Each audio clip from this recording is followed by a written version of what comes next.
This is a work of fiction created for entertainment. Any controversial or offensive statements serve only to develop the story and its characters. We oppose all forms of discrimination and intolerance. Please view this as fantasy, not reality. Hit 30, and I'm still a nobody. No money, no career, no girl. Just my mom, who keeps sending me perfect matches from dating apps every damn month. This time I thought, fine, I'll go. Maybe it won't be a total disaster. I get to the restaurant, and there she is. Pretty, well-dressed, short skirt, soft smile, gentle voice. I actually started to believe that maybe, just maybe, I finally got lucky in life. Then she hit me with it. 26 exes, 3 abortions, and now she needs a 3-bedroom apartment as soon as possible, all on my dime. But wait, it gets better. Sitting at the next table is my fat-ass boss, the same guy who's been making my life hell for years. He spots her, and boom, falls in love. Starts hitting on her right in front of me. You know what? You want her? Take her. Guys like you love trash like that anyway. And me? I just walked out of that restaurant. And that's when the real story begins. Son, this time she's really good. You must go meet her. Hearing this, Shin Han's scalp went numb. He quickly put his phone aside. As expected, his mom had once again carefully picked a girl for him on a dating app and wanted him to go see her. Ever since he turned 30 and entered the middle-aged uncle category, the frequency had only increased. Shin Han was too lazy to listen to the same old phrases. He could recite them backwards by now. If you don't get married, no one will take care of you when you're sick. Look around the neighbors, look at the village, who's still unmarried at 30. If everyone were like you and didn't marry, the earth would have gone extinct already. It's irresponsible to society, you're a criminal to the country. 1, 2, 3, 9. Shin Han silently counted to 9, then picked up the phone again. His mother Sumei's strong and energetic voice came through the receiver. Son, are you listening? Yes, I'm listening, go ahead. Mishnam, I'm doing this for your own good. As the old saying goes, first establish a family, then a career. You must build a family before you can build a career. Look at you, all these years outside. There are so many good girls in the world. Learn to let go, there's no obstacle you can't get over. Trust mom this time, this girl is really good. Shin Han raised an eyebrow, too lazy to argue, and gave a slight smile. Mom, you're only 50, still young. How about this, you go buy 2 bottles of turtle essence pills for dad tomorrow and try for a little brother instead. Why keep pestering me every day? You little brat. Ha ha. Hearing his mom's roar, Shin Han quickly begged for mercy. Okay. I'll go tomorrow. I'll delete her WeChat contact for now. Don't go online, I'll contact her myself. After hanging up, Shin Han lay on the bed staring at the ceiling, feeling extremely conflicted. Bitterness? Yes. His mom wasn't wrong, he hadn't started a family or a career all these years. He was already 30 and still a working mule. Living like total crap. Guilt? Also yes. For his sake, his mom had to register dating profiles, pretend to date online on his behalf, working hard and exhausting herself. But damn, who wants it this way? The social class system is already solidified. Without some miracle, there's no chance to turn things around. Being a workhorse is the final destination. Hamichi Western Restaurant. Shin Han walked in and glanced at his phone. August 18, 2024, 10:20 a.m. He subconsciously looked around the restaurant, bright windows, lots of greenery, elegant interior. Suddenly, he raised an eyebrow. Not far away, in a booth, a chubby man in a blue suit with slick back hair, like a dog licked it, looked his way. Shin Han glanced at him and couldn't be bothered. He turned and walked to the other side. Hey, Shin Han, not even a hello when we meet? I'm still your boss. The fat guy's voice was loud and mocking, and Shin Han immediately felt eyes turning toward him. This idiot. Shin Han stopped and walked over. You're here too? Lu Wenbo sipped his coffee, then casually said to the woman across from him, a subordinate of mine. Only then did he look at Shin Han. Just eating with a friend. Shin Han, what are you doing here? The food here isn't cheap. Implying this place wasn't for people like him. Shin Han curled his lip. No need to worry yourself, hope you, and this, la dy. Enjoy your meal. Watching him leave, Lu Wenbo's expression darkened. He already felt this blind date wasn't great, her photos were clearly fake. But since he was already here, Shin Han chose a quiet corner to sit down. Soon after, a soft voice came from beside him. Shin Han? A fragrant breeze hit him, and when he looked up, his eyes lit up instantly. A girl with long hair, wearing a white t-shirt and a brown skirt, stood in front of him. Bare legs, fair skin, wearing nude-colored lace-up pointed heels, she looked graceful and charming. Damn, did luck finally strike? Yes, I'm Chin Han. You must be Sha Sha? He stood up, smiling. Please, have a seat. Lu Shasha smiled gently, adjusted her skirt behind her with both hands, then sat down with legs together, placing her small purse to the side, elegant and ladylike. Hello, I'm Lu Shasha. She smiled. Sorry to keep you waiting? No, I just got here too. Chin Han smiled brightly. At the same time, he discreetly sized her up. This girl really knew how to dress. Nice features too, and with heels she must be around 170 centimeters, with great proportions. By visual estimate, at least a B+ cup, maybe even a C. That loose white t-shirt was worn like a fitted camisole. With Chin Han's picky and rigorous standards, he'd rate her over 80. In his scoring system, 60 equals passable, still considered a beauty, 60 plus equals pleasant to look at, 70 equals good, 80 equals excellent. At this level, she'd be a top-tier beauty in most people's eyes, a goddess. How could a woman like this be on a blind date? And he got to meet her? Today is insanely lucky. After ordering, Lu Shasha took a few sips of coffee and smiled. Chin Han, do you have any plans for the future? The future? Yes, like after we get together, do you have any plans? Like where to buy a house, how big? My thought is, your parents are in Zhangcheng, and you're an only child. Why don't we move back to Zhangcheng and buy a 3-bedroom place, or even a 2-bedroom would do? I looked online, and Zhangcheng's been developing really well in recent years. What do you think? What do I think? I think you're extremely thoughtful. Bzzz. Phone vibrated. Chin Han glanced at the screen. Why is there a new Douyin notification? He usually just watches girls' videos, never chats there. Curious, Chin Han tapped the notification. A stranger had sent him an image. It was a screenshot from a comment under someone else's video, posted by a user named Milcilantro. She wrote, I've had 3 abortions, lived with 9 guys, dated 26 boyfriends, and I'm about to get engaged. He knows nothing. Betrothal gift, 290,000 yuan. Chin Han's blood boiled instantly. He cursed silently, what a shameless bitch, may she die a horrible death. He felt so bad for that guy. What did he do in a past life to deserve this? Then, a thought struck him. Wait, why did this random person send him that screenshot? Could it be? Chin Han was suspicious in his heart. He searched for no cilantro, found it, clicked into the profile, and after just one glance, he was dumbfounded. Isn't that Lu Shasha? The person in the background photo looked exactly like Lu Shasha. Chin Han instantly broke into a cold sweat. Damn it! He nearly became a sucker. Without thinking further, Chin Han looked up at Lu Shasha, who was still smiling, and asked lightly, Did we already discuss the bride price earlier? Yes, 290,000. 20,000 for my childhood, 30,000 for my youth, 40,000 for me, 50,000 for my freedom, 60,000 for my original family, 70,000 for me to have children for you, and only 20,000 for the 3 gold items. Lu Shasha looked a bit confused and said, Didn't you say the bride price was quite reasonable? His mom had really gone off the deep end. Chin Han was speechless. Looking at Lu Shasha again now, he suddenly felt completely uninterested, flashy on the outside, rotten on the inside. His gaze dropped. Chin Han suddenly noticed a small purple butterfly tattoo on the side of Lu Shasha's right ankle. It screamed cheap and trashy. Damn it. He must have been blind. How did he miss such an obvious red flag earlier? What decent girl has a damn tattoo? Now he only saw a small butterfly. What if, after marrying her, he finds someone else's name inked somewhere else? That would be a total disaster. Chin Han didn't dare to think further. He was afraid he might grab his glass and smash it into Lu Shasha's head. Chin Han, what's wrong? Is there something on my face? No, just some crap. You. Lu Shasha's expression immediately changed. She glared at him and said angrily, What do you mean by that? What do you mean, trying to make me a sucker? You filthy bitch. Chin Han started cursing, getting angrier with each word. Who are you calling a bitch? I'm warning you, stop spouting nonsense. You're the bitch, your whole family are bitches. What are you, crazy? Ha? Chin Han sneered. 3 abortions.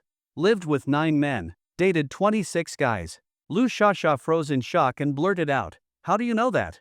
You guess. What goes around, comes around. Doing this kind of vile crap, aren't you afraid of karma? Chin Han sneered. You're just a loser. Psycho. Lu Shasha grabbed her purse, stood up and stormed off. Before leaving, she flung one last insult. Letting a low-quality man like you take over is already a favor. Don't know how good you've got it. Shin Han slammed the table in anger, ready to chase after her and argue more, when just then, a waiter arrived with their food. He instinctively stepped aside, then suddenly came to his senses. Can these dishes be returned? Sorry, sir, the kitchen has already started preparing all the dishes, some are already done. Not my problem. I only ordered a honey grapefruit tea. I'll pay for the drink. Got a QR code? Sir, in that case, we'll have to call the police. All the commotion had attracted attention, people were whispering and pointing. Hey Shin Han, are you dining and dashing now? Lu Wenbo walked over, delighted, pointing at Shin Han in mock outrage. Shameless much? Just pay the bill already. If you can't afford it, don't come to places like this, right? As he spoke, he took out his phone and started filming Shin Han. Everyone, look here, Shin Han eating and running in a restaurant. Classic 666. Looked like he was going to post it on Moments or in the company group chat. Then 3 more waiters came and blocked both ends of the aisle. Sir, that's 6 dishes and 2 drinks, total 3,100 yuan. Please pay. Shin Han cursed himself inwardly. In the end, he still got screwed. If he could do it over, he swore he'd keep his eyes wide open. Lu Shasha, you damned bitch. If I ever run into you again, I swear I'll rip you apart. Seeing no way out, Shin Han sighed, fine, bring the food. I'll eat first, then pay. Before he finished speaking, he suddenly swayed, the world spun around him. Shin Han shook his head, the sudden dizziness disappeared. He looked around, a little confused. Was there something wrong with his body? Why the sudden dizziness? His eyes gradually focused. The restaurant had bright windows, green decor, and tasteful interior design. Wasn't I just about to eat? He raised an eyebrow. Not far away, in a booth, that same chubby man in a blue suit with dog-licked hair was looking at him. Lu Wenbo. Hey Shin Han, not even saying hello when we meet? I am your boss. The man said the exact same line as before, same words, same tone. Hiss. Shin Han's eyebrows twitched violently. All his hairs stood on end. Was this time reversal? After 2 seconds of silence, Shin Han seemed to realize something. He quickly picked up his phone to check. 10:20 a.m. Phew. His guess was confirmed. Shin Han clenched his fists, his breathing growing rapid, he couldn't contain the excitement in his heart. Time had reversed. What the hell is this? Why did time reverse? And why to me? Ding. Host has been insulted as a low-quality man. Good man system activated. A good man starts by mastering time management. Alright. Shin Han instantly understood. Never thought a novel scenario would happen in real life, and now he had his chance to turn things around. Ah ha ha ha. On the other side, Lu Wenbo saw Shin Han staying silent. And mocked again. What, Shin Han, you really gonna pretend you don't know me? Shin Han stared at him expressionlessly for 2 seconds, then suddenly smiled. Ha, didn't expect to see you everywhere. He strode over and sat down right across from Lu Wenbo. Lao Lu, how many is this now? I feel like your taste is getting worse and worse. What the hell do you mean? The woman across from Lu Wenbo suddenly changed her expression. What's wrong with you? Do I know you? Spouting garbage. Shouting, calm down. He's a colleague from my company, recently lost out in a promotion. Now he reports to me. He's just bitter, don't take it personally. Lu Wenbo tried to smooth things over. Then turned with a scowl. Shin Han, a real man knows how to lose with dignity. Losing the position was because your skills weren't good enough. What does that have to do with me? Oh, please, stop pretending. You and I both know what really happened. Shin Han curled his lip, full of disdain. This jerk Lu Wenbo was in the same project team, both were programmers. Not long ago, the technical director quit, and the company decided to promote someone internally. Everyone in the team was encouraged to apply. Shin Han had great skills, rich experience, and good relationships with the team. Plus, he was the deputy under the previous tech director, practically the perfect candidate. But in the end, Lu Wenbo got promoted to the new tech director, shocking the entire team. Anyone else could have made sense except Lu Wenbo, because his weak skills were well known. He had only stayed this long because he joined earlier than the others. He always claimed to be a company veteran, dumped all the hard, dirty, and tiring tasks on others while doing the easy stuff himself. A master at kissing up, slacking off, and blaming others. Shin Han couldn't accept losing to someone like that. It was obvious he pulled some dirty tricks behind the scenes.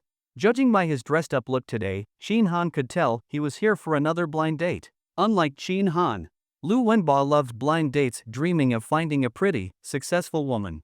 He hoped to improve his short dark fat trash genes and upgrade the next generation. Since fate had brought them together, Shin Han decided he'd help make his dreams come true today. Besides, ever since this jerk became tech director, he hadn't stopped taking care of Shin Han. Now it was time to return the favor. Old Lu, do you know what I'm here for today? Like I cared, do whatever you want.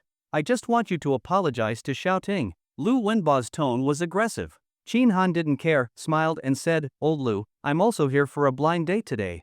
In a bit, I'll let you see the quality of my girlfriend. Different people, different lives. No need to be too jealous, Old Lu.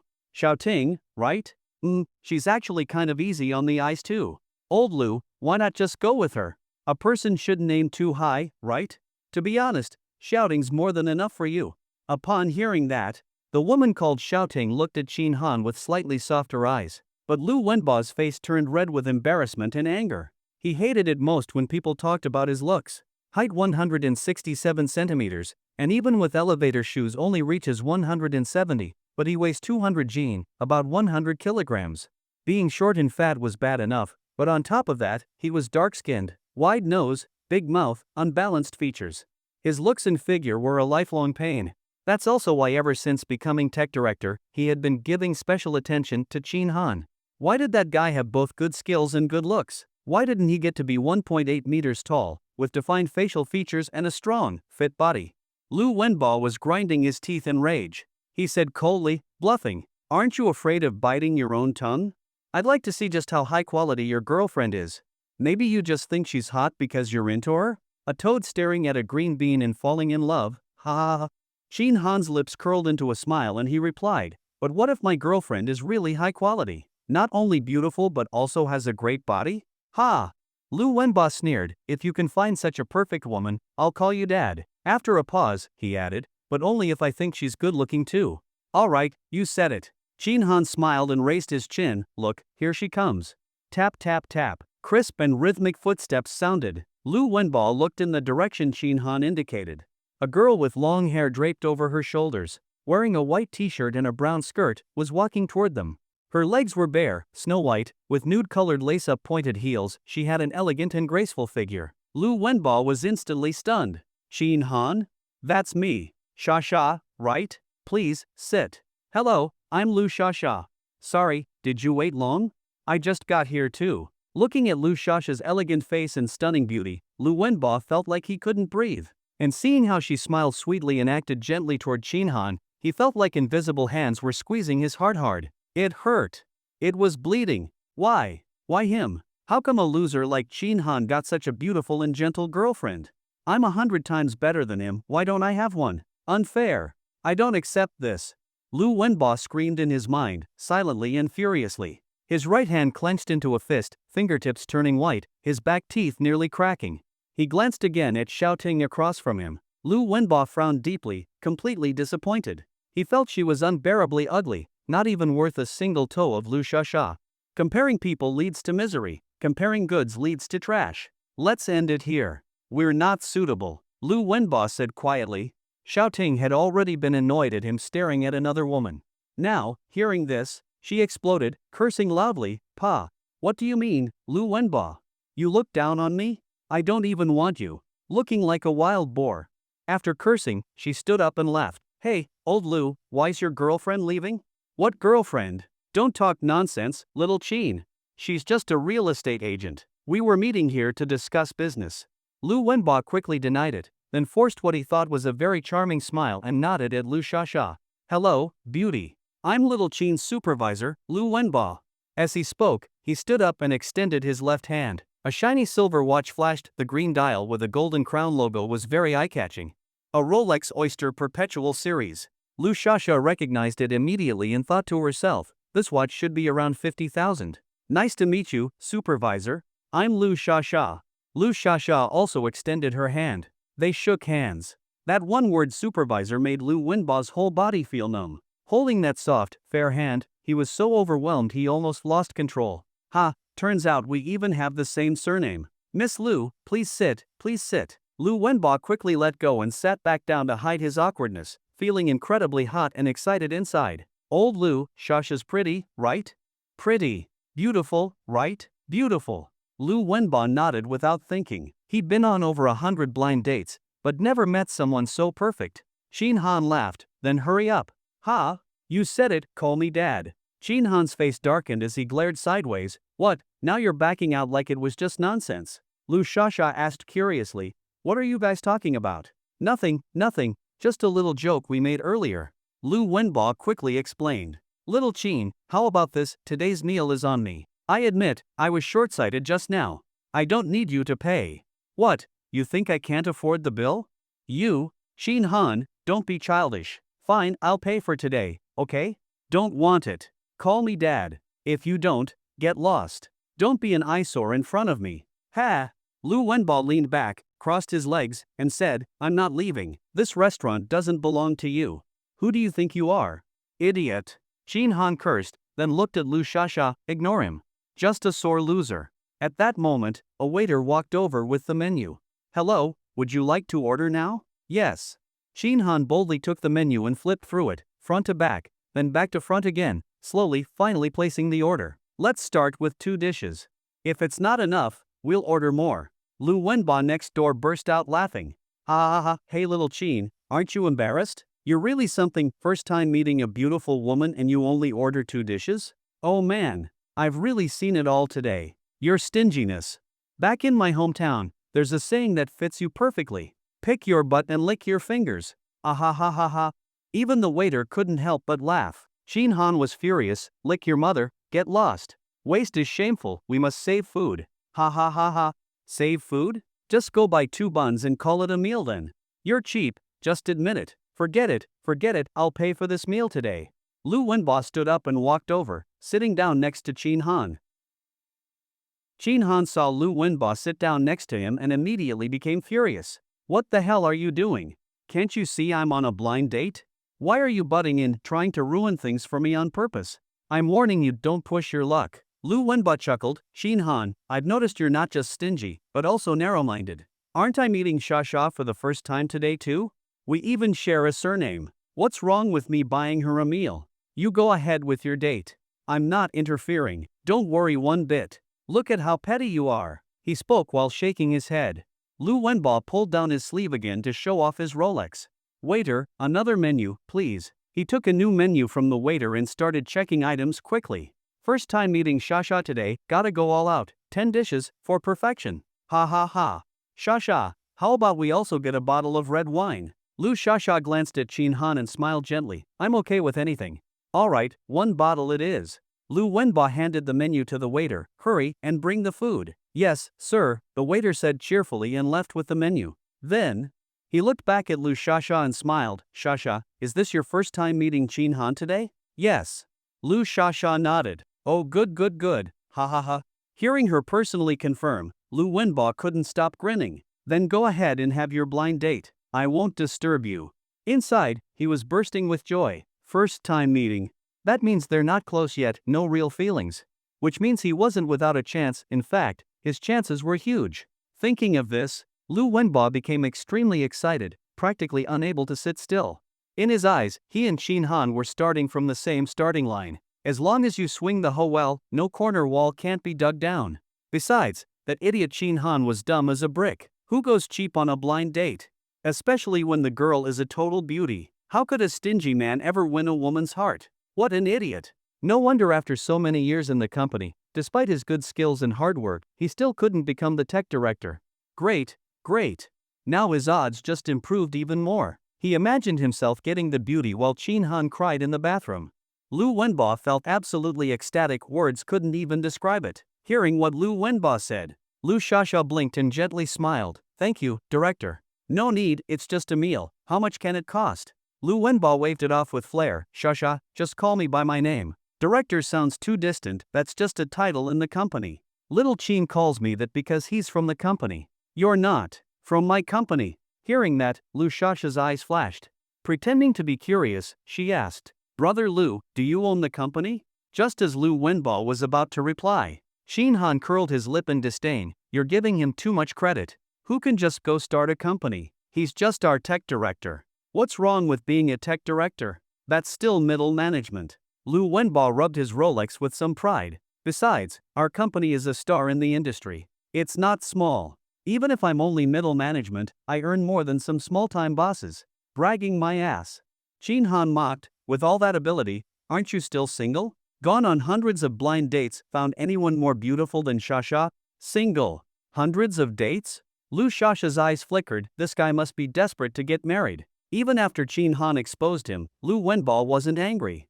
He just laughed loudly. So what? I actually feel lucky, good thing I'm still single. As he said this, he stared directly at Lu Shasha. Lu Shasha gave a polite smile and turned her face away.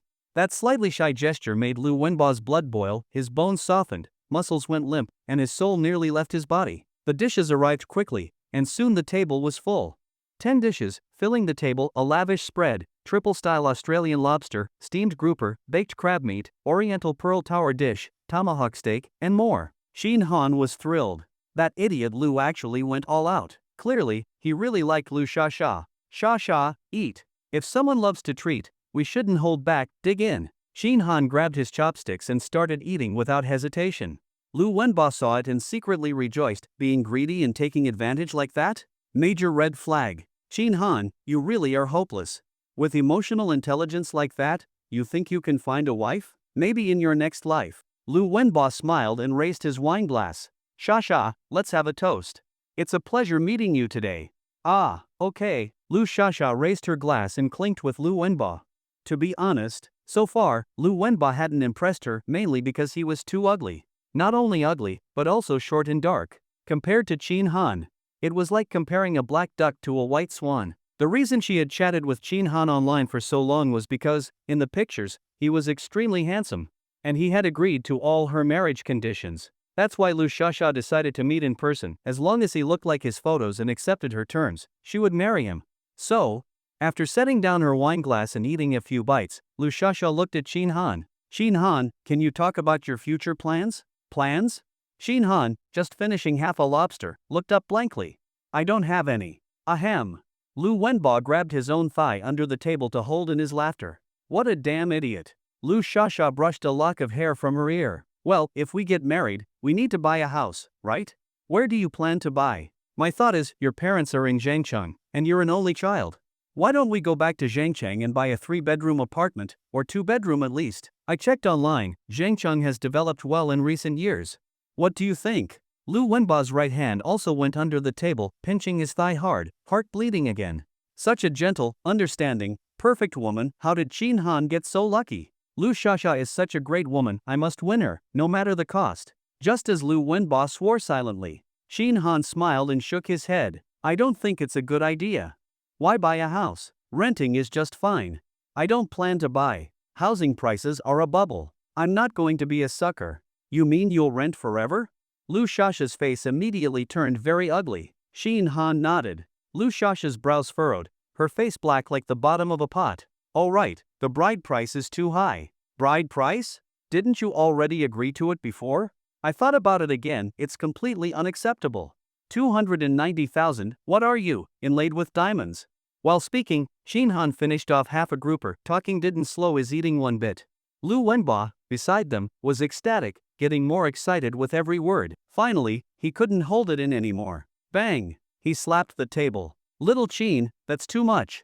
A mere 290,000, and you call that a lot? She's such a good girl, beautiful, great figure, and super understanding. How is 290,000 too much? It's totally reasonable. Besides, she's marrying you with no house, still has to live in a rental. How can you live with yourself? Doesn't your conscience hurt? Put. Shin Han spat out a lobster shell and looked at him coldly. Stop pretending to be some noble white knight. If you're so rich, you pay the bride price. You buy the house.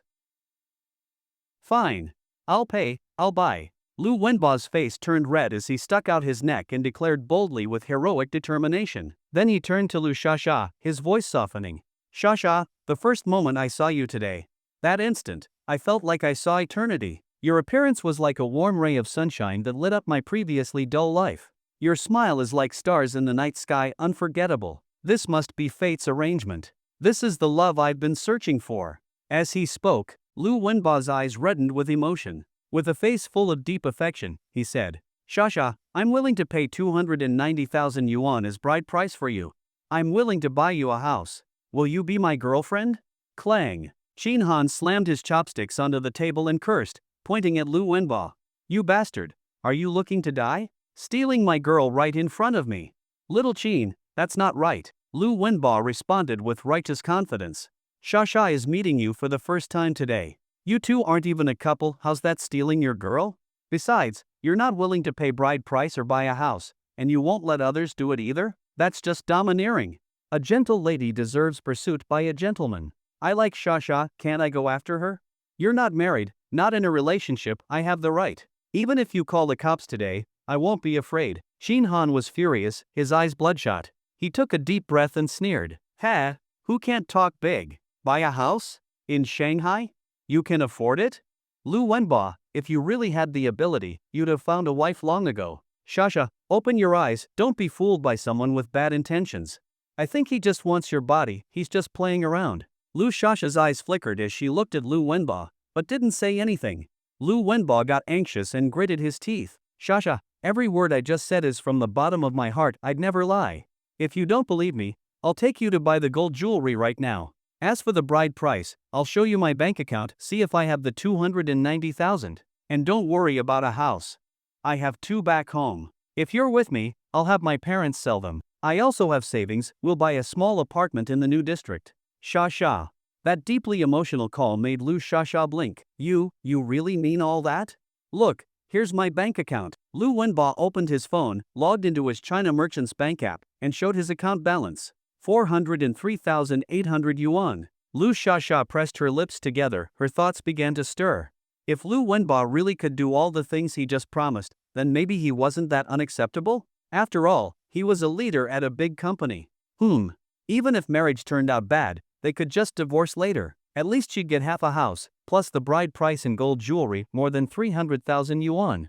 Basically, a win. No wait, 5 pieces of gold. He's so ugly, marrying him is a downgrade, she should demand more. With that thought, a hint of hesitation appeared on Lu Shasha's face. She looked at Lu Wenba, then at Shin Han. Shin Han, so you're saying the 3 gold items you promised me before, they don't count anymore? Lu Wenba's hair stood on end. He shouted anxiously. Shasha, I'll buy you 5 gold items. These days, everyone buys 5, who still does 3? We'll go buy them now. You'll really buy them for me? Of course. After this meal, we'll go. Shasha, how could I lie to you? Lu Wenba pounded his chest like a gorilla, making a loud thump-thump sound. All right. Lu Shasha shot Shin Han a cold look and said with spite, then I accept. Ha ha. Lu Wenba couldn't hold it in anymore, he laughed wildly, stood up, and danced with joy. He really couldn't hold back. He really, truly couldn't. Oh my god. Today was his lucky day, fate was on his side, jackpot. He never even dreamed he could land such a top-tier girlfriend. Heaven really did smile on him. Shin Han, you're awesome, I love you, man. I'll make you work overtime later. Lu Shasha, don't regret this. Little Chin, if she stayed with you, then she'd regret it. I'll make her happy for life. All right. We'll see about that. Hey. Why are you leaving? Wait, I'm gonna buy the 5 gold items for Shasha, come help me choose, will you? Little Chin. Chin? As soon as Shin Han got in the car, he collapsed on the seat, twitching, making strange sounds from his mouth. The driver was terrified. Bro, you okay? Want me to call an ambulance? Bro, hang in there, I'm almost there. No, I'm fine. I just did something really great. I'm too happy, let's go. The driver, who had been dialing 120, stopped. After repeatedly confirming, he finally, half convinced, started the car. While driving, he kept sneaking peeks in the rearview mirror, worried Shin Han might have another episode. As for the driver's concern, Shin Han couldn't be bothered to explain, nor could he. What was he supposed to say, that he just helped matchmake a heaven-blessed couple? For a trash like Lu Shasha, she absolutely couldn't be let off. Same goes for a scumbag like Lu Wenba, no mercy for him either. Nice guys aren't pushovers. Subordinates aren't punching bags. You want to mess with me? Steal my date right in front of me? Ha! Just wait, I'll send you both a nice gift soon. Shin Han walked with a cheerful bounce. He reached the front door of his rental, unlocked it, walked in, then his expression froze, and his breath caught. A woman in a light blue cheapao stood with her back to him, one hand on the wall, one hand holding her bag as she changed her shoes. She bent down slightly. Her silhouette was smooth and elegant, her hips perked, contrasting sharply with her narrow waist. It was a breathtaking figure, every line was fluid and full of tension. She raised her right foot, a pink slipper slipped off. A pale, delicate, dainty foot was revealed. Through the sheer nude stockings, the 5 dark green painted toenails were faintly visible. It looked like just one touch would feel silky smooth. Her long hair fell over her shoulders as she bent down, half hiding her face, adding a touch of mystery and allure. I bet it feels really soft. That thought popped into Chin Han's head. You're back. Li Jishan finished changing her shoes, turned around and greeted Chin Han, her full face now visible. An oval face, skin like jade, lips delicate and dewy. But the most striking were her eyes, large and slightly upturned at the corners. Standard fox eyes, with a perpetual smile that hinted at seduction and charm. A pair of green high heels made her already tall frame break past 170 centimeters. Graceful, curvy, stunning. Standing there, waves could shake Yang Tower. Chin Han smiled and nodded. Heading out? MHM. Li Jishan answered, stepping out in her heels, click clack click clack. Bang. The door closed. Chin Han took a deep breath, a faint fragrance lingered in the air. Sexy but not vulgar, charming but not cheap. That was his co-renter, Li Jishan. Age, unknown. Job, unknown. Marital status, unknown. Bust size, estimated C. Score, 90. In Chin Han's rating system, 70 equals decent. 80 equals excellent. 90 equals top tier. Li Jishan was one of the top beauties in his heart. A wife like her, even wolfberries couldn't save your kidneys. Shanghai is big, and housing isn't easy. Even in areas far from the city center, a one-bedroom apartment still costs over 3,000 yuan per month. But that's too far and inconvenient for commuting. As a grown man, Chin Han wasn't picky. As long as there was a bed and a quiet place to sleep, it was fine. So he chose a shared rental near the company. This apartment had a layout of 3 bedrooms, 1 living room, 1 kitchen, and 1 bathroom. He rented one of the secondary bedrooms for 1,500 yuan per month. Lu Jishan rented the master bedroom, which had a big balcony, for 2,200 yuan per month. That's the rent price in downtown Shanghai. And even this complex was an old one, with average decor. In a slightly better neighborhood, even a secondary bedroom would cost at least 2,000 yuan a month. His relationship with Lu Jishan was just that of ordinary co-renters. They nodded to each other, said hello when they met, and that was it. They didn't even have each other on WeChat. Still, although the relationship was distant, having a top-tier beauty as a neighbor who he could occasionally catch a glimpse of, Chin Han thought it wasn't bad. At least it was pleasant to the eyes, right? A very loser thought. But what could he do? That's what he was.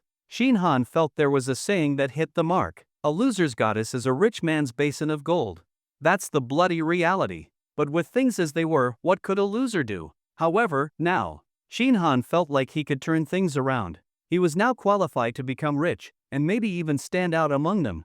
System. Once in his room, he sat on the bed and called out in his mind. With his call, a flash of light appeared, and sure enough, a pale blue light screen appeared in front of him. Chin Han's heart surged with excitement. He finally had time to study the system. He had been suppressing it with difficulty at the restaurant earlier.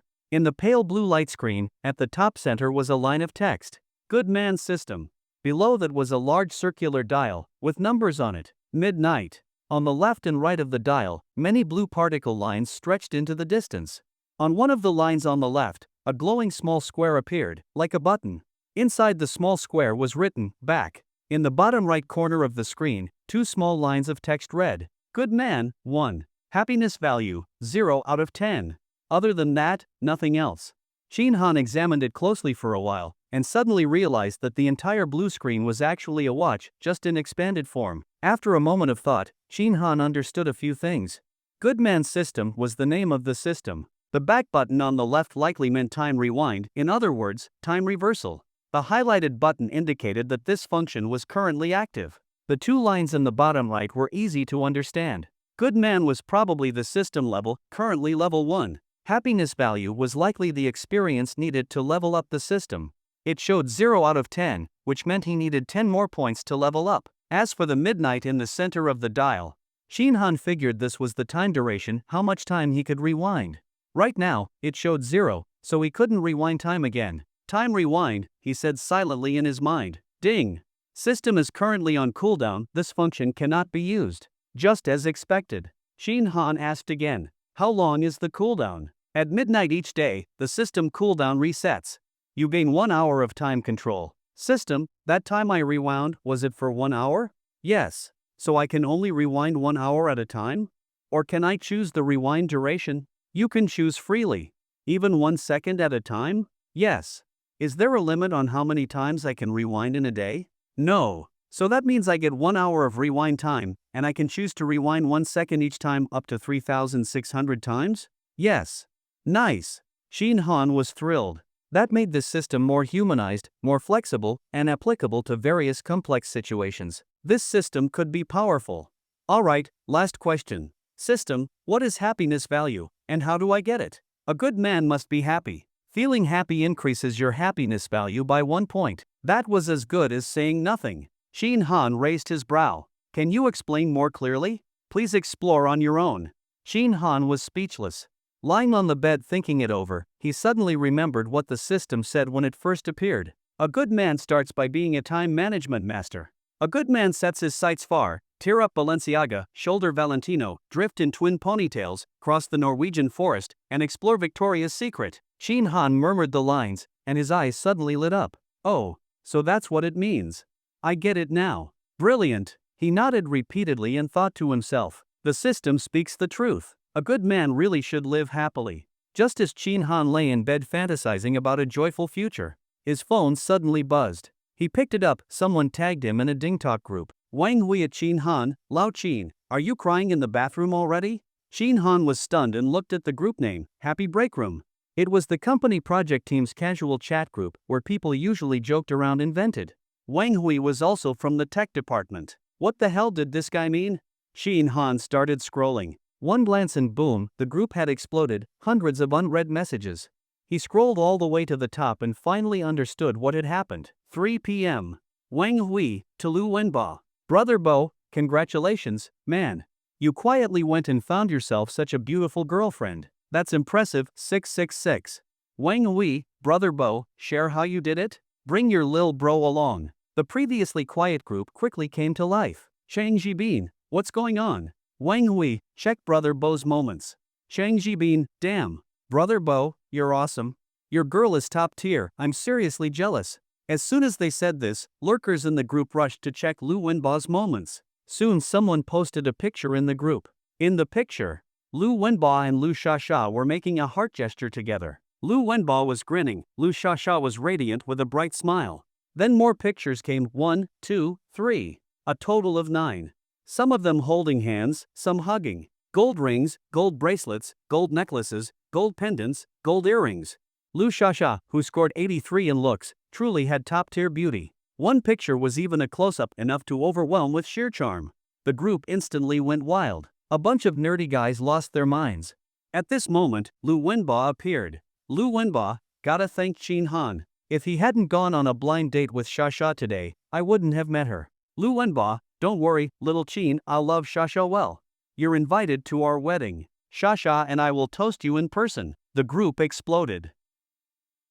Stealing someone's blind date partner? The group instantly exploded. Some were envious, saying if they met such a pretty girl, they'd go for it too. The world is big, but nothing is bigger than a beautiful wife. Some were just there for the drama, typing 666 in the group. What a wild move, never seen this before. Learned something today. Some, however, were disgusted. Zheng Pingju, stealing someone else's date and still being so justified, aren't you ashamed? Yu Yon, when someone's shameless, they're invincible, never heard of that saying?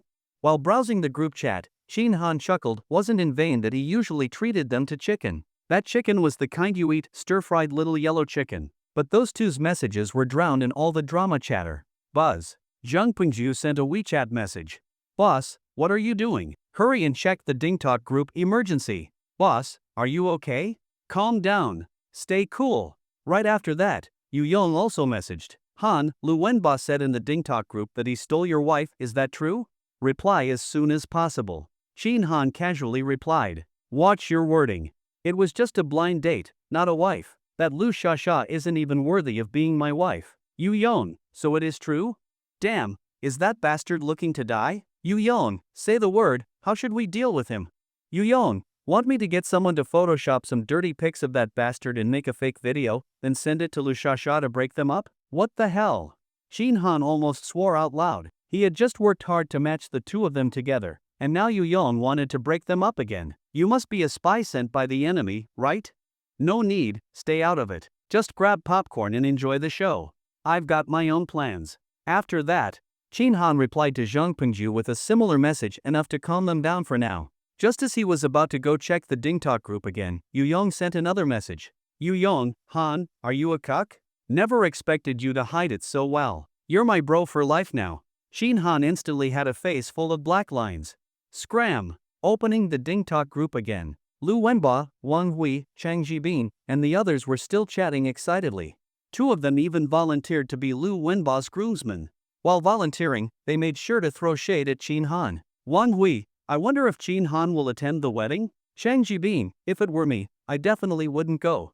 Watching such a pretty girl become someone else's wife, who could take that? Wang Hui, right? He's probably curled up crying under the covers right now. Chin Han smirked and tapped out a reply. Congrats, I love wedding wine. I'm not that petty, it's just a woman. What's there to be hung up on? The prettier the flower, the more poisonous it is. Some people better not get too smug too soon. Let's see who has the last laugh. 3 messages in a row. As soon as he showed up, the group got even rowdier. Wang Hui, yo, Chin Han's done crying? Can I take this as your way of saving face? Feng Tao, 666. Chin bro is generous, what a big picture mindset. Shin Shuda, Chin bro, respect. Plenty of pretty girls out there, the next one will be even better, you know it. Zhou Wenwen, Chin bro, don't be sad. I'll introduce you to my bestie next time. In less than a minute, dozens of messages flooded in, 2/3 of them offering encouragement or inviting him to dinner. Chin Han felt quite pleased, proved he had decent popularity and wasn't totally hopeless. Meanwhile, Lu Wenba was sipping bubble tea with Lu Shasha. Seeing Chin Han's message in the group, he smiled and showed her. Shasha, look, Chin Han is ranting in the company group. People like that are just bitter and can't stand others doing well. Think about it, if you had ended up with someone like him, would life be happy? People like that have psychological issues, prone to extremes. A lot of domestic abusers are like that. Luckily, you made the right choice, or you'd really regret it. Lu Shasha leaned in, glanced, blinked her beautiful eyes, then smiled gently. She lightly tapped Lu Wenba's arm. Aya, look at you. Am I not your girlfriend now? You know you're the best. Having played with 26 boyfriends, this green tea girl's skills were no joke. A few words, a small gesture, a glance, and Lu Wenba was utterly enchanted. His soul gone, his pride inflated. Lu Wenba held Lu Shasha's hand, soft, fair, delicate fingers. He was overjoyed and couldn't stop caressing her. Didn't Chin Han hate to see us doing well? Then I'll make sure he doesn't get what he wants. Shasha, tomorrow's Sunday. How about I take you to meet my parents? Then you can take me to meet yours. Let's get our wedding set soon, okay? Lu Shasha's eyes shifted, hesitating slightly. Isn't this a bit fast? Fast? Lu Wenba shook his head. When fate arrives, things move fast. Shasha, we already bought the 5 gold items. I'm serious about you. But, what about the house? Of course, I have to take you home so my parents can see you first. Once they know I have a girlfriend, then we can sell the house back home for the down payment in Shanghai. Oh, okay then. Lu Shasha finally nodded and added seriously. Later, let's go shopping. I'll buy some gifts for your parents. But let's be clear, I'll pay for the gifts myself. Ha ha ha ha ha. Lu Wenba was overjoyed, his heart nearly exploded from happiness. Wife, you're the best. I must have saved an entire country in my past life to get such a caring and virtuous wife. Lu Shasha smiled with red lips curved, her gentle eyes glanced at him flirtatiously. You're such a character. He. Lu Wenba was floating. Still, he didn't forget to post in the group. Little Chin, don't worry, the one who'll have the last laugh will be me. Then he pulled Lu Shasha in for a close-up selfie, posted it to the group, and the two of them went off shopping at the mall. After showing up in the group chat, Chin Han opened his laptop, launched an Android emulator, opened Douyin, casually registered a new account, and searched for No Cilantro. From the homepage background to her posts, he found that comment she left and the video she commented on. From beginning to end, without missing a thing, he screen recorded and saved everything. After that, he went to a programmer forum to look for the web crawler tools he needed. The internet may be invisible and untouchable, but it has a memory. Chin Han planned to gather some real dirt. Later, he'd go big. Chin Han was never someone who would swallow insults or wipe his face after being spat on.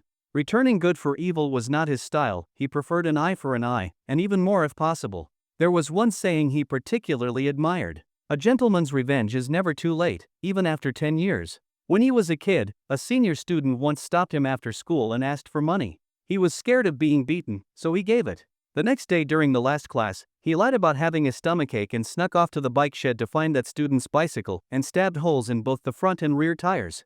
He didn't even deflate them, just stabbed directly. And that wasn't all. After school that day, he went home and told his dad about being extorted.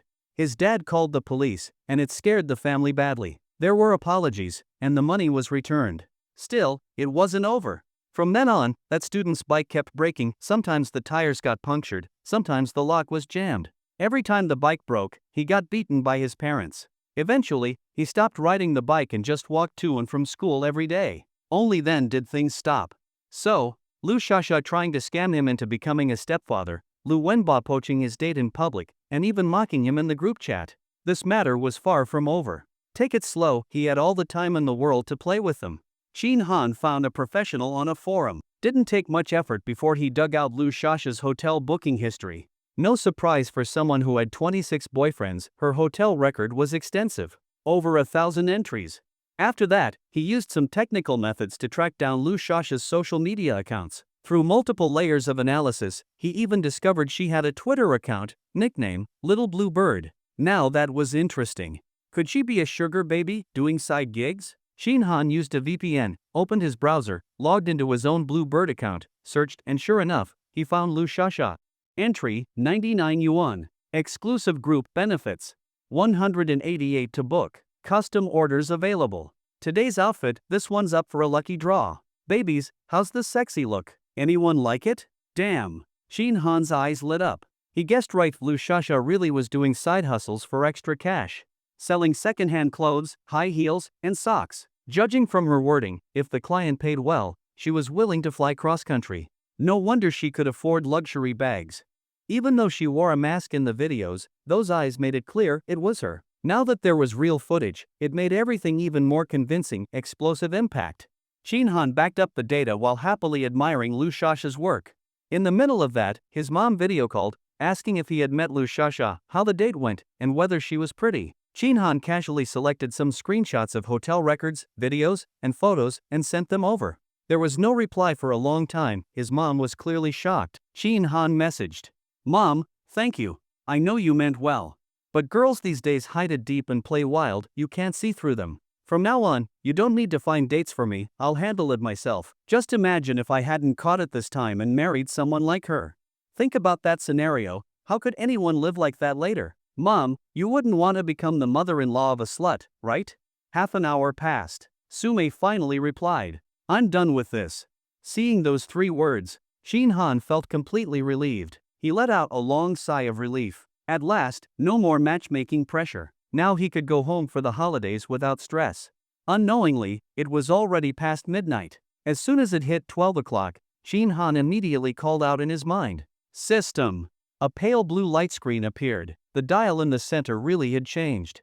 1 o'clock, 1 extra hour. Shin Han was thrilled. He glanced around and casually tossed a tissue packet off the bed. Rewind 10 seconds. He felt a sudden tightness, then instant relaxation. Looking back at the bed, the pack of Vinda tissues was quietly sitting there again. Ha ha ha. Ah ha ha ha. In the quiet room late at night, pig-like laughter echoed. That night, Shin Han slept especially well. He dreamed of endless money, countless homes, endless cars, and women he could never finish sleeping with. Next morning, just as dawn broke, Shin Han got up, washed, put on shoes, and prepared to head out. The moment he opened his bedroom door, the front door opened from the outside. Li Jishan came in, carrying her bag, high heels clicking da-da-da on the floor. Seeing Shin Han, she clearly froze for a moment, seemed surprised he was up so early. Shin Han smiled. "Back already?" "Ah, heading out." Li Jishan nodded and also gave a smile, then walked toward her room. They passed by each other. Shin Han raised an eyebrow and stepped out. After closing the door, he pulled out his phone. 7 a.m. Li Jishan was still wearing the same outfit as yesterday afternoon, light blue cheapao, sheer stockings, and high heels. There's no way she was just back from morning exercise. She reeked of alcohol, and recalling she left yesterday afternoon. It was clear. She left yesterday afternoon and only returned now. And she drank. Shin Han felt a hint of suspicion. Did she go out drinking with friends? Or was she working? Since he had more pressing matters, he let it go for now. He left the complex. Headed straight for the nearby lottery store, but it was too early, the owner hadn't opened yet. Frustrated, he went for breakfast. Came back after, and the store still wasn't open. What the hell? Is this how you do business? Shin Han cursed and sat down at the door to wait, restless. The first thing he should do with the system? He figured, make money. With money, he could do anything. Without money, everything is a joke. The lottery was the only quick, legal way to make money that he could think of. That's why he came so early, he couldn't wait. 9 a.m. The owner finally strolled over. You're here early, huh? You're just late, boss. Got any scratch cards? Give me some. Lotto, 7-star, double color ball, sure, prize is bigger, but he only had 1 hour of rewind. Buying those now wouldn't work. Only when they were about to stop selling at night would it be the best time to buy. But Shin Han couldn't wait till evening. He wanted to get rich now. So that left only scratch cards. Which value do you want? Sports lottery or welfare? First time buying. Boss, show me everything. The owner brought out 2 big plastic bins and placed them on the counter. Shin Han leaned in. He wasn't lying, he really had never played this stuff before. He'd only heard they were a scam you till even your underwear's gone. With that money, he could eat something nice, buy a new skin, or save it to support poverty relief at night. The 2 baskets the lottery shop owner brought out. One was welfare lottery, the other sports lottery, with various price points inside. The smallest denomination was 5 yuan, the largest 100 yuan. There were also 10, 20, and 50 yuan options. Rules of play and payout ratios were clearly written on each ticket, easy to understand at a glance. Shin Han looked through them one by one. He first ruled out the 5 yuan ones, then the 10 yuan and 100 yuan ones. The 5 and 10 yuan tickets had very low winning odds, scratching them would just waste time. The 100 yuan ones had more frequent wins, but they were divided into 3 sections. One card needed to be scratched at least 3 times. Too complicated and time-wasting. After going through them, he finally chose 2 types. Welfare lottery 20 yuan Juchen Dragon. Sports lottery 50 yuan Super Multiplier. Both types had 30 chances to win per ticket. The 20 yuan version had a top prize of 800,000 yuan. The 50 yuan version had a top prize of 1 million yuan. Boss, give me one 20 yuan ticket, Shin Han said. Hearing that, the shop owner, who was tidying the counter, looked up in surprise. Just one. He was a bit speechless. So this guy browsed for so long, just to buy one card? Shin Han scanned the QR code to pay 20 yuan and smiled. Just testing the feel. Oh, alright, the owner nodded. Here's your scratcher. The scratcher was just a blunt blade with a handle, much faster than using fingernails. Swipe. With one stroke, the entire scratch area was revealed. Took just 1 second. Shin Han immediately examined the result carefully, checking for a win. The result was obvious. Nothing. All numbers. No prize amount. No dragon icon. A total loss. System, rewind 3 seconds. The scene before his eyes blurred slightly, then returned to normal. Shin Han was now holding the scratcher, just about to start scratching. He let out a soft breath. His eyes flashed with joy and excitement. It worked. Then, he set that scratch card aside and picked up another one. Seeing him do this, the shop owner said nothing. Totally normal. Lots of people switch cards right before scratching. Didn't matter to him. As long as you didn't damage the scratch surface, it was fine. Shin Han struck again. This card also came up empty. System, rewind 2 seconds. Blur again. Shin Han saw the scratcher already on the card, about to press down. Just made it back in time. If he'd acted a bit slower, 2 seconds wouldn't have been enough. Alright then, no risks. Shin Han decided to change tactics. He could scratch 1 card per second, around 60 per minute, so 300 cards in 5 minutes.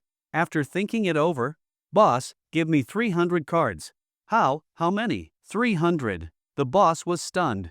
He just asked for 1 card, and now he wanted 300. Young people nowadays were really unpredictable. If you want 300, you might as well buy the book. Each book has 50 cards. Higher win rate than scattered tickets. As for that comment, Shin Han scoffed all the same. There's no big difference. The film layer on loose tickets is also real. Still, buying by the book was neat, and made mass scratching easier. Alright, I'll take it. Shin Han pulled out his phone and scanned to pay 6,000 yuan. Boss, I'm swapping this loose card for another. Let me scratch this one first. He swapped it, scratched it open. Still nothing. This time, Shin Han didn't plan to rewind time. No need, it was just 20 yuan. The shop owner quickly brought out 6 books of 20 yuan scratch cards. Shin Han opened the stopwatch on his phone and started the timer. Scratch. One hand held down the ticket, The other held the scratcher, moving lightning fast. Swipe, swipe, swipe, swipe, swipe, swipe. After scratching one, he didn't even look, just tossed it aside and moved on to the next. Repeat. Each book had 50 cards. Didn't take long to finish one. After finishing a book, he quickly flipped through it, eyes wide open and focused like a radar. If it won even just 50 yuan, he picked it out. Final tally. Book 1, 50 cards total winnings, 150 yuan.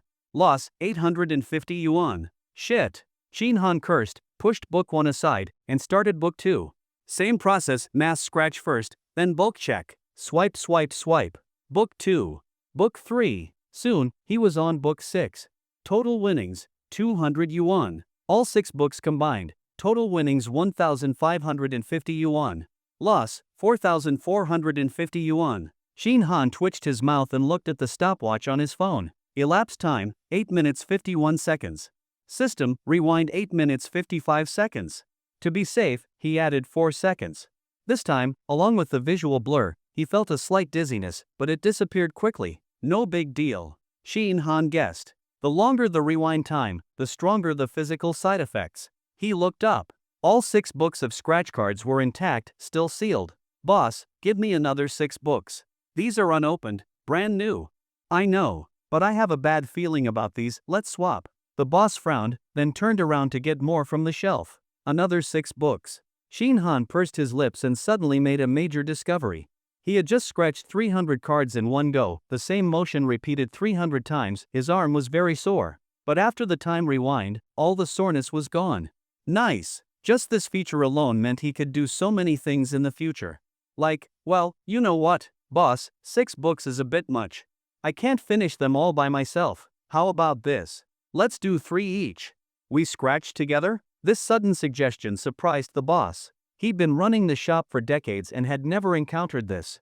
Customers always scratched their own, or their friends did. Never the shop owner. You sure? Sure. Boss, give me a hand. Aren't you afraid I'll pocket the prize if I scratch a winner? Not at all, Shin Han answered with complete confidence. That was the last thing he was worried about. All right. The boss felt trusted and was in a great mood, he agreed happily. Plus, he could enjoy scratching himself for once. Although he ran a lottery shop, he'd never scratched 150 tickets in one go. He knew too well how much of a scam this stuff was. No way he'd normally fall for it. But now, he could finally scratch just for fun. Shin Han opened the stopwatch again. Start timing. Scratch. And indeed, 2 people were much faster. In just 4 minutes and 30 seconds, they were done. This time, total winnings, 5,500 yuan. Looks like a lot, but compared to the 6,000 yuan spent, still a loss. Time rewind. Boss, swap another 6 books. These still don't feel right. Turns out, lottery games really are full of tricks. Using the time rewind ability, Shin Han spent 30 minutes constantly rewinding, and together with the shop owner, scratched 40 books of scratch-off lottery tickets. 40 books. A total of 2,000 cards.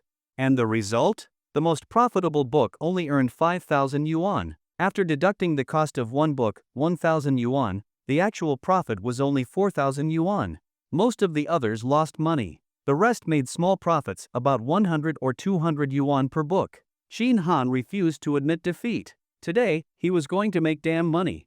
Even Jesus couldn't stop him. He set aside that book which earned 4,000 yuan and changed his plan. He would only keep that one, and spend the rest on 50 yuan sports lottery tickets.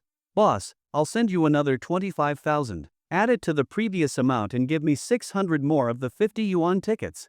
Young man. The boss was shocked. Adding the previous payment, this totaled 31,000 yuan. Spending 31,000 on scratch-offs.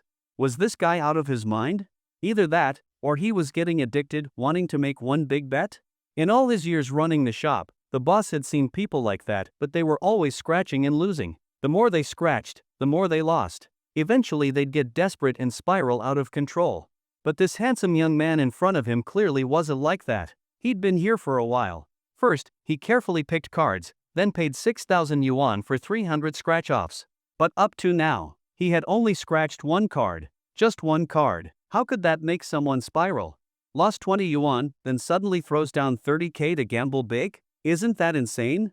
WeChat, plus 25,000 yuan received. Hearing the notification, the shop owner suddenly got nervous. He worried, What if the guy scratches all the tickets and finds out they didn't win and still lost money? Would he flip out and stab someone? Sigh, people these days were so impulsive, so angry. He really hoped this wouldn't turn ugly. After thinking for a moment, the boss forced a smile and kindly said, "Young man, money's not easy to earn these days. This lottery stuff is just for fun, don't take it too seriously. It's basically gambling. Small bets entertain, big bets hurt. How about this? I'll refund the 25,000 you just sent. Just spend the 6,000 instead." Ha! Shin Han paused. This boss was actually kind of decent. "It's fine, I'm just betting small." "Boss, hurry and get the tickets. Spending 30,000 and calling it betting small? Damn." The boss was mentally blinded, silently cursing. Whose spoiled brat is this? Having ruled out the chance that the guy would stab him, the boss moved quickly, bringing out 30 books of 50 yuan sports lottery scratch-offs. One book equals 20 cards, 30 books equals 600 cards. "Boss, help me scratch. Go fast, but be careful when checking." "No problem." Phone timer started. Scratch. Half an hour later. "Boss, I'm not feeling these books. We're out, we only had that much in stock. Honestly, they're all the same. All brand new, all unscreened, nothing to choose from." "Alright, I'll just take these then." Shin Han still seemed unsatisfied. He picked one 20 yuan welfare lottery book and 5 50 yuan sports lottery books and placed them in front of himself. This time went well. In half an hour, the two of them scratched a total of 60 books of 50 yuan tickets. 20 cards per book equals 1,200 cards. That's 6,000 total. "Boss, please refund the rest." The shop owner's face instantly stiffened. "You don't want the rest?" "Nope. We've got other denominations. Want me to get you a few of those?" The boss tried hard to persuade. He had just received 31,000 yuan. It hadn't even warmed in his hands, and now most of it had to be refunded. He really hated to let go. Shin Han clicked his tongue. He actually did want to check out the other denominations. But he didn't have much rewind time left. Better to save it, just in case. Shin Han shook his head and said with a grin, "Didn't you just say? Small bets entertain, big bets hurt. Money is hard to earn these days. I'll keep it small." Sigh. Seeing this, the boss reluctantly refunded the money. 25,000 yuan returned in full. Seeing the successful transfer, the boss's heart was bleeding. He felt like he just lost 25,000. Shin Han, meanwhile, happily picked up the scratcher and got to work. This time he scratched for real. These 6 books actually had money, and not a small amount. 50, 200, 50, 1000, 500, 5000. 6 books equals 150 cards. A total of 30 cards had winnings. 78 winning instances. Actually, the winning rate wasn't high. Each of the 150 cards had 30 chances to win equals 4,500 total chances. Only a 1.7% win rate. More importantly, these 6 books were selected from over 100 scratched ones, so the real win rate was even lower. 78 winning instances. Top single win, 10,000 yuan, 2 times. Second highest, 5,000 yuan, 4 times. Others, 2,000, 1,000, 500, 200, 100, and 50 yuan. All added together, 56,000 yuan in total prizes. Deducting cost, net profit, 50,000 yuan. "Boss, let's cash out." Shin Han smiled and placed the winning tickets on the counter. Hiss. The boss tapped the calculator, then gasped, "Kid, your luck is insane?" "Not really." Shin Han smiled and said teasingly, "I don't believe you've never seen someone win even more than me." He. The boss laughed. "But this is too much. I can't cash out that much here." Shin Han raised an eyebrow, half smiling. Either the guy didn't want to move so much cash, or he just didn't want to bother going to the lottery center to get it himself. Or, maybe he wanted a red envelope. But whatever it was, Shin Han wasn't going to indulge him. If you run a shop, you're obligated to serve your customers. If customers have to go to the lottery center for everything, and you just collect commission, what kind of business is that? And as for a red envelope? Forget it. He earned this money fair and square, why should he share it? Especially not in a passive-aggressive, forced way. Besides, he'd spent 6,000 yuan here. The boss already earned around 200 yuan in commission, and he still wanted more? Greedy. Shin Han shook his phone and said calmly, "I already checked earlier. Single winnings under 10,000 yuan can be cashed at any authorized store." "Boss, you don't want to be reported, right? I heard you all have to post a security deposit." Okay. I'll find a way to get your money. The boss hurriedly waved it off, double-checked the winning cards, and began transferring the money. Dear customer, your account ending in 7162 has received a transfer of 56,000 yuan from another bank. Sender's name. Seeing the notification, Shin Han was overjoyed. Nice. All that effort was worth it. Just walked out of the lottery store. Buzz buzz buzz. My phone kept vibrating. I picked it up and saw it was the DingTalk group again. But this time, it wasn't the company's casual chat group, it was the technical department's work group.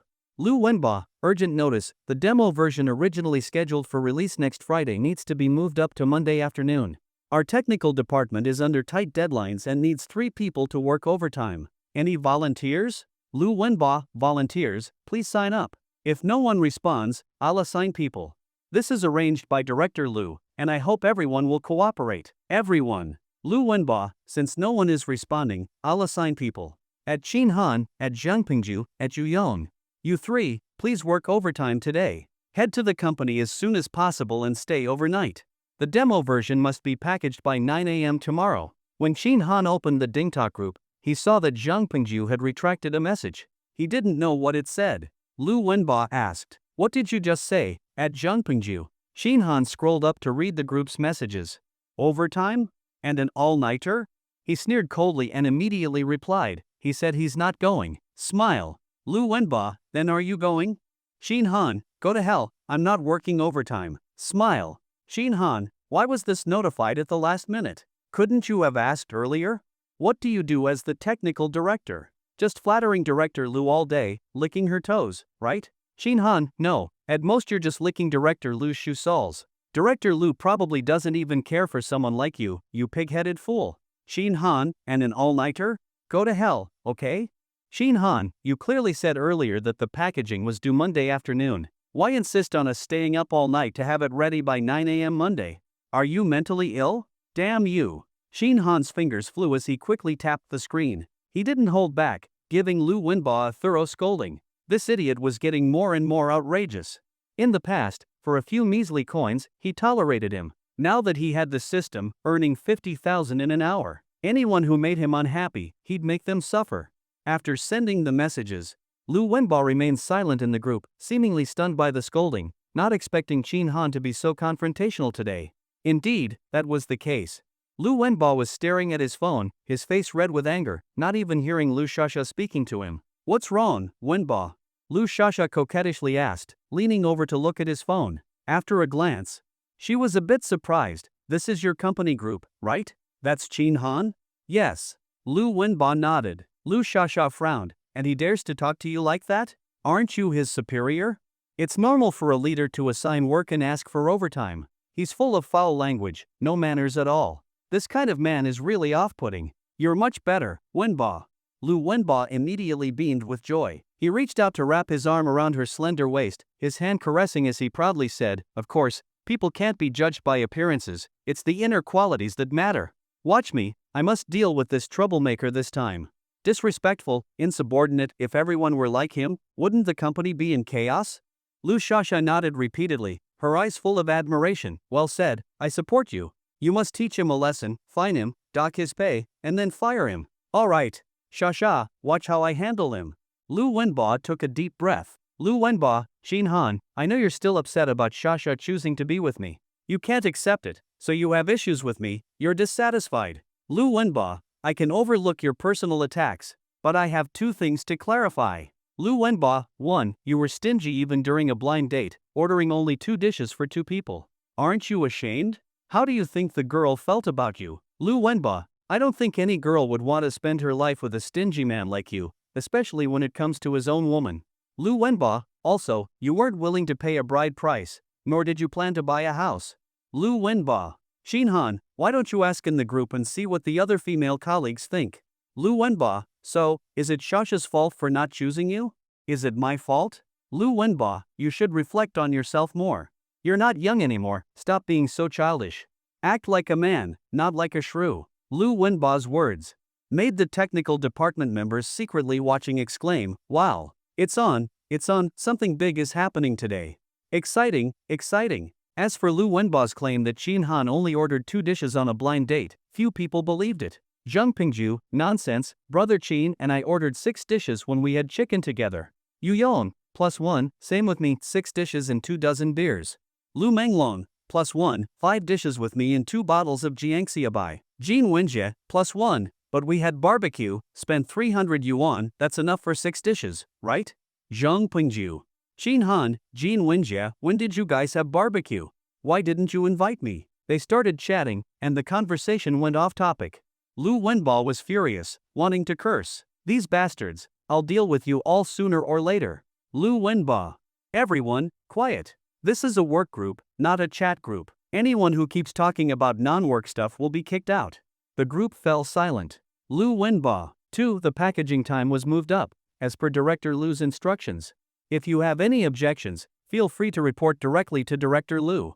Xin Han. Lu Wenba, I asked you to stay overnight and have the packaging ready by 9 a.m. Monday to allow time for error correction. In case there are issues with the package, there's time to fix them. Understand? Xin Han. Xin Han was walking back, feeling his phone vibrate. He picked it up and sneered. Xin Han, understand your ass.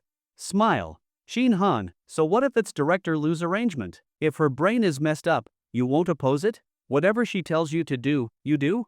Are you a technical director or just an echo? If Director Lu tells you to eat shit, will you do it? Or are you eager, thinking Director Lu's shit smells fragrant? Smile. As soon as he said this, everyone in the technical department gasped. Lu Wenba burst out laughing, viciously saying, "You're dead, Xin Han." Lu Wenba, I've taken screenshots and will send all your comments to Director Lu. As an adult, you must take responsibility for your actions. Xin Han, go ahead. If you have the guts, send them to the chairman. Stop tagging your dad, he's busy. Just after sending the message, Xin Han's phone started vibrating wildly and ringing non-stop. Brother Qin, are you crazy? Hansi, it's fine to curse out that bastard Lu Wenba, but why did you also curse Director Lu? Brother Qin is awesome. Even dares to curse Director Lu. 666. Brother Qin, did you find a better place? If there's a good opportunity, don't forget your brothers. To be honest, I don't want to stay at this shitty company either. Brother Qin. 6 or 7 colleagues from different departments privately messaged Qin Han on DingTalk. They were truly shocked this time. Cursing Lu Wenba wasn't a big deal, he was just a director. But Director Lu was different. She was the head of their entire project team. She had control over everyone's promotions, salaries, benefits, whether people stayed or left, held real power, a figure you absolutely couldn't mess with. As for everyone's concerns, Xin Han didn't care at all. He replied casually while walking, "What the hell are you afraid of? What about Director Lu? If she pisses me off, I'll clean her up too." Always with that ice-cold face like someone owes her millions. I've been sick of her for a long time. A good project got led to shit by her. She's just a useless piece of crap, looks okay but completely worthless. He blind typed the whole thing, sent it right after typing. Then he set his phone to do not disturb mode, locked the screen, no one could bother him now. Out of sight, out of mind. Deal with whoever you want. After arriving home, he changed into slippers inside, then felt a sudden urge to pee and went out to the bathroom. He shook it casually, pulling up his pants while turning. Suddenly, something fell from the heating rack on the wall. He looked down. Ha! Xin Han stared at the piece of fabric on the floor, stunned. Light teal color, smaller than a palm. That color looked so familiar. He instantly knew whose it was. Li Jishan. That little piece of fabric was the same color as the cheongsam she wore yesterday and today, so coordinated, matching inside and out. Even the mold, he guessed, must be the same color? As for why it ended up in the bathroom, that was easy to guess. The bathroom was still damp, with steam lingering, clearly she had just showered, and forgot to take this with her when she left. Xin Han thought to himself. He hesitated for a moment, but still bent down and picked up the piece. After all, it fell because of him. If he just left it, that would be too uncivilized. After picking it up, unavoidably, or perhaps inevitably, he took a closer look. Hollow butterfly design, lace style, seemed to be made of ice silk, soft and smooth to the touch, and a little cool, and also kind of sticky. Xin Han blinked and unfolded it. He didn't have any ulterior motives, he was just worried it had picked up something dirty from the floor. It was the bathroom after all. After looking at it, he folded it back up. Yep, it was definitely wet and sticky. They looked different. The former was dull, the latter glossy. Is it loneliness or emptiness? Xin Han thought to himself, just as he was about to return the item. Click. The bathroom door opened. Chin Han, one hand holding the little fabric, the other still holding his waistband, stared blankly at Li Zhishan standing at the doorway. Their eyes met, both speechless. Ha! Ha ha ha! Chin Han forced a smile. I accidentally knocked it down and was just picking it up, do you believe me? Li Zhishan's hair was wrapped up, she wore a purple camisole nightdress. Her face was flushed, and the skin on her arms and even calves glowed red and moist, almost like it would drip water. She stood at the door, calmly looking at Chin Han. Can you return it to me? Her tone was flat, no emotion could be heard. Ha, of course. Chin Han grinned and immediately handed it over. Li Zhishan took it, turned around and went back to her room, closing the door. Chin Han washed his hands and also went back to his room. Back in his room, he was still thinking about what had just happened. Actually, in that situation, he could have used the system's time rewind function to avoid the awkwardness. But he felt it wasn't necessary. He hadn't done anything wrong, why hide? They were all adults who didn't have needs. Time was still very precious, he couldn't waste it casually. Lying in bed, he soon threw the whole thing out of his mind. Chin Han picked up his phone to check something, and after unlocking it saw tons of new messages on DingTalk. The top message read, Chin Han, come to my office first thing tomorrow morning. This was, clicking in, it was from Luli. Scrolling up, damn, he sent it in the wrong chat. Shit. Chin Han was dumbfounded. That Luli wasn't just anyone, she was the project team leader. And all those things he cursed about director Lu on the way home were all posted, word for word, in the main project group. That group had more than 200 people, covering the entire team. Planning, art, tech, all departments were in it. It was basically like cursing Luli to her face in front of everyone. Given Luli's cold and proud personality, Chin Han couldn't imagine what her face looked like now. She probably wanted to chop him into pieces. Now he had truly made an enemy. Ha ha ha ha. But damn, it felt good. Chin Han thought to himself, even if it ends in being fired, who cares? He had the system, was he going to become someone's servant again? Calming down, Chin Han scrolled up through the group and finally figured out what happened. Turns out Lu Wenba had taken a screenshot of the technical department's group chat and posted it in the project group. He even tagged Luli. Then Luli popped up in the group, tagging Chin Han and asking for an explanation. And Chin Han, walking blindly and typing, didn't notice and accidentally sent all that straight into the top-listed group chat, the project group. Damn, the group exploded. Luli was the cold queen in everyone's eyes.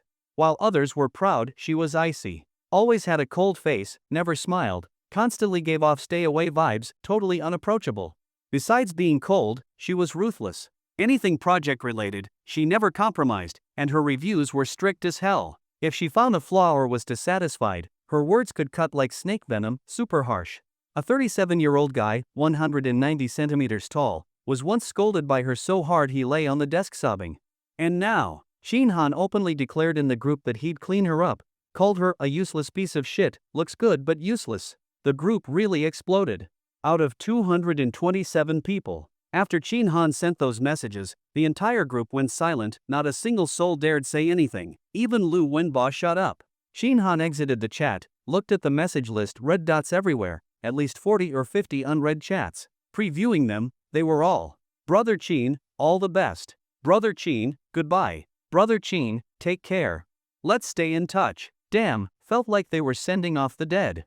Chin Han grinned, then returned to the group and typed, alright then, see you tomorrow. Luli. Ha ha ha, shasha, this time Chin Han is definitely done for. He offended President Lu, no one can save him now. If he doesn't get lost, I'll write my name backward. Lu Wenba, with his arm around Lu Shasha, spoke with certainty. He was overjoyed. Originally, he just wanted to use chat records to report Chin Han and let President Lu support him in harshly criticizing Chin Han. But he never expected Chin Han would launch a suicidal attack himself. Now it was perfect. He didn't need to do anything. President Lu would act and kick that bastard Chin Han out of the company. Once that bastard was gone, the people in the tech department would lose their support, behave themselves, and follow his orders. Lu Shasha also saw what was happening in the DingTalk group. She was curious, is President Lu a woman? Very impressive? She's not just impressive, she's cold and ruthless, said Lu Wenba. Is she pretty? Lu Shasha asked. She had just seen Chin Han say in the group that if she pissed him off, he'd deal with that President Lu. A man saying he'd deal with a woman, how would he do that? Obviously, he meant firing her. Lu Shasha also thought about how Chin Han didn't like her. She immediately felt that President Lu might be very pretty, even prettier than herself. Otherwise, Shin Han wouldn't say such things. Lu Shasha still believed that Shin Han refused to pay the bride price or buy a house after marriage because he didn't like her. If he liked her, how could he reject her directly? That clearly went against common sense. Just look at Lu Wenba, he was the most obvious example. Just to be with her, he rushed to buy gold jewelry and offer a bride price. Lu Shasha's looks and figure were what she was most proud of. Relying on those two things, she had been invincible all these years, having dated 26 boyfriends, each one chosen by her. If she didn't pick, there would have been at least 2,600. But with Shin Han, she failed miserably, and it still bothered her deeply. That bastard, I'll make him regret it forever. Hearing Lu Shasha's question, Lu Wenba nodded without hesitation. Pretty, very pretty. Her face, her figure, absolutely stunning. She's the goddess of all our company employees. Oh really? Lu Shasha dragged out her words and glanced at him with a smile, including you too? Ha ha. Lu Wenba immediately changed his tone, that was before. Now I have you, everything else is meaningless. You're the only goddess in my heart. Then this time Shin Han will definitely be fired? Lu Shasha asked. Of course. 1,000,000%. Then when he's fired, will he get any severance pay, like N+1? Impossible. Lu Wenba sneered, other people might, but Shin Han insulted a superior in public, this violates company rules. How could he get severance? It'd be lucky if they don't deduct his salary. Good, that's what he deserves, serves him right. Lu Shasha laughed again. Bobo, when you go to work tomorrow, remember to report everything to me in time, okay? Lu Wenba agreed eagerly. No problem. Tomorrow I'll record it, I'll let you see with your own eyes how Shin Han leaves the company in shame. Since the system's time duration hashtag only had 10 minutes left, there was no way to work the lottery today, so Shin Han didn't go out at night. He stayed in his room coding. It wasn't overtime, but rather finishing a side job. From now on, he wouldn't take on any side work for extra money, so this one would be the final project of his career. So, he decided to do it well and leave no regrets.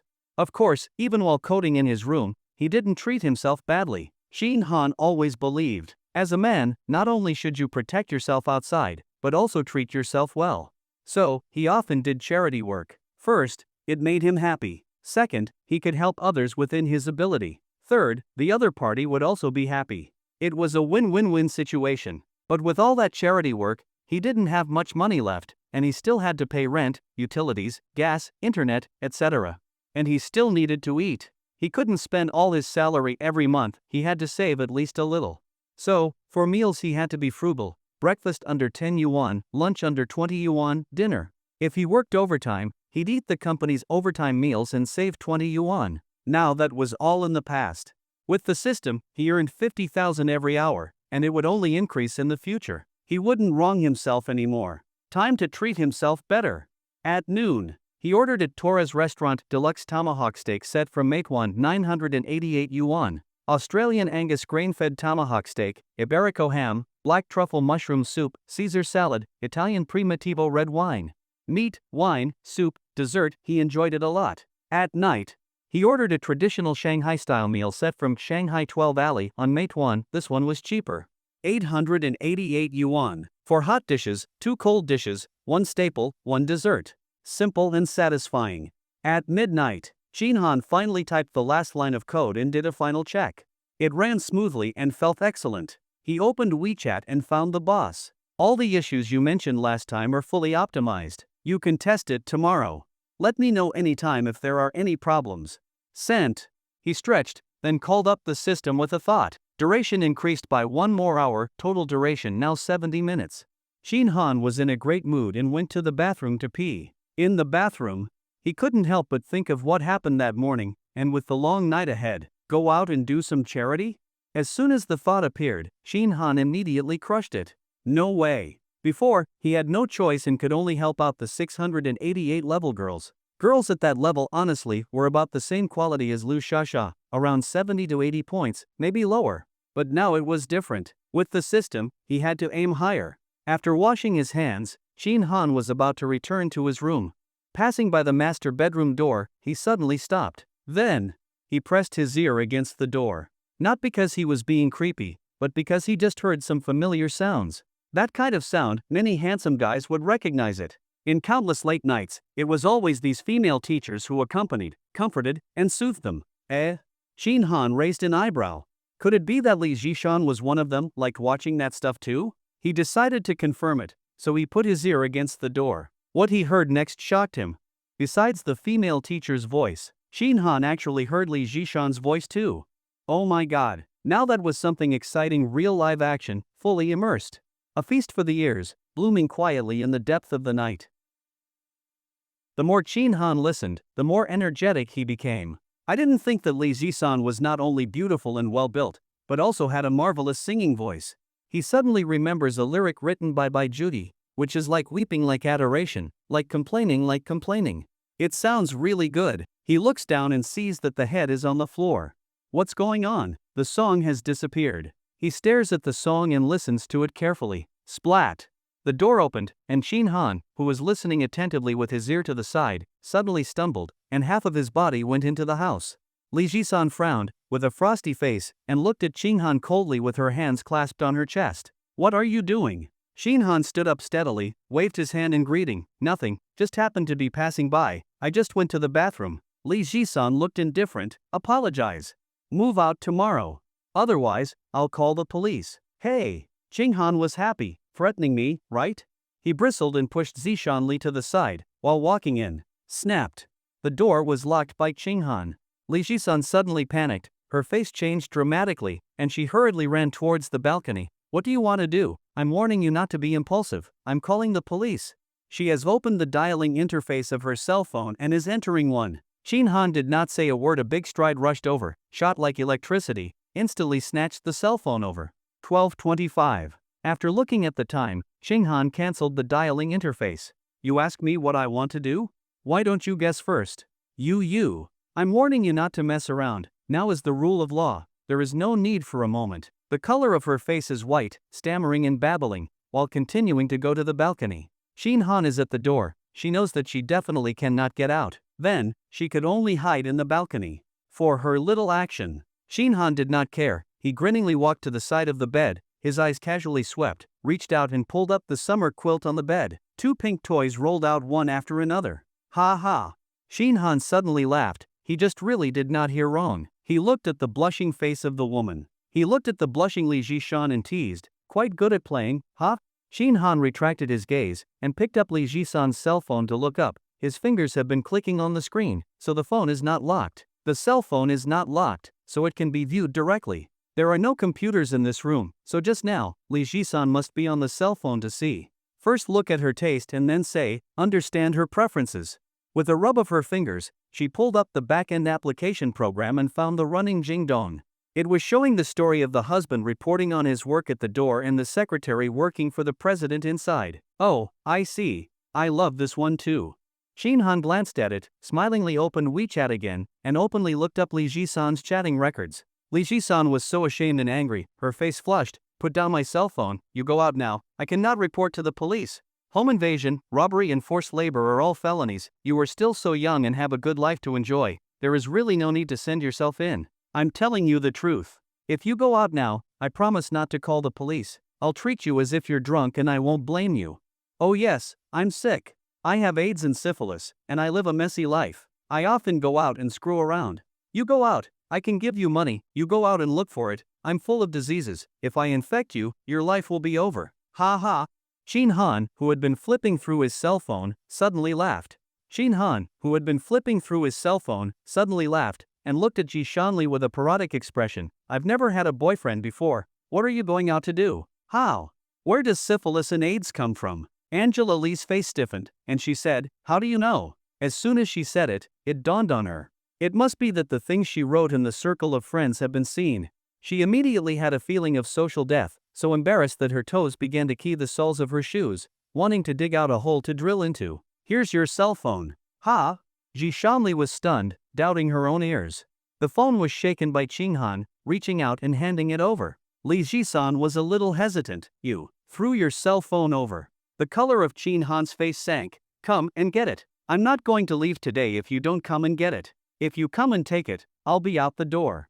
Are you serious? Do you have any other choice now? Hurry up. Save time. Shin Han coldly shouted again. Li Jishan clenched her teeth and walked over to him. Hurry up, Shin Han urged again. Li Jishan had to speed up a few steps. The room was not that big, so in 2 or 3 seconds, she reached the front of the room and grabbed her cell phone. Successfully obtaining the cell phone, Li Jishan's face was suddenly happy. Suddenly, she felt a cold. Ah. What are you doing? Ha ha ha ha ha. Shin Han laughed out loud. The last question was answered. Bye. He waved his hand. In the gaze of Li Jisan, who was dying of shame plus exasperated plus inexplicable, he whispered, back off for 5 minutes and 30 seconds. The eyes cape blurred for a moment and Shin Han looked at the door of the room in front of him. He sidled his ear and listened. Inside, Li Jishan was singing. He smiled and stretched his legs to go back to his room. After returning to his room, the excitement in his heart still did not subside, and a sense of accomplishment of breaking through the taboos has been lingering in his heart. Without the system, would he dare to do such things? Certainly not. But he did it openly and honestly, forcibly enter the room, forcibly rob the financial, openly look at other people's privacy, but also forced to check. Now nothing has happened. And even if he did, it's no problem at all. It's 70 minutes long. The system is really a good thing. Lying on the bed, Shin Han's thoughts fluctuated, and he could not calm down for a long time. Only at this moment did he truly realize that from now on, he was completely different from the rest of the world. Other people need to abide by all kinds of rules and regulations in this world. He does not need. Or rather, he will be the only one in this world who is beyond the rules of existence. After a while, he only slightly will be excited mood to calm down some, and then remembered just peeping into the Li Jisan's privacy can also be said to be secret. It turned out that his previous guesses were all wrong. A big mistake. Li Jishan was completely different from what she had imagined. First of all, she has never had a boyfriend, not to mention a life, or a real, serious yellow flower boudoir. Secondly, Li Jishan is far from being as elegant and intellectual as she usually appears. Her values are a bit twisted. Deep down, she is very materialistic, extremely greedy for money, and believes that nothing in this world is better than money. She really wants money. So much that she can buy whatever she wants. If she wants to buy a luxury sea view apartment, she buys it. If she wants to buy however many LVs, she buys them. If she wants to go to a Michelin 3-star restaurant, she goes. Aside from these, she is also very lonely, very tired, and severely lacking in a sense of security. This has to do with her background. Li Jishan was born in a small, 18th-tier county in New Province. She is the eldest daughter, with 2 younger brothers. In those rural days, the mindset of valuing sons over daughters was very prevalent. Since childhood, she never got to eat anything good. All the dirty and tiring work was hers. From the moment she became aware, she longed to escape her original family, to get away from her parents and brothers. So she studied hard and worked diligently. She got into a distant university, worked part-time jobs while studying to finish her education. But her parents and brothers didn't let her go. They said that as a college student, she could make money easily, and with more opportunities in a big city, she had to send money back home every month. It started at 1,000 yuan per month, and gradually increased to 5,000 yuan. Don't want to give? If she didn't give, they'd go to her company to cause trouble, block her at her workplace. Because of this, Li Jishan has already lost several jobs. And because of these reasons, she developed an extreme obsession with money, craving to have a lot of it, and became deeply infatuated with wealth. As for why she's already 32 and still a virgin, that's because Li Jishan is very clear on what her most valuable asset is. She wants to keep it and wait for the best offer. All this information was seen by Shin Han on Li Jishan's WeChat. In her favorites section, she had written many things like a diary. In her moments, she also posted a lot of only me content. She posted all kinds of stuff. Complaints, curses, sadness, joy, hopes, and among them, some explosive stuff. For example, she wrote about how an old professor came to buy a house recently and spoke flirtatiously to her, even asked her out to dinner. If the professor gave her the house and wrote it under her name, she would serve the old dog with her body. Looking at the professor's age, he probably wouldn't live much longer anyway. Once he died, she would completely achieve her class leap and become part of the elite. Shin Han was completely shocked, his worldview shattered. He felt mentally impacted. Lying on the bed thinking about all this, Shin Han couldn't calm down for a long time. Truly, you can't judge a person by appearance, just like you can't measure the sea with a bucket. Turns out everyone wears a mask, or even several. Even a top beauty like Li Jishan is no exception. On the surface, she's refined and elegant, proud and intellectual, but in reality, her values are distorted, and she's vain and materialistic. All for a 10 plus million yuan apartment. She's even willing to become an old man's mistress. But that's good too. It actually makes things simpler. It's just money. If she wants it, it's easy as pie. Thinking of this, Shin Han smiled and drifted off to sleep. Early the next morning, just as he was sleeping soundly, the alarm went off loudly. Shin Han suddenly jumped out of bed, grabbed his clothes and started putting them on, but halfway through he paused. Damn! Why get up so early? He threw the clothes aside and went back to bed to continue sleeping. When he opened his eyes again, it was already 10 a.m. He yawned and stretched lazily, then slowly got up. After getting dressed and washing up, he took a taxi to a nearby restaurant called Yue Xian for breakfast. He ordered shrimp dumplings, crab roe buns, roast duck, steamed ribs, all things he used to think were expensive. Today, he went all out. The breakfast cost 518 yuan. Simple and easy, just another meal. After eating his fill, Shin Han finally headed to the office. Luli, Project Team 3. Today, the atmosphere in the entire office was unusually quiet, eerily quiet. Many people were still joking and chatting at the office entrance, but once they stepped inside, the smiles on their faces vanished instantly. Expressionless, serious, like face-changing opera performers. Some even started walking more softly once they entered, as if afraid to wake some kind of demon. The large open office area, stretching dozens of meters from one end to the other, with more than 200 people. Not a single one was talking, all were staring at their computer screens with intense focus. Oppressive, heavy. Though no one was speaking, the sound of keyboards clacking filled the air. Most of them weren't even working but chatting. Shin Han hasn't come yet? Nope. If he had, would it be this quiet? Sigh. This situation is so tense I don't even dare go to the bathroom. Holding it in hurts. Such messages flooded the chat. Everyone on the project team was watching Shin Han's every move. In the tech department Ding Talk group, Wang Hui, you think Shin Han won't come today? It's already 10:30. Shang Jibin, wouldn't be surprising if he doesn't. Facing that ice-cold demon woman? Scary just thinking about it. Lu Wenba, think he can dodge the first, but can he dodge the 15th? If he doesn't show today, it counts as absenteeism. 7 days of that and the company can fire him outright, no consequences. He brought this on himself, no one else to blame. Yu Yong, I think you're overthinking, he'll definitely show. Lu Wenba, what if he doesn't? It's already noon. If he was coming, he'd be here by now. Talked big yesterday, now turns into a coward. I thought he was tough. Trash. Yu Yong, still better than some people. Lu Wenba, Yu Yong, what do you mean by that? Yu Yong, take it literally. Lu Wenba looked up at Yu Yong across the desk, his face angry, about to snap back when his eyes caught something near the office door. He immediately shut up, swallowing his words, and quickly looked back down at his screen. Lu Wenba, Yu Yong, you don't want to work here anymore, huh? Fine. You're on the list. Yu Yong, if you're so awesome, go ahead and fire me. Do your parents even know how tough you are? Zhang Pingju, so badass, huh? Lu Wenba, your granddaddy doesn't want to work either, what now? Lu Wenba, fine, anyone else? If you've got guts, step out and show yourself. No one else spoke in the group chat. Luli already had a solid reputation in the industry, and after a Series C funding round at the start of the year, 500 million yuan came in. The company was booming, with salary and benefits soaring. Unless necessary, no one wanted to risk losing such a good job for someone else. Seeing no one responding, Lu Wenba sneered. He knew it would end like this. Yu Yong, Zhang Pingju, mark my words, Shin Han won't dare to show up today. And look at you two, still dancing around for him. Idiots. Zhang Pingju, Grandpa's happy too. None of your business. Yu Yong, what if he does show up? Lu Wenba, if he comes, I'll buy milk tea for the whole department. If he doesn't, you both treat everyone once each. Deal? Zhang Pingju, deal. Yu Yong, you better start buying. Ha! Lu Wenba froze and quickly turned to look at the office entrance.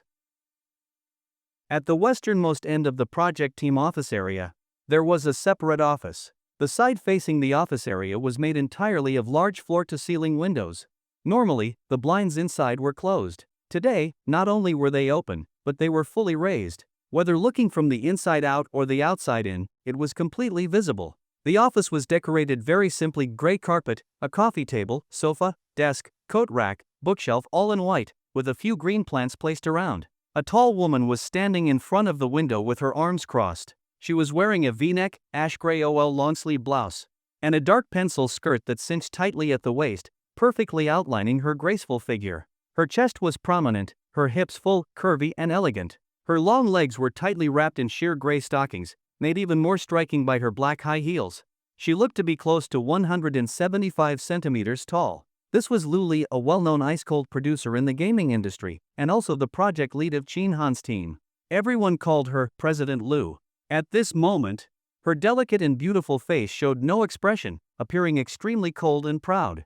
Like a newly bloomed ice flower in winter, beautiful, but with a cutting edge. Her deep eyes stared unblinkingly at the office area outside. Her brows were tightly furrowed, filled with an unspeakable frustration and pressure. She stood like this for a long time, until her feet began to ache, and that person still hadn't shown up. She let out a cold snort and was about to go sit down for a break. Just as she turned around, she heard some commotion. She looked back and saw Shin Han casually strolling into the office area. Wearing sunglasses on his face, a white t-shirt, black shorts, and a pair of Crocs on his feet. Seeing Shin Han dressed like that, the frost on her face instantly thickened even more. Everyone in the office who saw Shin Han immediately gasped in shock. Damn, Shin Han. He actually dared to not wear company uniform? 666. Respect, respect. Old Shin, you better hold on later. I'm rooting for you here. Shin Han, didn't expect you'd look even more handsome without the uniform. Hey, are those Crocs the same ones I have? Facing everyone's whispered greetings, Shin Han smiled and nodded, didn't say much, and walked straight toward his workstation. Their tech department's office was at the far west end, right next to the project manager's office. At this moment, all the blinds in the office were raised. Everything inside was visible. Shin Han saw Luli with her excellent figure standing at the window, staring at him with a frosty face. Shin Han grinned, raised his eyebrows at her, then walked over to Lu Wenba and patted him on the shoulder. What are you still sitting there for? Go buy the milk tea. Let's get the usual Madam Shanghai. I want jasmine mango, large with ice. Don't mess it up. Lu Wenba's face turned dark. He slapped Shin Han's hand away and yelled angrily, Shin Han, do you even know what time it is? It's 11:10 already. Do you not know what time work starts? And why aren't you wearing your uniform? You even wore slippers. What do you think this place is? This is a company, not your home. Shin Han dug at his ear and replied carelessly, what time I come has nothing to do with you. It's not like you pay my salary. You know this is a company, not your home, right? So why are you trying to control whether I wear a uniform or not? Go buy the milk tea before talking to me again, okay? With that, Shin Han turned and looked over the whole office, raised his voice, everyone, Director Lu is treating us to Madam Shanghai milk tea today. Let's give him a round of applause. The sudden shout made everyone look at each other. All eyes on Lu Wenba, not sure what was going on. Yeah, screenshot what Director Lu just said and post it in the main group. Otherwise people might think I'm lying. Okay. Zhang Pengju grinned from ear to ear and rushed to screenshot and post it in the group. Lu Wenba's face immediately turned green. How could he deny it now? His heart ached. Madam Shanghai wasn't cheap even if each cup cost 20 yuan, there were more than 200 people in the project team. Fuck. That's more than 4,000 yuan. He could have bought 2 outfits for Sasha with that instead. Old Lu, think it through, if you don't buy it today, then it's official that your words are just farts. Shin Han lowered his voice and grinned. How will Director Lu still have any standing in the company? How will he win respect? Hearing that, Lu Wenba's face changed back and forth, eyes flickering. Shin Han, don't get too cocky. You won't get out of this today. Offending President Lu means you're done for. I'll be watching when you crawl out of this company in disgrace. Your position, your woman, they'll all be mine. He paused, then added viciously, oh, and those 2 lackeys of yours, once you're gone, I'm not letting them off either. I'll take care of them slowly. Shin Han raised a middle finger at him. Far from panicking, he looked even more delighted. Don't worry about me. Go buy that milk tea. When you get married, I'll send you a big gift. With that, he laughed loudly and strode toward Luli's office. As soon as he moved, the entire project team stretched their necks and widened their eyes to watch. Bang! Shin Han forcefully pushed open the glass door and slammed it shut. Everyone outside visibly flinched, all shouting damn. Inside the office, Shin Han didn't lower the blinds. He walked boldly over to the desk and plopped himself right down on top of it. That wild move caused another wave of damn from outside.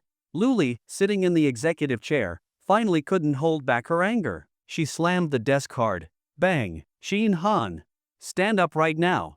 I was going to talk with you, but now there's no need. Get out. Pack your things and leave. Immediately. Now. Seeing Luli's raised brows and furious, flushed face, Shinhan smiled calmly, not affected in the slightest. Instead, he looked her up and down with interest. This was his first time looking at Luli this closely. He had always thought she was beautiful, but now, seeing her in detail, she was even more stunning. Her face and the skin on her neck looked like porcelain, glowing, flawless, without a single visible pore. Her skin was truly amazing. No wonder she was the first woman he ever rated a 90. Compared to her, Li Jishan was 2 points short. Why? Because D-cup logic is more convincing than C-cup logic. Li Jishan's aura, or rather her presence, was not as strong as Luli's. When Luli entered a room, people would subconsciously lower their voices. Her cold pride radiated naturally, inside and out. Unlike Li Jishan's deliberate act, Shinhan's gaze traveled from her head to her feet, then back up again, finally stopping at that magnificent chest, now rising and falling violently.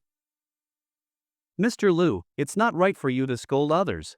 As a woman, especially a woman as beautiful as you should be a bit more cultured and not get angry so easily. It affects your temperament. You look at you everyday boss face, with everyone owes you tens of millions of like, but whoever work a little bit wrong, you are slapping the table again and again is staring, the mouth is not forgiving. Shinhan language long said, you are. This way, it is easy to endocrine disorders, caused by menstrual cramps, menstrual disorders, leukorrhea odor and other diseases. I've never seen you smile, you've never seen me smile, he said. I've never seen you smile before. Luli's face instantly black as the bottom of the pot, angry beauty eyes are almost out of fire. Well, you do not roll is it? Then you do not regret. Said. She picked up the cell phone, I left the personnel department to dismiss you. Compensation you do not want to take a penny. I'm not afraid of labor arbitration. You're a scum like you who has no discipline and flirts with your female colleagues. You won't win even in labor arbitration. Besides, I'll inform the industry about your behavior and professionalism, so that everyone will be careful when they hire in the future, so as not to recruit a scum. Believe me, I have the connections, and soon you'll have no business in this industry. It's true that the heart of a woman is the most poisonous thing in the world. Shinhan laughed, stood up and walked towards Luli. You said I molested a female colleague? Seeing him coming over, Luli frowned and rebuked in a cold voice. What do you want? Get out of here. Didn't you say I molested my co-worker? Shinhan said cheerfully, I can't be wronged by you for nothing. On hearing that, instead of panicking, Luli hugged her arms and leaned on the back of the chair, making a tactical backward movement. She coldly said, you are playing with fire, don't regret it later. If you dare to touch me today, I'll let you go in and stay there for the rest of your life. Put me in there for life? Yeah. I swear. Pow. Before Luli's words left her mouth, Shinhan slapped her with his hand. He knows that hitting someone is not a slap in the face. Since hitting a person, naturally, you have to hit the place with the most meat, and the buttocks are a bit low, so it's not smooth. Good guy. This slap down, the ground shook, waves rolled. Ah, you. Slap. Shinhan backhanded another slap. No mercy, also do not collect energy. You shut up. I flirt with female co-workers, right? I advise you to save your energy, it's useless to scream your throat out. Slap. Another slap. Looking at the spectacular scene of the mountain shaking the ground, Shinhan's heart suddenly rose a smooth, this axiom he has long wanted to whip-tart. The feeling is a few times more pleasurable than imagined. Boom. Until then, the people outside the office. Only then did the people outside the office come to their senses from the shock. One by one, their brains were buzzing, their bodies were tingling, their eyes were stagnant, and a crouch was not enough to express the shock in their hearts at this moment. Shinhan, what are you doing? Lu Wenba yelled. The first one rushed over, but no matter how the door handle twisted, he could not turn it. Bang, bang, bang, bang, bang, bang, bang. Lu Wenba slapped the door hard. Open the door, Shinhan, open the door for me. Security, go call security. What are you waiting for? Go and call for someone. You didn't see Shinhan molesting Mr. Lu inside the office. Shinhan was not aware of the movement outside the door. He backhanded a slap, felt really good, and could not help but draw back. Then, he backhanded it out again. He did this again and again. He pumped about a dozen times, and only then stopped. I'm not sure if I'm going to be able to do this, but I'm going to be able to do it. Shinhan muttered, forced to resist the idea of continuing to smoke, and then reached out to take the laptop on the table over. He wanted to flip out Luli's mask. Look at the usual, this cold and ruthless, harsh and severe iceberg boss, secretly in the end is a what kind of goods? Plug in the flash drive and open one of the retrieval tools. The first thing you need to do is to run. The same time, the run. Shin Han also opened the browser to check the history, favorites, search history. There are 2 browsers installed on this computer, one 360 Extreme Edition and one Google, and he looked at both of them. Nothing. Everything is fine. At this time, the tool to search for hidden files also finished searching, and nothing was found. Shin Han raised his eyebrows. So pure? No way. Give me your cell phone. He looks at Luli, who is suddenly silent. It's strange. This woman had been quite aggressive earlier, not only telling herself to get out, but also clamoring to call the police to send herself to jail for life. But after being severely slapped a few times by herself, she suddenly became honest, and sat there without clamoring, quiet and a bit dull. It seems to be the self-smacked stupid. Hearing that Shin Han asked for a cell phone, Luli immediately put her hands behind her back. And whispered, "Don't make a mistake, the security guards will be here soon. Don't talk nonsense, take it." Shin Han yanked her up and roughly pressed her onto the desk. Her face stuck to the cold desktop. He grabbed the cell phone. The cell phone has a black screen and needs a password to unlock. Of course, Shin Han doesn't know what the password is, but it doesn't bother him. He grabbed Luli's right hand, broke her thumb and pressed on the phone screen. It opened in seconds. First look at the SMS, then look at the photo album, then look at the memo. It's still normal. This is strange. Shin Han raised an eyebrow. Could it be that there is really someone who can break away from the law of everyone has multiple masks? No way. He immediately dismissed this guess, because he always felt that there was something wrong. Shin Han looked at the cell phone in his hand, the black Huawei Mate X5, and recalled what he had just seen. Suddenly, his heart moved. I think I understand. This cell phone only has a micro message. This is the most strange, the most abnormal place, according to common sense. Now the vast majority of people, especially young people, have at least 2 microphones, a large number and a small number. A large number of self-use, a small number of work or other. For example, flirting with girls, flirting with men. Then Luli is only 3 years older than himself, or company executives. It is absolutely impossible to only have a microphone. The Android system can be split, can double open. But Luli's cell phone only has a microphone. There is also a possibility that she is only using a microphone through the account switch to sign up for different numbers. Shin Han quickly clicked on Weixin again, and then clicked on Settings, Account Switching. It shows that there is only one account. So, Luli really only has one SMS, and only uses one SMS in her spare time? Does she really have no secrets? Is she a person who is the same as she is and has no other masks? No. There must be a demon in everything that goes wrong. Shin Han's eyes are getting brighter and brighter. There is a possibility. This is a Huawei cell phone. Huawei phones have a very unique feature that many people absolutely love. Shin Han opened the phone settings, scrolled down, and found Privacy. He tapped it, and inside was an option labeled Private Space. Tap. After tapping, the screen flickered and immediately displayed a lock screen, prompting for a password. Seeing this, Shin Han grinned from ear to ear. Finally, I have been waiting for you. I knew it. How could there possibly be someone truly consistent inside and out in this world? The rule that everyone wears multiple masks cannot be broken. This private space is essentially a separate system. You can download apps, store photos, and more. It can be used as an entirely different phone. If it is the first time being used, then upon clicking Private Space, a prompt to enable should appear. But there was no such prompt on Luli's phone, which means it was already enabled. Shin Han was thrilled. He lowered his head and reached for Luli's hand again. Ha! He raised an eyebrow in surprise. Why is this woman still lying on the desk? He clearly was no longer holding her down. With no time to think too much, he grabbed Luli's right hand. He had just used her thumb to unlock the main system, so this subsystem surely would not use the same finger. Index finger? Unlocked instantly. Clever me. After unlocking, Shin Han indeed saw WeChat. He quickly scanned through it. Aside from WeChat, there were several other apps. Wait, Bluebird? There was actually Bluebird installed. Shin Han's whole body trembled. Damn, is President Lu running a side hustle in private too? This is so fucking surreal. Holy shit, there is even 1024. Shin Han trembled again, his body swaying slightly.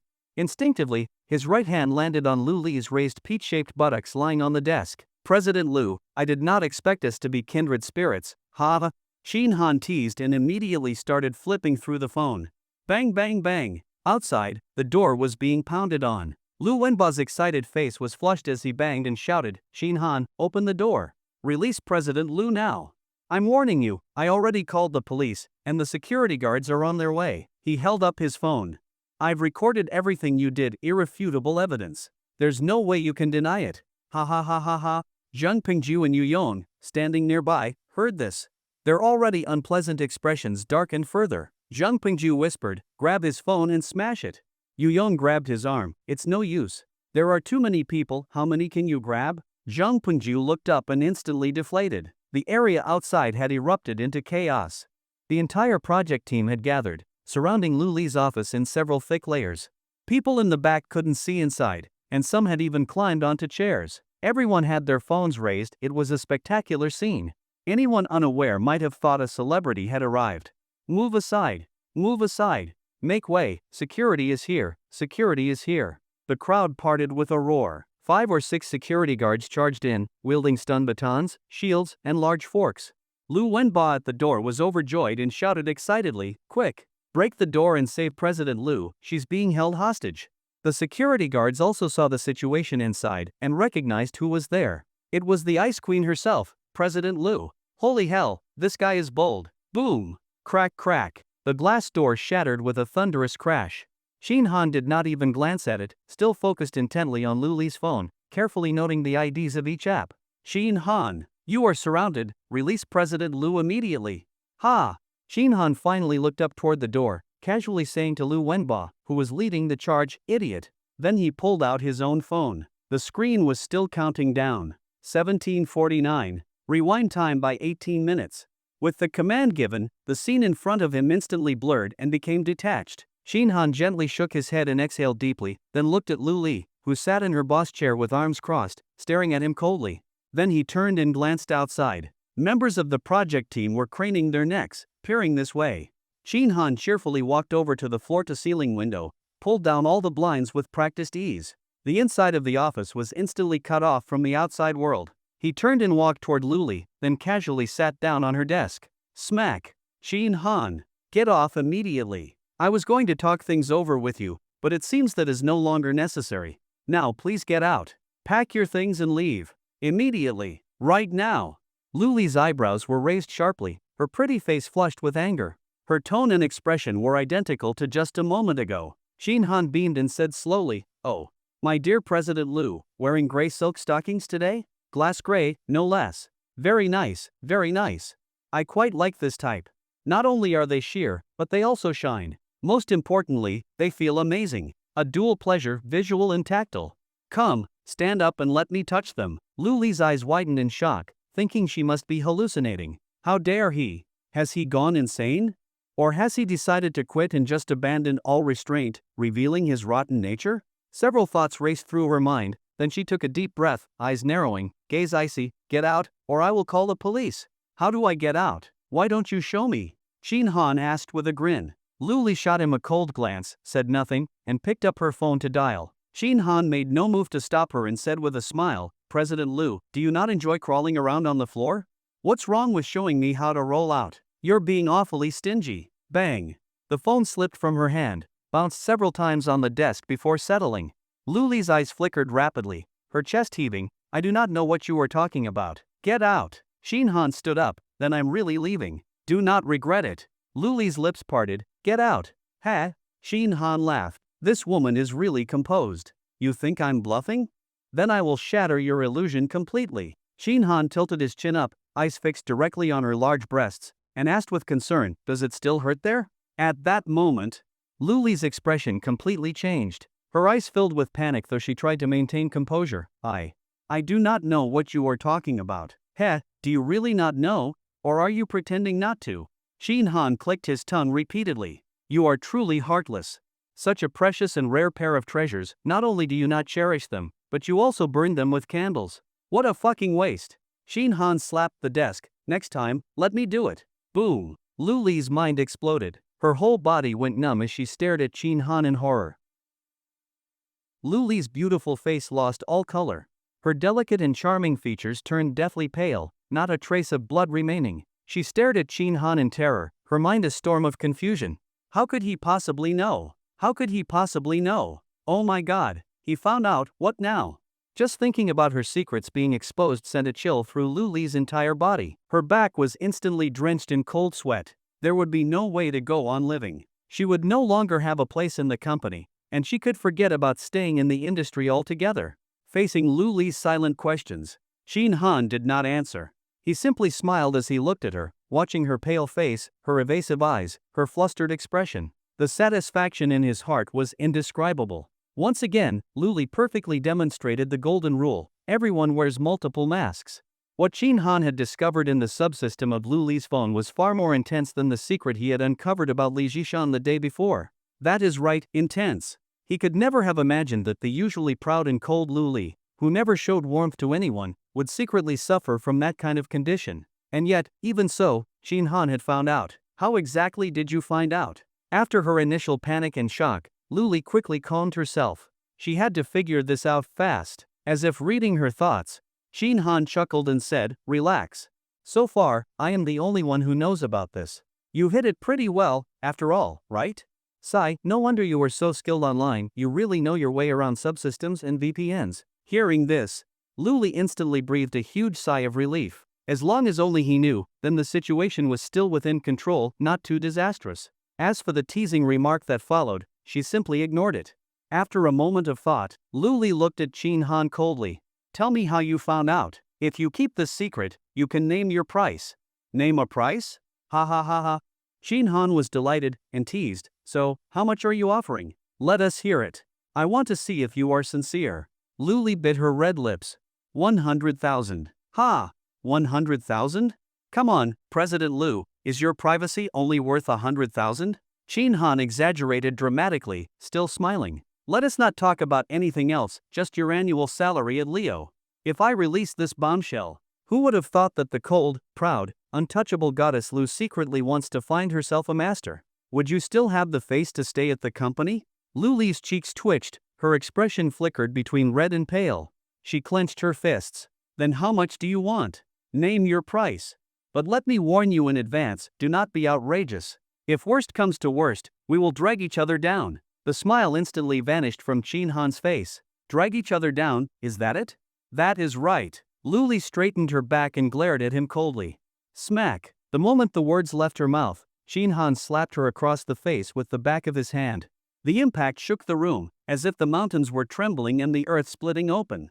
Additionally, now Shin Han understood why, earlier, when he had slapped Luli a dozen times, she had neither dodged nor resisted and simply sat there silently.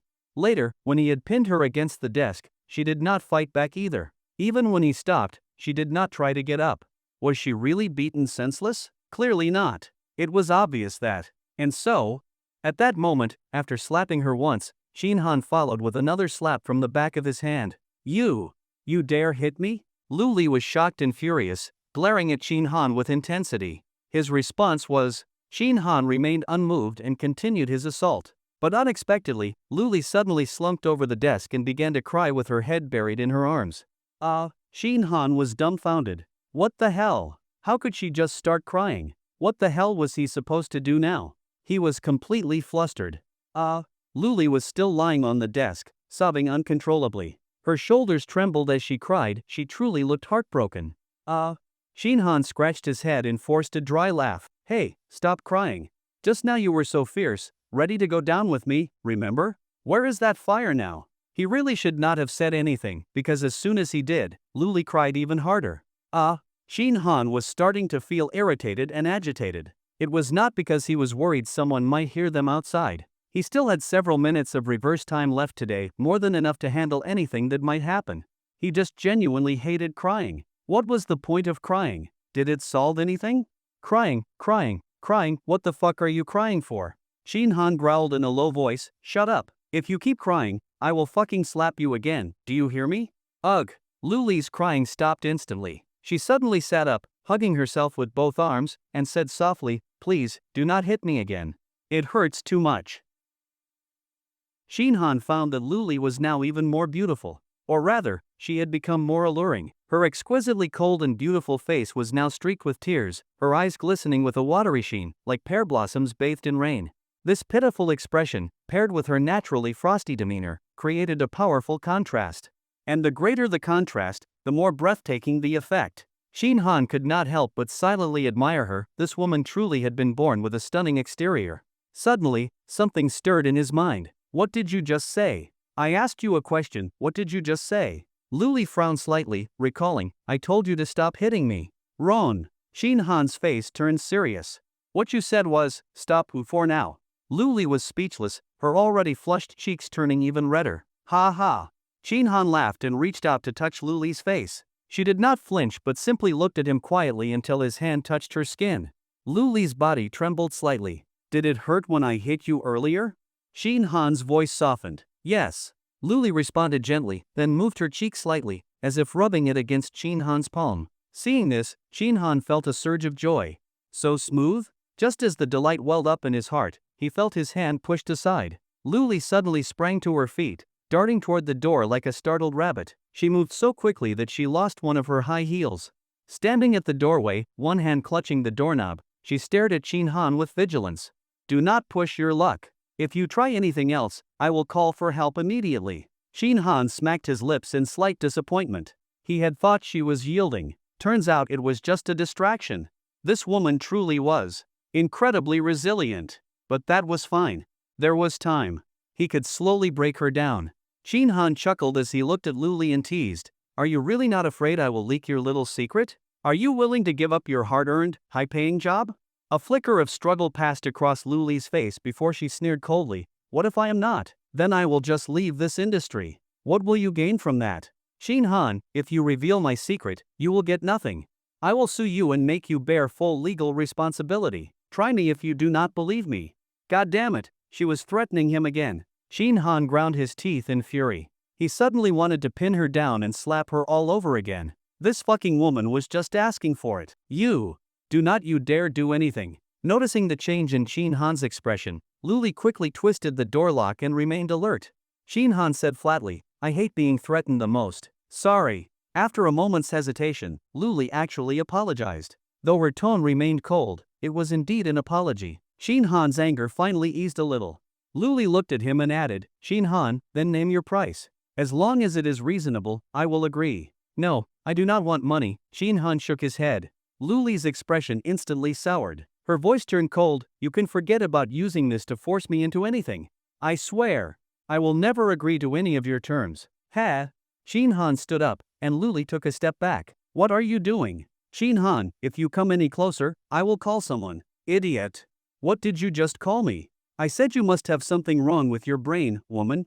I cannot even go back to work? Shin Han walked toward the door, still smiling, and picked up the high heel she had dropped. He dangled it from his finger. President Lu, are you planning to run out barefoot? Let everyone admire your pretty feet in those silk stockings. Throw my shoe over here. Why should I? Come over and get it.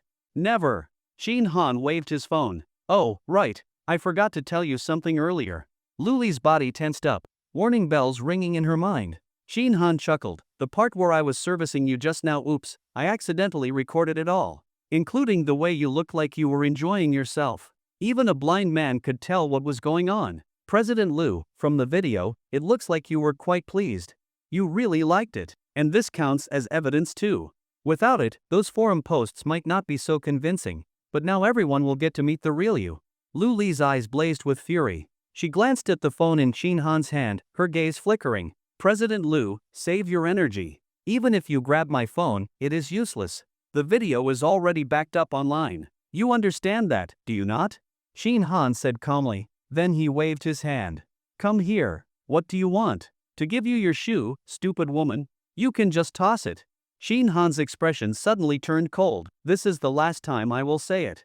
For some reason, Luli was suddenly afraid of that look on his face. Come here. After hesitating for 3 or 4 seconds, Luli slowly walked over and stopped about 2 meters away from him. Give it to me. Sit on the sofa. After another brief pause, Luli walked over to the sofa and sat down. Shin Han followed and squatted in front of her, grabbing her right foot. Ah! What are you doing? Shut up. These sheer gray silk stockings were of good quality, smooth and delicate to the touch. So thin that the veins on her feet were visible, along with her wine-red nail polish. Delicate and soft in the palm. The texture was exquisite. Shin Han slipped the high heel onto her foot, then stood up and walked to the door. Luli was stunned. She never expected that Shin Han would help her put on her shoe. Just moments ago, he had been a vicious brute, and now, suddenly, he was being so gentle and attentive. She felt a strange sense of absurdity. As she saw him about to leave, a sense of panic surged in her chest. "Where are you going?" "To work, stupid woman." Shin Han replied casually and walked out the door. Watching him leave without a backward glance, Luli felt a faint sense of loss. Then a wave of frustration rose inside her. Damn it! How on earth can I make him keep this secret? She paced around the office, restless and anxious. This feeling, like living under the hanging blade of Damocles, was driving her nearly insane. It was unbearable. Buzz. Her phone vibrated on the desk. Luli paused, hurried over and picked it up, seeing a notification that someone had added her on WeChat. Qin Emperor, Han Marshal. The avatar was a jade seal in green. She instantly understood it must be Qin Han. She clicked accept and added him as a friend. Qin Emperor, Han Marshal, behave yourself, my dear President Liu. Qin Emperor, Han Marshal, stupid woman. Whether I keep your secret or not depends entirely on your performance. Luli took a deep breath, her pearly teeth biting into her red lip. Qin Han walked out of the office. The project team members all looked up in unison, their faces full of curiosity. Brother Qin, what is the result? What did President Liu say? Zhang Pengju immediately asked. Yu Yong was already waiting at Qin Han's workstation. When he saw him come out, he stood up and gave Zhang Pengju a look. Shall we talk outside? No need. Qin Han dragged his chair out boldly and sat down. There is nothing shameful about it. It is nothing. He looked around. Hey, where is my milk tea? Here, Brother Qin. I was the first to grab it, first come, first served. Zhang Pengju, sitting nearby, took a cup of a Shanghai Sister milk tea from behind the desk plant. The surface of the cup was covered in fine droplets of condensation. Fuck it. If I do not drink it, it would go to waste. As he said this, he gave Lu Wenba a scornful glance. Qin Han took the cup and drank a few sips with delight. You are not wrong, but keep your voice down. After all, do not bite the hand that feeds you. Zhang Pengju curled his lip. Yu Yang said quietly, Brother Han, what is going on? If they are going to fire you, we need to talk seriously about compensation. Ha? Compensation? Lu Wenba looked over with a sinister smile, gloating. You are dreaming. The company would be doing him a favor by not docking his pay, and you are talking about compensation? Compensation, my ass. Yu Yang's face changed immediately. He looked at Qin Han with concern. Zhang Pengju pointed at Lu Wenba. Get lost. Watch out, or I will punch you. He paused and added, even if I drink your milk tea, I will still punch you. Qin Han burst out laughing and waved his hand. Do not argue. You are disturbing everyone's work. Anyway, I am fine, really. Who said I was fired? Has Human Resources issued any notice? Lu Wenba sneered, still pretending? The donkey has fallen but the cart has not? It is almost lunch. HR will definitely issue the notice this afternoon. What if they do not issue a notice this afternoon? Qin Han asked with a grin. Impossible. Absolutely impossible. Lu Wenba replied firmly. Qin Han said, then if they do not issue a notice this afternoon, how about you treat everyone to a coffee? Dream on. Lu Wenba's face twitched. Why should I treat? Why do you not treat everyone? I can. If HR announces my dismissal this afternoon, I will treat everyone. Drinks and desserts included. Humph. I still refuse the bet. Lu Wenba snorted coldly. Even if it is not this afternoon, it will be tomorrow. Qin Han, you will not survive in this company. Forget about it. If you dare not bet, then do not talk to me. You are not worthy. Qin Han curled his lip and ignored him. Turning his head and seeing Yu Yang still there, he said, come on, get back to your desk. Why are you lingering around here? Brother Han, are you really alright? Nonsense. I am not worried, why are you? True. Yu Yang chuckled and pulled on Qin Han's arm. Come on, let us eat, celebrate a little. Great idea. Today, Brother Qin is treating us. After surviving a disaster, there must be future blessings. Zhang Pengju chimed in. Let us go. Time to eat. Seeing it was already 11:55, Qin Han agreed. Since he had agreed to treat, Qin Han wanted to find a nice restaurant for a proper meal, but Yu Yang and Zhang Pengju stopped him, insisting they just eat nearby. Seeing how insistent they were, Qin Han gave up. I just got a huge fortune, and you two are the ones refusing a feast, not me. Do not regret it later. How big a fortune? Massive. I do not believe a word you say. Qin Han could not be bothered to explain. He randomly chose a Sichuan restaurant. The three of them went in, ordered 6 dishes and 3 bottles of beer. Time to eat. Yu Yong and Zhang Pingju were very curious about how Qin Han had spoken with Luli and why he came out of it unscathed. During the meal, they asked repeatedly how he managed it. To this, Qin Han replied mysteriously, "Because I have a secret relationship with President Liu." What kind of relationship? A secret one. Fuck. After the meal, the three of them strolled back to the office. Since Qin Han seemed genuinely fine eating and drinking like normal, Yu Yong and Zhang Pingju finally relaxed. Back at their desks, they dropped into their chairs, ready to nap. Qin Han was not tired at all. He had slept until after 10 a.m. He leaned back in his chair and opened JD.com to start shopping. Just as he opened it, a message popped up in his notifications. Luli Bubble, come to my office. This Luli Bubble was Luli. It was the WeChat name used in the subsystem of her phone. No one would have imagined that the normally cold and proud President Liu would use such a cute name. Qin Han tapped to reply, "Just say it here. I just ate and feel too lazy to move." Seeing this reply, Luli felt her liver tremble in fury. Ever since Qin Han left her office, she had been unsettled and in a terrible mood. She had not eaten lunch, no appetite at all. She had waited and waited in the office until he finally returned, and now that she summoned him, he refused to come. Luli's temples throbbed. She told herself to stay calm. "How did you find out?" It was an out-of-the-blue question, but Qin Han understood instantly and replied, "That is a heavenly secret. Cannot be revealed." "Qin Han, I always thought you were a good person. I never imagined you could be so despicable and shameless." "Mind your words.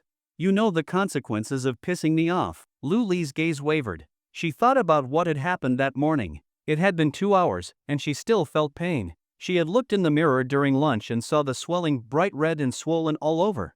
Just then, 2 more messages arrived on WeChat. "Put in a job transfer for me, something easy.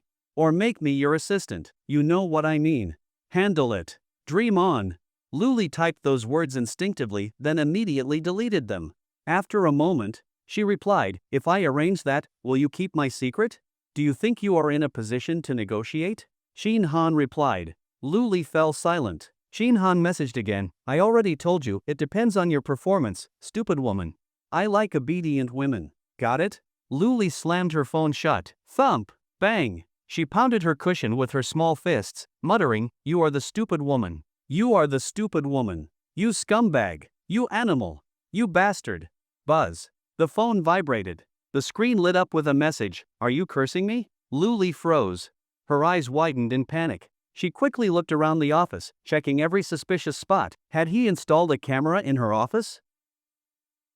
After casually chatting with Luli for a bit, Qin Han opened JD again and searched for 4090 graphics card, then directly entered the Huashua JD flagship store. ROG Raptor 4090D, 17,709 yuan. Placed the order. Payment successful. Seeing the successful payment, Qin Han was instantly filled with immense joy. Fuck, finally his wish had come true. Before, he could only dream about this damn thing, watching others' reviews, drooling over its insane performance. He never dared to buy it. Probably would not have dared in this lifetime. Because it was just so fucking expensive. A damn graphics card, nearly 20,000 yuan. He was just an average wage slave with a monthly salary of 15,000 yuan. How could he ever hope to afford that? Working his ass off for an entire month, still not enough to buy a single graphics card. Honestly, it was kind of pathetic. Should he blame his low income or the outrageous price of the card? Now everything had changed. With the system on his side, a 20,000 yuan graphics card was nothing. Feeling cheerful, Qin Han then searched for CPU, clicked into Intel's official flagship store, and without much deliberation, 14th Gen Core i9-14900KS CPU, paired with Huashua ROG Z790 Formula D5 motherboard. Total, 11,649.8 yuan. Placed the order. Payment successful. Oh damn. Qin Han felt even better. Another thing he could only dream of in the past was now in his hands. Complete satisfaction. Then he went on to buy an SSD, RAM, cooler, power supply, case, and other components. Only the best price was irrelevant. All in all, assembling a high-end PC and accessories cost him over 40,000 yuan. High-end PC build. CPU, Intel i9-14900KS, one of the most powerful processors available, perfect for gaming, video editing, and heavy multitasking. Motherboard, ROG Z790 Formula, a premium motherboard with top-tier features and excellent stability. Graphics card, ROG Raptor 4090D, a flagship GPU built for 4K gaming, rendering, and AI workloads. RAM, G-Skill Triton Z5 8000 MHz, 48 GB, extremely fast and spacious memory for smooth performance. Storage, Kingston Fury 4TB PCIe 4.0 SSD, ultra-fast and large enough for all your files and games. Power supply, ROG Thor 1200W, powerful and reliable, with plenty of headroom for future upgrades. Case, ROG Genesis 2, a sleek, spacious case with great airflow.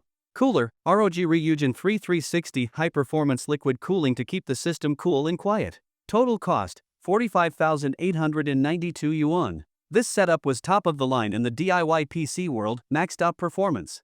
Invincible. After buying the PC, Shin Han also purchased a Harman Kardon Bluetooth speaker, ROG keyboard and mouse combo, and a ROG 32-inch 4K/240Hz monitor. Another 13,599 yuan spent, mainly because the monitor alone cost 9,239 yuan.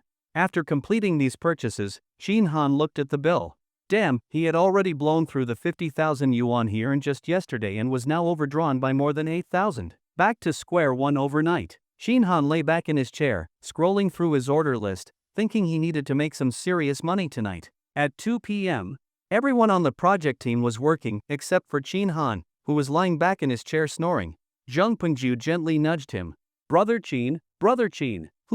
Shin Han opened his eyes a sliver. He had just dozed off when he was rudely awakened. It is working hours, man. Why are you still asleep? No worries. You do your thing. Do not mind me. Zhang Pengju turned away, clearly concerned. But Shin Han, even with his eyes closed, could not fall back asleep after that. No trace of drowsiness remained. He had no choice but to sit up. Work? Forget about it. Ever since he got the system, he had sworn to never work again.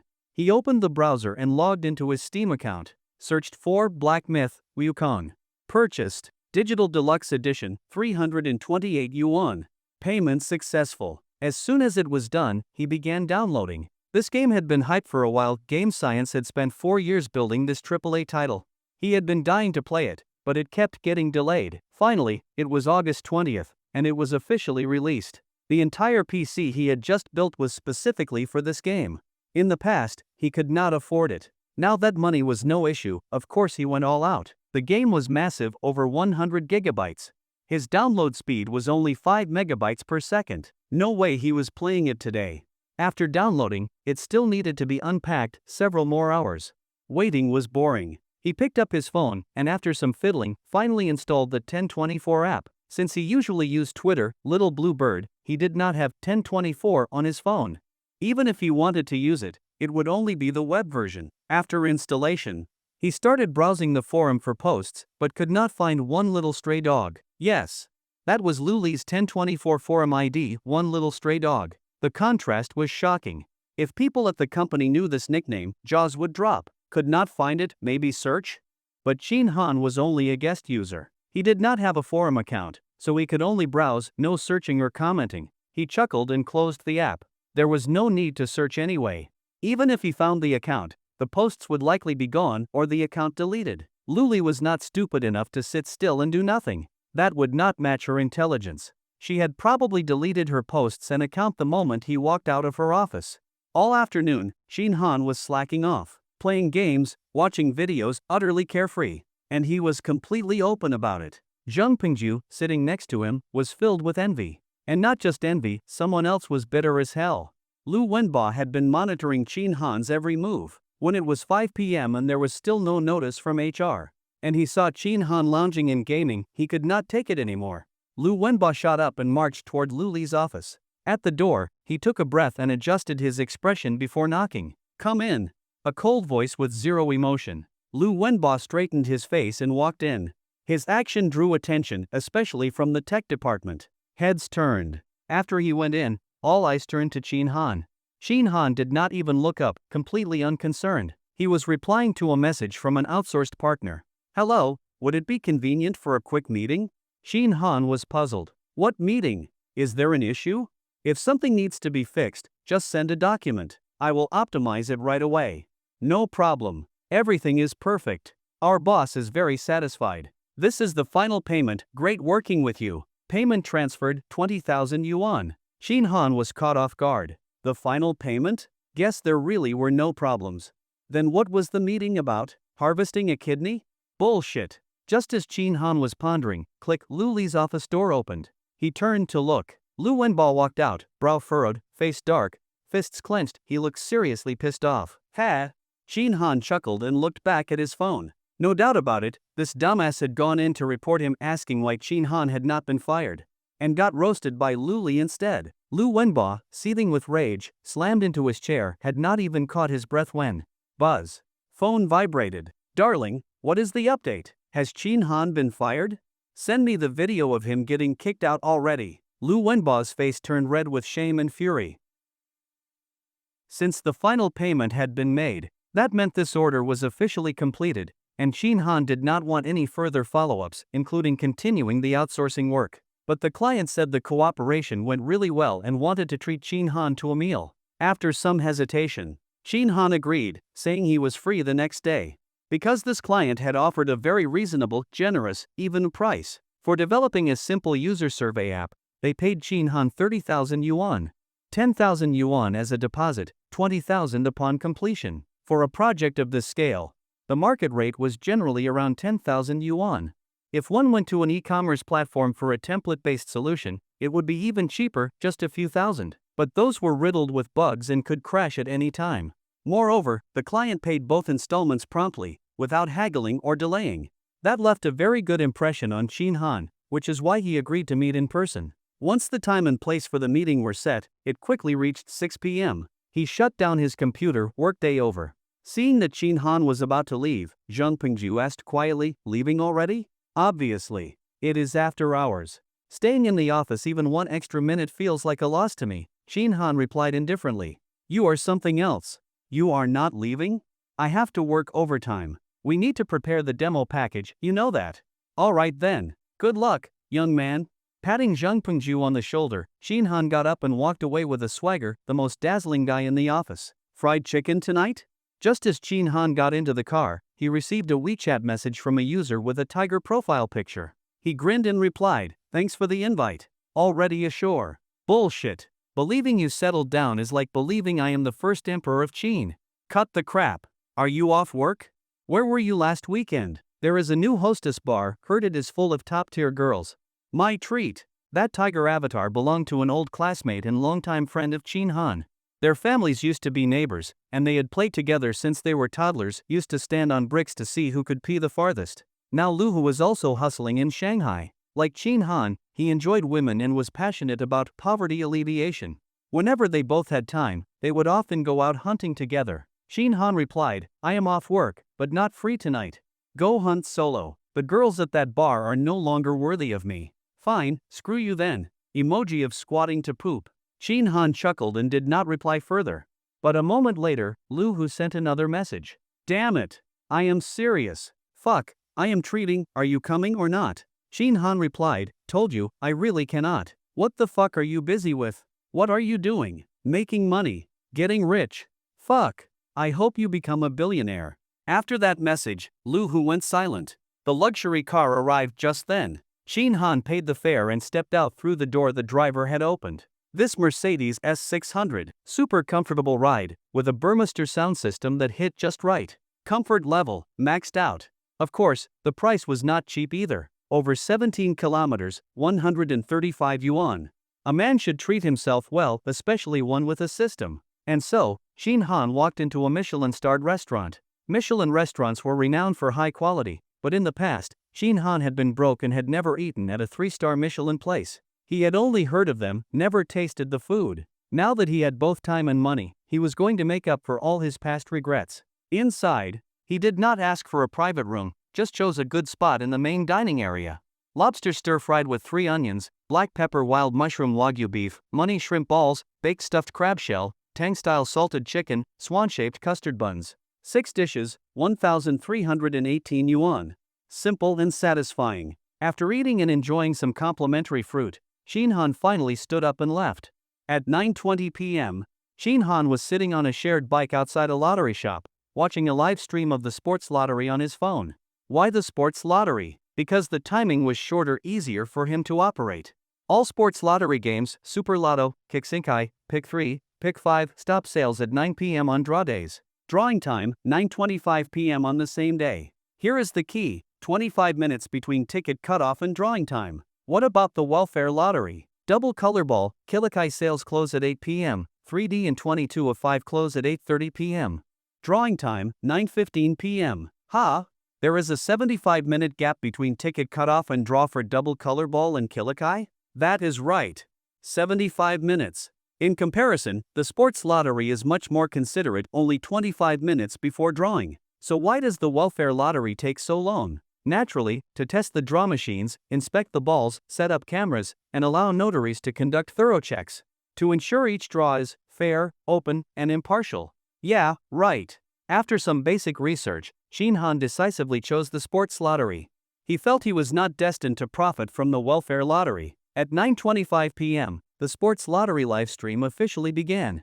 One by one, the cute little balls rolled out from the constantly shaking machine. 14, 12, 19. Watching the balls tumble out, Shinhan's breathing quickened. These were not just balls, they were golden gods of wealth, for fuck's sake. The drawing was fast, each ball took less than a minute. At 9:31 p.m., the winning numbers were announced. 07-11-12-14-19, 02-08. First prize, 6 winners, each receiving 10 million yuan. Second prize, 112 winners, each receiving 148,425 yuan. Third prize, 176 winners, each receiving 10,000 yuan. Fourth prize? Shinhan was no longer listening to the announcer. His mind was spinning with rows and rows of zeros. Go back 40 minutes. The world blurred, the sky spun. Shaking his head slightly, the dizziness faded. Shinhan glanced at his phone. 8:51 p.m. 9 full minutes before ticket sales closed, more than enough to handle any unexpected issues. Like waiting in line, slow internet, or a store owner suddenly needing to pee? Shinhan turned and strode into the lottery shop behind him. As expected, there were already quite a few customers, 2 elderly men, a middle-aged couple, and 2 young guys. With time to spare, he was in no rush. He found pen and paper on the counter and quickly scribbled down some numbers. Boss, 3 sets of numbers here, 50 tickets for each. Shinhan waved his phone. Already paid, 300 yuan. Just 150 tickets. The shop owner was not fazed. He had seen far crazier. Once, a guy bought 50,000 tickets and won 200 million. Alright, printing now. The owner took the paper and started typing away on the keyboard. Buddy, take a look, is everything correct? Shinhan glanced over. The numbers and ticket counts matched what he wrote. Looks good. Great. The owner hit enter. The printer started spitting out tickets. Young people these days really do spend generously. After Shinhan left with his lottery tickets, an old man commented with some emotion, buying 300 yuan worth at once. The shop owner joked, "Come on, brother Zhang, all the tickets you have bought over the years could buy you a car." "Impossible, I have not spent that much." The old man quickly waved his hand to deny it. The owner retorted, "A Wuling Mini at least?" The old man rubbed his sparse hair and said nothing. The owner laughed again. "Young folks are just in it for the novelty. Buy 300 yuan today and probably never again." "That is true." The old man smiled proudly. "Not everyone can be like me, decades of loyal participation in this money pit. Ha ha."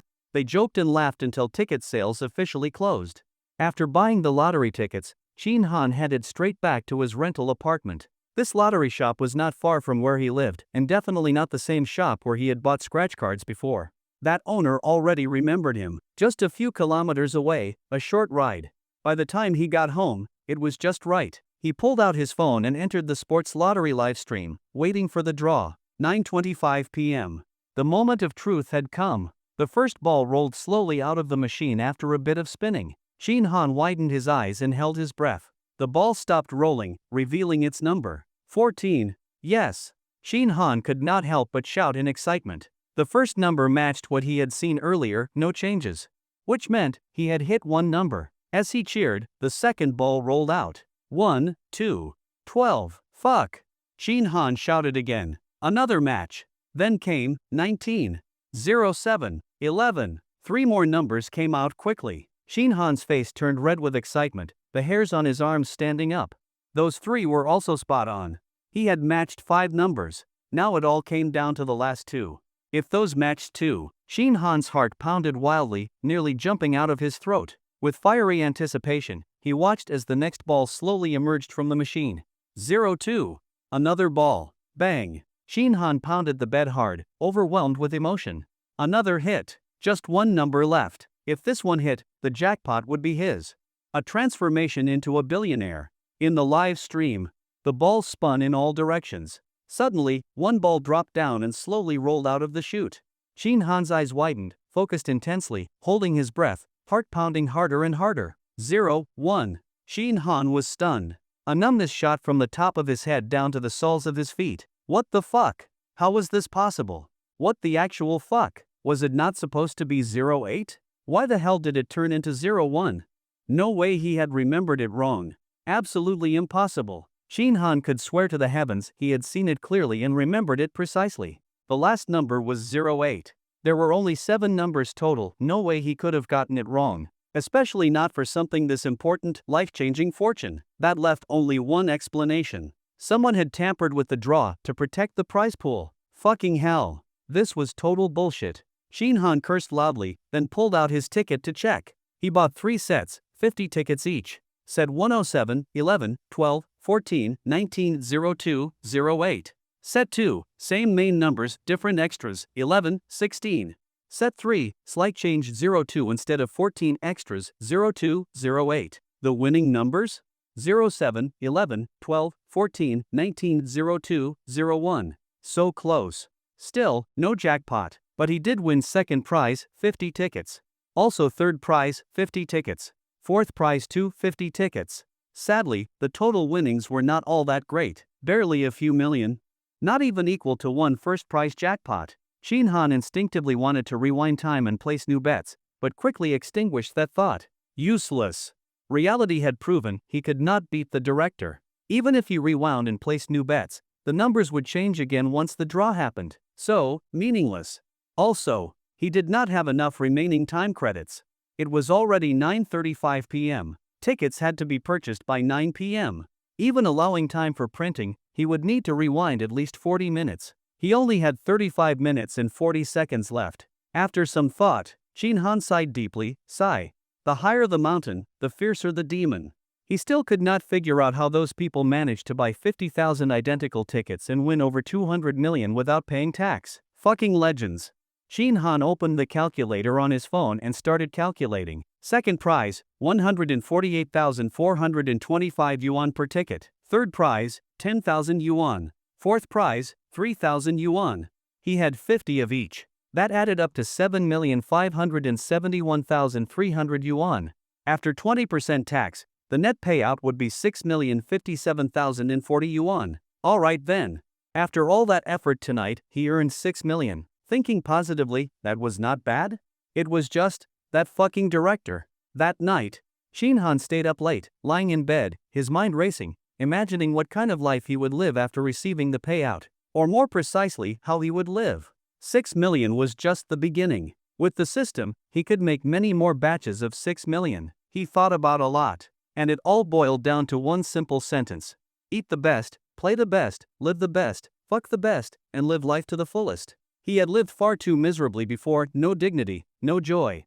The next morning, Shin Han got up early, washed up, and headed out with his backpack. He was so excited that he did not even care about breakfast. He found a small diner near his complex and ate something quick. 2 buns, 1 soy milk, 10 yuan. Basic, but it did the job. After breakfast, he called a ride-hailing car to the vicinity of the sports lottery center. Got out and walked the rest of the way. When he arrived at the lottery center, it was just 8 a.m. By then, he was already wearing a hat, a mask, and sunglasses. The security guard had seen it all. He glanced at Shin Han's outfit and asked quietly, "Here to claim a prize?" Shin Han did not say anything but nodded. "What prize level?" Shin Han held up 2 fingers. Hundreds of thousands. The guard's face immediately lit up with envy. "Go on in and wait. It will be a little while before the office opens." He paused, then added, "Did you bring a head cover? I have hoods and masks here if you want to take a look. You can buy both and wear them together, much more secure." Shin Han. Out of curiosity, he asked the price. Damn, the kind-looking old guy was selling an Ultraman mask for 1,000 yuan. The hood was even more expensive, 2,000. Truly making a living off the land. Next to the lottery center, he made a living off selling masks. Such shady behavior could not be encouraged. Shin Han immediately opened his backpack and pulled out a black wizard's cloak. He had grabbed it that morning from a bicycle in the hallway. Probably some brat's flashy riding gear. Well, let us see if you dare to park improperly again. Seeing how well prepared Shin Han was, the security guard let out a helpless sigh. The prize claim process was actually not complicated. Present your lottery ticket and your ID, just those two things. Then comes the information registration step, which is mandatory. The lottery center needs everything on record. Since Shin Han had won a substantial amount, cash payment was obviously out of the question. The staff asked him to provide a first-class local bank card registered in Shanghai. They added that if he did not have one, they could arrange for bank personnel to assist with the process. Shin Han politely declined and directly handed over his China merchant's bank card. The staff looked a little disappointed. Trying to scoop deposits all the way out here? Shin Han thought to himself, looks like everyone is trying to make a living these days. Since he had the card, the staff had no excuse, so they recorded his account number and then asked if he was willing to accept an interview or make a donation. They also added that for the interview, he could wear a mask and have his voice altered. It would not be recognizable to outsiders. Shin Han refused all of it. He did not want fame. What the hell was the point of an interview? As for donations? Sorry. He used to be a broke bastard too. Where were all the donations then? Besides, even if you do donate, where the hell does that money really go? And, hey, he paid taxes. He paid over 1.5 million in taxes. His take-home was only 6 million. Donate my ass. Not donating, not even a single damn cent. After rejecting everything, the staff's expressions turned cold. They told him to wait and left. About half an hour later, 2 other staff members returned, carrying a few documents. Second prize, 50 tickets, total winning 7,421,250 yuan. Third prize, 50 tickets, total 500,000 yuan. Fourth prize, 50 tickets, total 150,000 yuan. Total prize money, 7,571,300 yuan. Tax on windfall income, 20% 1,514,260 yuan. Final payout, 6,057,040 yuan. Even though he was mentally prepared. When Shin Han saw that long string of numbers stamped with the bright red seal of the sports lottery center, his heart still pounded uncontrollably. Over 6 million, all his. In his entire life, he had never seen this much money. Fucking awesome. But then he thought about the 50 first prize tickets he lost out on. A pang of heartache hit him. If the numbers had not changed, that would have been 500 million. Sigh, take what is already in hand, take what is in hand. Know when to quit better than walking away empty-handed. Swipe, swipe, swipe. Signed, fingerprint stamped. Congratulations, Mr. Chin. The funds will arrive in your account within 2 hours. Please come this way for a photo. Sure, just a moment. Shin Han carefully stored his receipt, then pulled a black wizard's cloak out of his bag, stunning the staff. Mr. Chin, we actually have mascot headgear prepared. You can just use ours. When he saw the massive lottery mascot costume, Shin Han felt a bit awkward. That damn gatekeeper totally scammed him. Shin Han stood holding a giant signboard with the staff. Click, freeze frame.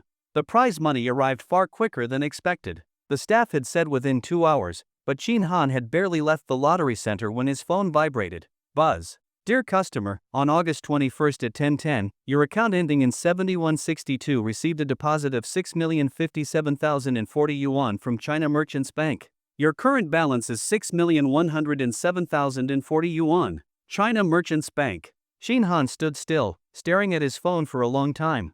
He counted the digits over and over again. Whew. After a while, he exhaled a long breath. Nothing beats having the money in your hand. Only now did he feel fully and truly relaxed, from the inside out. Looking at the world through the eyes of a 6-millionaire. Suddenly everything seemed beautiful. The sky was bluer, the trees greener, even the exhaust-filled air smelled kind of nice. He casually summoned a luxury car. Once inside, he saw a message pop up on DingTalk. Luli, it is past 10. Why are you still not at work? Ha? Shin Han chuckled and replied, miss me? Luli, do not flatter yourself. Skipping work is considered absenteeism. Shin Han replied, you did not even think to call in for me? No sense of tact at all. Luli stopped replying. Seeing that she was done, Shin Han put his phone away. He had other matters to attend to, no time to banter. Half an hour later, a BMW 530 pulled up outside a Home Love real estate branch. Shin Han got out and strode inside. The store was quite spacious, over 100 square meters. There were quite a few people inside, clients and agents, all in small groups looking fairly busy. Hello, may I ask what service you are looking for? A woman in her 20s wearing a white shirt and a black pencil skirt approached him, legs clad in black stockings. Too bad her makeup was heavy, and frankly, she just had no charisma. Shin Han glanced at her, then looked around the store. After a moment, he asked, Li Jishan is not here today? Upon hearing the name, the woman's smile immediately froze. Sir, whatever business you need, I can help too. If you are looking to buy a home, I can get you the best discounts. If you are renting, I can also get you the best deal. Guaranteed, you will not pay a penny more. Shin Han shook his head and said calmly, No, I am looking for Li Jishan. She is a friend. Friend? The woman looked at Shin Han again, clearly skeptical. After failing to find anything valuable about him beyond his looks, she pursed her lips slightly. Li Jishan was known to be materialistic and snobbish. She would be friends with someone like this? Yeah, right. The woman gave a half-hearted smile. Then you can look for her. I have no idea where she is. She turned and walked away. What a shitty attitude. If it were not for Li Jishan, Shin Han would have walked right out. That night when he had gone through Li Jishan's phone, he not only found her secrets but also learned about her current situation.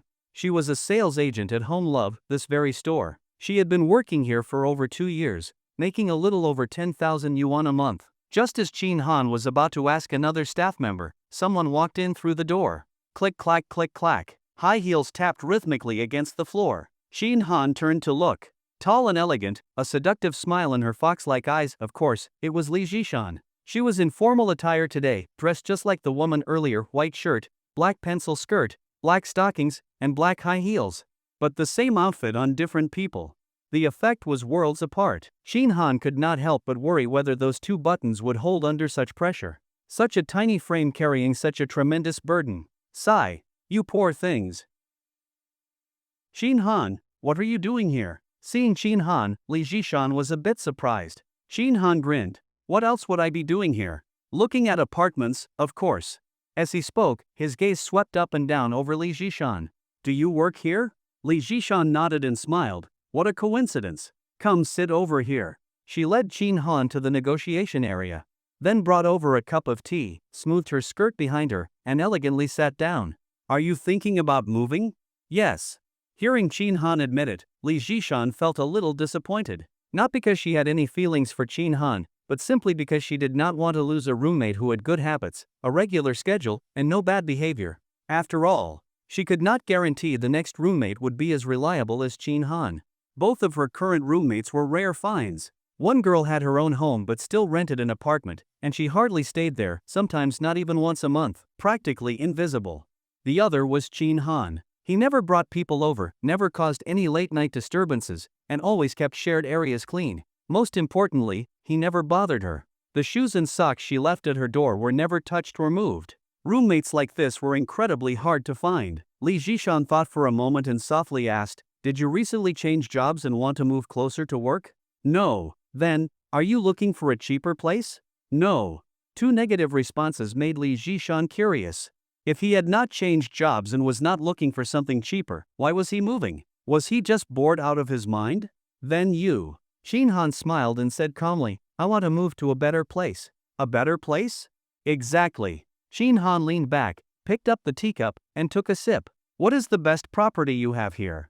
That was quite a tone. Li Jishan frowned slightly but still asked with a smile, What is your budget? We have properties at all price points. If you give me a number, I can recommend something. I do not have a budget. Just tell me what the best property here is like, where it is, and how much it costs. The smile on Li Jishan's face faded a little. She was not very pleased with Shin Han. She had never expected that this seemingly polite and handsome guy was just another bragger with an overactive imagination. The best property, he said. Just tell me the price. As if you could afford it? No, you could not even rent it. But although she thought this to herself, Li Jishan still opened her iPad and pulled up the listings sorted by highest rent. Tangshan Lake Pavilion /5 bedrooms, 2 living rooms /duplex villa 392 square meters, monthly rent, 50,000 yuan. Rent? Of course. Did you think you could buy it? Li Jishan said with a chuckle. Shin Han looked up at her. Let me take a look first. Seeing how serious he acted, Li Jishan sneered internally. He was really putting on a show. Shin Han clicked on the duplex villa at Tangchen Lake Pavilion and browsed the interior photos. After just a few images, he exited. The interior design is awful, so outdated and lifeless. Got anything else? Yes, click back. The rest are all there. They are sorted from low to high in price. Do you have any location preferences? Let me browse first. That line again. Li Jishan was speechless. She crossed her arms and said nothing more, silently watching Shin Han show off. She was curious to see how he would backpedal. What kind of excuse would he come up with to save face? Shin Han flipped through the listings on the tablet, looking at one, then another. After about 10 minutes, one set of photos immediately caught his attention. A large flat with a huge balcony and a small rooftop garden. The overall decor was modern and minimalistic, trendy and vibrant, with complete functionality. The photos and video gave a very pleasant impression. Most importantly, it said the place was renovated only 3 years ago. The layout was also great: 4 bedrooms, 2 living rooms, 1 kitchen, and 3 bathrooms, with good ventilation and sunlight from both north and south. The location was excellent, right in the heart of Pudong, close to the junction of the Inner Ring and Longdong elevated roads, just a 15-minute drive to Lujiazui, very convenient. Shin Han figured it would be nice to rent a place like this for now. Later, he could buy something even better. The top priority now was to upgrade his living conditions. His current rental was no longer worthy of a billionaire plus model citizen system host like him. Shin Han tapped the screen. This one. Tell the landlord to come sign the lease. Oh, huh? Li Jishan had been scrolling through Meituan, about to order lunch. She replied instinctively, then quickly snapped out of it and stared at Shin Han in shock. Shin Han pushed the iPad toward her. Li Jishan looked down at it, then immediately picked it up. Jianglin Tianxia /4 bedrooms, 2 living rooms /210 square meters, monthly rent, 40,000 yuan. She looked at it twice, confirming she was not mistaken. Li Jishan stared at him suspiciously. You want this one? Yes, this one. The photos and videos here are all real, right? No post-processing? Shin Han asked. Li Jishan shook her head. No, high-end listings like this are all authentic. You can visit them in person. But... She hesitated, then said quietly, this place costs 40,000 yuan per month. Shin Han, you are not joking, are you? Ha! Shin Han smiled, crossing his legs.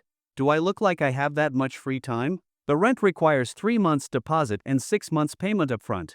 Are you okay with that? As long as the property is in good condition, everything is negotiable. Li Jishan studied his expression carefully and realized his tone and demeanor did not seem like he was joking. Could it be he really wanted to rent this place? Li Jishan was shaken. What? Is there a problem with the property? Or are you too busy? If so, you can have one of your colleagues help me instead. Seeing her hesitate, Shin Han chuckled and said, No, it is fine, no need. Li Jishan quickly came to her senses and smiled. If you are sure about renting, I will contact the landlord and arrange a viewing time. If everything checks out, we can sign the lease on site. Shin Han nodded. Li Jishan spaced out for a second, then picked up her phone and started dialing. 2 minutes later, she covered her phone and looked at Shin Han. The landlord is available after 4 p.m. Does that work for you? Works for me. Li Jishan spoke a few more words into the phone, set the time, and hung up. Shin Han stood up and smiled. Let's go. It is lunchtime, time to eat. Ha? What? Let's eat first, then go see the apartment this afternoon. Oh. Shin Han's assertive tone left Li Jishan a bit flustered. She agreed almost without thinking. Li Jishan instinctively followed Shin Han outside. It wasn't until they stepped out the door that she realized she really should have declined more tactfully earlier. Now that she was already outside, backing out would just seem fake. Standing at the entrance, she saw Shin Han fiddling with his phone and suddenly didn't know what to say. Should she suggest grabbing a quick bite nearby? As Li Jishan was pondering this, she suddenly heard Shin Han say, let's go. Get in the car. She looked up and saw a sleek black Mercedes pulling up to the curb, with Shin Han walking toward it. That car, wait. Li Jishan followed him, puzzled. As she got closer, she saw the S600 badge on the back, a luxury Benz worth well over 1 million yuan. Hello, please get in, said the driver, dressed in a white shirt, black vest, and white gloves, as he opened the door. Oh, okay. Her mind buzzing, Li Jishan dazedly got into the car, her head swirling with wild thoughts. A wealthy young heir doing undercover philanthropy? A billionaire CEO's secret son returning to claim his legacy? Was this kind of wild plot actually happening around her?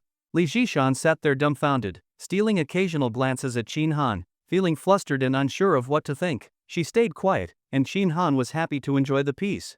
At the moment, he was thinking about his afternoon plans. He'd already picked a house, but he still needed a car. Hailing rides every day was getting old. A man's got to drive. Whether to floor it or gently brake, it should be up to him. That's real freedom. Every guy dreams of owning his own car. So did Qin Han. He'd always wanted one but couldn't afford it before. Cars need gas, parking fees, insurance, maintenance. All told, those costs could easily run over 10 grand a year. Back then, he figured the money was better spent helping the poor a few more times. But now, none of those concerns mattered. Which proves, money really is the solution to most problems. The Benz sped along, and in no time, they arrived at their destination. We're here. Qin Han got out first after giving her a quick reminder. Snapping back to reality, Li Jishan hurried out after him only to see the uniformed driver wave goodbye and drive off. He laughed. She stood there, stunned. What kind of move was that? That guy wasn't Qin Han's driver? Then, he wasn't a rich heir or secret CEO son after all. Her mind buzzed again. On the ride over, she'd fully convinced herself that Qin Han had some serious background. She'd even mentally prepared how to speak and behave around him going forward. And now, all that effort had gone to waste. She'd clearly overthought everything. Come on, it's hot out. We've still got things to do after lunch, Qin Han said, seeing her frozen in place. Li Jishan softly responded, brushing a strand of hair behind her ear and heading toward the restaurant. After a few steps, she glanced up at the sign above the restaurant's entrance. Thai. Anman. Wait a second. This is a Michelin 3-star, she exclaimed. Qin Han chuckled inwardly. From what he'd gathered, Li Jishan wasn't just materialistic, she also loved luxury. And by luxury, it meant food, fashion, fun. She wanted the best of everything.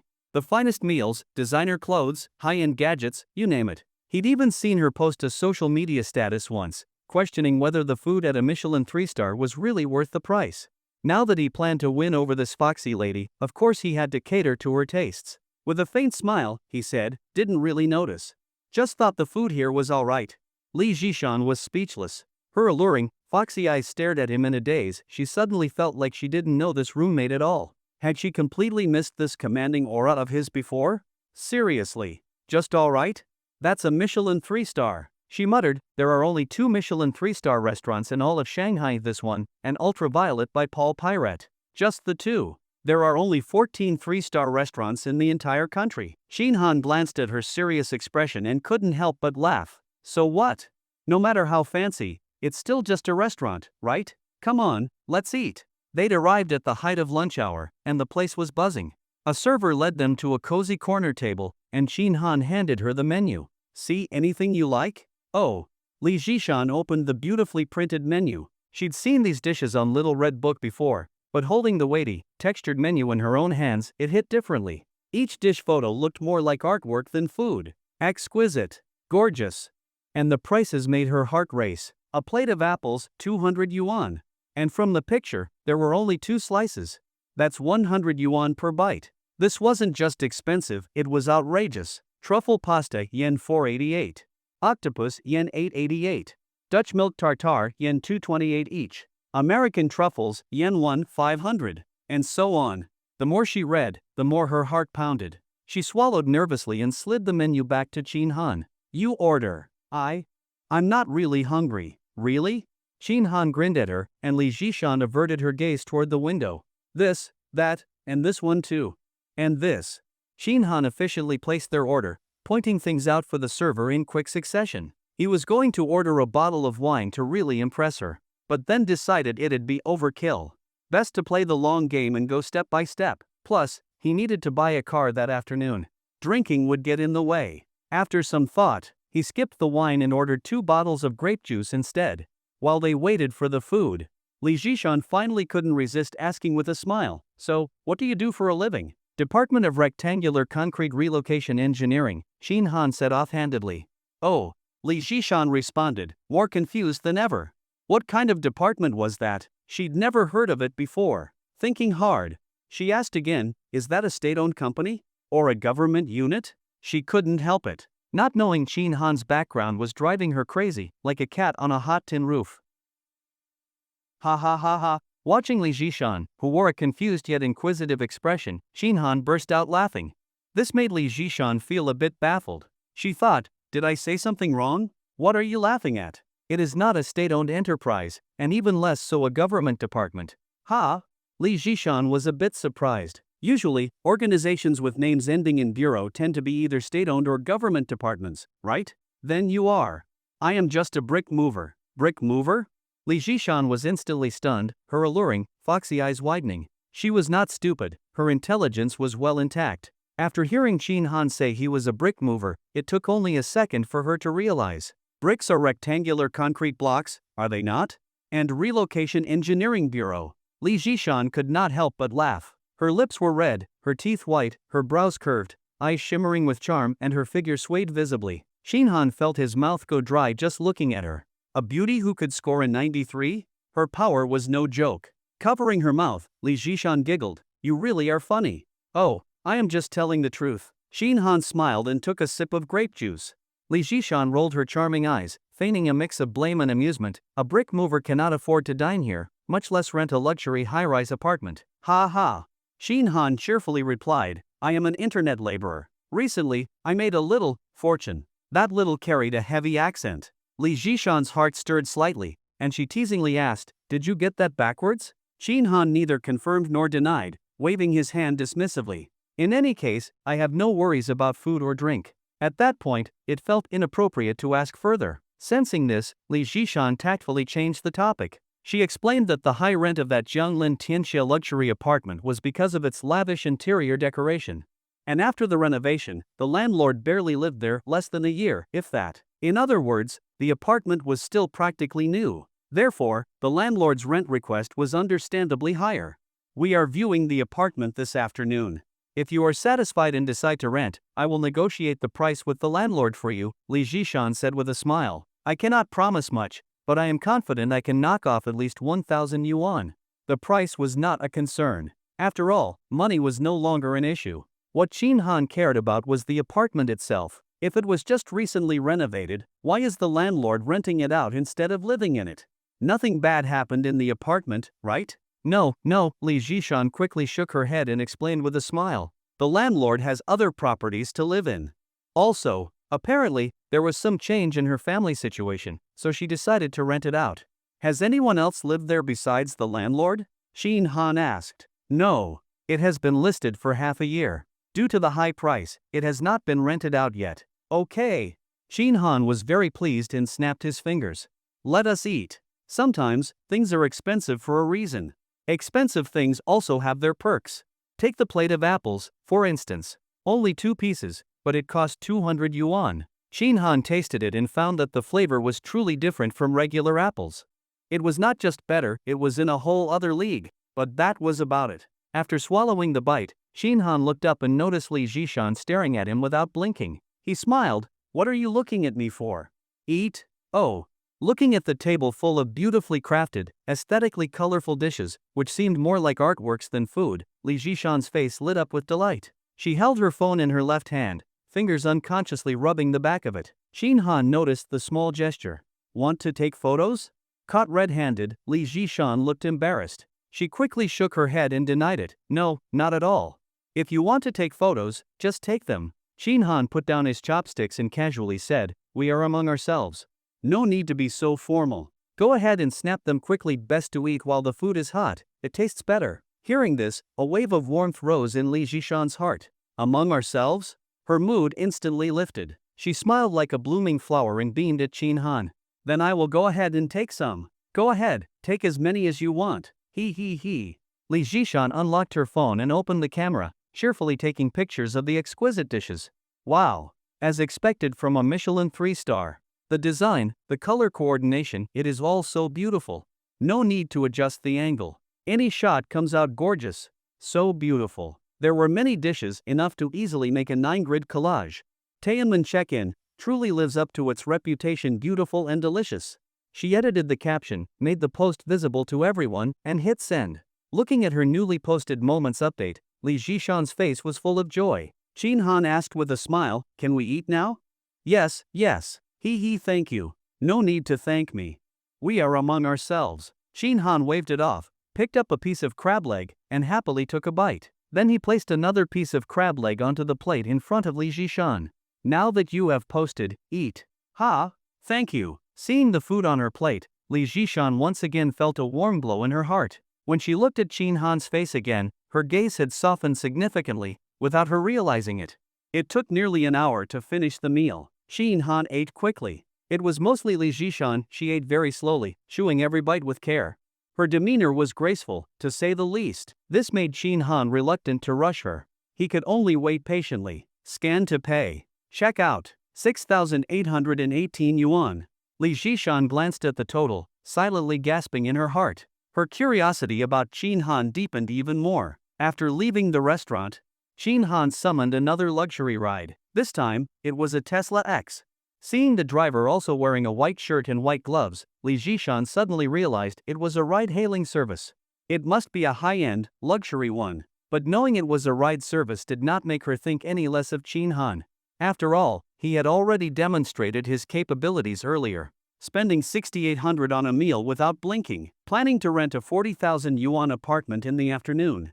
All of this was enough to prove Qin Han had money. Once in the car, Li Jishan smiled and asked, "Are we heading over now? Our appointment is after 4. It is still early. Come with me to buy something," Qin Han said. All right. Having just enjoyed his hospitality, Li Jishan agreed readily. But when she got out of the car and saw the grand and luxurious storefront, she was stunned. On the glass facade hung a rectangular sign with a dragon-shaped emblem in the middle, gleaming under the sunlight, dazzling and radiant. Yang Wang, you are buying a car? You know this brand? Li Jishan pursed her red lips and looked up at the dragon-shaped logo, a glimmer flashing through her eyes. She worked in sales, real estate sales, to be precise. Recognizing car brands was basic professional awareness. Yang Wang is a premium automotive brand under BYD, symbolizing a spirit of fearless exploration. There are currently 2 Yangwang models, the U8, a large SUV, and the U9, a sports car. With her seductive, foxy eyes locked on Qin Han, Li Jishan slightly parted her red lips. Which one are you planning to buy? Which one do I plan to buy? Qin Han grinned broadly, his eyes glancing at Li Jishan's full white blouse. I like the big one. Li Jishan's pretty face flushed slightly. She tucked a stray strand of hair behind her ear, looked toward the luxuriously decorated showroom, and smiled. Then it must be the U8. Come on, let us go take a look first. Qin Han took the lead and walked toward the dealership. As expected of a premium brand, the showroom was indeed spacious, tastefully decorated, and bustling with people. Apart from the uniformly dressed staff, there were several customers, and even streamers. Qin Han scanned the space and said to the sales assistant who approached, "Show me the U8. Of course, right this way." The showroom was divided into 2 sections. One for the U8 and the other for the U9, each displaying multiple color variations of the models. At that moment, in front of a dragonstone green U8, a girl dressed in a JK uniform with black stockings was enthusiastically introducing the car in front of her phone camera. Dear friends, this is the signature color of the Yangwang U8, also its most iconic color. The inspiration for dragonstone green comes from rare minerals in nature. It has the gentle warmth of jade and the elegance of pine and bamboo, a perfect fusion of natural beauty and modern craftsmanship. Is it not beautiful? Let me test everyone. Does anyone know which rare mineral inspired the dragonstone green color? If anyone gets it right, I will do a dance for you later. Her voice was a bit shrill and over the top. As Qin Han approached, he could clearly hear what she was saying. He raised an eyebrow, feeling a faint sense of familiarity. However, she was facing away from them during the live stream, so her face was unclear. Qin Han casually asked, "Even Yang Wang is letting streamers broadcast live now?" He was just curious. As far as he knew, some high-end brands, to maintain their prestige, did not allow streamers to go live in their stores, considering it a tactic to ride on their traffic. Think about it, if just anyone could walk in with a phone, filming the cars, opening doors, getting inside. Would that not seriously disrupt those genuinely looking to buy? The sales assistant smiled and explained, "She is actually in partnership with our dealership." Ah, so that was it. Qin Han nodded. Not fond of being on camera and uninterested in the commotion, he bypassed the dragonstone green U8 and walked over to a black U8. Qin Han? Well, I was wondering which big shot boss was speaking so boldly. After all this time, it seems you still have not made any progress. Qin Han turned around, startled, and saw that the JK girl was pointing her phone at him, her face half mocking, half teasing. Dear friends, look who I ran into, a familiar face. Just a broke loser who was sneering at us earlier. If trash like him can come in and look at cars, why can't I? Shin Han frowned. No wonder her voice had sounded familiar earlier. Turned out he knew this girl. Zheng Qingqing, his ex-girlfriend's best friend. Though she looked decent, her figure was average. By his standards, she rated about a 70, not even as good as Lu Shasha. But most importantly, her character was lacking. Just now, he had asked the sales assistant purely out of curiosity. Yet in Zheng Qingqing's ears, it became him looking down on her. Shin Han could not be bothered to explain. He gave a cold smile. You are not much better either. Reduced to being a streamer now? So what if I am a streamer? I earn more than you do. Zheng Qingqing glared at him, then suddenly changed her tone and put on a pitiful expression in front of the camera, speaking in a sweet voice. Dear friends, Qingqing just got insulted. What should I do? Are you not heartbroken for me? Send me some love, my dear friends. Her overly dramatic and performative behavior made Shin Han want to laugh. Disgusting? Not quite. It was all for money. He often watched live streams himself. To earn tips, some streamers would say and do anything. Making money was not shameful. He simply found it amusing how much more shameless Zheng Qingqing had become, with thicker skin than ever before. Big internet celebrity, how many tipped you? Shin Han asked with a smile. How much money have you made? Zheng Qingqing turned her face away from the camera, rolled her eyes at Shin Han, then turned back, pouted her red lips, and furrowed her brows. Looking utterly wronged, she said delicately, Did you all hear that? This broke loser is looking down on us. Let me tell you, this guy is pathetic. He would not even buy his girlfriend a handbag, always stingy about meals, always took the subway and would not even splurge on a cab. And now he dares to mock me? Can you tolerate this? Qingqing is about to cry from anger. Motherfucker. Shin Han was fuming, feeling both Li Zhishan and the sales assistant had turned their eyes toward him. Who knew what they were thinking now? Zheng Qingqing continued speaking to the camera. Of course, I am not talking about myself. I would never go for this kind of loser. Yes, right, it was a friend of mine. But she has wised up now, seen through his true colors, and dumped him ages ago. Wow. Thank you, Brother Dazhuang. That was an epic gift. So generous. She blew a kiss at the camera, smiling sweetly. Brother Dazhuang, please send me a private message so I can add you on WeChat. Dear friends, just one Supreme Canon gift and you can add Qingqing's WeChat. Is that not a great deal? Zheng Qingqing winked at the camera and said coyly, Qingqing loves big cannons the most. Then, she turned away from the camera, proudly told Shin Han, Did you see that? My boss sent me a Supreme Canon. 666 yuan. You probably cannot earn that much in a whole day, right? Ha ha ha ha. Shin Han grinned, looked at her and calmly said, Wait a moment. Then he turned to look around on one side, then the other, as if searching for something. Zheng Qingqing curled her lips, trying to be dramatic. Wait for what? Why should I wait just because you say so? Hey, Shin Han, where are you going? Running off now? Ha ha ha. Dear friends, look.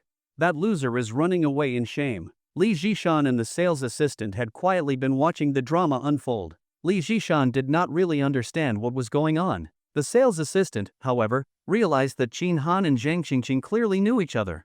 They were probably even friends in the past, so it would be inappropriate for her to intervene. She could only observe for now. Seeing Shin Han glance around and then suddenly walk off, both Li Zhishan and the sales assistant were confused. Sir, are you no longer interested in the car? What car? He cannot afford it anyway.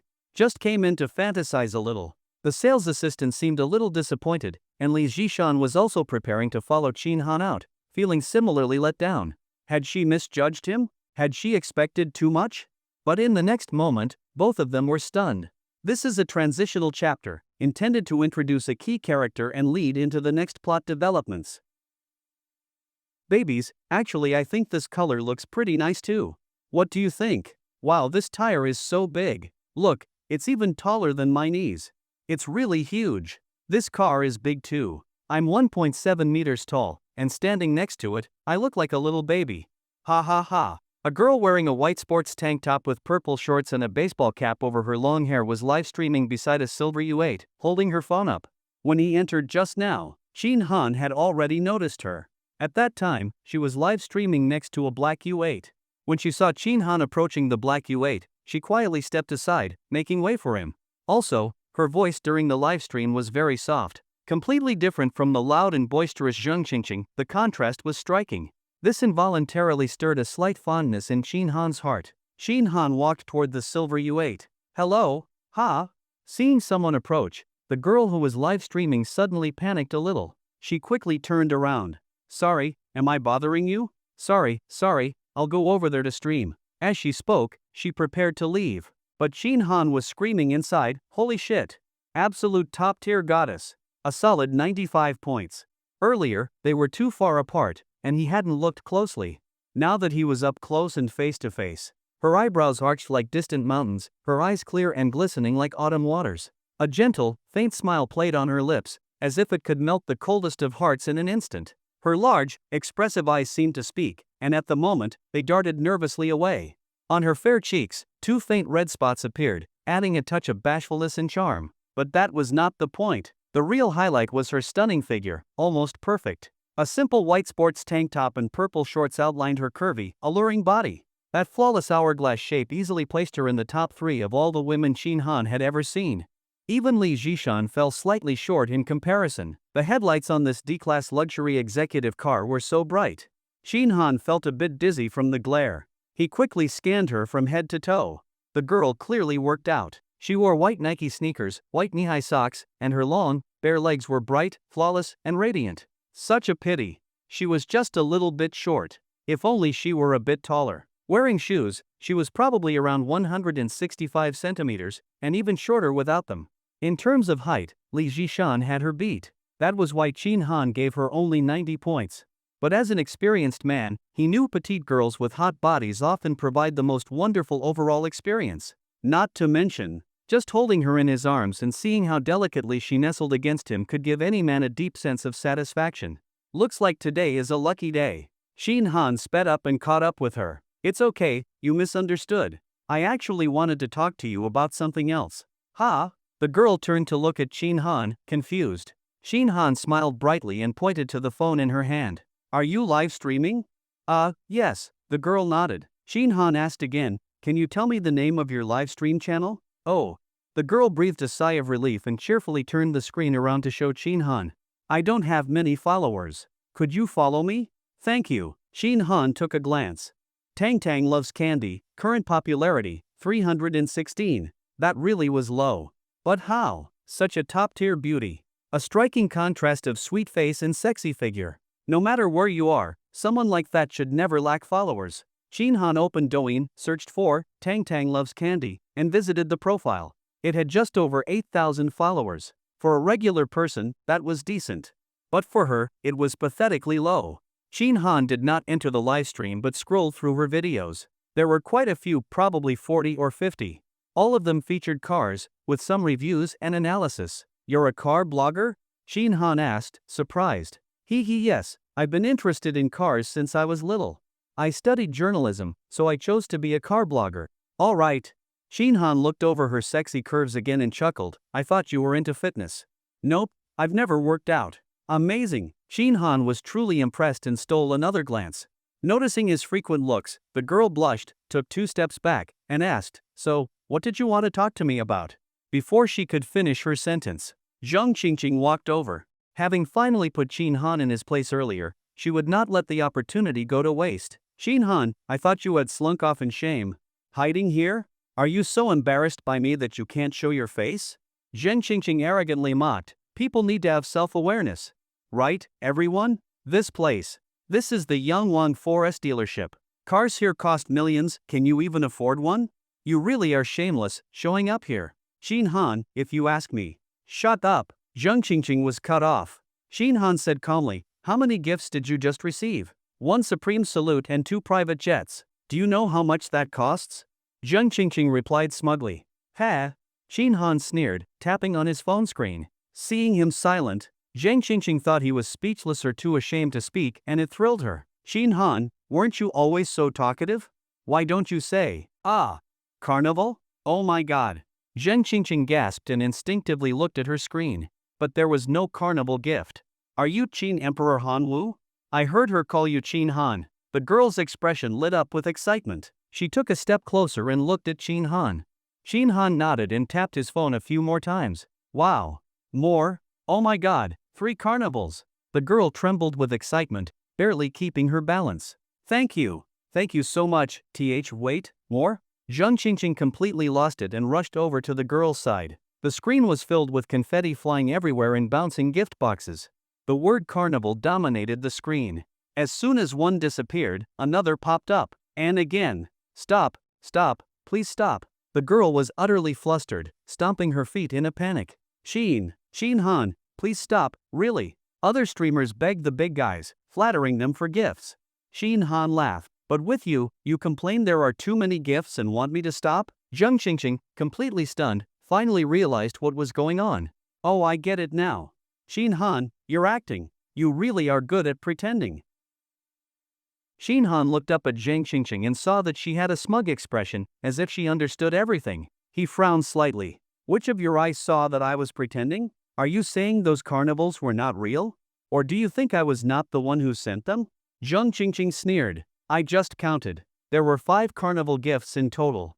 Correct. Your math is not bad, Shin Han nodded. Ha ha ha ha. Zhang Qingqing burst out laughing and pointed at Shin Han. Are you trying to fool me like I'm a 3-year-old? A single carnival costs 3,000 yuan. 5 of them make 15,000. Shin Han, I have known you for years. When have you ever been this generous? You would not even buy Tingting a handbag that cost a little over 1,000 yuan. And now you are generously tipping a streamer? Do not make me laugh. Zhang Qingqing held her phone up to Shin Han. Folks, tell me, is this guy pathetic or not? Not only is he pathetic, he is also stupid. He thinks sending a few carnivals will shut me up and make me look at him differently? Put. A broke loser is always a broke loser. He will never change in this lifetime. Zhang Qingqing became more and more arrogant. You two must have planned this. You tip her to boost her popularity and attract traffic. Then she gives you back half the money, right? In the end, you only spend about 7,000 yuan, and yet you thought I would not see through it? Ha, Shin Han, this is what you call trying to steal a chicken but losing the rice. Shin Han was speechless. This woman's logic was truly bizarre. But hearing her analysis, it almost sounded reasonable.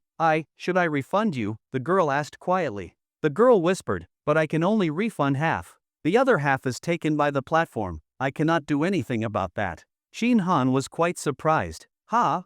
He asked with interest. You really would refund me? Yes.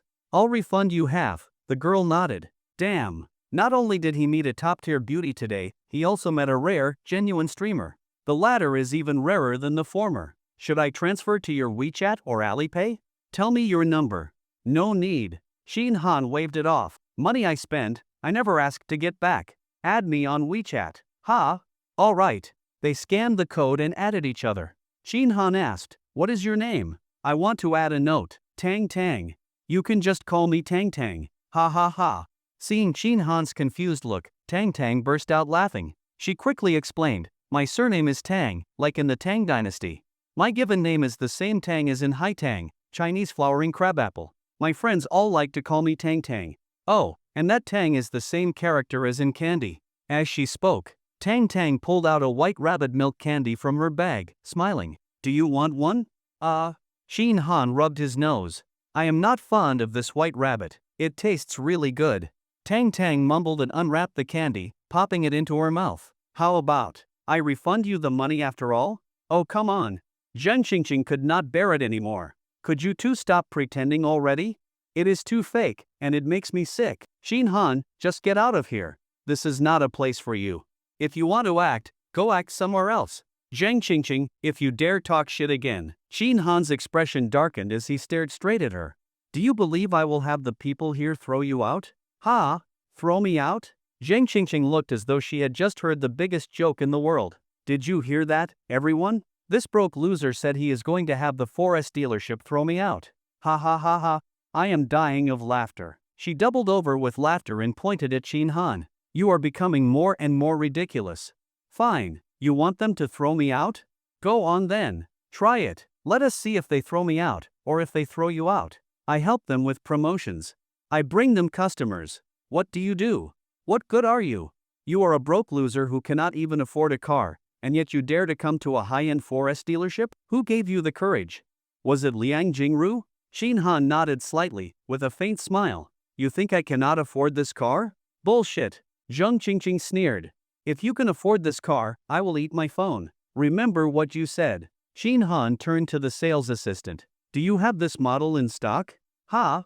Yes, yes we do. The sales assistant was still caught up in watching the drama, and did not expect to be approached. She quickly put on a professional smile. Sir, which model are you interested in? What color? The U8, black. Do you have any specific requirements for configuration? The U8 comes in two versions at the moment, the off-road edition and the luxury edition. You probably have not looked at the car yet. Let me show you around, and we can discuss as we go. How does that sound?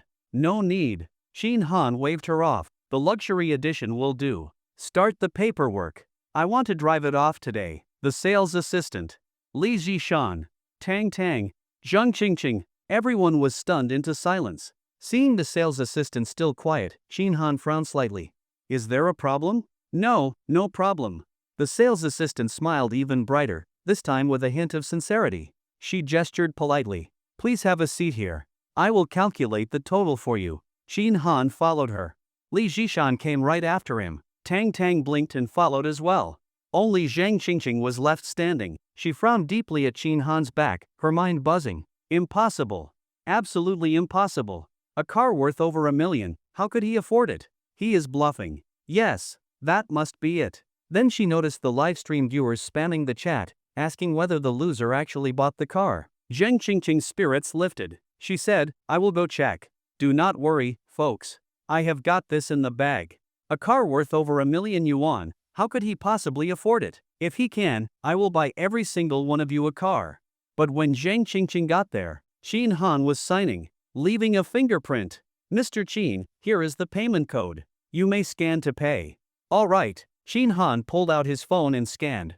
Done. Thank you, Mr. Qin. I have received it. Please wait a moment while I get your invoice from accounting. Then I will take you to collect your car. The sales assistant could not stop smiling. This was the easiest sale of her entire career. She had not said a single word during the whole process. The customer placed the order directly. She was just a tool, collect money, process paperwork, and then collect a generous commission. It felt so good, she almost wanted to scream with joy. Shin Han casually tossed the car purchase contract on the table and said flatly, Zhang Qingqing, open your dog eyes and take a good look. Zhang Qingqing was utterly stunned, her mind a total blank. Watching Zhang Qingqing frozen in place and speechless, Shin Han curved his lips into a smirk and teased, a bet is a bet. Time to start eating that phone. Phone? A thought flashed through Zhang Qingqing's mind. She glanced at the coffee table and noticed that Shin Han was using a Huawei Mate 20. That phone caused quite a stir when it first came out, and Zhang Qingqing had bought one herself, but that was 7 years ago. Who still uses a phone from 7 years ago in this day and age? And this kind of person could afford a young One U8 that costs over 1 million yuan? Zhang Qingqing would never believe it even if she were beaten to death. Shin Han, do not tell me you bought it on a loan? Zhang Qingqing suddenly thought of a possibility and sneered. You are really trying hard to keep up appearances. Took out that big of a loan just to show off. Can you even afford to pay it back? Whether I can pay it back or not is none of your damn business. Eat the phone first before you talk. Humph, what I said was that it had to be a full payment. If you bought it on a loan, that does not count. Ha ha ha ha. Shin Han laughed out loud. What a coincidence. I bought it in full. It is written very clearly on the purchase contract. If you do not believe it, wait for the invoice from the saleswoman and see for yourself. Zhang Qingqing picked up the purchase contract and took a look. Sure enough, it said full payment purchase. Her face turned green instantly. Slap. The purchase contract was harshly thrown back onto the coffee table. I get it now. You are buying the car for your boss, right? Otherwise, where would you get that much money? Shin Han, your little tricks cannot fool me. Li Zhishan, who had remained silent the entire time, frowned. She felt that Zhang Qingqing had truly gone too far, endlessly so. But considering that she knew Shin Han, Li Zhishan chose not to say anything and stayed quiet. Shin Han was getting annoyed by now too. He had no interest in wasting more words on this idiot. Just then, the sales assistant returned. He pointed at Zhang Qingqing. Can you get her out of here? She is seriously ruining my car buying experience. Ah, well. The saleswoman hesitated a moment, then smiled. Mr. Qin, how about I escort her to another area so she does not disturb you? Would that be acceptable? No. Shin Han shook his head. Shin Han looked over to the other side at the U9 and gestured with his chin. Is there a U9 available over there? Ha! The saleswoman was startled. She immediately thought of something, and became instantly excited. Yes, all 3 colors are in stock. Mr. Chin, would you like to take a look? Kick her out. Chin Han said coldly. Of course, no problem. The saleswoman immediately nodded and smiled. Please wait just a moment. I will have someone. No, I will have her thrown out. With that, she hurried away. Seeing the saleswoman go to summon others, Zheng Qingqing was stunned. She pointed at Chin Han. You are pretending. You are really putting on a show. Buying a U9? Do you even know how much that car costs? Chin Han, have you been working as an actor in Hengdian these past 2 years? Miss, please leave immediately. Zheng Qingqing turned around to find the saleswoman standing behind her with 4 security guards, all glaring at her. Why should I leave? I am telling you, Miss, please leave immediately. One security guard stepped forward and reached for Zheng Qingqing's arm. Zheng Qingqing screamed, sexual harassment. If you are intentionally causing trouble, miss, we will call the police. You will bear the consequences. The saleswoman stepped closer and whispered, we will also file a complaint against you with the Douyin platform. After that, do not expect to have any partnership with our store again. Even knowing the manager will not help you. Zheng Qingqing, go. Stop making a fool of yourself. Zheng Qingqing's face alternated between red and pale. After several seconds of hesitation, she glared at Chin Han and snapped, so what if you have money now? Tingting still dumped you. Ha ha ha ha. With that, she sneered and turned to leave. Watching Zheng Qingqing being thrown out gave Chin Han a deeply satisfying feeling. So many years, he had always found her disgusting. Today, he finally got some payback. What a relief. How much does the U9 cost again? The saleswoman froze, wondering if he was just messing with her. Tang spoke up. The listed price is 1.68 million. Oh, 1.68 million. Chin Han nodded. He knew about the U9 and had done his research. The car that can dance. Damn. It was bizarrely charming. Who knows what the designers were thinking? Creating a feature like that, what the hell is it even for? But judging from the online videos, the U9's dancing looked impressive. Mr. Chin, shall I show you the U9? You can also take it for a test drive. The saleswoman did not want to give up. If she could close a U9 sale, she would earn another hefty commission. Alright, let us take a look. Chin Han agreed cheerfully and walked over to the U9. Why should a man own only one car? It is just like having girlfriends. The more, the better. The richer the variety, the better. That way, one can enjoy different experiences. The U9 was not all that expensive, just a bit over 1 million yuan. With his current wealth, he could easily afford another one. If the experience was good, Chin Han was planning to buy it. For now, he could alternate between the U8 and the U9. When he had more money, he could expand his collection further. The Yangwon U9 is a high-performance all-electric supercar developed under BYD. The entire vehicle is equipped with the EC Feng power system, capable of zero-radius turns, crab-walking parking, individual wheel drive, and an emergency floating function to ensure vehicle and passenger safety. A bright red Yangwon U9 sat silently on display. The saleswoman was energetically explaining all the car's features to Chin Han. Upon hearing about the emergency floating function, Chin Han was surprised. The U9 can float too? Yes, Mr. Chin. The saleswoman smiled. In emergency floating mode, the Yangwon U9 can stay afloat for 30 minutes without visible internal water accumulation, and it will not sink. It can even move at a maximum speed of 3 kilometers per hour. Tang nodded beside them. Same as the U8. But all the floating videos online are of the U8. That is true. I really did not know that. Chin Han chuckled. Most of what he had seen online were videos of the U8. Off-roading, floating, he had watched them all. As for the U9, he had only seen the dance videos. Since it is a pure electric supercar, what is its top speed? It can reach a maximum speed of 375.12 kilometers per hour, and it accelerates from 0 to 100 kilometers per hour in just 2.36 seconds. Chin Han looked at Tang in surprise and smiled. You remember that so clearly? He. Tang grinned. Of course. I am a professional car blogger. This car's total peak power output is 960 kilowatts, and the combined peak torque is 1,680 Newton meters. It is even faster than the Porsche 911 Carrera. Impressive. Chin Han gave Tang a big thumbs up, genuinely impressed. This girl really was full of contrasts. Her appearance and body contradicted her interests. Her hobbies defied gender norms. Everything about her was unexpected. He liked it. Chin Han opened the car door and peeked inside. The interior was luxurious and impressively designed. His first impression was very positive. He turned to Tang Tang. Have you driven this car before? No. Tang Tang stuck out her tongue. You need to pay a deposit. It is expensive. Shin Han grinned and told the saleswoman, make the arrangements.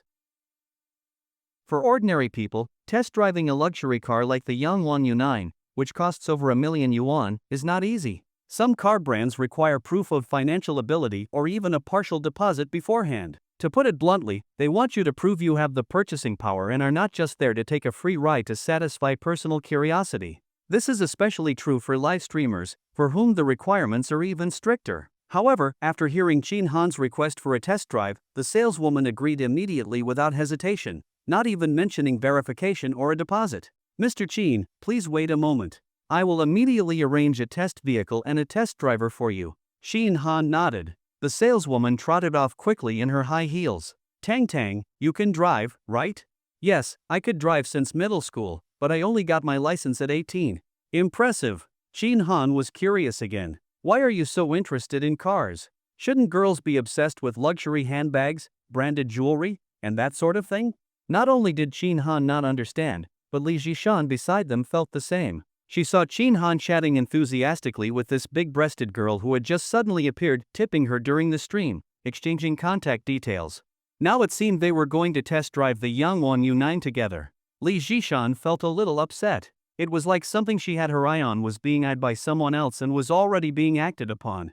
And when she remembered that she herself did not even have Shin Han's WeChat, her dissatisfaction grew even stronger. Li Jishan said in surprise, "You could drive in middle school?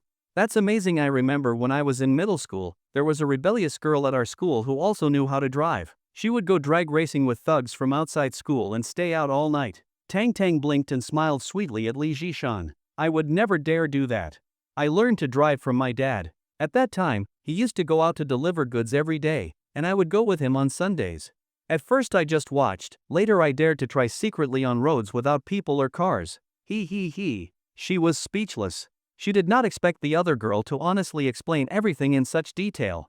Shin Han listened with amusement. He carefully observed Tang Tang's expression. He found that after hearing Li Jishan's words, which were obviously suggestive and sarcastic, there was not the slightest change in her expression. This meant she did not understand, or she was very shrewd and skilled in hiding her emotions. Shin Han considered that extremely unlikely. He was convinced Tang Tang genuinely had not understood. That made it all the more interesting. Such a pure girl, truly rare. Shin Han glanced again at Tang Tang's D-class luxury car headlights and wondered, could it really be a case of big-chested, empty-headed? There's no smoke without fire. Since the saying exists, there must be some truth to it. Let's go test drive it. Seeing the saleswoman return, Shin Han beckoned Tang Tang. I can go too? Haven't you never driven this car before? Don't you want to try? Yes. Tang Tang hesitated for 2 seconds, but in the end, desire triumphed over reason. The test vehicle was a silver U9. Since it is a 2-seat sports car, only one person could go at a time besides the test driver. Shin Han went first. The test driver took him out for a spin, explaining various controls and functions along the way. On the way back, he let Shin Han take the wheel. Even though he had just experienced a lap and was mentally prepared, the moment he stepped on the accelerator, whoosh! A powerful sense of acceleration hit him instantly. Shin Han immediately released the pedal and glanced at the dashboard. The speed had already shot past 60. In just a moment, no more than 1 second. Incredible! Shin Han gained a deeper appreciation for this dancing miracle of a car. This really was a car that could fly. Back at the 4S dealership, it was Tang Tang's turn to test drive. Neither the test driver nor the saleswoman objected in the slightest. Excitedly, Tang Tang got into the passenger seat. "Mr. Chin, what did you think of the test drive?" "I will buy it." Ha. That straightforward attitude instantly made the saleswoman beam with joy, laughing until she was shaking. Li Jishan was dumbfounded. That was too decisive, was it not? Even when buying vegetables at the market, one would carefully choose and compare prices. Yet here he was, buying such an expensive car without even properly comparing or considering? That was over $1,000,000, not 100. What was more, he had just bought a U8 that cost over $1,000,000, and now he wanted to buy a U9 that was even more expensive? Li Jishan opened her red lips, wanting to say, "Could you please show some respect for the value of money?" "What is wrong?" Shin Han asked. Li Jishan smiled awkwardly. "Nothing. Are you really buying 2 cars?" I did not plan to buy the U9 at first. Shin Han spoke calmly, then added, but since I like it too, I might as well get both. Consider it support for domestic brands, ha ha ha. Li Jishan twitched at the corner of her mouth and muttered, I am domestic too. Why do you not support me? At that moment, the saleswoman said, Mr. Chin, the official price for this U9 is 1.68 million, but since you just purchased a U8, you are considered a returning customer. I can offer you a referral discount. Also, if you are paying in full, I will try to get you an additional deal. If you finance the car, the available discounts would be even greater. After everything, it boiled down to one thing. Full payment, 1.66 million. Loan. Shin Han was not interested. He was not short on money, so why bother with financing, pledging the car to the bank, and making monthly payments? Too troublesome. Rich people hate trouble the most. Full payment, same as with the U8. Handle all the paperwork for me, including the license plate, Shin Han said. The saleswoman agreed immediately. No problem, Mr. Chin. Rest assured. Today we can issue 2 temporary plates, and tomorrow we will process the registration and license for you. Good. Shin Han nodded. Another advantage of electric cars was the green license plate. Much easier to get than a blue one. Mr. Chin, what color would you like for the U9? Shin Han was considering when Tang returned with the test vehicle. She opened the door. One long, fair leg stepping out first, dazzling the eyes. Then she got out of the car, her pretty face flushed, eyes glowing with excitement. Wow, this car is amazing. 0 to 100 in 2.36 seconds, absolutely thrilling. It felt like flying, my heart was in my throat. Shin Han chuckled. Which color do you think looks best? Red. It looks like flames when it drives, Tang said. Shin Han turned to the saleswoman. Then red it is. The saleswoman nodded and turned to write up the order. Ha! Tang finally realized what was happening and froze on the spot. Shin Han, aren't you the one buying the car? Just choose the color you like. You do not need to follow my opinion. Tang was a bit confused. She had only said that casually earlier, but she never expected Shin Han to actually listen to her and directly choose the red one. This was a car that cost over 1 million yuan. Her little shoulders could not bear that kind of responsibility. Shin Han grinned. I think your suggestion was pretty good. I did not give a suggestion? Tang said in a bit of a panic. Shin Han laughed even more happily and waved it off. Alright, no suggestion. Let's just say I like red too, okay? Okay. Only then did Tang smile cheerfully, letting out a long breath of relief. She took out her phone to check the time and saw that it was already 3 p.m. Just now, in order to go on the test drive, she had decisively ended her livestream, even though its popularity was still rising. At this moment, she no longer felt like live streaming. She planned to go back and rest for a while, and later in the evening edit a video about test driving the Yangwan U9. Shin Han, I'll get going now. After a pause, Tang added, do you have time this evening? I would like to treat you to dinner. Li Jishan's inner alarm went off instantly, and she frowned. Shin Han asked with a smile, why would you treat me to dinner? You tipped me so much, I want to show my gratitude. And you refused when I tried to refund it, Tang said. How about this? Shin Han smiled and said, do not leave yet. Help me with something later. Sure, no problem. Tang replied enthusiastically. She did not like owing people favors, and she would be more than happy to help Shin Han. When you have the power of money, the procedures move quickly. In less than half an hour, the purchase contracts, insurance documents, invoices, and temporary license plates for both the U8 and U9 were all completed. Base price, U8 1.05 million, U9 1.66 million. Final price, U8 1.19 million, U9 1.87 million. Altogether, more than 3 million yuan, which Shin Han paid without blinking an eye. Watching this, both Li Jishan and Tang were secretly amazed. Tang was alright, she had only met Shin Han today and had no idea what he used to be like. She simply assumed he was a wealthy heir or a successful businessman. But for Li Jishan, it was different. She had shared an apartment with Shin Han for more than 2 years. They were not very close, but she could guarantee. Shin Han used to have no money. He was just an ordinary person like her. Otherwise, he would not have lived in such a modest place. She had seen him more than once riding a shared bicycle or coming out of a subway station, sometimes carrying instant noodles and sausages. If he had money, would he eat such garbage? But now, Shin Han had proven everything with facts. He was a wealthy man who could casually pull out 3 million yuan and buy 2 luxury cars at once. Earlier, just to shut someone up, he had casually tipped a stranger 15,000 yuan. He had truly changed. He was not the same man anymore. He had turned into a gleaming, golden thigh. On top of that, he was still young and fairly handsome. Li Zhishan's heart started pounding. Once the paperwork was done, it was time to hand over the cars. Since Qin Han was picking up 2 cars at once, the forest dealership prepared a grand delivery ceremony. The manager called all the staff. Red carpet, flowers, balloons. A black U8 and a red U9. Qin Han stood between the 2 cars, with Li Zhishan and Tang Tang standing on either side of him. Both women were very attractive, each with her own unique charm and beauty. One was a mature and seductive woman with a commanding presence. The other was a cute, fiery, bubbly girl.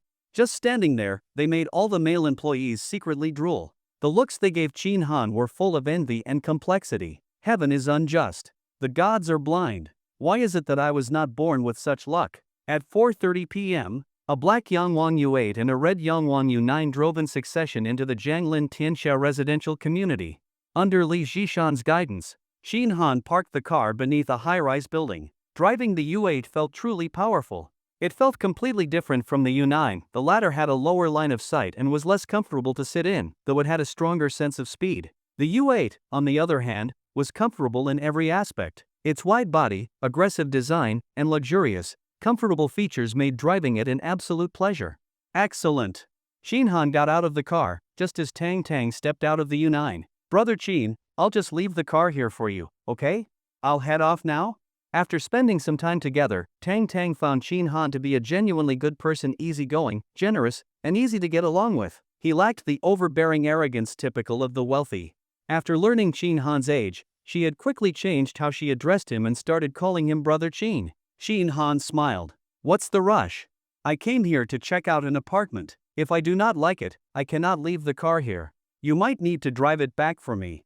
Oh, no problem. Let us go up and have a look. Li Zhishan interrupted the conversation. As she led Qin Han into the building, she suddenly said in a low voice, Qin Han, we still don't have each other's contact info. What's your WeChat? Hearing that, Qin Han grinned widely. He was not afraid of her not taking the initiative. Here it was now. He readily gave his phone number, and on the other side, Li Zhishan opened WeChat and started searching and adding him. I added you. Yes, I see it. A notification popped up on Qin Han's phone. Jian Tinglan requests to add you as a friend. He clicked accept. Seeing that Qin Han accepted, a hint of happiness flashed across Li Zhishan's heart. Now that they had each other's contact info, future communication would be much easier. They took the elevator. The 15th floor arrived in no time. This building had a 1-unit per floor design. The elevator went directly to the floor, and stepping out, you entered your private space. Outside the elevator was a spacious vestibule, also tastefully decorated with a shoe cabinet, sofa, green plants, artwork, ornaments, and more. Overall, it looked quite nice, minimalist, modern, and with a touch of artistic style. Just from the decor at the entrance, Qin Han was already satisfied. He really liked this apartment. Li Zhishan stepped forward and rang the doorbell. Before long, the door opened from the inside. A graceful figure appeared before them. Dark red hair pulled back with a clip, dressed in a purple mermaid gown, and wearing transparent crystal high-heeled sandals. She was tall and slightly plump, but that only accentuated her voluptuous curves. A full, firm bust in front, and a round, ample rear behind. That purple stepmother dress fit her body perfectly, truly living up to its name. Qin Han only took one look and was instantly satisfied with the apartment, utterly in love with it. Su San's lyrics were not wrong at all. Sister said purple is full of charm. Sister was absolutely right. This purple was indeed full of charm. If Li Zhishan was a fully ripe peach, then the woman before him was a bursting red strawberry. So ripe it had turned purple. A knockout. 90 points. Qin Han immediately scored her in his mind, equal to Tang Tang. Although this woman was not as young as Tang Tang, she looked to be at least in her 30s. She had even more presence than Tang Tang. An E-Class ultra-luxury executive sedan, dazzling lights, blindingly bright. Was this the landlady? Oh, not bad at all. While Qin Han and the others were out viewing a property in Jianglin Tianxia, Zheng Qingqing returned home, seething with anger.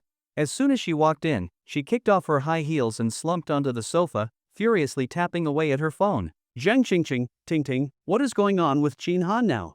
Zheng Qingqing, have you been in contact with him lately? A few seconds later, a reply came. Ting, how would I know? I have not spoken to him in years. Ting Ting, did I not tell you before? Do not bring him up again. Zheng Qingqing, do you still have his contact info? Ting Ting, I deleted it long ago. What is wrong with you? Why are you suddenly asking about him? Looking at her friend's reply, Zheng Qingqing fell into deep thought. She was wondering whether or not to tell her about what happened today. After a while, she decided to probe a little indirectly. Zheng Qingqing, if, say, he suddenly turned his life around and became rich, would you regret it? Ting Ting, impossible. Zheng Qingqing, I mean, if he really did turn his life around? Ting Ting, social classes are already fixed these days. Someone as average as him could never rise up. It is just not possible. Zheng Qingqing was speechless. There was nothing wrong with what Ting Ting said, she had thought the same way. But today's events had slapped her hard in the face. Just thinking back to being thrown out of the 4S dealership made her cheeks burn with shame. The same security guards who usually smiled and tried to flatter her with greasy expressions had, today, shown no mercy, tossing her out like trash. A bunch of fucking dogs. What made it even worse was that in the chaos and surprise of the moment, she had completely forgotten to close her livestream. Everything had been broadcast. Her humiliation was all over the internet. Just thinking about it made Zheng Qingqing seethe with rage. She was so angry her liver hurt. All of this was thanks to that dog Qin Han. That dog, he had really turned his life around. Zheng Qingqing, nothing is absolute. Zheng Qingqing, Ting Ting, let me just ask if he really did turn his life around and became rich. Zheng Qingqing, you were together for 6 years. Are you telling me you would not even hypothetically consider it? Ting Ting, even if a salted fish flips over, it is still a salted fish. What is the point of such a hypothetical? Pretending. Zheng Qingqing sneered and could not be bothered to keep probing. Zheng Qingqing, I saw Qin Han today at the Yangwang Forest dealership. Ting Ting, selling cars? Looks like he is doing even worse than before. Zheng Qingqing, you are overthinking it. He was there to buy a car. Ting Ting, buy a car? At Yangwang's dealership? That is BYD's high-end brand, right? They do not sell anything cheap there. Seeing that she had finally piqued Ting Ting's curiosity, Zheng Qingqing smiled and continued. Zheng Qingqing, you are right, they only sell Yangwang cars, nothing else. Ting Ting, overestimating himself, I bet he left embarrassed. Zheng Qingqing, no. He bought a Yangwang U8 paid in full, 1.08 million. Ting Ting, are you seriously trying to mess with me today? You are so annoying. I am really busy, alright? Ting Ting, paid in full 1.08 million. If you are going to make something up, at least make it believable. Zheng Qingqing did not explain, she simply sent a hat. 2 minutes later, a new message popped up. Ting Ting, you are not serious, are you? Zheng Qingqing, why would I make this up just to mess with you? What would be the point? Ting Ting, then how does he suddenly have that much money? Zheng Qingqing, how would I know? That is why I ask you. Seeing her friend fall into silence gave Zheng Qingqing a sense of relief. She had only felt surprised and incredulous at Qin Han's transformation. But her best friend, she must be feeling something a lot deeper. Zheng Qingqing, regretting it now? Ting Ting, no, I do not regret it. Ting Ting, like I said, even if a salted fish flips, it is still a salted fish. Some things are just set in stone and cannot be changed.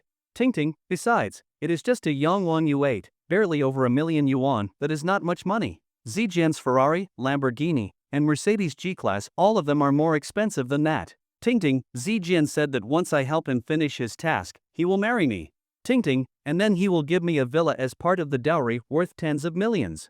Reading that, Zheng Qingqing was instantly unsettled. As her best friend, she knew all about her background. She had dated an older senior during freshman year, that was Qin Han. 2 years after graduating, she got involved with a wealthy heir from their graduating class, and promptly dumped Qin Han, whom she had dated for years. Ever since then, she had ridden in luxury cars, bought designer brands, stayed in 5-star hotels, dined at 5-star restaurants. She lived like a member of high society. But that was all there was. After all these years, that rich heir had shown no intention of marrying her.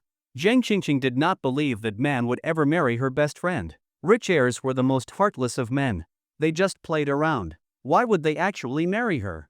Zheng Qingqing, are you serious? Is Zhou Zijin not just stringing you along? Ting Ting, of course it is real. Do you think I am that easy to fool? Zheng Qingqing, did he say when he is going to marry you? Ting Ting, it is complicated, there are things involved. I am helping him with something right now. Ting Ting, I will tell you later. I cannot talk about it now. Ting Ting, that is all for now. I am busy today and have to have dinner with my boss tonight. Talk later, bye. At this point, Zhang Qingqing felt even more frustrated. Could it be that her best friend was truly about to flip her life around too? Shin Han had guessed correctly. That stunner, no, that elegant lady who opened the door was indeed the landlady, Wu Manny. After a brief introduction, Wu Manny welcomed them inside and gave them a full tour of the apartment. In person, the apartment was even better than in the pictures.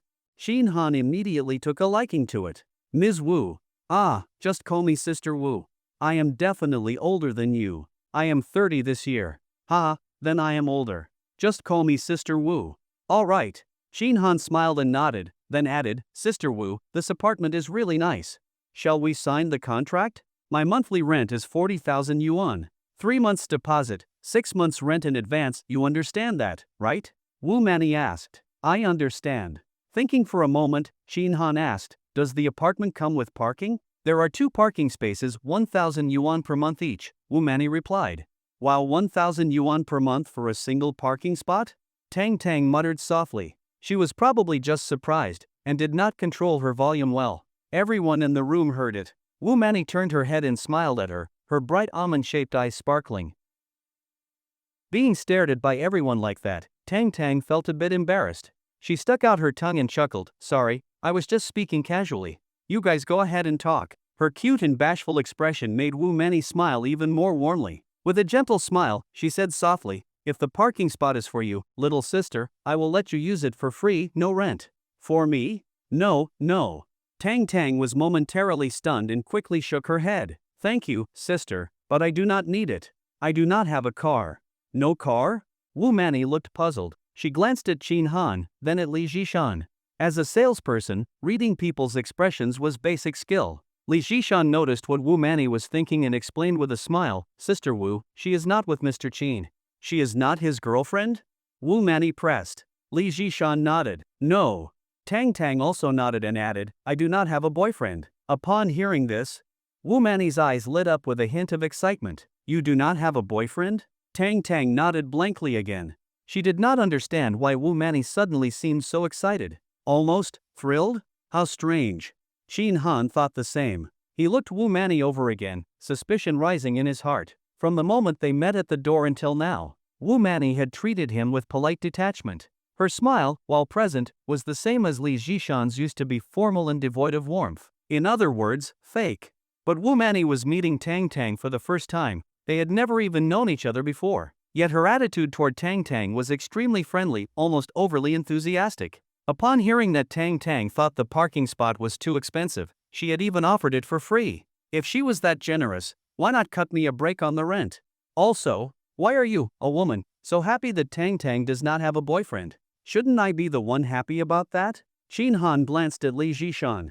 She understood and smiled. Sister Wu, you probably know this apartment's rent is a bit higher than the market rate. Consumer spending is down, and everyone is short on cash. Otherwise, the apartment would not have sat empty for nearly half a year.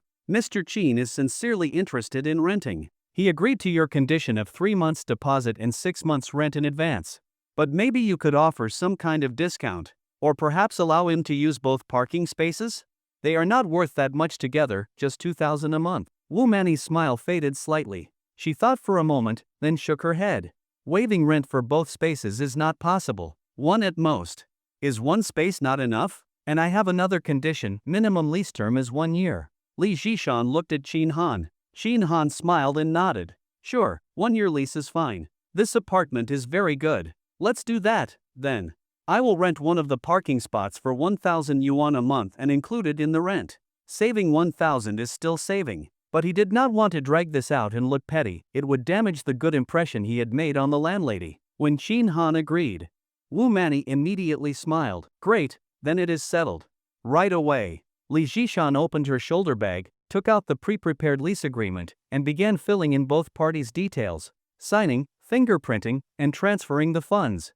Shin Han handled everything quickly. Within a few minutes, it was done. When she saw the bank confirmation of the payment, Wu Manny was very pleased. Shin Han, shall we exchange contact information? In case there is anything about the apartment, you can get in touch. Of course. Shin Han readily agreed. He opened his WeChat profile for her to scan. Unexpectedly, Wu Manny then turned to Tang Tang and said with a smile, little sister, shall we add each other too? Ha! Tang Tang was a bit startled, then quickly shook her head. I do not think so. I am not the one renting the apartment or living here. Wu Mani smiled and said, what does that matter? It has nothing to do with renting or not. Meeting today is fate, now we know each other, we are friends. And between friends, sharing contact information is perfectly normal, is it not? Or are you saying that if we see each other on the street tomorrow, you will pretend not to know me? Of course not. Tang Tang smiled sweetly, then that settles it. Wu Mani held out her phone. Here, scan my code. All right. Tang Tang hesitated a bit, but eventually took out her phone and scanned to add her as a friend. Shin Han watched from the sidelines, unable to understand why Wu Mani was so interested in someone unrelated like Tang Tang. But now that the apartment was rented, the priority was moving in and enjoying the new place. Everything else could wait. Let's go pack up, Shin Han said. Tang Tang smiled and nodded. All right, I should head back too. You can move the car yourself later. Okay. Where do you live? I will take you back. No need. I will take the subway. I saw there's a station right nearby, very convenient. At that moment, Wu Mani suddenly spoke. Smiling, she said, Shin Han, if you are busy, I can take Tang Tang home. I have nothing going on today. I have been cooped up at home for days. It would be nice to go out. Shin Han, ding. The elevator reached the first floor. As they stepped out, Shin Han said calmly, Tang Tang, I will take you home. Sister Wu, we will be going now. With that, he strode toward the Yangwang U8. Seeing that Shin Han's car was a Yangwang U8, without plates yet, and a red Yangwang U9 parked beside it, also unplated, and recalling Tang Tang's earlier comment, Wu Mani suddenly understood. So both of these cars belonged to Shin Han. He had bought 2 cars over $1 million each in one go. It seemed Shin Han's financial strength was quite impressive. She wondered what his background really was. Wu Mani smiled faintly and stopped pushing. She said goodbye and turned to leave. Tang Tang insisted on taking the subway, saying there was no need to trouble him, but Shin Han would not agree. First, because this girl was an absolute knockout. Second, he had just bought the new car and wanted an excuse to enjoy it. They were at an impasse. Helpless, Shin Han finally said, You have never driven a Yangwang U8 either, have you? Do you not want to try it out? Tang Tang, nanny? Seeing that she seemed intrigued, Shin Han smiled again. You drive it home, and once we get there, I will take over. How about that? Sure. After hesitating for a second, Tang Tang agreed with a bright smile. Shin Han was impressed. This girl really, truly loved cars. He had no idea where that kind of love even came from, truly bizarre. A petite and delicate girl was driving a massive off-road vehicle like the Yangwang U8. The visual effect was truly impressive. The contrast was striking and extremely eye-catching. Shin Han sat in the front passenger seat, enjoying the seat massage, listening to Dynaudio speakers, and from the side, watching that unusually ostentatious road unfold. Both his body and soul were thoroughly indulged. But things were different for Li Jishan in the back seat. She felt as though she had suddenly become an outsider. This should not be happening. She was clearly the one who had known Shin Han first. They were even co-renting the same apartment. She was the one who helped him rent the place today, and she accompanied him to buy the car. So why was she sitting in the back seat now? Was it not more natural for Shin Han to be driving with her in the front passenger seat? Feeling quite frustrated, Li Jishan thought things over and decided to take the initiative. If she did not act now, the fish might just end up in someone else's bowl. She would not even get to sip the soup, let alone eat the meat. Shin Han, yes? Shin Han turned his head. Li Jishan's smile bloomed like a flower as she spoke gently. Are you planning to move today? It is already late, so I will not go back to the store. Once we get home, I will help you pack your things. Guys are not really good at this sort of thing. Shin Han grinned and readily agreed, sure, that makes it easier for me. Li Jishan smiled again and added, on the way back, let us stop by the supermarket and get some groceries. You treated me to a Michelin 3-star meal for lunch, so I will cook dinner and let you taste my cooking. Li Jishan could cook. Shin Han knew that sometimes on weekends when he stayed in his room, he could often smell the aroma wafting from the kitchen. But despite living together for so long, he had never tasted any of her dishes. Before today, Li Jishan had always kept a cool and distant demeanor around him, just casual nods and little else. Letting him try her home cooking had been out of the question, so when she said that, Shin Han nodded again. Looks like I am in for a treat tonight. After saying that, he suddenly remembered that he had already agreed to have dinner with that outsourcing boss yesterday. After a moment's thought, Shin Han decided to cancel. Of course, he would cancel on the outsourcing boss. As for Li Jishan, she was making all the right moves, and he had to strike while the iron was hot. Shin Han took out his phone and found the outsourcing boss's contact. "Hello, sorry about this, something just came up this afternoon. How about we reschedule for tomorrow?" Tang, who was driving, heard the conversation between the two and asked curiously, "Brother Chin, you and Sister Li, are you living together?" Li Jishan smiled, her red lips slightly curved, and nodded. "Yes, we've been roommates for 2 or 3 years now." "Oh." Seeing that Tang stopped talking, Li Jishan's mood instantly improved. On the other side, Shin Han, after sending a message to the outsourcing boss, opened WeChat and looked for Luli. "Little stray dog, what are you up to?"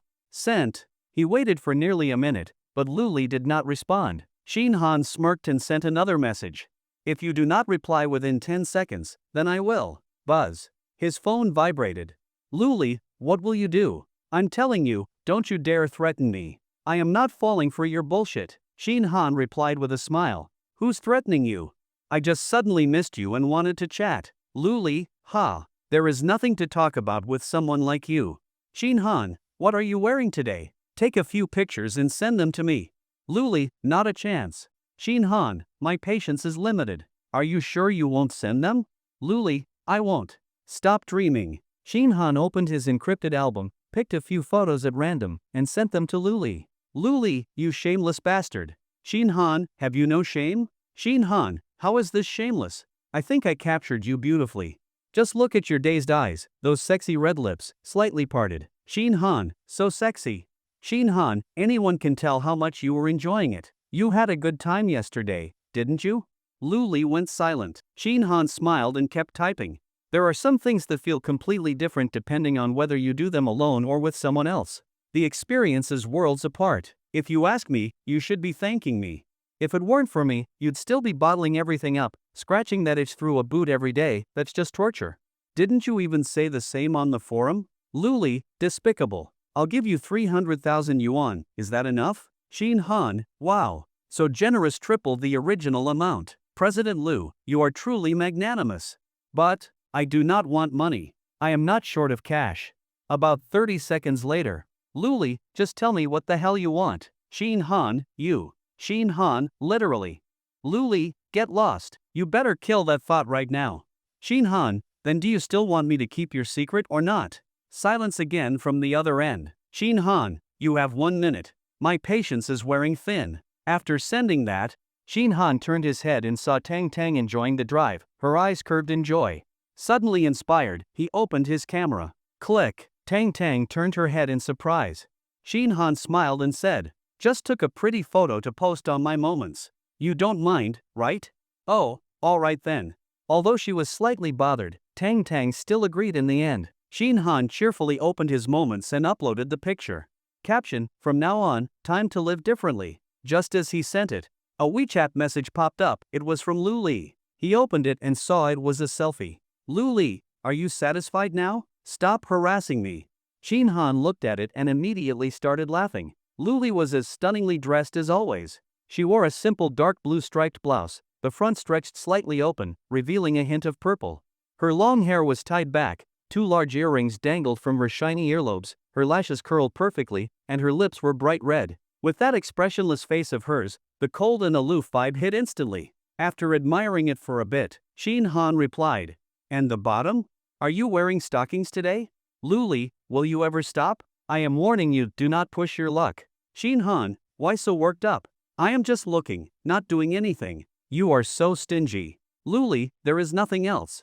This woman, seriously. Fucking hell. Shin Han suddenly had a strong urge to head to the office and give this woman a brutal lesson. If she would not take a toast, she would get the penalty shot. This time, Shin Han was forceful and continued replying. "Shin Han, are you really looking to find out what happens when you piss me off? If that is what you want, I will gladly make it happen. Just as you wish. You really did not learn your lesson, huh? Seems I went too easy on you yesterday. Luli, that is not what I meant." Shin Han, if that is not what you meant, then behave and do as I say. Shin Han, go sit on the couch. Strike a pose and take a full body shot. Shin Han, hurry up. Do not make me repeat myself. Just after sending the message, his phone vibrated. Shin Han raised an eyebrow and thought to himself, so fast? That is some impressive efficiency. But upon closer inspection, it was not from Luli, it was from that outsourcing boss. Alright, let us set it up for tomorrow then. Shinhan replied with an OK emoji, then noticed a red dot in his Moments feed. He clicked it open. The post he had just made already had likes and comments. Congratulations, congratulations. May you ride the waves, blossom with every step, wander the world, and still return young at heart. The first to like and comment was actually Li Jishan. Shinhan could not help but smile knowingly, this woman must really be into him now. After a moment of thought, Shinhan replied, thank you. I hope after journeying through thousands of landscapes and cities, I shall return and meet you again. Besides Li Jishan, the remaining comments were from friends, colleagues, and classmates. Lu Hu, stop showing off. Where did you find that photo from the internet? Got more? Send me one with a big G, or even a Cullinan would do. Message me privately. Zhang Pingju, brother Qin, that chick is really something. Not bad at all. Got more? Send me one too. Yu Yong, dude, you did not show up at all today? Fucking amazing. You should have seen Lu Wenba's face, it looked like a donkey's all day long. Reading these 3 comments, Qin Han was momentarily speechless. This world is so fucked up nowadays. Where is the trust between people? What, I cannot buy a car. Even if the car costs over $1 million. He thought about taking another selfie, one that included both himself and Tang Tang, and posting it. But at that moment, buzz. Another message came through. He opened it. Whoa! Luli had actually sat down on the sofa, struck a pose, and sent a full-body shot. See, this is what I am talking about. This woman is asking for it. Not just asking for a beating, but for a proper scolding. You cannot treat her nicely. The moment you do, she starts pushing her luck. God damn it, look at her, she did exactly as told. Looking at the photo, Qin Han clicked his tongue in admiration. This woman has excellent taste in clothes, or perhaps it is just her figure. She is like a clothes hanger, making anything look good. Sure enough, she was wearing stockings today. Yesterday it was gray, today it is black. Judging by the photo, they were probably ultra sheer 0D ones with high transparency, with a butterfly tattoo on her calf. The finishing touch. The level of seduction instantly went up a notch. Matched with those black pointed high heels. Nice. After staring at it for a while, Qin Han replied with 3 thumbs up emojis and added, not bad, very beautiful. I really like it. Looking forward to your outfit tomorrow. After sending the message, Luli did not reply. Qin Han waited for a bit, then pondered again. Stockings and pants, can you arrange that? After sending it, Luli still did not reply. But Qin Han did not say anything more. He wanted to test her and see how obedient she would be tomorrow after this whole incident. It turned out that Tang Tang lived on a university campus. When they saw the sign for East China Normal University, not only Qin Han but even Li Jishan was stunned. You are still a university student? Qin Han was somewhat surprised. Tang Tang parked the car, shifted to park, then turned and smiled. I already graduated with my bachelor's, but I was accepted into the graduate program, so I can still live on campus. That one sentence conveyed a lot. Tang Tang had completed her undergraduate studies at East China Normal, and then was admitted into the graduate program at the same university. Yes, this is a top-ranked 985 university. Much better than the school Qin Han attended back then, his was just an average 211. Impressive.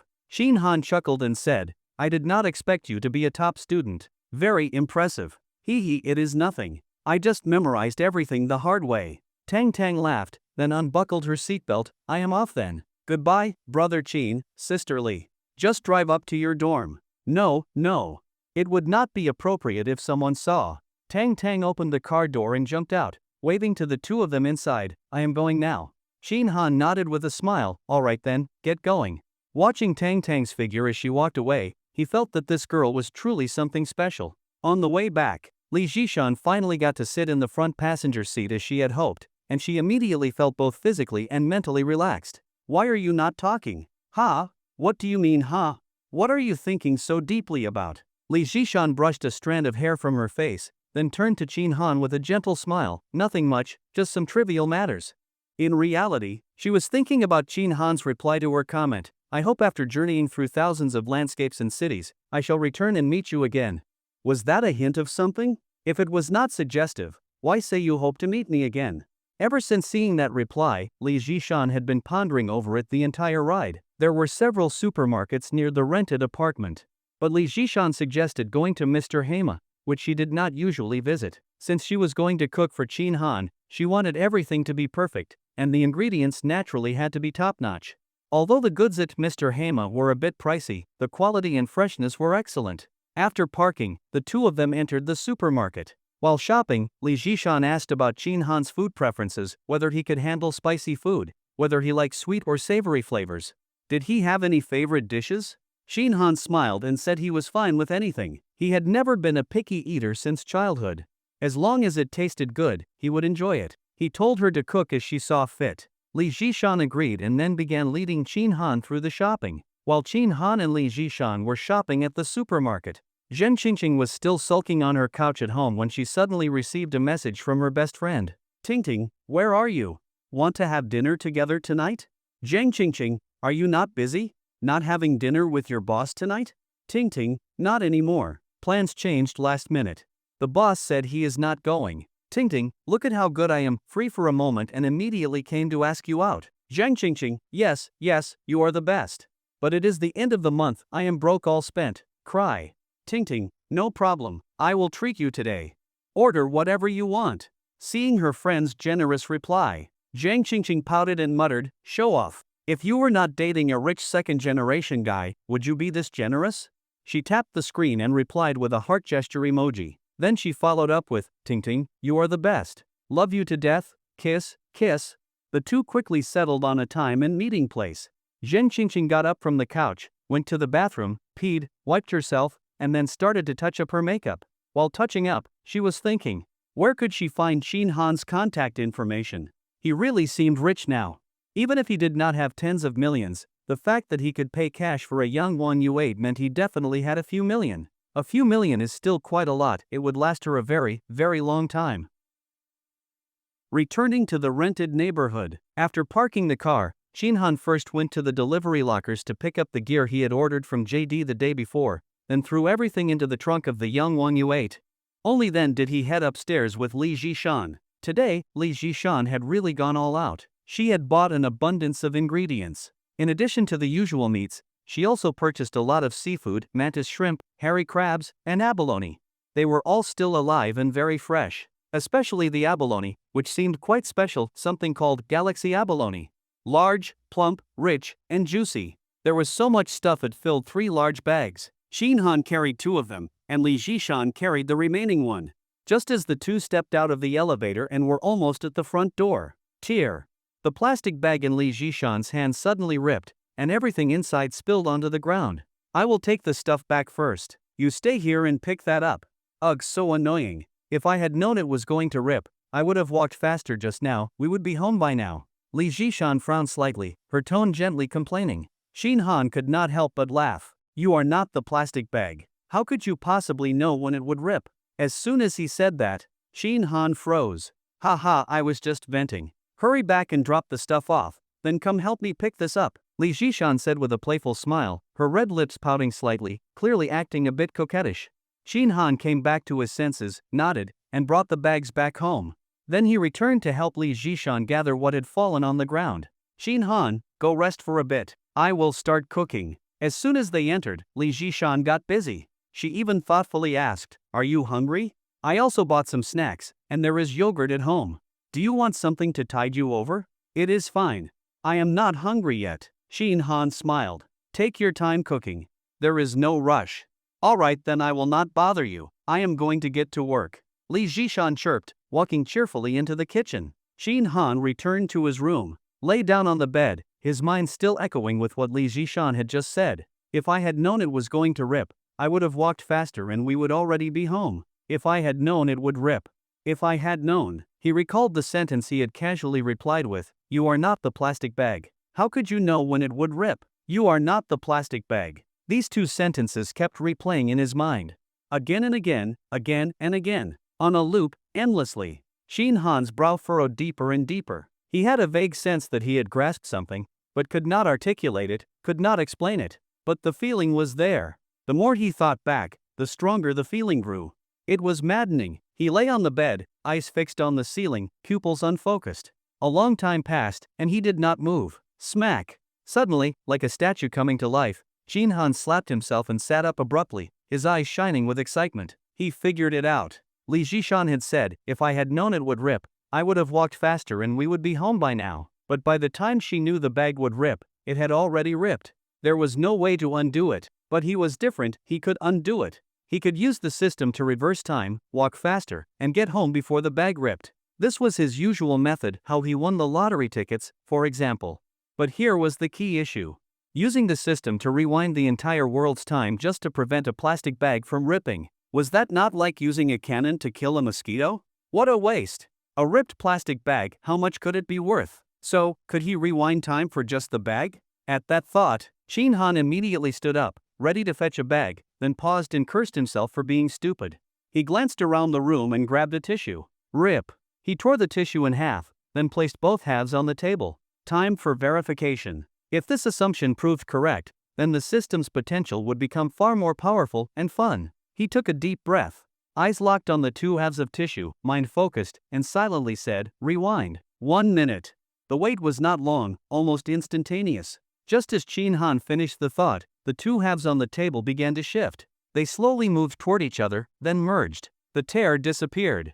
To Shin Han, it appeared to happen in a process, but to anyone else, it would have looked instantaneous. He immediately picked up the tissue and examined it carefully. It was intact. There was not even a crease where it had been torn. He pulled gently at both ends. The tissue remained whole, no tearing. It had truly been restored. Wait, what about time? Shin Han quickly looked at his phone screen, 5:32. If he remembered correctly, it was 5:30 earlier. In other words, world time continued to flow normally, unaffected by the rewind he just performed. A look of joy instantly appeared on Shin Han's face. His hypothesis had been initially confirmed. Still, scientific experiments must be done with caution. He decided to test again. He took another tissue, tore it in half, placed it on the table, then dropped the whole tissue pack onto the floor and started a stopwatch. Shin Han focused on the torn tissue again and silently repeated, rewind time 1 minute. Under his watchful gaze, the two halves joined again, the tear vanished. Shin Han looked down, the tissue pack was still on the floor, in the same spot. He glanced at the stopwatch, it had run for 51 seconds and was still counting. This confirmed once again, it was possible to rewind time for a single object, while world time continued to flow as usual. The hypothesis was correct. Bang! Overwhelmed with excitement, Shin Han slammed his fist onto the table. Ding! Congratulations, host, you have discovered a new posture. At that moment, a system notification echoed in Shin Han's mind. After hearing the message, he felt a bit irritated. System, if you had this feature, why did you not tell me earlier? I thought I could only rewind the entire world's time. Please explore on your own, host. Fuck. Cursing under his breath, Shin Han thought of another critical question. System, does rewinding time for a single object consume the same amount of duration as rewinding time for the entire world? If it did, then that would be a ripoff. This function, rewinding time for a single object, would be extremely limited in value. After asking the question, Shin Han felt a bit nervous. He was afraid the system would once again say, please explore on your own, host. Unexpectedly, this time the system was quite cooperative. Ding! It is different. Time is an illusion created by humans. It is a concept constructed by human perception. In essence, time is nothing more than the transformation of matter. The amount of life energy a thing has determines the amount of time it possesses. Its life energy determines its lifespan. Every entity lives in its own world through its life clock. This time the system gave a detailed explanation, and Shin Han patiently read it through to the end. Relative to the whole world, an individual entity's life energy is minuscule. The difference between the two is approximately a factor of 24. Ha! Shin Han raised an eyebrow, approximately a factor of 24? Then does that mean, system, if I use 1 hour of reverse duration, can I rewind time for a single object by 24 hours? Ding! Please explore on your own, host. Fuck! Here we go again. Even though the system did not answer directly, Shin Han was convinced it must be true, so he decided to verify it again. With a thought, he opened the system and looked at the remaining control duration, 1 hour 19 minutes and 38 seconds. 1 hour, 19 minutes, and 38 seconds left. This time, he also planned to test something else. Shin Han picked up a cup with half a glass of water in it. He tilted his head back and drank it down to just 1 sip remaining. Then, he focused intently on the remaining water and silently thought, rewind 24 seconds. As he issued the command, the water in the cup began to change, it slowly increased. The process was extremely fast, happening in an instant. Half a cup of water. Exactly the same amount as before. Shin Han's heart leapt with joy and he immediately checked the system again. 1 hour 19 minutes and 37 seconds. The duration had only decreased by 1 second, yet the water had returned to the state it was in 24 seconds ago.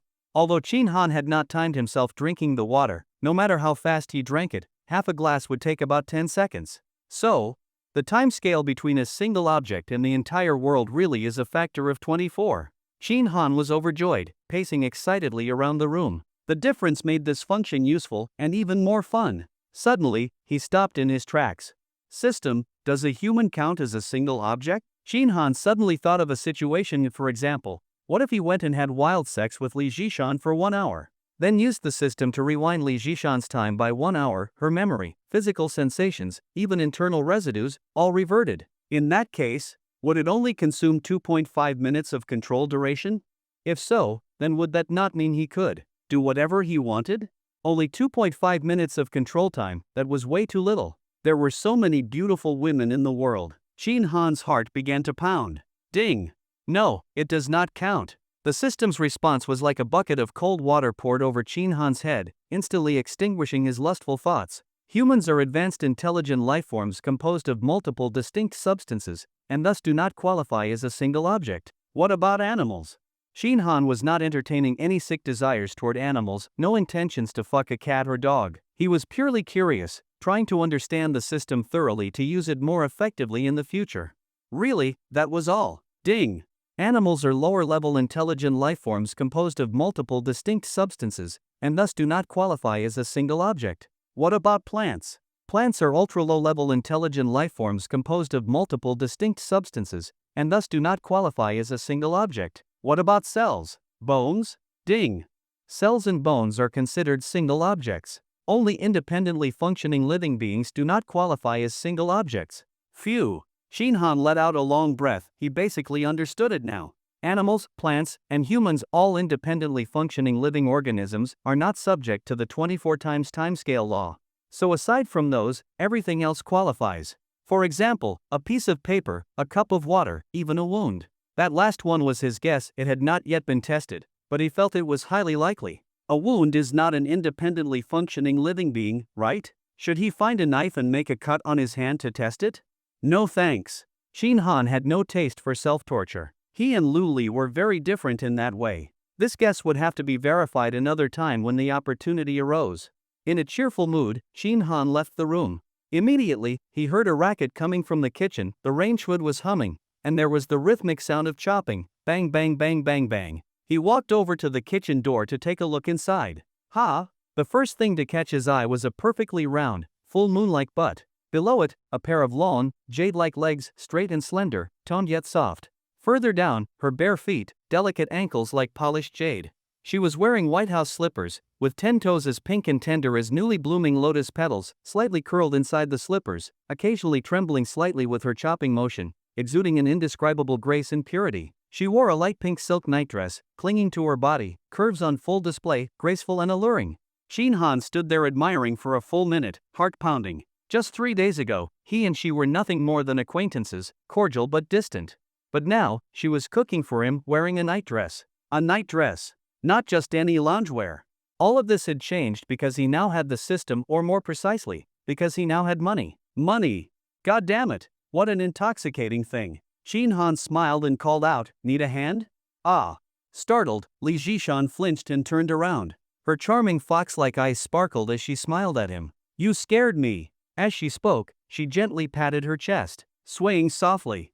Shin Han glanced over. The front of the nightdress was designed rather conservatively, with a standard round neckline.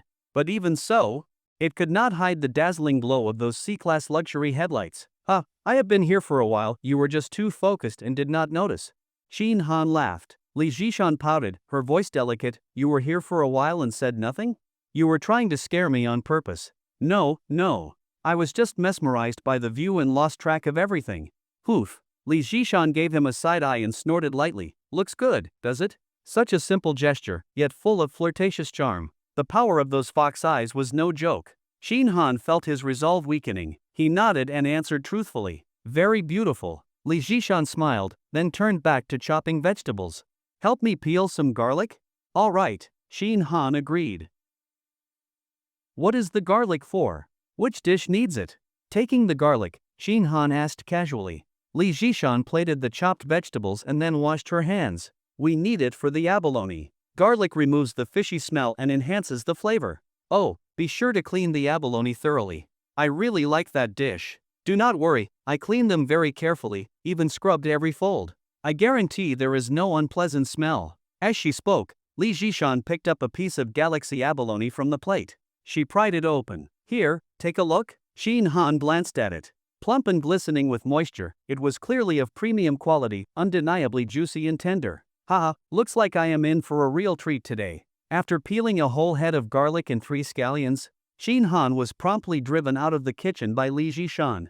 She said men should not enter sacred culinary ground, it was her domain, and she would handle it. Ha, those words were music to his ears. Shin Han chuckled and returned to his room. He had no intention of tidying anything up, he would just let Li Jishan handle it. She would likely be happy to do so. With nothing else to do for now, he opened his laptop. It took nearly 2 minutes to boot up. What kind of efficiency is this? You are getting replaced soon. Shin Han muttered to himself and opened a browser to search for Fenghui Bank. He clicked into the official website, found the app QR code, and scanned it to download. Once installed, he logged in with his phone number, found the online account opening section, and began the process.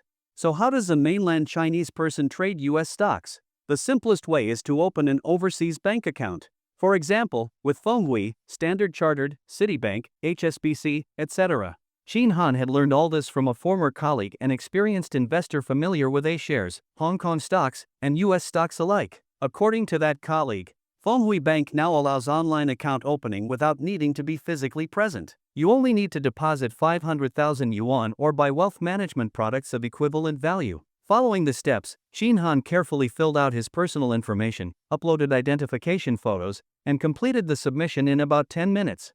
The system displayed that his application was under review, with results expected in 2 business days. Shin Han put down his phone and looked out the window. That is right. He was planning to make money in the US stock market. With the T+0 trading system, it was perfect for him. With just 1 hour of reverse time duration daily, he could make dozens of short trades. Would the money not flow endlessly? And with much less damn stress. Shin Han thought this was far more reliable than buying lottery tickets. His boss was too skilled to compete with. Time to try a new strategy to get rich. At 7 p.m., Li Jishan knocked on the door to call Shin Han for dinner. She lived in the master bedroom, which came with a large balcony. She had arranged it nicely, with a coffee table, sofa, and even a hanging chair. At this moment, the small coffee table was filled to capacity, so Li Jishan had even dragged over her bedside cabinet to serve as an extra table. The setup is a bit humble, hope you do not mind, she said with a cheerful smile.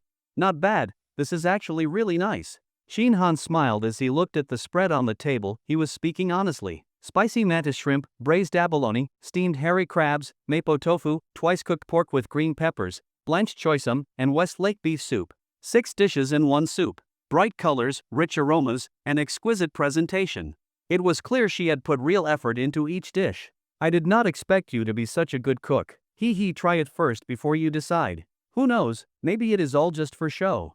Li Jishan handed him a pair of chopsticks with a playful smile, joking about herself. Shin Han did not stand on ceremony. He took the chopsticks, picked up an abalone, and popped it into his mouth. With a strong slurp, the juices burst out, fresh and flavorful, and then the abalone followed into his mouth, smooth and springy on the palate. Truly juicy and rich, bursting with flavor. Shin Han chewed with delight, then gave Li Jishan a thumbs up. This abalone is excellent. Is it tasty? She asked with a smile. Delicious.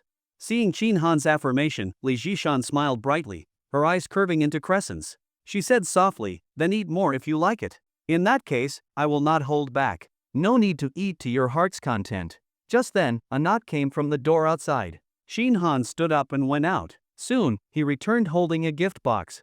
What is that? Wine? Li Jishan asked in surprise. Yes. Shin Han opened the box and took out a bottle of red wine. Such good food deserves good wine, it would be a waste otherwise. Shall we have a drink? He had placed the order before dinner. After all, wine was often the best social lubricant. Li Jishan blinked, then nodded with a smile. Sure, I will have some with you.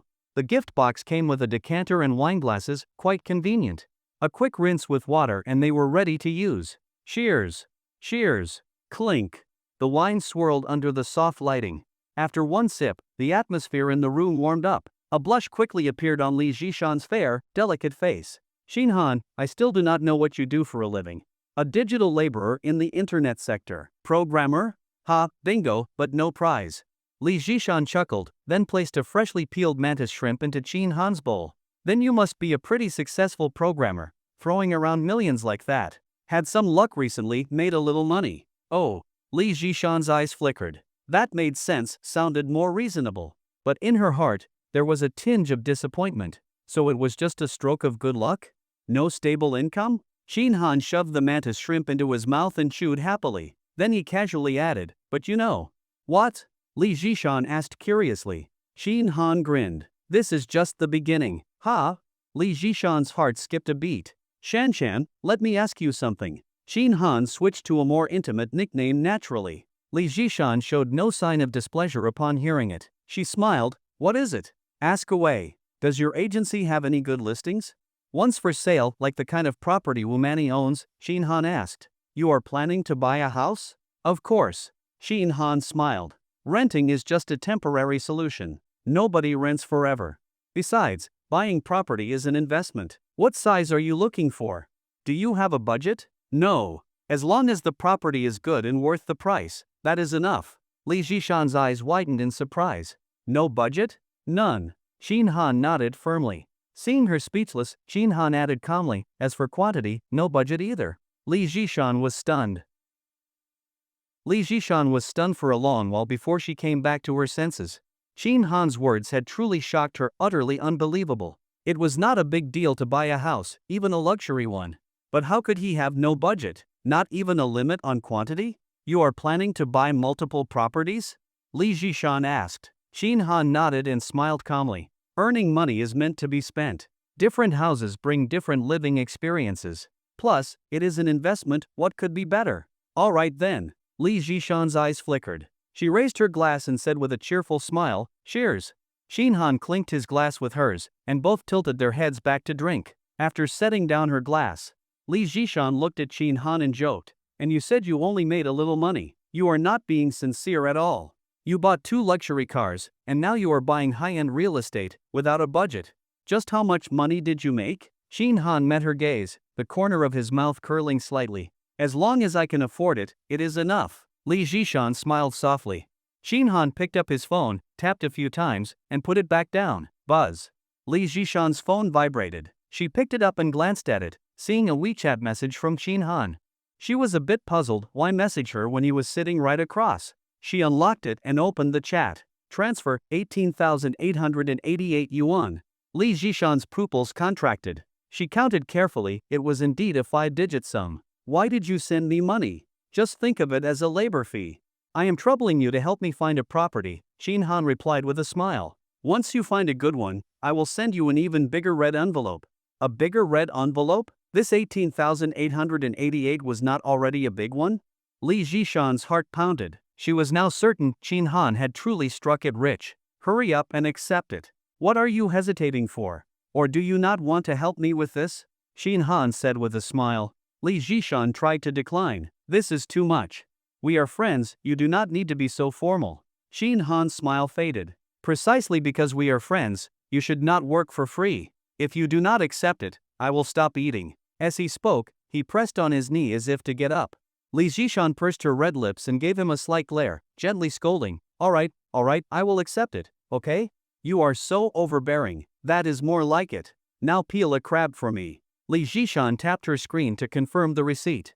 Plus 18,888 yuan. Seeing the notification, a rush of heat surged in her chest. This was more than her monthly salary. She gave Shinhan another sidelong glance and said coyly, as you command, Your Majesty. That title caught Shinhan off guard. Your Majesty? Are you not called Qin Emperor and Han Marshal? Oh, ha ha ha ha. Shinhan burst out laughing. My beloved concubine is so clever, worthy of a reward. As he spoke, he picked up his phone and sent another transfer 8,888 yuan. Again? Li Zhishan saw the new WeChat notification and was shocked again. Though not as much as before, 8,888 was still close to 10,000, not a small amount at all. Shin Han, this money I give away never comes back. Shin Han waved his hand, speaking with an air of nonchalance. Li Zhishan hesitated for a moment, then accepted it. Then I toast to you. All right. After clinking glasses with Shin Han, she lifted her glass and drank. Gulp, gulp, gulp, gulp. Half a glass of red wine went down in one go. Ah. Li Zhishan exhaled softly, her fair, delicate face now flushed red. You can really hold your liquor. Shin Han laughed. Not bad, huh? I am fine. I can drink more, pour me another. Li Zhishan smiled sweetly. Shin Han obliged and poured her another half glass. Eat something to balance it out. He placed some vegetables and twice-cooked pork in her bowl, and ladled a spoonful of soup for her. Thank you. Li Zhishan ate a few bites, then stared directly at Shin Han. Hey, with all your money, you do not have a girlfriend? No. Really? With your wealth and good looks, how could you not have a girlfriend? Li Zhishan was not exaggerating. To be fair, Shin Han was quite handsome. Measurements, 180 centimeters to 150 kilograms, 180 millimeters. No nearsightedness, no hunchback, no baldness. A full forehead, high-bridged nose, broad lips, sword-like eyebrows, and starry eyes full of masculine energy. A man like that, even without money, should not be single. Li Zhishan could not make sense of it. Shin Han laughed and asked back, we have been living together for a while, have you ever seen me bring a girl home? No. Exactly. Then, could it be? Shin Han's expression turned serious. I only like women, especially beautiful ones. Ha ha. Li Zhishan burst out laughing, her body shaking with joy. Her nightdress slipped off one shoulder, and she did not even notice. Giving Shin Han an eyeful. Hoof. When Shin Han looked up, he saw Li Zhishan watching him while biting her red lips. Do you like what you see? Not bad. Li Zhishan snorted, pulled her nightdress back up, and said playfully, then no more looking. Ha, come on, let me toast you this time. Shin Han raised his glass. Clink. Li Zhishan tilted her head back and drank another half glass. This wine is pretty good. Of course. This bottle costs over 10,000. That last sip of yours was worth a few dozen at least. That expensive? Li Zhishan stuck out her tongue, amazed, then laughed. Well, I scored tonight. She then shifted the topic back to Shin Han, asking again why he had no girlfriend. Shin Han turned the question around, why did someone as beautiful as she not have a boyfriend? Li Zhishan retorted, how did he know she did not? Shin Han just smiled. If you had a boyfriend, would you still need to entertain yourself at night? Li Zhishan froze instantly, her face now crimson. Her eyes darted nervously. You are talking nonsense. Whether I am or not, only heaven, earth, and you know. You are talking nonsense. Nonsense. Flushed with embarrassment, Li Zhishan grabbed the wine bottle and poured him a drink. Drink. You said nonsense, penalty drink. And so, they talked more and drank more, the mood getting livelier. Before they knew it, the first bottle of wine was gone, and the second was mostly finished. Looking at the tipsy, swaying Li Zhishan, Shin Han smiled and asked, still drinking? Or shall we stop for now? Drink. You still have not told me why you really do not have a girlfriend. Do not tell me, do not tell me. She patted her forehead, trying to stay sober, and smiled at Shin Han. Is it because you cannot perform? Ha ha ha. If you want to know, finish the rest of your wine first. I will not. You are trying to get me drunk. If we drink together. Fine, together it is. Shin Han poured all the remaining wine into their glasses, and they clinked again. Clink. As the red wine shimmered, their eyes locked, sparks flew. Last night, rain scattered and wind howled. Deep sleep did not dispel the lingering intoxication. I asked the one rolling up the blinds, and she said the crabapple blossoms remain unchanged. Do you know, do you understand? It should be the green flourishing and the red fading. In the blink of an eye, the sun had already risen high. Morning light streamed through the curtains onto the bed, casting scattered spots of shadow, which made the already messy room seem even more chaotic. Clothes were strewn across the floor, pink, white, black. Even the pillows had fallen. Shin Han lay on the bed, fast asleep. Li Zhishan nestled in his arms, one fair, long leg draped over his thigh, her bare feet milky white. Both of them were covered only by a single pink nightdress, the one Li Zhishan had worn yesterday, now reduced to their makeshift blanket. The air was filled with the scent of alcohol, the fragrance of a woman, the smell of leftover food, and a faint whiff of osmanthus blossom, all blended together, intoxicating and heavy. They slept soundly, completely motionless, peaceful, serene. Who knows how much time had passed? Suddenly, a sharp ringtone pierced the silence. Li Jishan's eyelashes trembled, but she remained still until the next moment when her eyes flew open. She reached toward the nightstand for her phone. Hiss!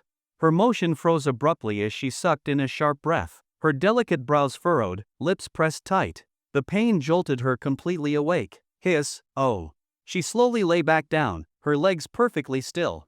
Only her left hand reached for the phone, fumbling for a while before she found it and ended the call without even looking. Li Jishan turned her head to the right and met Shin Han's calm, warm gaze. They looked at each other in silence. Shin Han grinned, wrapping an arm around her slender waist. Her skin was smooth and soft like cotton. "You're awake?" "Mm." Li Jishan's voice was muffled, slightly sluggish. Shin Han chuckled. "Who was calling?" "I don't know. Probably someone from the shop.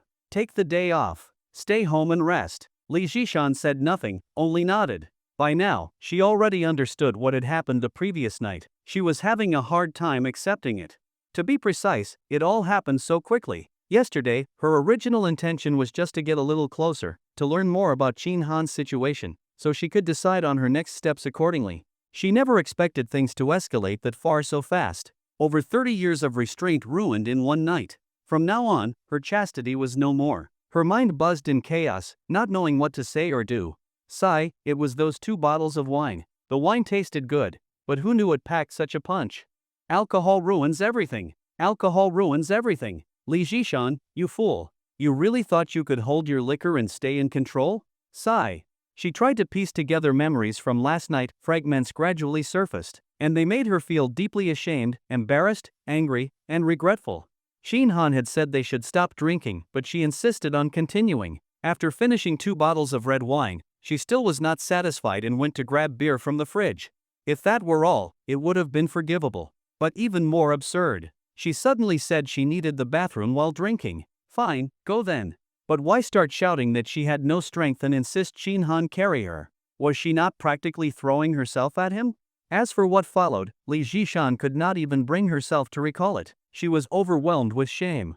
What would Shin Han think of her? Would he think she was loose, easy? Hey! Why so quiet? What are you zoning out about? Shin Han lightly squeezed her waist and asked with a grin. Li Jishan snapped out of her daze and looked at him with a complicated expression. She pursed her lips and said softly, "Nothing." "Nothing?" Shin Han laughed. "Then let me recite a poem for you." "Ha, ha, listen closely." Shin Han cleared his throat and recited in a calm voice. "I lean forward, worn and weary, to explore your twin jade peaks. As a boat docks in harbor, as an old man returns home. Gone are the cold winds and pouring rain. And I plunge into a sea of boundless warmth. Deep I dwell, gently I drift, intoxicated, soaring. What do you think of the poem?" Shin Han asked with a wide smile. Li Jishan blinked, her cheeks flushing bright red. She playfully scolded, "Get lost taking advantage and acting innocent, are you mocking me?" "Ha, no, absolutely not." Shin Han laughed. "I was praising you, sincerely. Do you know who wrote that poem?" "Who?" "The renowned flag-bearer." "What? Him?" Li Jishan was shocked, it sounded absurd. Shin Han chuckled. "If you don't believe me, you can search it. The original is even more brilliant." Fine. I feel like I've just been enlightened. That's how I felt the first time I saw it." And just like that, the 2 of them began chatting naturally. The awkwardness slowly faded. Li Jishan's mood gradually settled. Since it had already happened, making a scene would be pointless. It would only ruin things. Better to be gentle and deepen her place in his heart. She asked softly, "Are you hungry? You're going to cook for me?" "Yes. If you're hungry, I'll cook." Shin Han smiled and pinched her cheek. "I appreciate the thought, but you should rest, you're still injured." At the word injured, Li Jishan wriggled in his arms and pouted. "You got a big win last night, bet you're over the moon, huh?" "Damn right." Shin Han laughed heartily. "When I first saw it, I was shocked. I thought you threw up red wine. Ha! Get out, I'm not that dramatic. Lie down a bit longer, I'll go fix something to eat." With that, Shin Han got up, slipped on his slippers, and headed out. "Ah, still shy? Wasn't it amazing? Hurry and put on some clothes. A gentleman should walk boldly and openly." Shin Han left laughing, leaving Li Jishan blushing in bed. Thinking of that moment, a warm feeling rose in her chest. Maybe he was right? It really was incredible. In less than 20 minutes, Shin Han returned carrying food: warm milk, boiled eggs, bread, bananas. Not a lot, but nutritionally balanced. "Can you sit up?" Do you want me to feed you? Shin Han asked with a smile. No need. Li Jishan reached out and said softly, help me sit up. No problem. Shin Han helped her sit, placing a pillow behind her back. Here, drink some milk first. Eat after you've had a little something. Li Jishan stared at the simple, modest breakfast in front of her, a bit dazed. Instinctively, she took the cup and sipped the milk. As the warm milk slid down her throat, her heart warmed, and her eyes grew faintly misty. Here, have another egg. Li Jishan looked up to see Shin Han holding a peeled boiled egg in his hand. You? She bit her red lip gently, hesitated for a moment, and asked, why are you so good to me? Because. Shin Han smiled, pointing to the faint red wine stains on the bed sheet. I took your most precious thing, shouldn't I be good to you in return?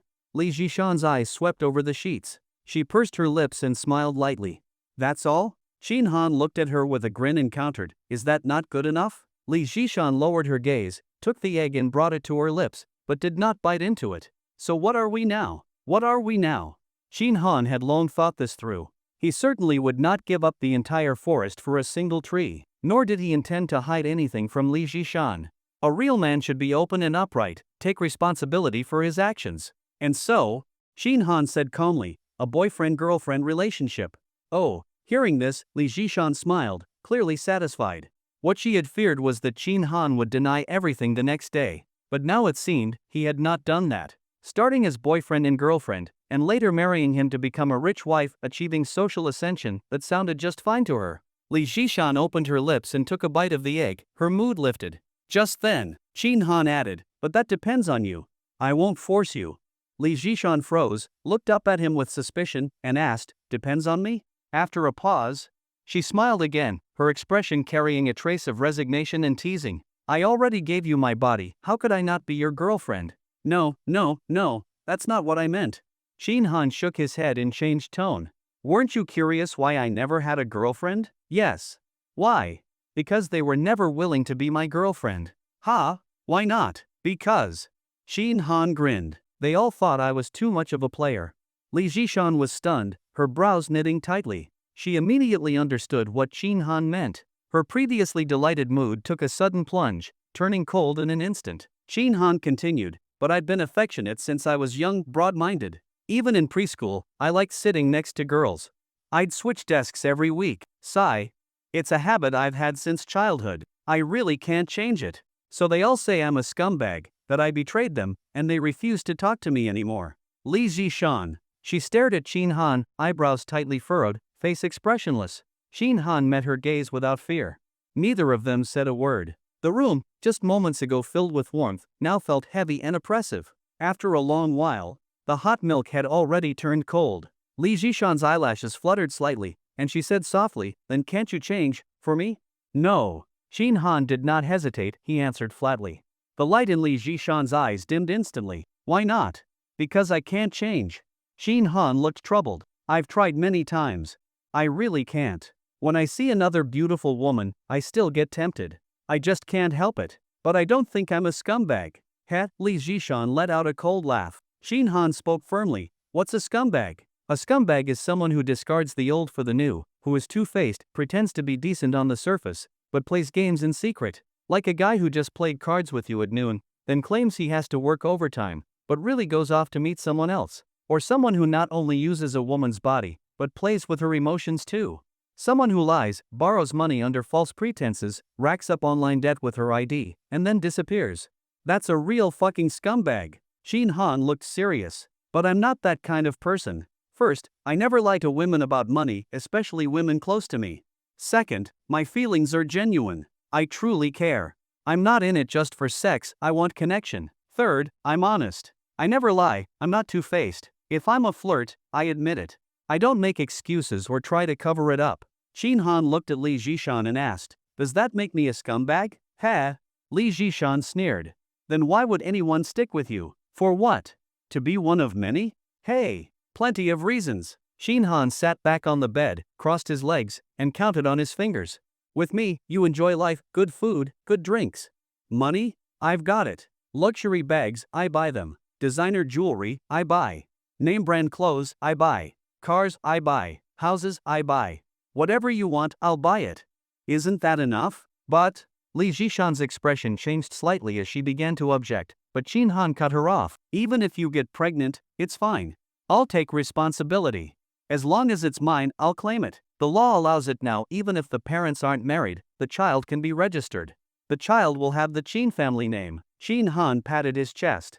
Later, when I divide my assets, the child gets a share, no problem at all. If you're not at ease, we can sign a legal agreement in advance, notarize it. Even let the mother hold the property in trust. It's all fine. Qin Han raised his brow and looked at Li Zhishan. Any other objections? Li Zhishan parted her red lips, her fox-like eyes wide with astonishment, a sparkle flickering inside. Faced with Qin Han's question, she was silent for a long time.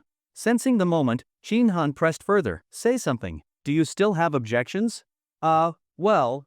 Li Zhishan blinked, then tucked a loose strand of hair behind her ear. She gently bit her red lip and said seriously, but, without a proper title, it's unfair to the woman. When the child grows up, it won't sound right either. Ha! Bullshit. Qin Han sneered and said coolly, fairness? There's no such thing in this world. Why is it some people are born with silver spoons? Dressed in silk, with family wealth, and their dads hand them billions right out of college? Why do some kids go straight to elite kindergartens? Why do others get cushy, well-paid jobs without doing anything, while others struggle for scraps? Fairness is the biggest joke in the world. Qin Han's gaze was intense. Except for that one certificate, I can give you everything else. Let you live the high life without ever needing to struggle. Isn't that enough? Li Zhishan bit her lip, eyes shimmering. Qin Han took her hand and smiled. Shanshan, would you be my girlfriend?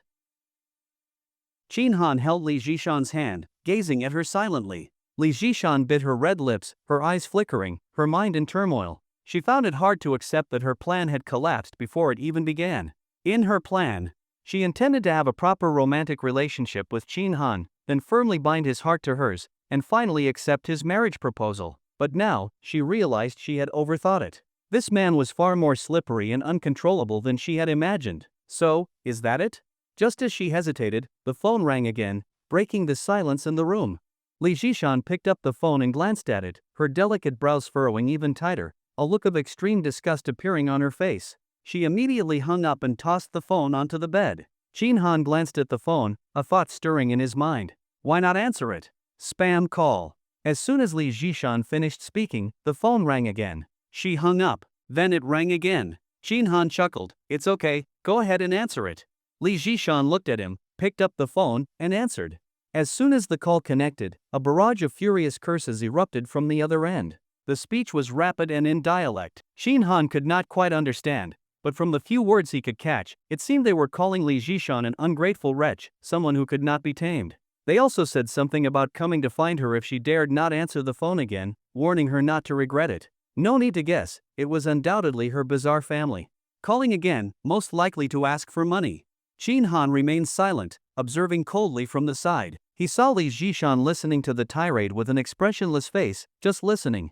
After the person finished cursing, she simply said, "Got it. Wait for it." Then she hung up and turned off the phone. Li Zhishan looked up, her gaze calm as she looked at Qin Han, speaking softly, "Can you guarantee to keep your word?" Ha! Qin Han chuckled lightly. "I never lie to the women I like. However, I think you should not just listen to what I say, but observe what I do. After all, no matter how nice the words sound, they are not as good as some concrete actions, right?" Li Zhishan's eyelashes fluttered slightly, and she smiled. "True. Ha, eat quickly, or it will get cold." Li Zhishan resumed eating the egg in her hand, sipping milk as she ate. After finishing the egg, Qin Han handed her a peeled banana. She did not refuse. After a night of drinking and playing cards, her stomach was already empty. "You should eat too. Your beauty is enough to satisfy me. Watching you eat makes me feel full." Sweet talker, I do not believe you. Though she said that, Li Zhishan's red lips curved even more beautifully. After drinking a glass of milk, eating a banana, 2 slices of bread, and 1.5 eggs, Li Zhishan felt full. "I cannot finish it." She held half an egg in her hand, looking a bit pitiful. "If you cannot finish it, give it to me." Qin Han smiled, took it, and popped it into his mouth. Li Zhishan, still looking pitiful, said, "I want to freshen up, my mouth feels smelly." "Then wait a moment." Qin Han got up and left the room, returning shortly with a basin, a cup for rinsing, and a towel. Seeing even facial cleanser included, Li Zhishan smiled. "Ah, you are so considerate." "Of course." Qin Han dampened the towel, then unfolded it to gently wipe Li Zhishan's face. After wiping, he rinsed the towel and wiped her face again. His movements were gentle and meticulous. Enjoying his service, Li Jishan felt a warm sensation in her heart. She suddenly thought that if he could always treat her like this, then accepting his conditions would not be such a big deal. After all, it was just a piece of paper, not of much practical use. How many people have that certificate, yet still cheat? I cannot help you brush your teeth, you will have to do that yourself. After brushing her teeth, Shin Han took the water out to pour it away. When he returned, Li Jishan's first words were, "Thank you. No need to be polite with me, we are already comrades in arms," Shin Han said with a smile. Li Jishan shook her head slightly, her voice gentle, "No one has ever treated me this well before." Shin Han was taken aback, then understood what she meant. He thought for a moment, realizing that now was the time when Li Jishan was most vulnerable. He should help her untie the knot in her heart, so she would be grateful to him and wholeheartedly devoted. "Then tell me, who was on the phone just now? It sounded like they were scolding you?" Shin Han's expression turned serious. Li Jishan pursed her red lips, remained silent for a moment, then suddenly extended her arms. "Hug me." Shin Han smiled, got back on the bed, and embraced her. Being held by Shin Han, Li Jishan felt a sense of security surge through her, instantly filling her entire being, making her feel very relaxed. Nestled against Shin Han's chest, Li Jishan's eyelashes trembled slightly as she began to recount her background. It was similar to what Shin Han had previously discovered. The eldest daughter in the family, with parents who heavily favored sons over daughters, the whole family had been exploiting her since childhood, and it continued to this day. After recounting her background, Li Jishan was already in tears. With tears streaming down her face, she said sorrowfully, "Every time before the end of the month, they start calling me, forcing me to send money. They never care about how much I earned that month, or whether I earned anything at all." Shin Han gently stroked her delicate face, his fingers lightly wiping away the two streams of tears, speaking softly, "Do not cry anymore. From now on, you have me. From now on, with me here, I will not let anyone bully you. Being with me means only happiness and joy." Li Jishan, her eyes red, gazed at him blankly, saying nothing. Shin Han continued, "Give me your family's personal information later, the more detailed, the better." Li Jishan was taken aback, blinking her eyes, curious. "What are you going to do?" Shin Han pinched her cheek, smiling faintly, "Of course, to stand up for you and help you settle this matter." Li Jishan, somewhat sensitive, shifted slightly, speaking softly, "Then what exactly do you plan to do?" "That depends on you." Shin Han smiled, "If you are concerned about familial ties and want to continue sending them money in the future, I will respect your wishes. After all, it is just a few thousand yuan a month. That amount, I can cover for you." Li Jishan decisively shook her head, her eyes turning cold, saying bitterly, "I have no familial ties with them. Even the village dogs are more affectionate towards me than they are." "Good." Shin Han nodded, speaking solemnly, "Then let us resolve this once and for all, make them completely give up on asking you for money, and not dare to cause you any more trouble." "Can you really do that?" Li Jishan's eyes sparkled. "It is quite simple, it is just that you were too naive before, easy to bully." "Yes, if I were not naive, how could I have been bullied by you?" Shin Han laughed, turning over and getting up. "Then let me bully you a bit more." No, it still hurts." "Do you not want to know how I plan to deal with them?" "I do, but it really still hurts." "It is okay, I have a way." Shin Han was having a blast playing cards. After winning a hand, he looked at the incredibly seductive Li Jishan, and his excitement remained unabated. Suddenly, a divine inspiration struck him. Based on his past experiences eating stir-fried chicken outside, he would normally have to wait at least another hour before getting hungry. Even if Li Jishan was an absolute top-tier delicacy, it still could not change that rule. This was determined by his physical condition, by hardware limitations. But that was in the past. Now, he had the system. A moment of divine inspiration. Shin Han lowered his head, focused intently, and silently recited in his heart, "Rewind 1 hour." Command issued. A miracle occurred. "Oh, holy shit. It actually worked." Shin Han burst out in loud laughter, overjoyed beyond measure.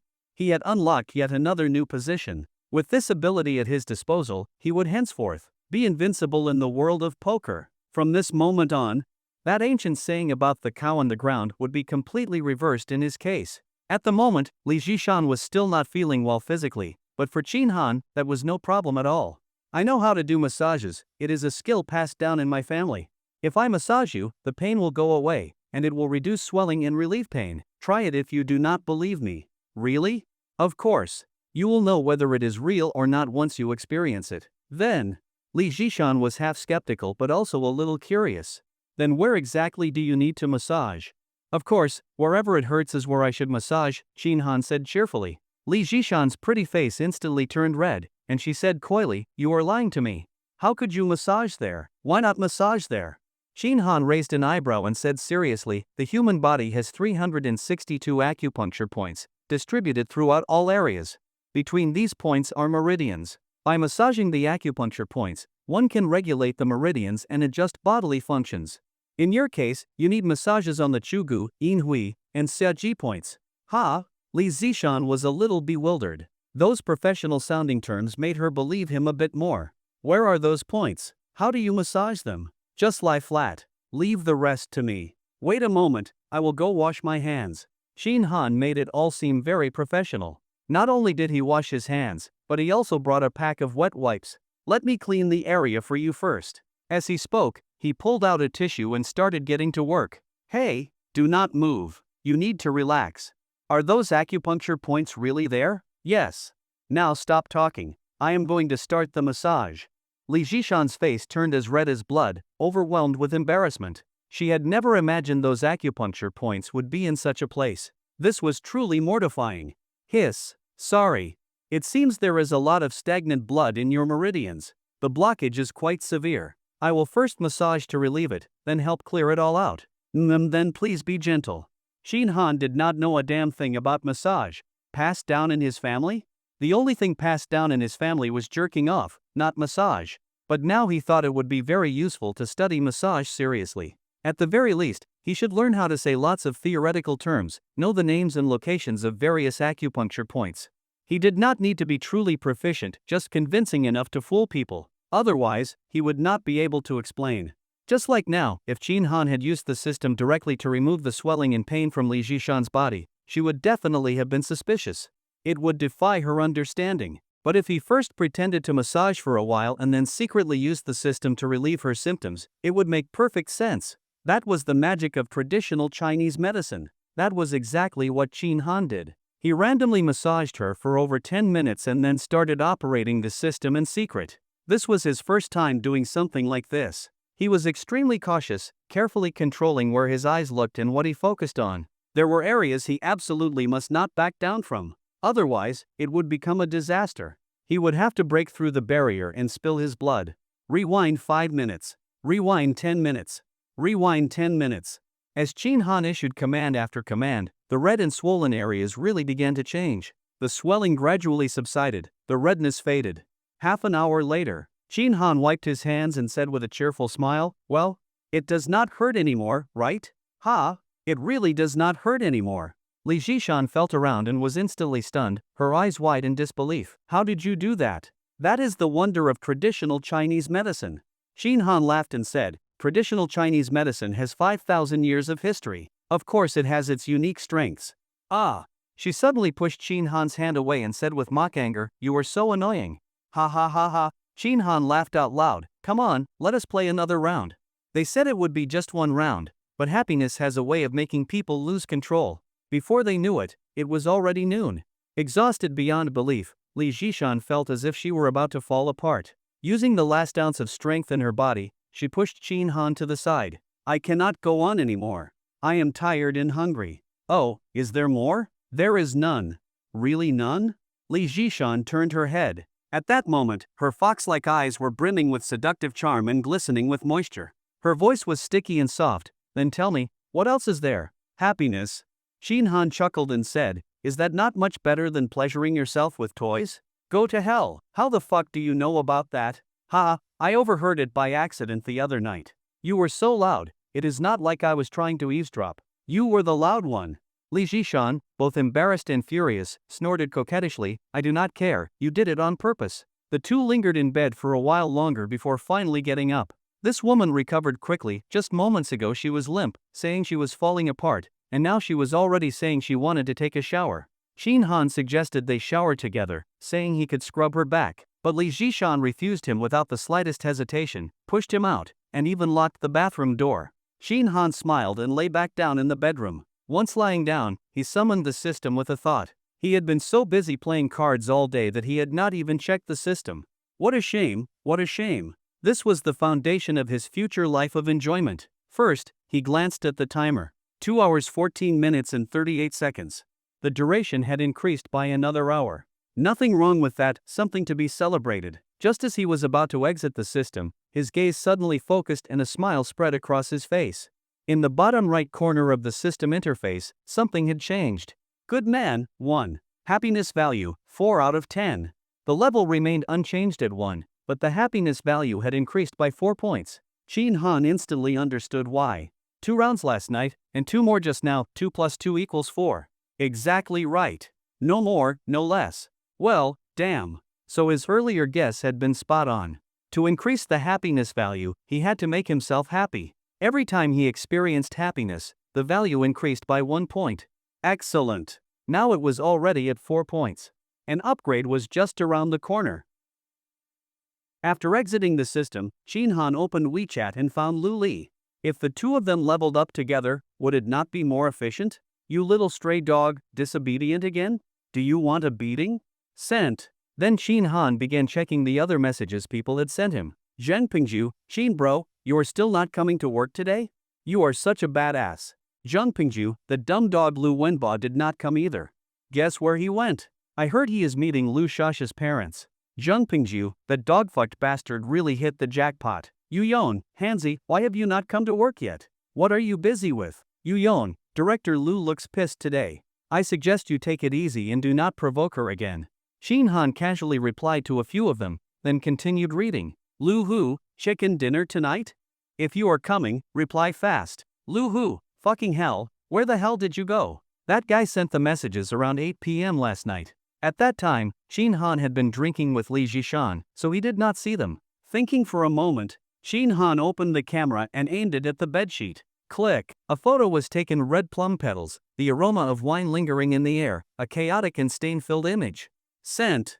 I already ate, thanks. Right after sending it, Lu Hu replied. What the actual fuck? You went that hard? A bloody battle? Be careful or you will catch something. Shin Han raised an eyebrow and replied, bullshit. I had yellow daylily, alright? Lu Hu, ha.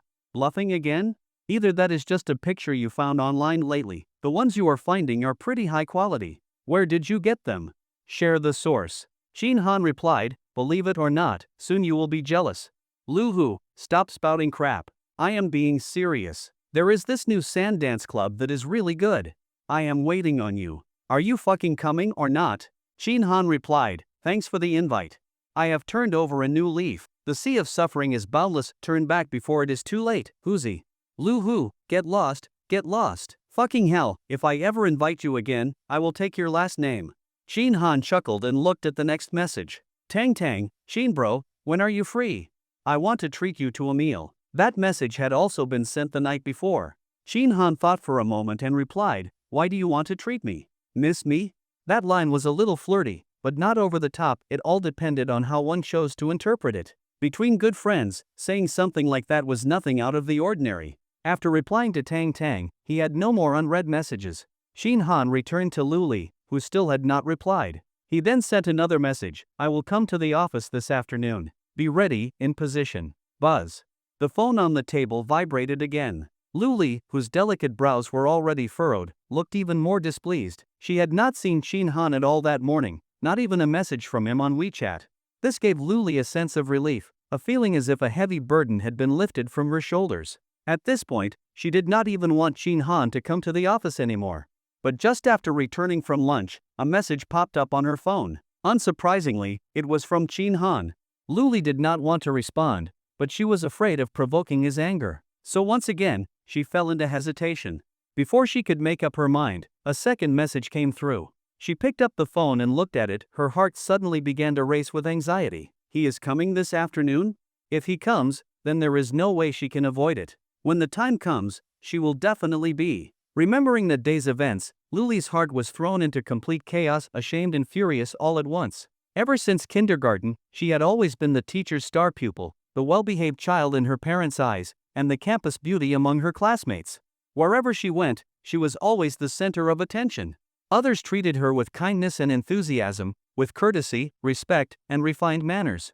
To this day, in everyone's eyes, she was beautiful, intellectual, proud, intelligent, outstanding, a top student with real ability. No one had ever dared to treat her like that. Shin Han was the first. This had been gnawing at Luli's heart all along. Even at night, lying in bed, she would toss and turn, her mind filled with Shin Han's figure and the sensations from when he struck her that day.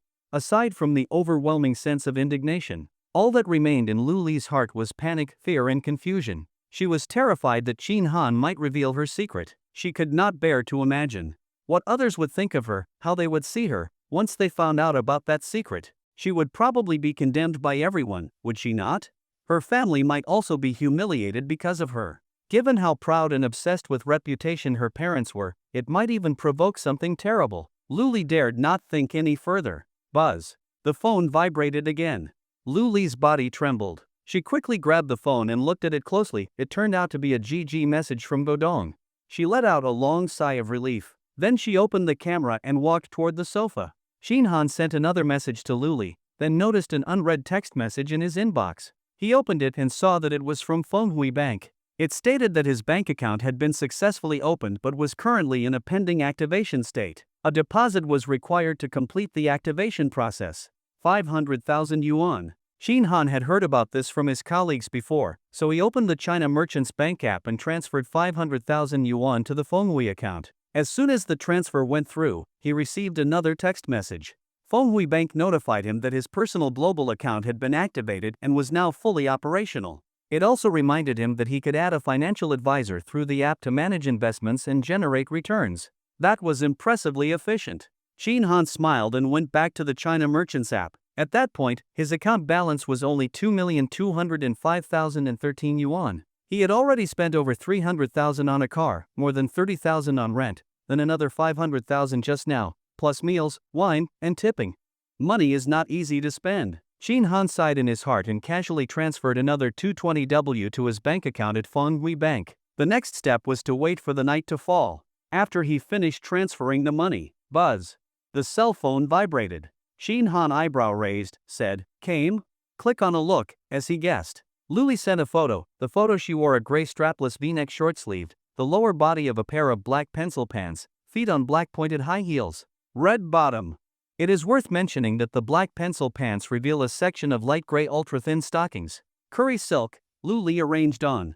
But this time, Luli face wearing a mask, but even so still let Shin Han look at the ups and downs of the heart. Another step forward, According to this trend, dig through this iceberg, just around the corner. Shin Han, not bad. You're very obedient this time. Sex. But who told you to wear a mask? Next time, don't wear a mask without my permission. Luli, what's wrong with you? I've already filmed you. What else do you want? Shin Han, if you insist on wearing a mask, I'll have to give you a more exciting mission next time. After this message was sent out, Luli did not reply for a long time. Shin Han smiled and sent again, or is this what you have in mind?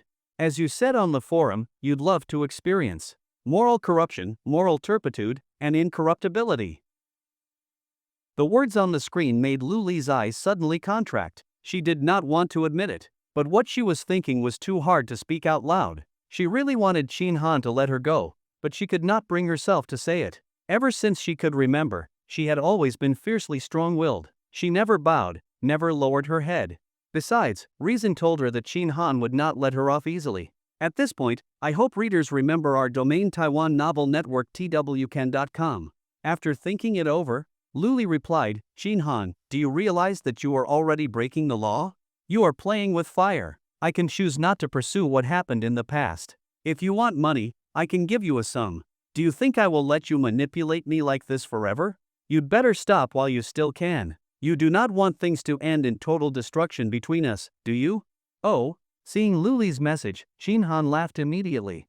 She was actually turning around and threatening him now? He knew this woman was not easy to deal with. Shin Han replied at once, I cannot stop. I am not done playing. If I could perish together with a beauty like you, then the net is worth it. I have no regrets. Luli, Shin Han, why can't you just let me go? It was obvious she was furious and desperate at this point. Shin Han smiled and replied, you want me to let you go? Did you let me go before? Why did you make me work overtime every day? Was 996 not enough? You even pushed it to goddamn 007? You wanted to fire me, blacklist me in the industry, and make it impossible for me to survive in this field. Did you let me off then? What the hell can Lu Wenba do?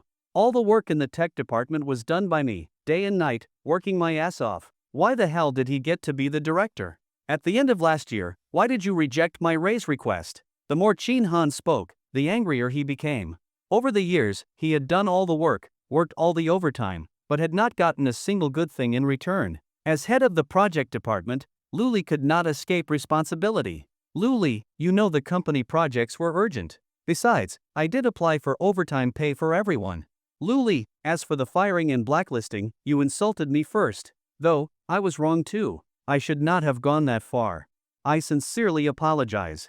Luli, regarding Lu Wenba becoming director, I judged him too quickly. I misread him. I also apologize to you. Luli, I am sorry. I will approve your raise request immediately. Seeing Luli's replies, Chin Han sneered repeatedly and replied, why didn't you do that earlier? I am not short on money anymore. I accept your apology, but I do not intend to forgive you. What do you mean by judged too quickly? Did Lu Wenba talk shit about me behind my back? Chin Han had always been obsessed about not being appointed as tech director. He could not figure out why it never happened. Luli, I previously received a recording and a video. In the recording, you and others were discussing me, calling me the most hypocritical kind of woman, even calling me a vicious old nun. The video showed you during work hours, watching live streams on Douyin, and browsing inappropriate websites. So I just. Upon seeing this, Chin Han suddenly understood.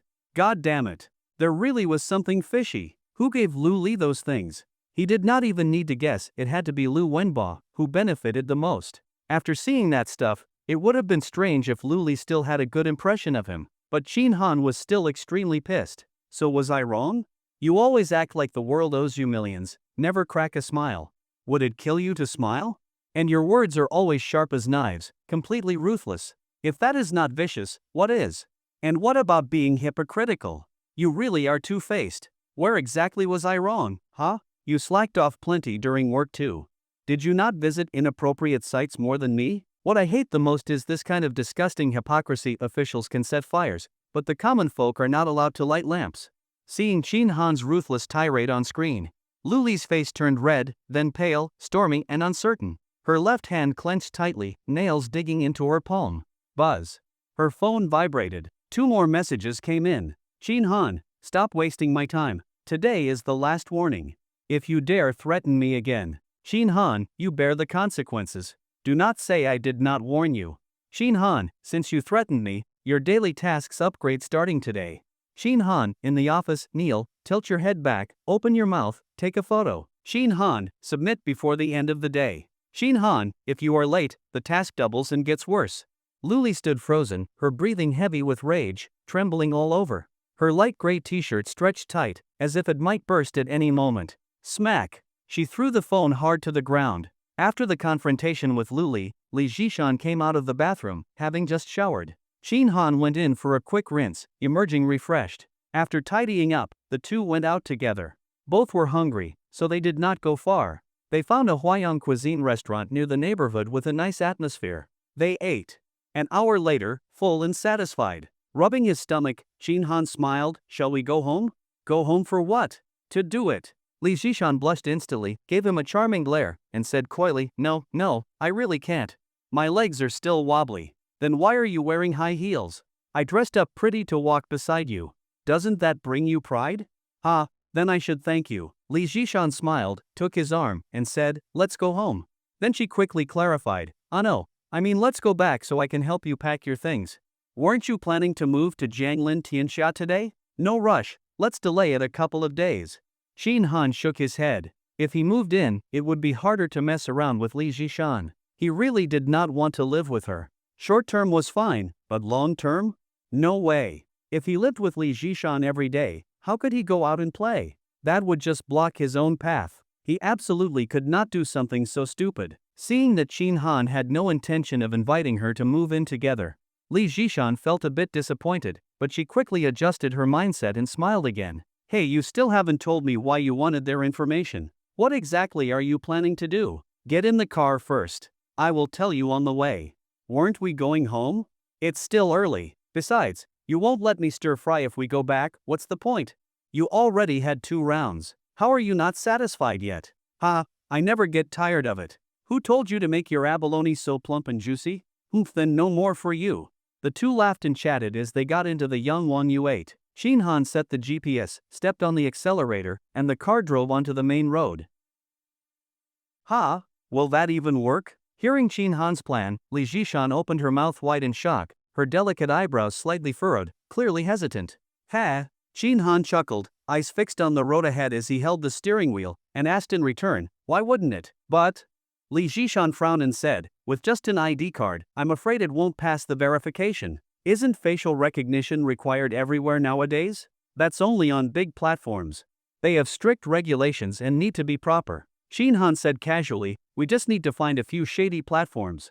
Then nothing's a problem. Li Jishan remained silent for a moment, then asked, the interest rates on those must be really high, right? Of course. It's what they call cutthroat interest. Ever heard of 9 out, 13 back? Oh, seeing Li Jishan still hesitant, Shinhan laughed. What, are you soft-hearted again? Not really, it's just, these are bottomless pits. Isn't this a bit too cruel to them? Cruel? Shinhan curled his lips and replied, then what about when they forced you to hand over money? When they went to your company to make a scene, embarrassing you in front of your colleagues, making you a laughingstock, did they think that was cruel? You, a young woman, left home to struggle alone in this ruthless city. Did they ever consider how hard that is for you? Whether you faced difficulties? You earn just over 10,000 a month, and they still force you to give them 5,000 every month. That's like slicing your ass with a razor blade, an eye-opening experience. At first, Li Jishan felt miserable recalling all that past suffering, hearing Shinhan's scathing words. But at the end, she suddenly let out a laugh. Oh, you're terrible. She gave Shinhan a sideways glance and pouted playfully, are you mocking me or criticizing them? This new energy vehicle made driving easy, he only needed his left hand on the wheel. His right hand? Completely free. And with nothing better to do. Shinhan stretched his right hand to Li Jishan's thigh. She had dressed up specially before going out, a white and pink floral dress, ultra-thin nude stockings, and nude pointed heels. The stockings were of excellent quality, smooth to the touch with a faint matte texture, very pleasant to feel. As Shinhan rubbed gently, he chuckled, I really admire your endurance. You are something else. Li Jishan reclined her seat slightly, leaning back comfortably, and said with a trace of melancholy, it's not like I want to endure, but what choice do I have? Of course, you have a choice. What I just said is the solution. Shinhan said calmly, they love money, don't they? Use their information to borrow a loan on their behalf. You pay them 5,000 a month. When the money runs out, the repayment time comes. They spend it, so they should repay it, right? This way, you don't have to use your own money to feed them anymore. Isn't that a win-win? A perfect solution. Li Jishan took a deep breath and exhaled slowly, muttering, I'm afraid it will drive them to desperation. Even though I hate them, all of them. Shinhan sighed. He understood the unspoken words behind her sentence. After all, blood is thicker than water. She could not bring herself to push her parents and younger brother to the brink of death. It was not an exaggeration, loan sharks really can drive people to suicide. Li Jishan continued in a low voice, the child is innocent too. Ah. Her younger brother was already married and had a child. Shinhan recalled this. How did they find you when they came to the city before? Did you give them your address? Of course not, I even changed my phone number. Li Jishan replied gloomily, they called the police and came to the city with my photo and the household registration book. Truly came prepared. Shinhan was speechless, then only a villain can deal with villains like this. Li Jishan pursed her red lips, saying nothing. Here's what we'll do. Shinhan thought for a moment. First, get hold of the household registration book, then remove your name from it. Register your household here in the city. After that, change your contact info and cut ties with them. Even if they call the police, it will be useless. This city is huge, there's no way they'll find you. Li Jishan seemed tempted, but it's hard to get registered here. And they guard that household book tightly. There's no way I can get it. Easy. Shinhan smiled, both problems can be solved with money. Have you heard of the story Two Peaches Kill Three Warriors? Yes, Li Jishan nodded. Shinhan laughed, don't you have 2 younger brothers? Which one do your parents favor more? The youngest. Li Jishan explained, he's the youngest and still unmarried. Over the years, they've kept asking me for money to save up for his wedding. Then call the second one over to the city. I'll talk to him. What are you going to talk to him about? Whether he's content, whether he wants money. At this point, Shinhan waved his hand, leave it to me. I'll take care of everything and make sure it's handled properly. You just need to find an excuse to get him here. Leave the rest to me. Oh, alright. Li Zhishan nodded obediently, then blushed and pouted. Touching is fine, but why are you poking? Ha, lost control of my hand. While chatting, the Yangwon Yue drove into the Hanglung Plaza. After getting out and seeing where they were, Li Zhishan was surprised. Why are we here? What else do you do at a mall? Obviously, to shop. Come on. Qin Han grabbed her hand and strode into the mall. You need different strategies for different people. But at the core, it all comes down to pleasing their desires. Li Zhishan was materialistic, vain, loved money and luxury. That made things simple. Buying things was the perfect way to satisfy her. Since he had just gotten her, Qin Han naturally had to reinforce his victory and secure his place in her heart. The first floor was full of watches and jewelry. Watches were out of the question for now, they were too expensive. His current assets were limited. He could not afford those yet, but gold jewelry was manageable. Compared to other things, women still preferred shiny gold. Qin Han pulled Li Zhishan into Chow Tai saying, Shan, see if there's anything you like? Ha? You're buying for me? Li Zhishan's eyes lit up as she looked at the dazzling jewelry in the display cases, her face blooming with joy. Qin Han wrapped his arm around her slim waist and whispered in her ear, I ate the abalone you made. Shouldn't I give you something in return? If I don't show anything, and you get mad and won't let me eat again next time, what will I do? Oh, you're awful. Li Zhishan's face flushed pink, and she playfully slapped him, pouting, nonsense. I'm not that kind of person. So that means I can still eat next time? Yes, alright? Li Zhishan pouted, but not today. I really need a break. While the saleslady was not paying attention, Qin Han gave her firm but a light slap. Huh, hurry and pick one. I'll get you some clothes upstairs later too. Li Zhishan did not refuse again and began browsing at the counter. But after looking around, she ultimately selected a simple kaleidoscope-style solid gold bracelet. The design was quite minimal, a smooth gold band with a single gold bead on it. Miss, you have excellent taste. This bracelet is a new arrival in our store. Its design is simple and elegant, with a small, delicate fortune bead. With your fair skin, this minimalist style suits you perfectly. Seeing Qin Han glance over. Original release, Taiwan Novel Network twcan.com, providing you with error-free and correctly sequenced chapters. The sales assistant added with a beaming smile, Sir, this bracelet weighs 13.14 grams. It is pure gold, symbolizing a lifetime of love stronger than gold itself. It is the perfect gift for a girlfriend or a beloved partner. Qin Han leaned over to take a look. The price tag read yuan 11,833. That price was just right, not too high, not too low. Qin Han wrapped his arm around Li Zhishan's slender waist, gently caressing her, and said with a smile, just this one? Isn't the design a little too plain? No need to save money for my sake. But Li Zhishan shook her head and pouted softly. It is already over 10,000 yuan. Your money doesn't grow on trees. I really like this 1 inch. Well now, Qin Han chuckled inwardly. If he did not know Li Zhishan's true nature, he might actually have been moved by her words. Besides, although his money did not come from thin air, it was not much harder than that either. Qin Han smiled, you're sure? This is the one you want? Yes, this one.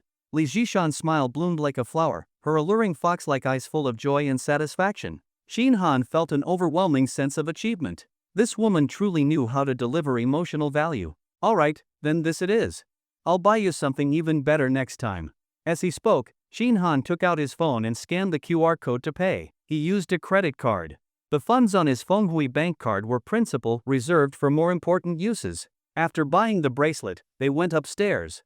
The second floor housed branded clothing, shoes, and bags. Hermes, LV, Dior, Chanel, and Gucci were all present. Do you want a bag? Qin Han asked. Li Zhishan pursed her lips slightly and said softly, I already have bags.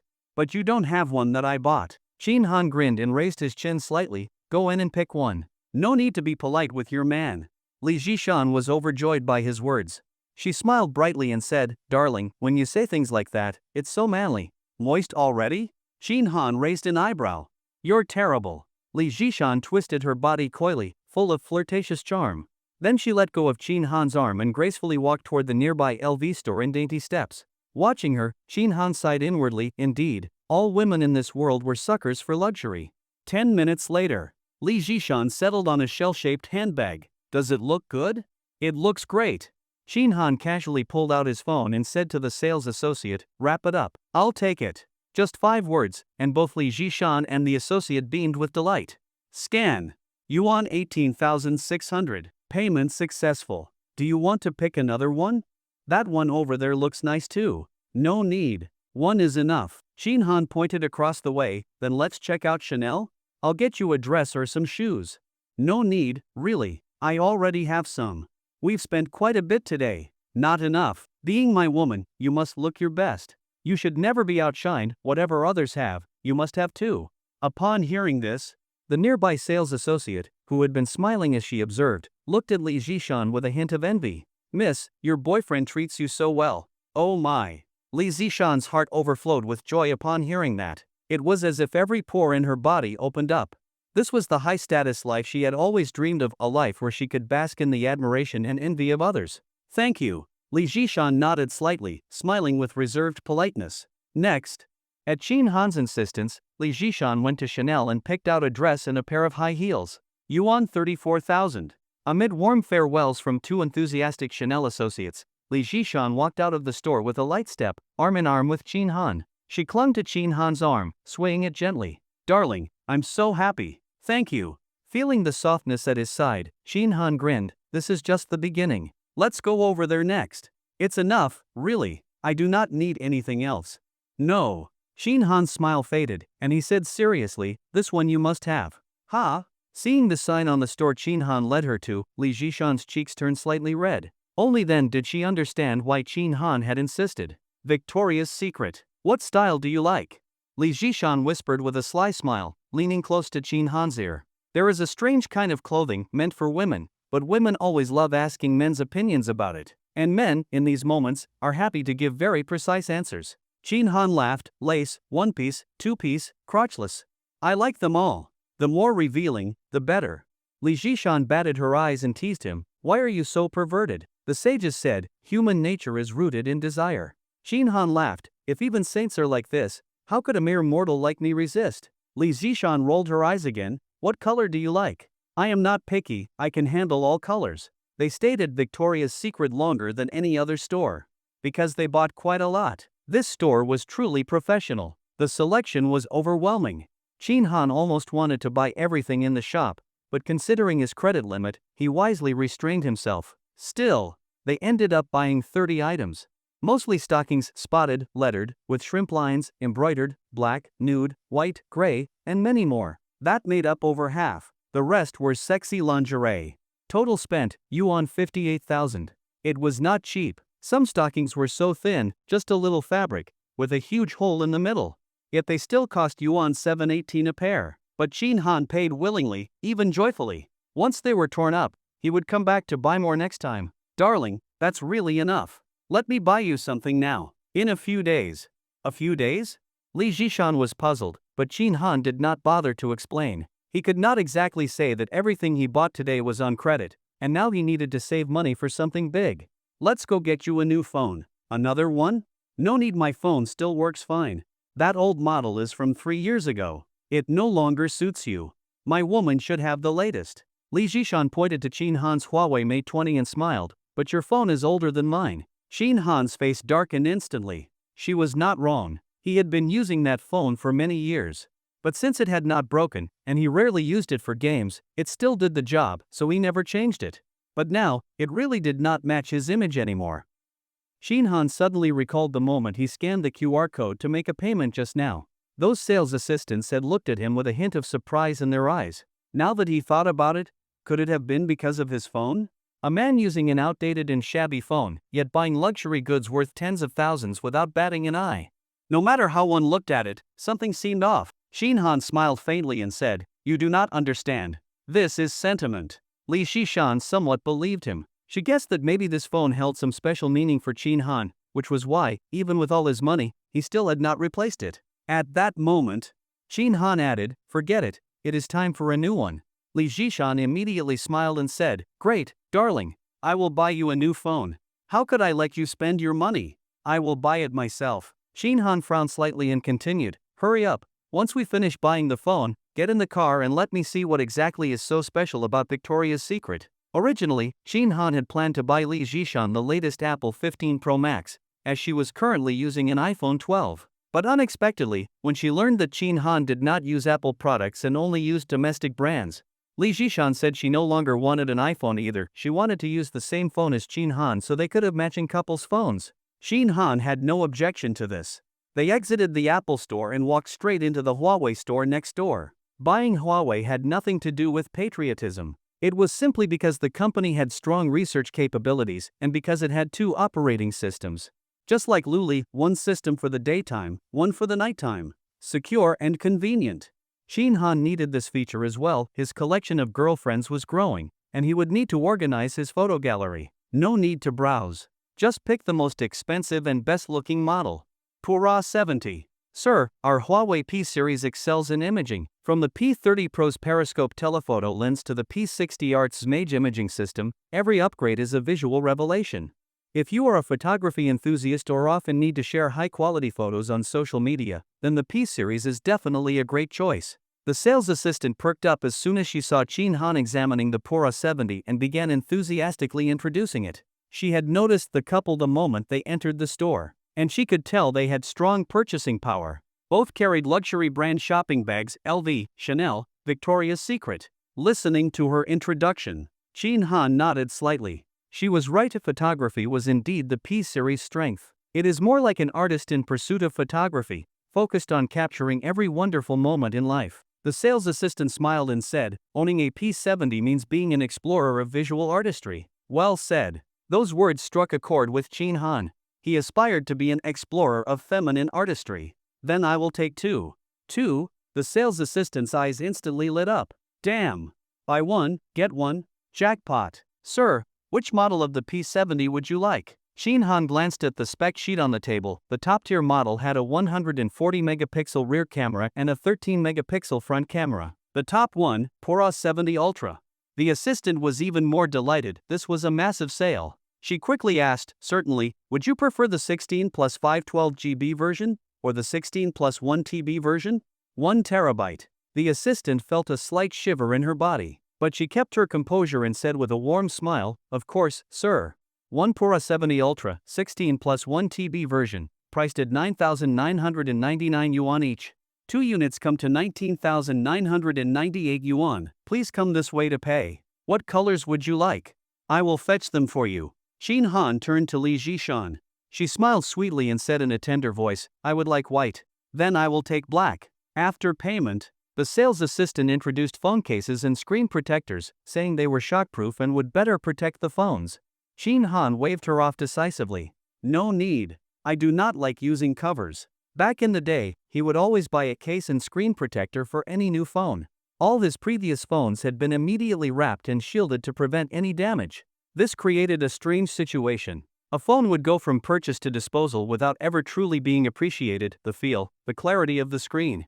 Things like a glass back, ceramic case, ultra-slim design, Gorilla Glass, all never truly experienced. But spending thousands on a phone, only to have it scratched or dropped, it used to be heartbreaking. It was a paradox. You could not have your cake and eat it too. But now, Chin Han no longer worried about that. He had money, making money was easier than catching the wind. If the phone broke, he would just replace it. No big deal. He was loaded. Sure enough, seeing Chin Han not use a case or screen protector, boldly carrying a bare phone worth 10,000 yuan, the assistant looked at him with admiration, and at Li Jishan with a hint of envy. Feeling the assistant's gaze, Li Jishan felt blissful and smiled brightly. Darling, thank you, you are so good to me. Just perform well later. Let's go. Chin Han whispered with a smile, then led Li Jishan out of the mall. Once inside the car, Li Jishan leaned back and eagerly took out her new phone, excitedly saying, wow, this phone feels so smooth, and it is really beautiful. Come here. She looked up, surprised the car had not started yet. What is it, darling? My leg hurts. Give me a hot compress. Following Chin Han's gaze, Li Jishan froze. I really cannot anymore. How about tomorrow? We will talk about tomorrow when it comes. For now, help me with the swelling. Then all right, put on the one with the letters. It helps reduce swelling. Large vehicles really do have their advantages. This is indisputable. Chin Han had plenty of first-hand experience. Just the driver's seat alone had enough space underneath for a 170 centimeters tall adult woman to crouch comfortably. In other cars, unimaginable. Moreover, The center console area between the driver and passenger seats was also broad and flat. A person could lean on it without issue. And those Victoria's Secret pearl stockings, what quality! When Li Zhishan put them on, the visual effect was stunning. Black with a hint of white, shimmering with faint starlight, it was enough to drive someone crazy. As for the tactile feel, absolutely irresistible. Enchanting beyond belief. An hour later, the Yamlang U8 finally started and slowly rolled out of the parking lot. Li Zhishan used a wet wipe to carefully clean her red lips, occasionally glancing at Qin Han and rubbing her cheeks. This is all your fault. What if I get a stomachache later? You will not. It is good for your complexion. While waiting at the traffic light, Qin Han glanced at the system interface with his mind and noticed that the joy value in the bottom right corner was still at 4, it had not increased to 5. That should not be, right? He was clearly quite happy just now. System, why did the joy value not increase? Ding! Shared joy is better than solitary joy. Hoarding happiness is not commendable. Qin Han suddenly understood and then felt rather speechless. Damn it, so even happiness has to be mutual. While Qin Han was muttering to himself, Li Zhishan, seated comfortably in the front passenger seat, was enjoying the massage function. After crouching for so long earlier, her back was sore. Listening to the Dynadio speakers, enjoying the massage, and playing with her brand new P70, Li Zhishan was in an incredibly good mood. In her mind, she silently calculated today's shopping expenses. Gold bracelet, 11,833 yuan. Bag, 18,600 yuan. Clothes and shoes, 34,000 yuan. Lingerie and stockings, 58,000 yuan. Phone, 10,000 yuan. A quick calculation on her phone's calculator, 132,433 yuan. Over 130,000. Li Zhishan's eyes sparkled with delight, and her heart grew even more joyful and sweet. She tapped a few times on the entertainment screen in front of the passenger seat, and a currently trending drama Song of Mortals began to play. This is what life is all about. Li Zhishan silently sighed to herself. Over half an hour later, Qin Han dropped Li Zhishan off at home and then went out again. Yesterday, he had stood up the outsourced project boss.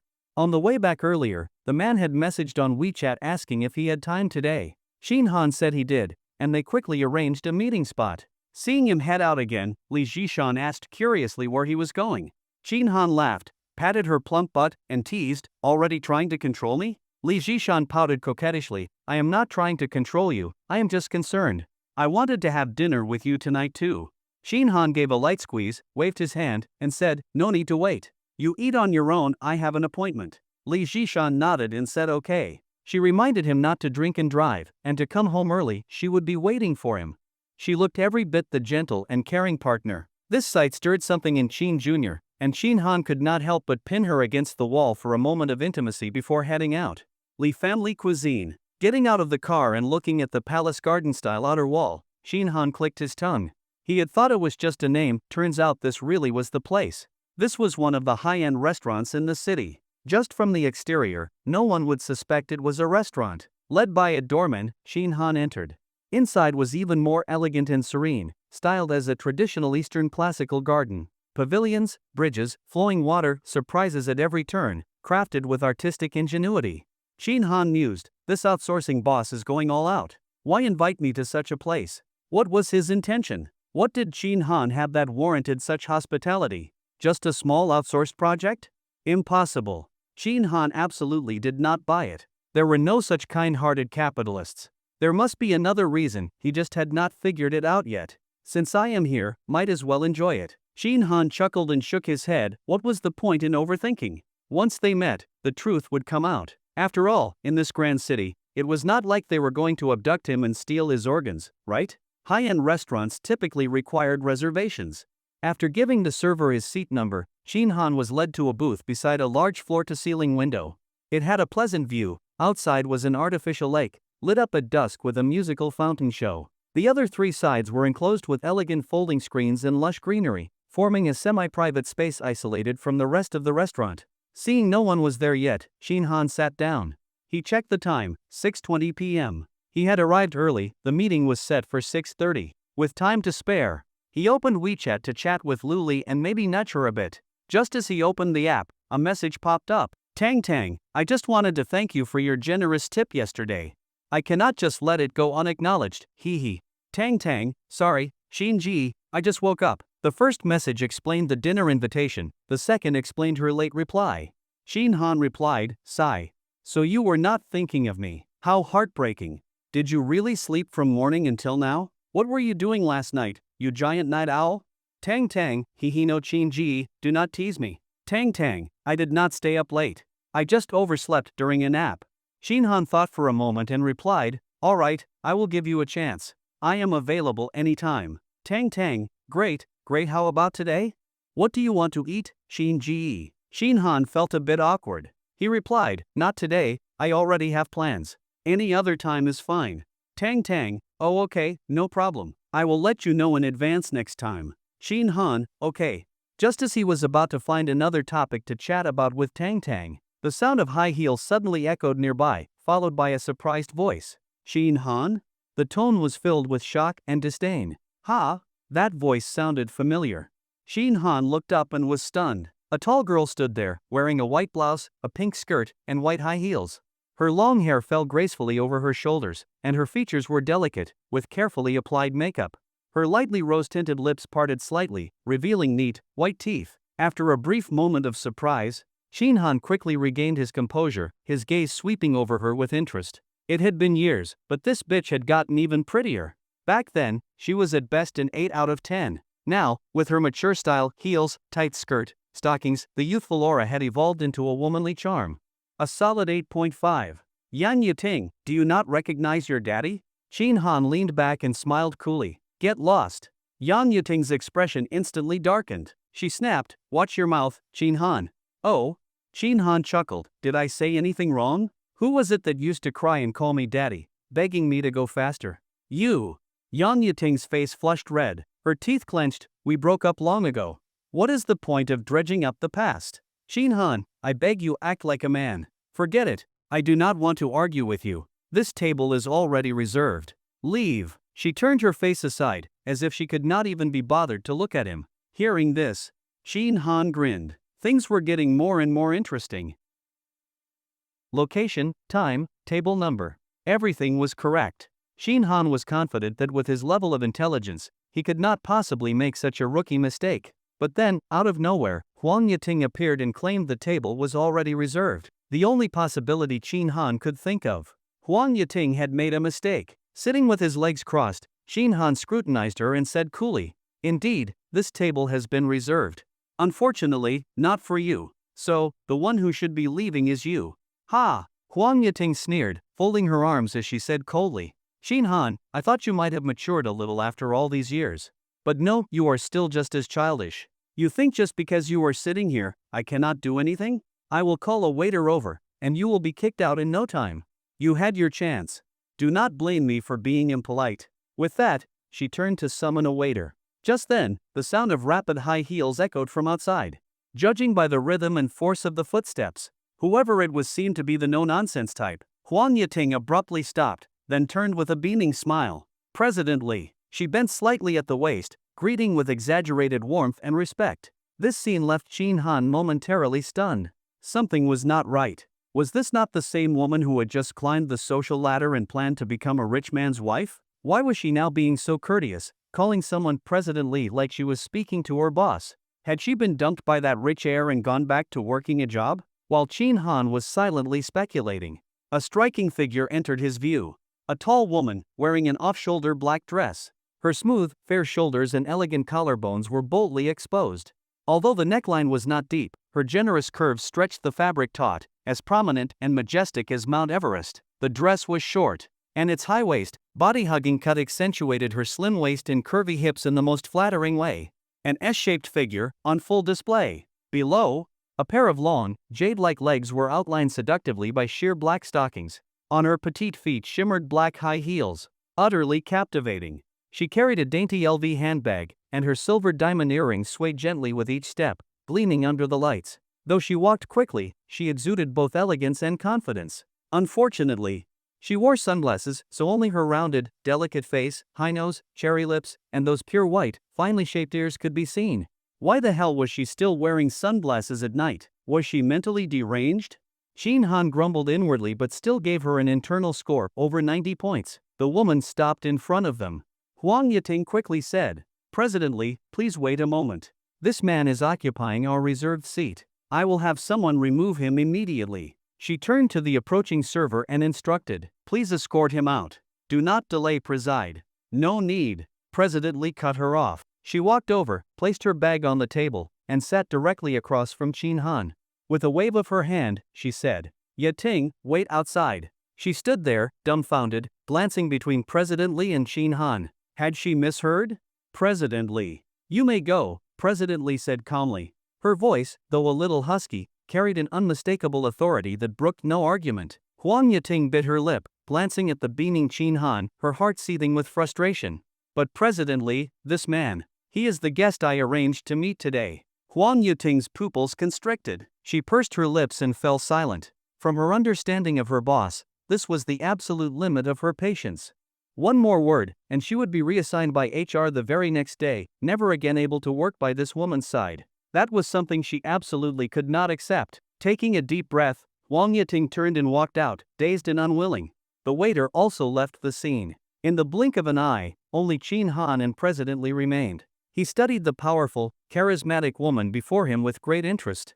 Today's events had far exceeded his expectations. You are Tao Yao. Tao Yao was the screen name of his outsourcing boss. When he first saw the name, he paused. Was it male or female? Although the profile showed female, sometimes trusting the internet was a fool's errand. Chin Han had always assumed the outsourcing boss was a man. Even with that girlish username and a female profile, he did not believe it. Their past conversations had been concise and professional. Not at all like a woman. She never even used emojis. What kind of woman chats without emojis? But now, Chin Han felt like he had just been slapped in the face. Turns out such a woman does exist. Hearing Chin Han's question, President Lee nodded, then lowered her head and removed her sunglasses. A pair of clear, radiant eyes came into view, bright as crystal water. Her eyebrows arched like willow leaves in spring. Her gaze flowed like ripples across an autumn lake. With her sunglasses off, her aura changed entirely, stunning, graceful, noble. What truly left a lasting impression were those eyes like autumn water, and a single tear mole beneath her right eye. A true earthly goddess. Score +5. 95 points. This was the highest score Chin Han had ever given. No other woman had ever reached it. He had always believed a woman's overall score should not rely solely on appearance, face, figure, skin tone. Inner qualities also mattered: temperament, character, integrity. In his system, the external factors accounted for the majority, but internal qualities formed the crucial final segment. This was why he had never given more than 90 points. The remaining 10 required prolonged interaction and deeper understanding. Otherwise, it would not be objective. But today, Chin Han made an exception. This woman's aura was just too strong, overwhelmingly magnetic. Hello, I am Tao Yao. A faint smile appeared on President Lee's otherwise cool face. Her ruby lips parted slightly. Chin Han, we meet again. Let me reintroduce myself. My name is Li Baobao. Nani? Chin Han froze, completely dumbfounded. He understood every word, but put together, they made no sense. We meet again? Again? Are you sure? And did she just say her name was Li Baobao? What kind of influencer name is that? Chin Han had two heads, and both were spinning. He was completely baffled. He racked his brain, turning the thought over and over, but still could not recall knowing anyone named Li Baobao. Everything that had happened today, it all felt fucking cursed. First, he unexpectedly ran into Huang Yating, whom he had not seen in years. Then, a top-tier, ultra-powerful female boss appeared and claimed they knew each other. Fuck! Chin Han felt like his brain's CPU was overheating. He frowned at Li Baobao and asked with confusion, "We have met before?" "We have," Li Baobao replied confidently. Chin Han leaned back. "Where did we meet?" "Shiyuan Plaza." "Shiyuan Plaza?" Chin Han frowned even more. He had indeed been there before, but he had no memory of seeing someone like Li Baobao.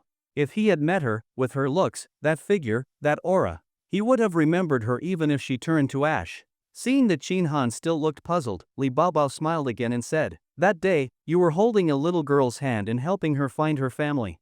Do you remember?" Oh. Realization dawned on Chin Han.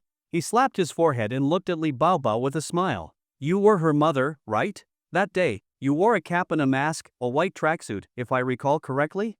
You have quite the memory." Li Baobao was a little surprised. She herself had forgotten what she had worn that day, but Chin Han remembered it all. She smiled, then shook her head slightly. But I am not her mother, I am her aunt. Ha ha, my bad. Shin Han laughed, feeling a bit smug. Indeed, he never forgot a stunning beauty once he saw her. Even though Li Baobao had been bundled up in loose sportswear that day, Shin Han's keen eye had sensed she was extraordinary, so he had taken an extra look and remembered her outfit. Now, it turned out he was right. His discerning eye was still pretty damn accurate. But then, Shin Han became confused again. Then how did you find me? I do not remember giving you any contact information. You did. Ha? Seeing his bewildered expression, Li Baobao's red lips curved slightly, though she quickly returned to her composed demeanor. She seemed to be deliberately maintaining a cold and serious attitude. That day, you wore a t-shirt with your company's name and logo on it. After I got home, I had someone contact the HR department at Tech and obtain photos of all the technical staff. Then I found you. Shin Han. She paused. Also, you took a call that day, and I heard you talking about a bug in command lines. So I guessed you were a programmer. Holy shit. He was speechless. Completely speechless. He finally understood everything, but now his gaze toward Li Baobao had completely changed to one of astonishment, admiration, awe, and a hint of wariness. This woman, was she too damn smart? Sharp as a whip. Just from a basic t-shirt, she had found him in a sea of people. That required keen observation, photographic memory, exceptional intelligence, strong connections, and sufficient financial resources. Not one of those elements could be missing. Shin Han was truly shocked and impressed. The wariness stemmed from the fact that he still could not figure out her intentions. Why go through all this trouble to find him? Just to assign him an outsourcing project?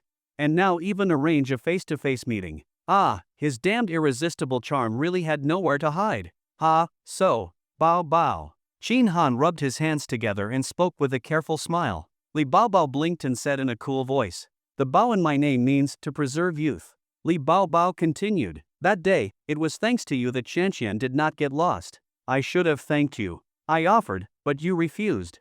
I am not someone who likes to owe favors. I am sorry, I did not mean to invade your privacy, but this was my last resort. Please forgive me." Fair enough, Shin Han smiled. That day, he had simply come across a crying little girl in the plaza. She was alone, so he guessed she had been separated from her family. Being a decent person, he stepped in to help. Eventually, after some effort, he successfully reunited the girl with her mother, no, her aunt. As for compensation, he never even considered it. He did not need a reward for doing the right thing. He had not expected, though, that this Li Baobao turned out to be quite the character. Shin Han laughed and said, "Did you not already assign me an outsourcing job? The pay was quite generous. I would say that counts as thanks. Why the meeting?" At that moment, there was a knock on the screen by the entrance. Shin Han turned and saw two beautiful waitresses pushing in a food cart. "Excuse us, may we begin serving the dishes?" Li Baobao gave a slight nod. The two waitresses began plating the food one by one. Very soon, the table was covered with a full spread. Shin Han quickly counted exactly 10 dishes. Just the two of them. So formal? Shall we eat first? Li Baobao asked with a smile. Shin Han smacked his lips and replied with a grin. "No, better you tell me what this is about. I cannot eat peacefully without knowing." Li Baobao lowered her gaze, then reached into her bag and pulled out a USB drive, placing it on the table. Shin Han looked puzzled. What was this about? "You are a programmer. Do you know how to recover data?" Li Baobao asked. Shin Han raised an eyebrow. Data recovery? Now he got it. Is the USB broken, or just the data? The USB is damaged. I assume the data is corrupted as well. So that was it. If it were in the past, Shin Han would have outright refused. He was a programmer, not an electrical engineer. If the circuitry or internal components were broken, he would be helpless. But now, Shin Han smiled. Why not take it to a repair shop? Or contact the manufacturer? You clearly have the resources. Li Baobao was silent for a moment, then said calmly, "The data inside is important." Shin Han raised an eyebrow. That answer was interesting. He chuckled. "You feel I am trustworthy, so you are more comfortable giving it to me?" Li Baobao's eyes narrowed slightly, and she stared at Shin Han. After 2 seconds, she nodded. Indeed. That day, when Shin Han helped Shanxian, she had offered him compensation, but he declined. Li Baobao did not like owing favors. She had pulled out a check from her bag and written it for 200,000 yuan. But Shin Han still refused and walked away. That left a deep impression on Li Baobao. Now, with the USB damaged and its contents highly sensitive, She could not trust just anyone. After thinking it through, she thought of him.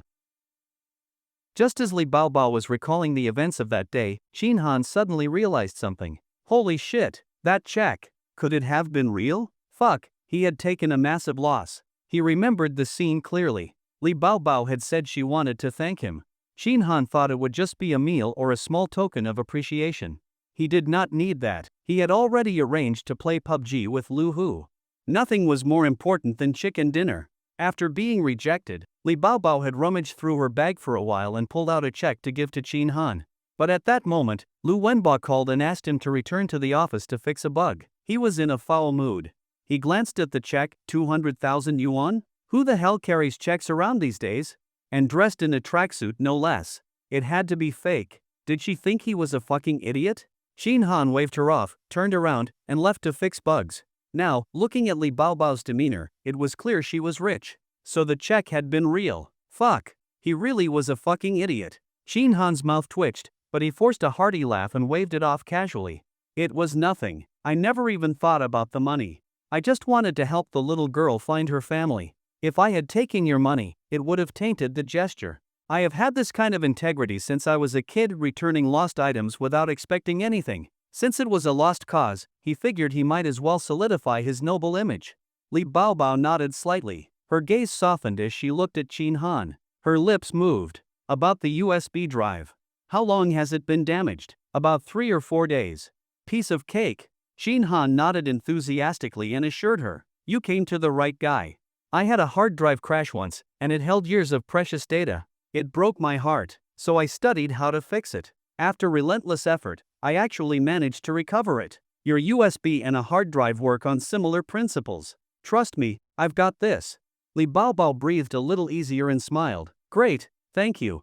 But if you cannot fix it, just return it to me. Do not hand it over to anyone else." Shin Han patted his chest.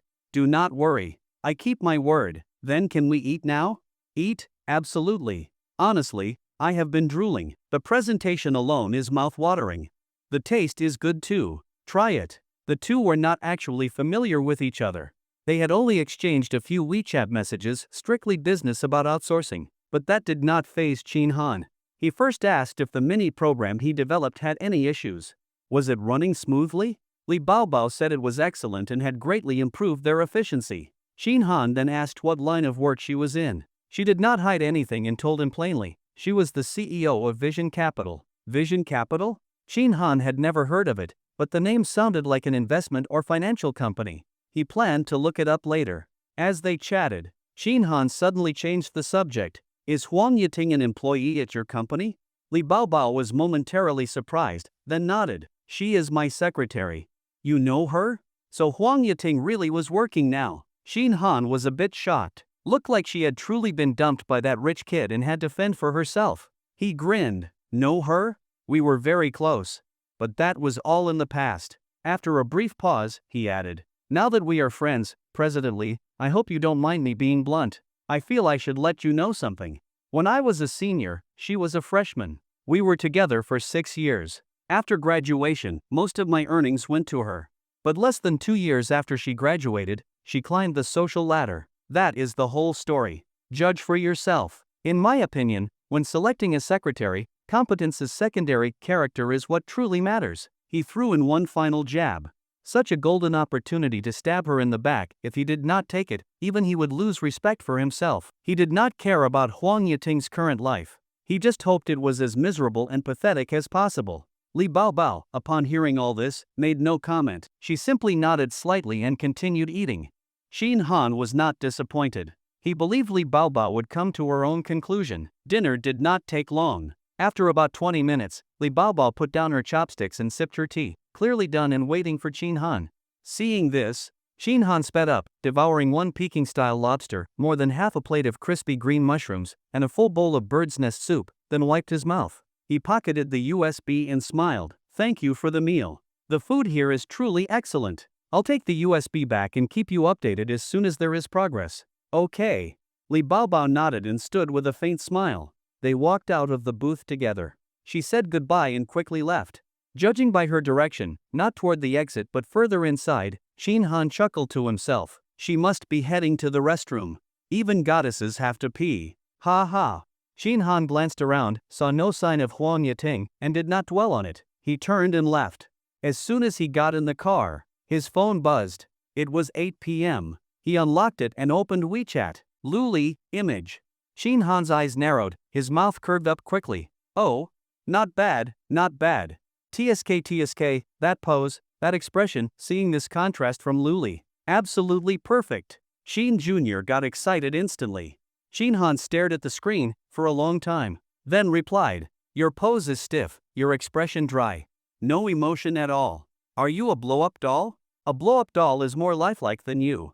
But since you did not forget your assignment, I will let it slide this time.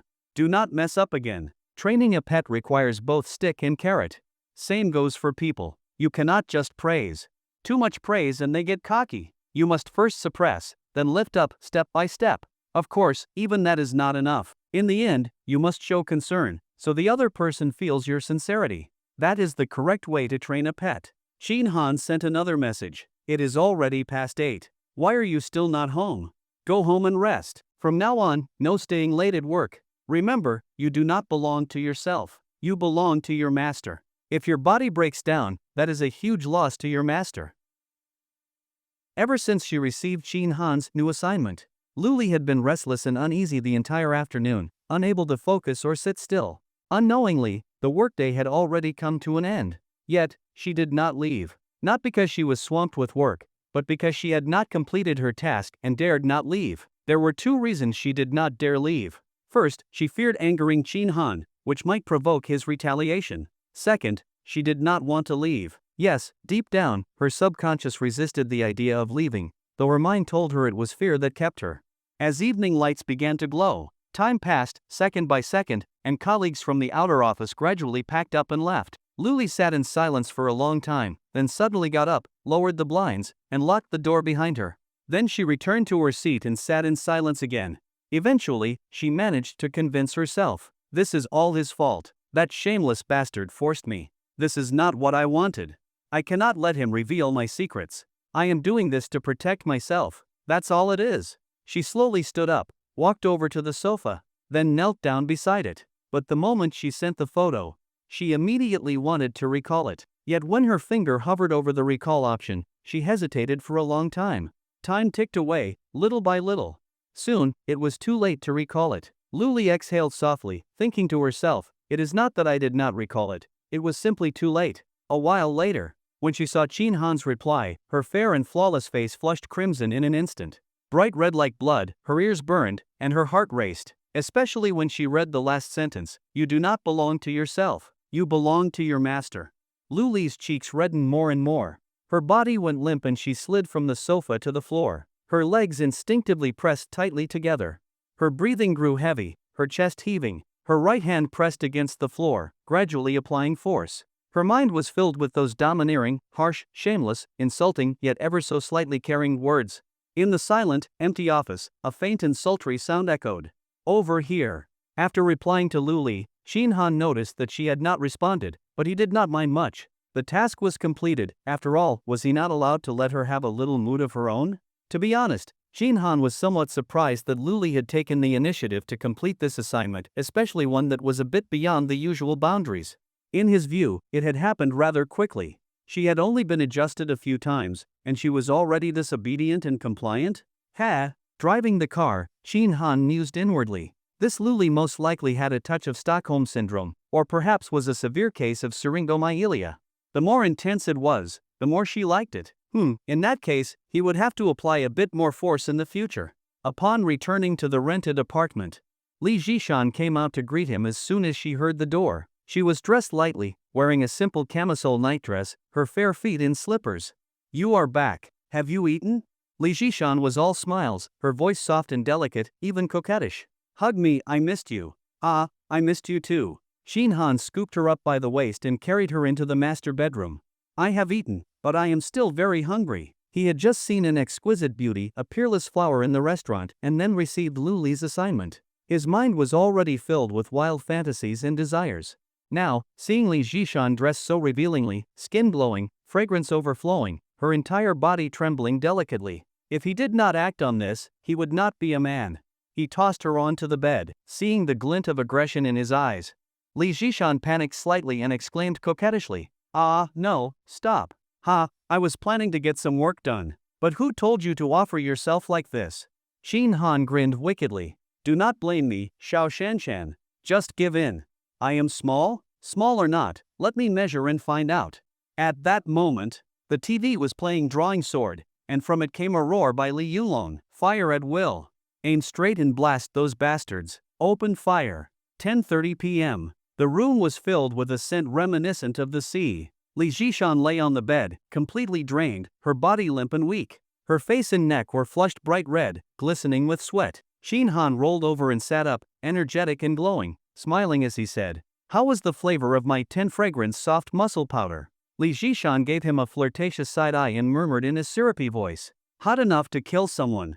Ha ha ha. Darling, I want to sleep, is that okay?"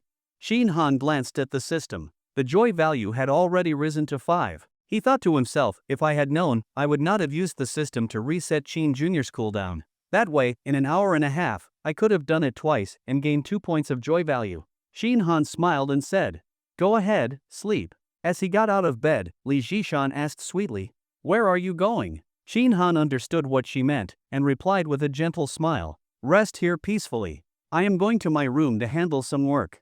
Once I am done, I will come find you." "Oh, okay." Li Zhishan smiled brightly, her face like a blooming peach blossom utterly charming. Xin Han kissed her tender red lips before stepping out. Back in his own room, Xin Han immediately turned on his computer and plugged in Li Baobao's USB drive. As expected, it did not work. The computer failed to recognize it. It has been broken for 3 or 4 days. One day is 24 hours, so to rewind this USB drive to its state 3 or 4 days ago, I would need to consume at least 3 to 4 hours of duration. Xin Han shook his head slightly and unplugged the USB. He did not currently have that much duration available, so he could only put the USB repair on hold for now. After that, he opened the Fenghui Securities platform. This platform belonged to Fenghui Bank and was specifically built for client investment and trading. Xin Han was now a Fenghui Bank client. He logged into the platform using his phone number and registered his personal account. Then, he transferred all the 2.2 million yuan from his Fenghui Bank card into the personal account on the securities platform. Next, he exchanged the yuan for US dollars, with a transaction fee of 0.1%. The whole process took about 20 minutes. 2.2 million yuan became 309,100 US dollars. Once the funds were in the account, Xin Han immediately opened the US stock market dashboard to check current conditions. The screen was densely packed with numbers, flashing red and green, enough to make anyone dizzy. But Xin Han's eyes gleamed with excitement, he was fully engrossed. This was all money. Every number represented golden US dollars. He scrolled the mouse wheel, skimmed roughly down the list, then stopped. There were simply too many stocks to look through them all. And there was no need to. Xin Han exited the main market board and opened the top gainers of all US stocks list. Whatever global situation, industry trends, scientific discoveries. No need to look at them. Whatever bullish candlestick, bearish candlestick, small bullish, small hidden. These are also unnecessary. Absolutely nothing is needed. Xin Han only needed to keep an eye on the top gainers list when trading stocks. Whichever stock was rising the fastest, the most violently, he would buy that one. Guaranteed to be the right choice. At 10:46 p.m., the top gainers list suddenly showed significant activity. Yoja Insurance surged onto the list and climbed to position 50, with a gain of 30%. And it continued to rise. Xin Han's eyes lit up. He immediately clicked on Yoja Insurance and found that 5 minutes ago the stock price was still at 0.77, and it had already risen to 1.078. Just while he was opening the details page, the price went up again. Rewind time by 6 minutes. Swoosh, the scene before his eyes blurred momentarily, then returned to normal. Xin Han looked at the computer screen, still on the top gainers page. He quickly located Yoja Insurance. Current price, 0.77. Order placed, 0.775. Quantity, 398,000 shares. Fee, 0.39%. Order successful. The next moment, the platform confirmed, transaction completed. Total amount, 308,450 US dollars. Fee, 1,202 US dollars. Xin Han went all in, buying Yoja Insurance with his entire balance. Then, he watched the candlestick chart of Yoja Insurance. After his full purchase, the trend line started climbing, rising rapidly. In less than a minute, the price had reached 0.785. Then it continued to rise.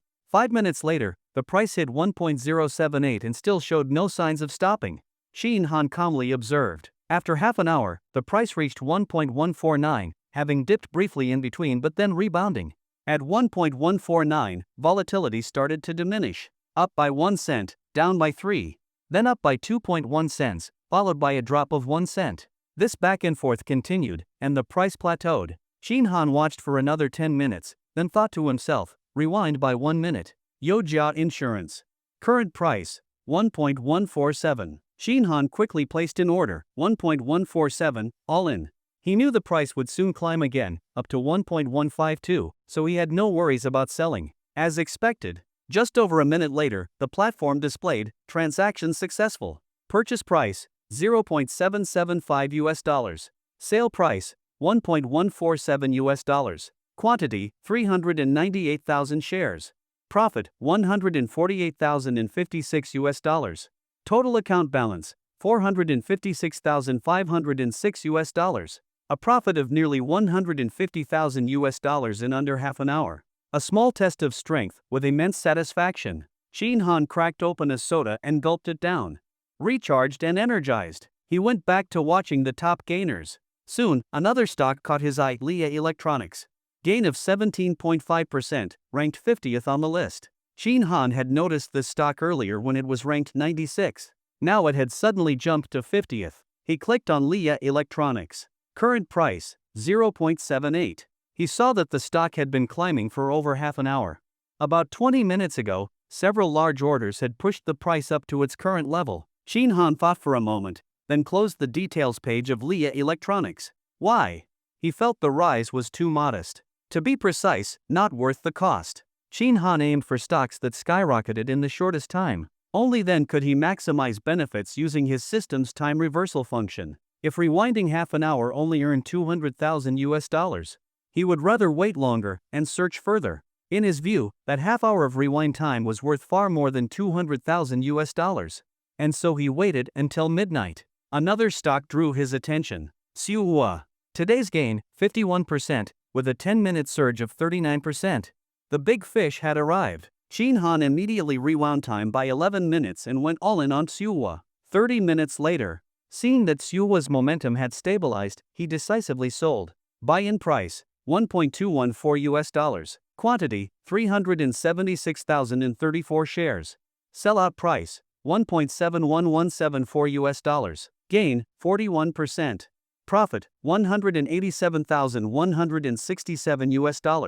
Total account balance, $643,672 US.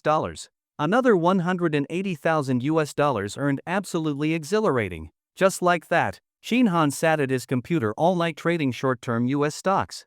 As he kept making moves, his account balance steadily climbed and eventually broke the 7-figure mark. By 4 a.m., when the US market closed, Shin Han had traded 8 stocks in total, including Yojia Insurance, Manhwa, Carbon Doctor Holdings, Briacell Therapeutics Corp. WT, Mesa Royalty Trust, UT Starcom, Lakeside Bio, and Lion Collective, among others. Total gain, 390%. By then, his initial $308,000 US had become $1,201,200 US, equivalent to 8.55 million yuan. A tidy profit of over 6 million yuan in one night. Effortless and simple. Closing his laptop, Shin Han went to Li Zhishan's room. Since they had already connected deeply as battle comrades, she had given him a spare key so he could sleep over. Gently turning the door handle, he saw Li Zhishan curled up and sleeping soundly. Psychologists say people who sleep curled up often lack a sense of security. Through Li Zhishan, Shin Han found this observation credible. She must have been truly exhausted. Shin Han entered, sat down beside her, and she did not stir.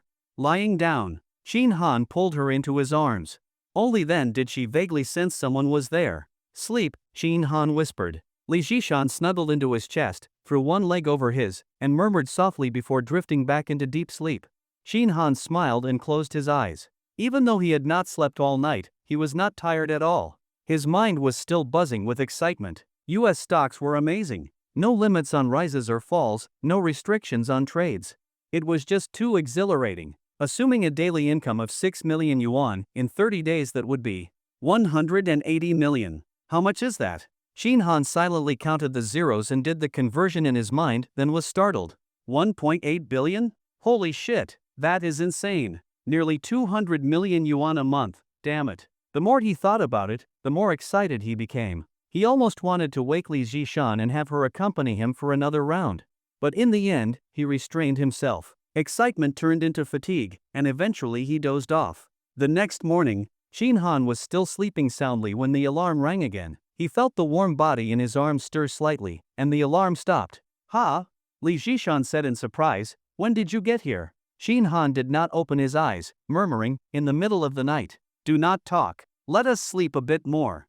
Oh, the room fell quiet again. But not long after, Li Zhishan whispered, "Darling, I have to go to work today. I already took the whole day off yesterday." Shin Han opened his eyes. He saw Li Zhishan gazing at him with those charming eyes.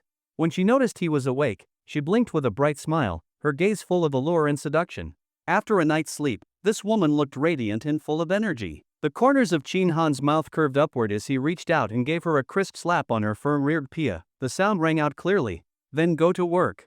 The smile on Li Zhishan's face froze for a moment but quickly returned to normal. She pouted slightly, "Then I will get up. Time to go to work and toil." Saying this, she tried to get up from Shin Han's arms, but as soon as she sat up, he grabbed her rabbit-like ears.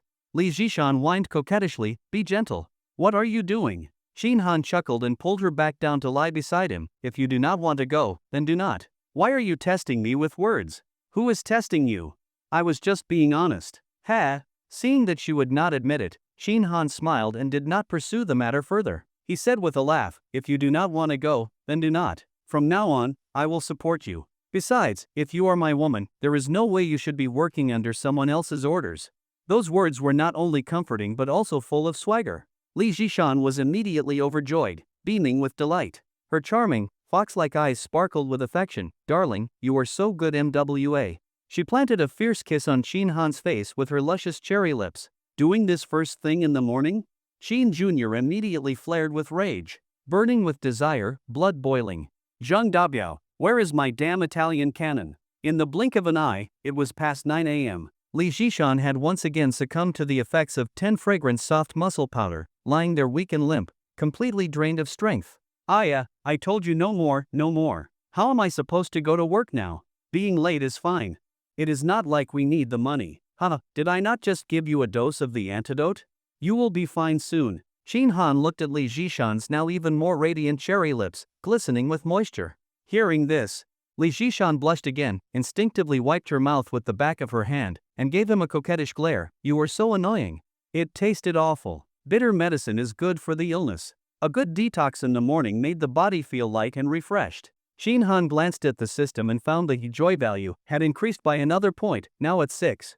If all went as expected, after 4 more detox rounds, he should level up and unlock new functions. He lingered a while longer with Li Zhishan.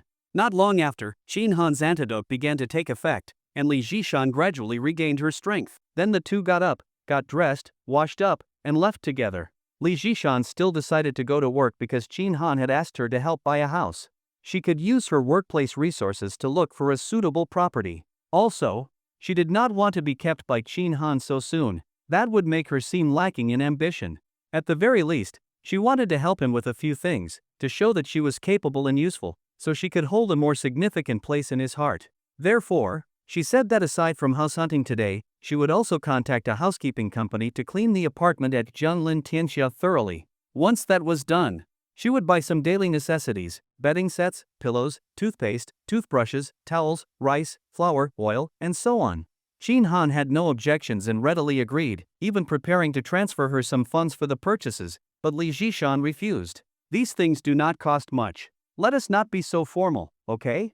Looking at her smiling but earnest face, Shin Han nodded with a smile. After dropping her off at the shop, Shin Han drove straight to the company. He had not been there for 2 days and planned to take a look. Resign? Why would he resign? If he was still treated like a mule, sure, but is he still a mule? Now even Director Lu had to bend over for him to spank her ass. This job was practically a dream, was it not? If they tried to fire him now, he would not even want to leave. At 11 a.m., Shin Han leisurely walked into the project team. Today, he was not wearing slippers since he drove, but he also was not in his uniform. Just a t-shirt, black shorts, and sunglasses hanging from his collar. Simple, casual. Seeing him arrive, the tech department all looked over, expressions varied: envy, indifference, even a few mocking smirks. Holy shit, Brother Chin, you are finally here. You are working the evening shift now, huh? Ha ha ha. Old Chin, done with your business? I thought you would not come today. Brother Chin, hurry up. There is a bug here. We have been waiting 2 days for you. Brother Chin. Everyone had been focused on their own tasks. The office had been relatively quiet. But with Chin Han's arrival, it suddenly came alive. He smiled and waved, walking to his workstation, saying casually, "Been a bit busy lately. Thanks for your hard work. Old one, you guys handle that bug yourselves. If you cannot solve it, find Lu Wenba. He is the technical director, is he not? That is his job." Zhang Pengju interjected, "He does not know shit. Besides, he is not here." Chin Han looked over at Lu Wenba's workstation empty. He suddenly recalled that Zhang Pengju had said Lu Wenba had taken Lu Shasha to her home to meet her parents. Still not back? Chin Han understood. Just as he turned on his computer, Zhang Pengju came over and whispered, "Brother Chin, where have you been these past 2 days?" Piling. Seeing Zhang Pengju's confusion, Chin Han smiled, "Changed apartments. These past 2 days I have been checking the layout, plumbing, and such." Oh, Zhang Pengju nodded. "Yeah, moving does involve a lot." Then he lowered his voice, "Brother Chin, why are you not in uniform today? Director Lu has been in a bad mood lately, frowning all the time." Chin Han looked down. "Come on, we are an internet company. Dress freedom should be a basic right, right? Of course I know that. Penguin, Apple, those big companies let employees wear whatever they want. But what I say does not matter." Zhang Pengju chuckled, showing no discontent. He actually did not mind the uniform. The design was decent. As a guy, he was not picky. Wearing a uniform every day even saved him the trouble of choosing clothes. But Chin Han did not think the same. To him, it was a symbol of hierarchical control. Why did employees have to wear uniforms, but leaders could wear anything? Take Luli, for example, she never had to wear a uniform. One day it was a skirt, the next a suit, and stockings in a different color every day. Of course. What Zhang Pengju really meant was, since you are not wearing your uniform today, be careful not to provoke Director Lu. Chin Han smiled, "Then I will go see Director Lu." Under Zhang Pengju's shocked gaze, Chin Han slowly got up and strolled toward Luli's office. When he reached the door, he knocked properly, waited 2 or 3 seconds, and then opened the door and walked in. Luli was reviewing the project progress. Hearing someone enter, she instinctively looked up. On her usually calm and somewhat aloof face appeared a sudden hint of panic. Her hands instinctively clenched into fists. "You, what are you doing here? Ha! What kind of question is that?" Seeing her act as if facing a formidable enemy, her eyes full of vigilance, Chin Han could not help but laugh. He teased, "I have not been fired yet, have I? Is coming to work suddenly a mistake now?" As he spoke, his eyes scanned Luli up and down. This woman was, as always, dressed beautifully today. She wore a sleeveless white chiffon blouse with a large round neckline that revealed her delicate, fair collarbones. Around her neck was a thin gold necklace. Only the necklace, without any pendant. It looked simple yet elegant. On her lower half, she wore a pair of black wide-leg trousers, and on her feet were black high heels inlaid with numerous small rhinestones. "Are you wearing stockings?" Chin Han's gaze returned to Luli's face, and he asked with a cheeky grin. Since they were the only two in the office, Chin Han had no reservations and said whatever came to mind. Upon hearing this, Luli's eyes narrowed slightly, and her expression grew even colder. She looked at Chin Han and said indifferently, "I meant, why are you not at your workstation, and instead ran over here to my desk?" As for Chin Han's question, she did not respond, as if she had not heard it at all. Chin Han walked over to her desk. He did not sit down, just stood there and said with a grin, "Why not lift it up and take a look? Or, should I do it myself?" As he spoke, he appeared eager to try, pretending he was about to walk over. Luli's expression changed instantly. She leaned back and shouted anxiously, "You dare?" "Heh, do I dare?" Chin Han stopped in his tracks, nodded solemnly, and said, "Of course I dare. I absolutely dare. This is the company, Chin Han, do not go too far." Luli's almond-shaped eyes were filled with anger as she glared at Chin Han and scolded him in a low voice. "Oh." Chin Han nodded slightly. "Looks like you have forgotten what happened a couple of days ago." As he spoke, he turned and walked toward the blinds. Luli's heart instantly tightened. "No. HM? No what?" Chin Han stopped and turned around, looking at her with a grin. Luli's eyes flickered, her pearly teeth biting her red lips.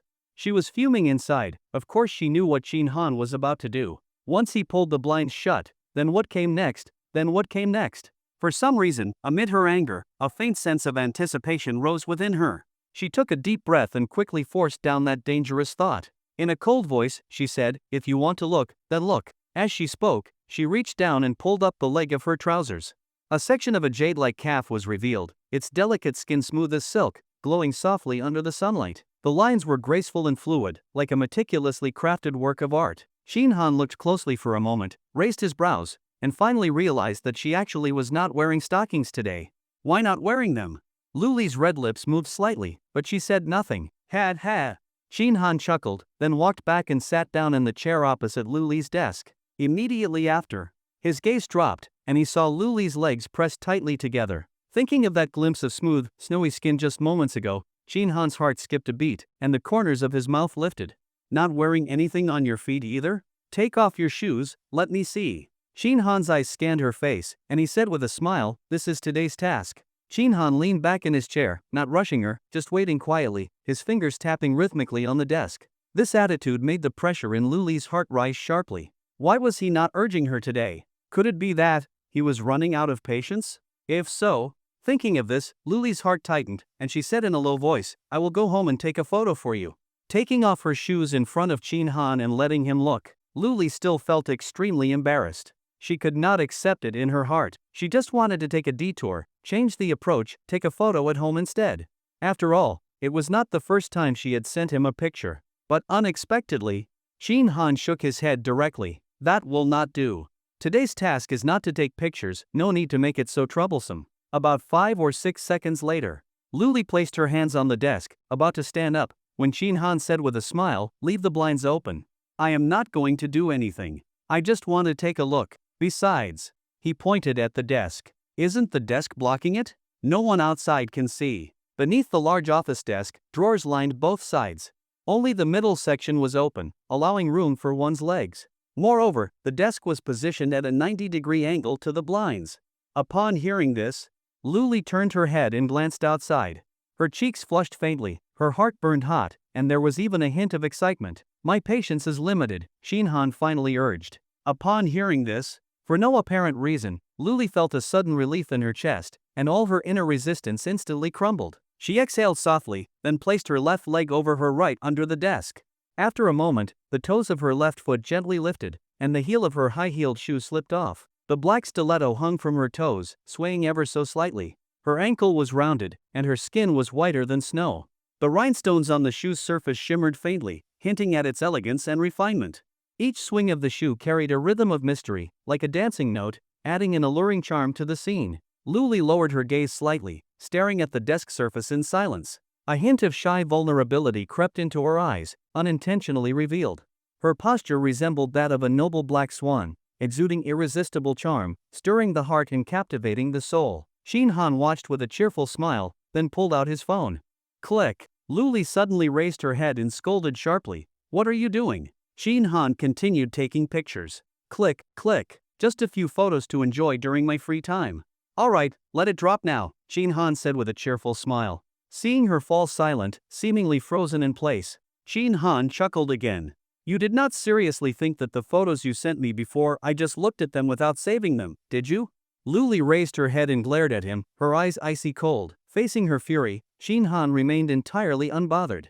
He knew perfectly well that Luli was aware those photos had not been deleted. The only reason she never brought it up was because she chose not to. In short, she wanted to be an ostrich, hiding from reality.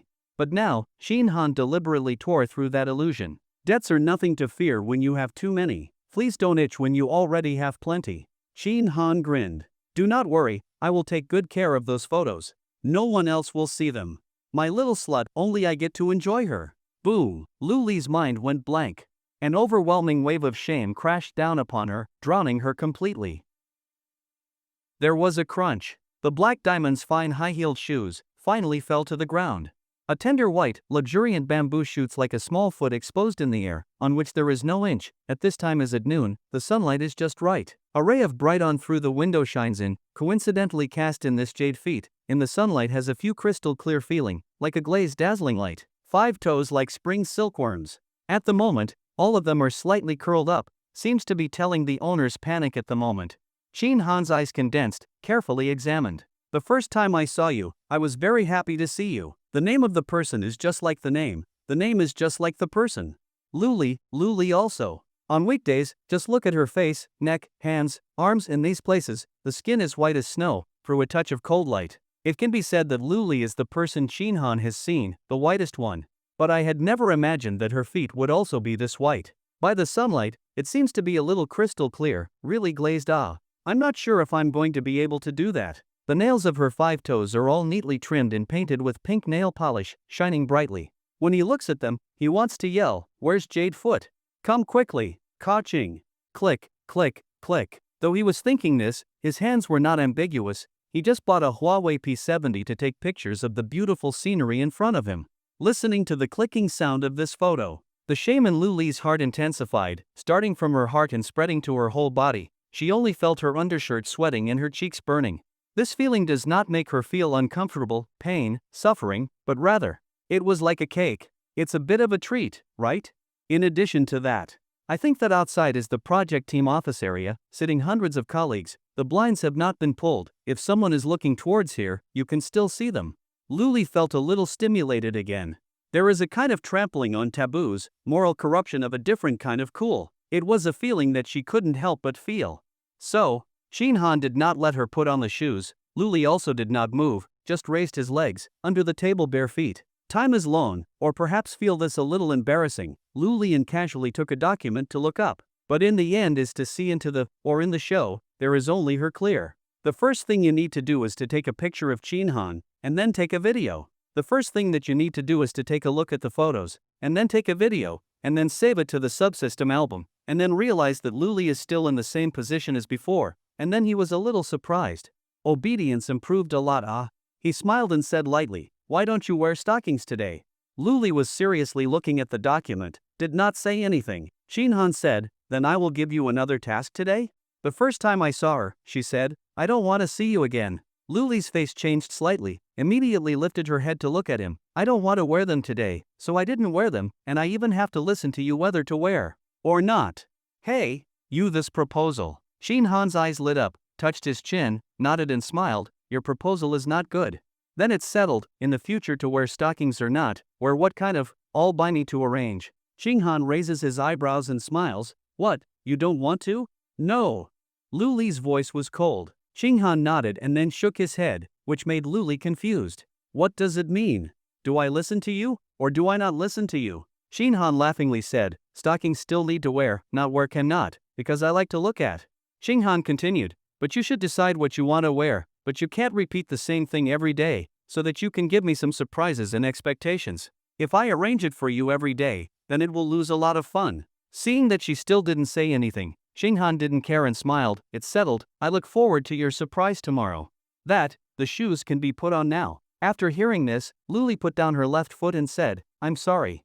Luli then put down her left foot and lowered her head to put on the high heels that had fallen to the ground. Seeing this scene, Shinhan secretly nodded in his heart, and suddenly said, "What color are you wearing today? What color are you wearing today?" Luli suddenly froze, somewhat confused.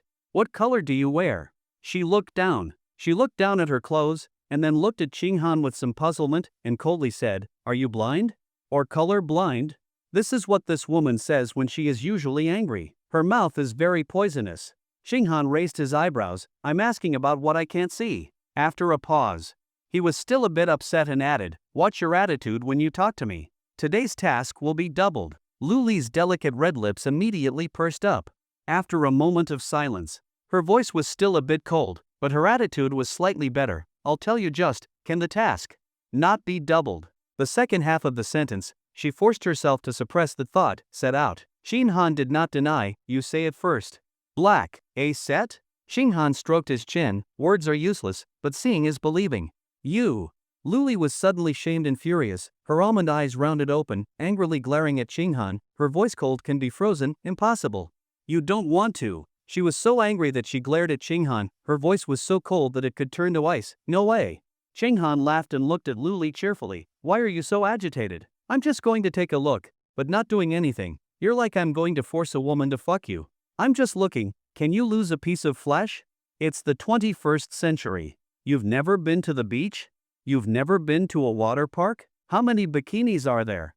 People aren't afraid to look. Why are you so excited? Xinghan gazed at her and said in a deep voice, "This is a mission, it must be accomplished." When Luli, who had been silent all along, heard this, she bit her lip and whispered. Biting her lip, she whispered, "Others are others, I can't do it. Not even here." Not here? Xinghan's eyes flashed, a little surprised. He originally did not want to have a striptease in Luli's office today. Seeing that Xinghan did not say anything, Luli somehow panicked in her heart, and she said, "I'll go back and shoot it." She then says, "I'll go back and shoot it." She is delighted, and pursues the attack, "Shoot it with your clothes on." No way. It's not possible. Luli stood up, her face was frosty, and she was very determined. Ha! Xinghan laughed and said casually, "If you can't, then you can't, I didn't step on your tail." Luli breathed a long sigh of relief, and her clenched fist suddenly loosened. She was really afraid that Xinghan would not agree and continue to bully her. This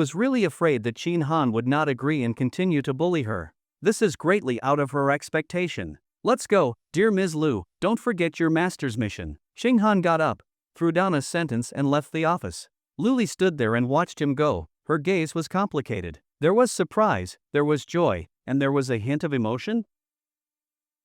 After leaving Luli's office, Xinghan sat down at his own workstation, opened Shendu, and searched for Vision Capital. Last night, he had been so busy trying to make money that he actually forgot about this.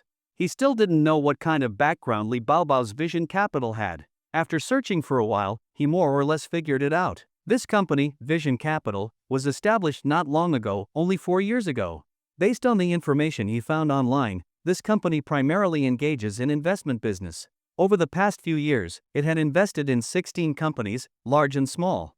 The total investment amounted to as much as 315 million. That's a massive amount of real money spent, which clearly shows that Vision Capital is quite powerful. Moreover, Li Baobao was not only the CEO of Vision Capital but also its founder. She started the company herself. Seeing this information, Xinghan couldn't help but feel a little emotional. A real flower of wealth and beauty. But he also had some doubts. Where did this woman get so much money? That was still unknown for now. Anyway, she's a rich woman. "Old Qin, wanna grab some food?" Yu Yong came over and called out. Xinghan glanced at the time in the lower right corner of the computer screen. It was already noon. "I'm not hungry, I just ate at 10 a.m. Damn, impressive. Yu Yong was speechless, remembering that Xinghan had arrived pretty late this morning. "Alright then, we're going. Old Zhang, let's go." Yu Yong and Zhang Pengju went off to eat, while Xinghan was about to launch Black Myth to play the role of the fated one. Just then, he got a message on WeChat.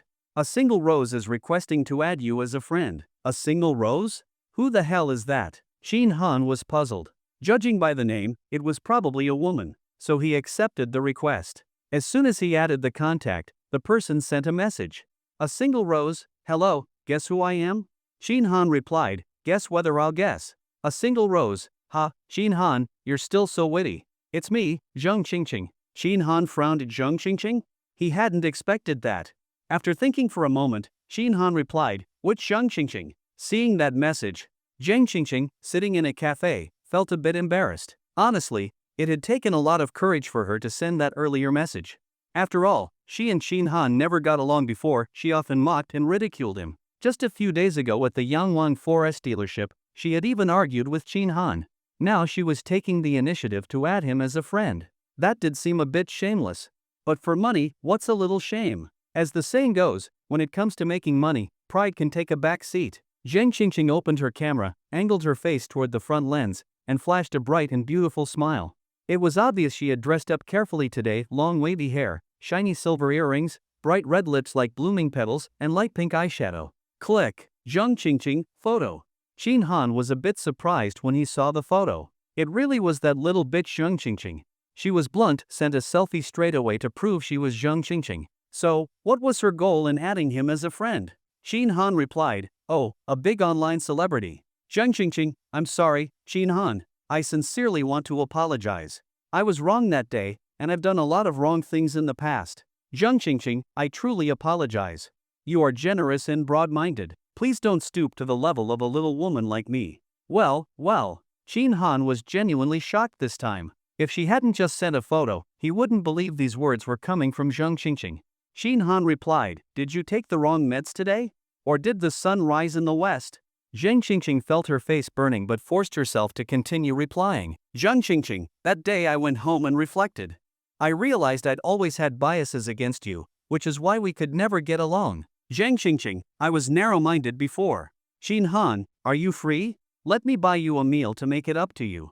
In other words, I used to be a judgmental bitch. Shin Han, please don't hold it against me, I'd like to buy you dinner." Shin Han hesitated for a moment but didn't send the message he typed, "Judgmental bitch?"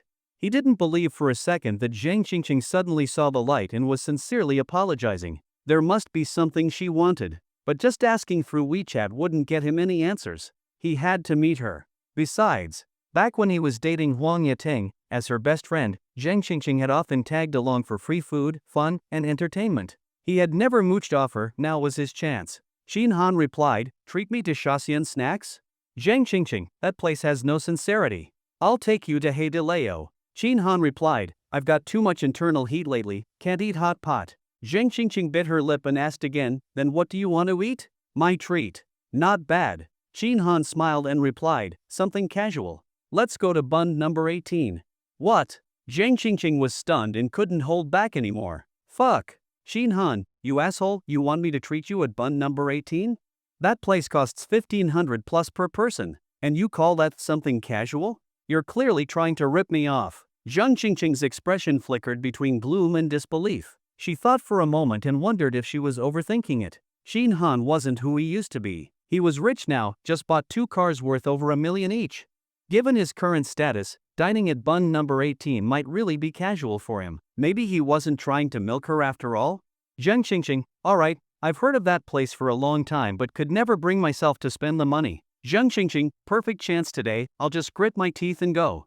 He. So generous. That's suspicious. Shin Han immediately replied, "Time?" Zhang Qingqing, up to you.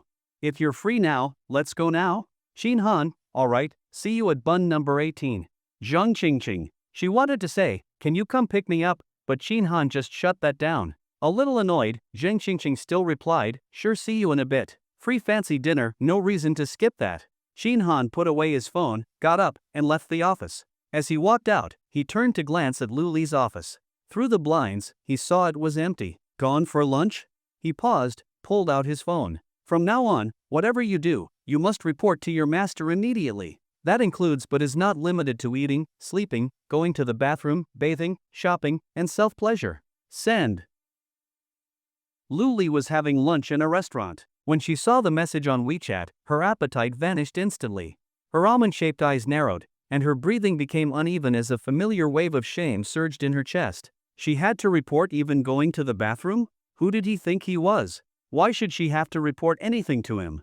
Clang! She threw her chopsticks into her bowl, grabbed a napkin to wipe her mouth, and quickly got up and left. Her mind was flooded with, no, this time I definitely will not. Absolutely not. It was around midday, the peak time for going out. Nearly 1 o'clock, Shin Han finally arrived at bun number 18. After parking his car, he strolled into the restaurant at a leisurely pace.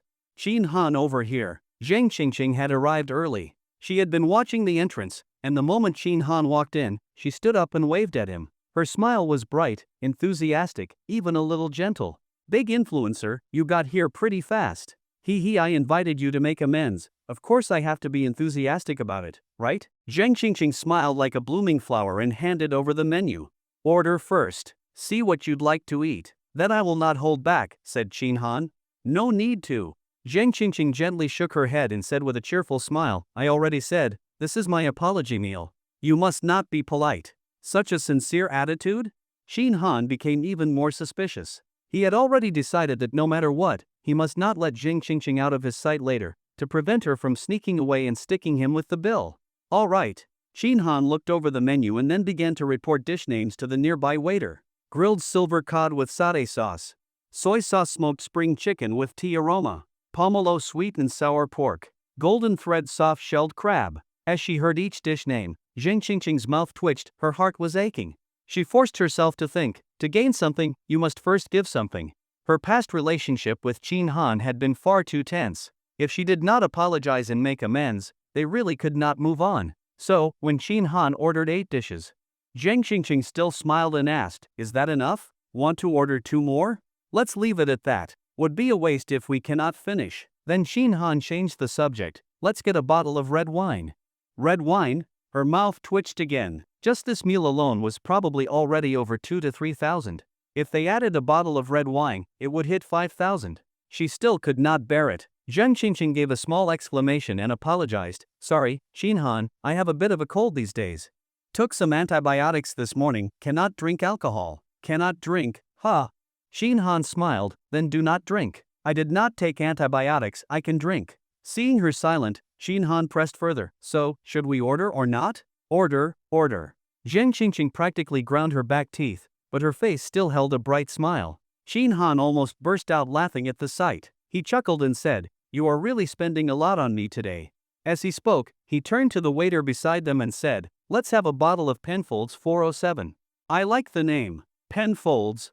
Zhang Qingqing instantly recalled the price on the menu she had looked at earlier. This bottle cost 2,600. Her heart throbbed in pain. "It is a good name. Penfolds, folding wealth into our arms, ha ha ha." Shin Han looked at Zhang Qingqing's smile, which was more like a grimace, and felt immensely satisfied. He did not bother asking her real intentions. After ordering, he simply crossed his legs and played with his phone. Nearly an hour had passed, and Luli still had not replied. Playing dead again? No problem. He would return to the office after the meal anyway, and then go find her directly. When that time came, punishment would be in order. However, just as this thought surfaced, his phone buzzed. "Luli, I am not your slave. Why should I have to obey your every word?" Shin Han raised an eyebrow and replied, "Who said you are my slave? You are my little slutty dog." "Luli, fuck off. Watch your mouth." "Shin Han, do not push it. My patience has limits. Do not force me." "Ha, a rebellion? Was she not pretty obedient this morning?" It had not even been that long. Thinking it over briefly, Shin Han decided not to reply. Not replying was not playing dead. It was a form of expression, silent expression. Let Luli stew for a while, make her feel uneasy. After he finished eating, he would go back and deal with her directly. Yes, that was the plan. Watching Shin Han play on his phone, Zhang Qingqing's gaze flickered. She gathered her thoughts and said, "Time really flies. It feels like just yesterday when we were walking together on the school track." He looked up in surprise at Zhang Qingqing. The way she said it sounded as if they used to be in a relationship. Zhang Qingqing gave him a soft smile and added, "Tingting was always proud and aloof. The fact that you could be with her for so long, I really admired that." "It was not easy." Shin Han put down his phone and looked at Zhang Qingqing. Zhang Qingqing said gently, "Back then, I was young and immature. I thought boys should always treat girls well and give way to them. Even if the girl was wrong, the boy should apologize first." Thinking about it now, it was really quite ridiculous. Why? There is no such thing as what should or should not be. If the boy yields, it is because he is generous. It is because he loves you. Shin Han said nothing, watching her performance quietly. After a pause, she looked at Shin Han, her gaze even softer, and continued, "Shin Han, I will not hide it anymore. I really did say some bad things about you to Tingting before, but that was because, at this point, her face turned slightly red, as if she were embarrassed, because I was jealous of her. I was jealous that she could have such an outstanding, excellent boyfriend. Tall, handsome, gentle, sincere, broad-minded, with no bad habits like smoking, drinking, gambling, or clubbing." As she spoke, Zhang Qingqing's eyes began to water. She looked at Shin Han with a pitiful expression and said, "It just felt so unfair. I wanted a boyfriend like that too. Is that supposed to be me?" Wait. So Zhang Qingqing went through all the trouble to invite him out and treat him to a lavish meal, just to pour her heart out? This little bitch has a crush on me? Unrequited love that turned into hatred? Shin Han's mind raced, but in the end, he concluded, "Bullshit. The prettier a woman is, the less you can trust what she says. Actually, scratch that. You cannot trust anything a woman says." At that moment, Zhang Qingqing added, "Tingting changed too fast. I did not expect her to be not only arrogant but also so materialistic. But seeing you two break up, I was thrilled, absolutely delighted. Tingting was never good enough for you." Shin Han curled his lips into a smile and said, "Well said. Food's here. I will start eating." Seeing that Shin Han had already picked up his chopsticks and started devouring the food, Zhang Qingqing was instantly both angry and annoyed. So all that she had just said, was it all for nothing? Did this man really not get it, or was he pretending not to? Or perhaps he had not forgiven her yet? Thinking of this, Zheng Qingqing smiled and looked at Qin Han, her voice gentle. Qin Han, I already apologized to you. You are not still holding a grudge, are you? Qin Han looked up at her and then took a sip of red wine. How could I? I am the kind of person who never holds grudges. Not worth it. He. Zheng Qingqing laughed even more brightly. I knew it. You are magnanimous, a real man. Once we finish eating, let's go watch a movie. A movie? Hell no. Dinner was fine, he could take advantage and get a fancy meal out of her. But a movie? That cost next to nothing. Qin Han shook his head without hesitation. With this meal, the past is behind us. No need to bring it up again. As for the movie, better not. If my girlfriend finds out, she will get jealous. You do not have a girlfriend. Zheng Qingqing blurted out, eyes wide. Qin Han raised an eyebrow and asked in return, who said I do not have a girlfriend? Lu Hu told me, said Zheng Qingqing. Her face turned a bit awkward, her gaze flickering. Qin Han suddenly understood. You got my WeChat ID from Lu Hu? Yes. How are you two still in contact? We added each other back in school. Stayed friends ever since. Qin Han was speechless. Lu Hu had studied in the same city as Qin Han back in the day, his school was just one street away. So he often came to hang out with Qin Han. Later, when Qin Han started dating Huang Yating, Lu Hu naturally met her and also got to know her roommate, Zheng Qingqing. Qin Han had not expected that Lu Hu still had Zheng Qingqing on his friends list, and vice versa. Now everything was clear. Since that encounter at the forest dealership, after seeing his wealth and success, Zheng Qingqing must have gone back and asked around about him, then contacted Lu Hu. Through Lu Hu, she learned that Qin Han supposedly did not have a girlfriend. So, Zheng Qingqing hatched a plan, wanted to cozy up and cash in. Once he figured that out, Qin Han's gaze began to travel across Zheng Qingqing up and down, left and right, finally landing on her chest. There was something to her, but not fierce enough. Truth be told, this little bitch Zheng Qingqing was not ugly. A face worth 70 out of 100, a body worth 70 as well, that already qualified her to be called a beauty. An entry-level one, perhaps. But still a beauty. It was like a BMW X1, sure, it was the smallest model, but it was still a BMW. In the eyes of the average person, it was still a luxury car. Similarly, in a classroom, Zheng Qingqing would be the campus belle. Qin Han still remembered back when his dormitory had a mixer with Huang Yating's. Two guys from his dorm were both into Zheng Qingqing, constantly fawning over her and trying to get close. Lu Hu probably kept her on his list for the same reason. Maybe hoping to hook up someday? Being stared at by Qin Han's burning gaze, Zheng Qingqing was not angry. On the contrary, she was secretly pleased, even a bit smug. She wanted him to be attracted, to be interested. At least her efforts in dressing up today were not wasted. She did not avert her gaze, met his directly, lightly bit her red lips with her pearly teeth, and pushed her chest out. Score +2. Qin Han chuckled and said casually, then he lied to you. I do have a girlfriend, and you have seen her. Who? Zheng Qingqing frowned. Where did I see her? I don't remember. Qin Han did not rush to answer. He picked up his chopsticks again, ate several more bites, took 2 sips of wine, then said slowly, at the forest dealership that day, she came with me to buy a car. Her? Zheng Qingqing's mind instantly pictured a woman with fox-like eyes, sultry charm, and stunning beauty. Wasn't that woman an insurance agent? She remembered Li Zhishan clearly. Even though women often repel each other, an outstanding woman can still draw attention from another woman. But because Li Zhishan had dressed so professionally that day, Zheng Qingqing had assumed she was an insurance saleswoman, or maybe a bank rep.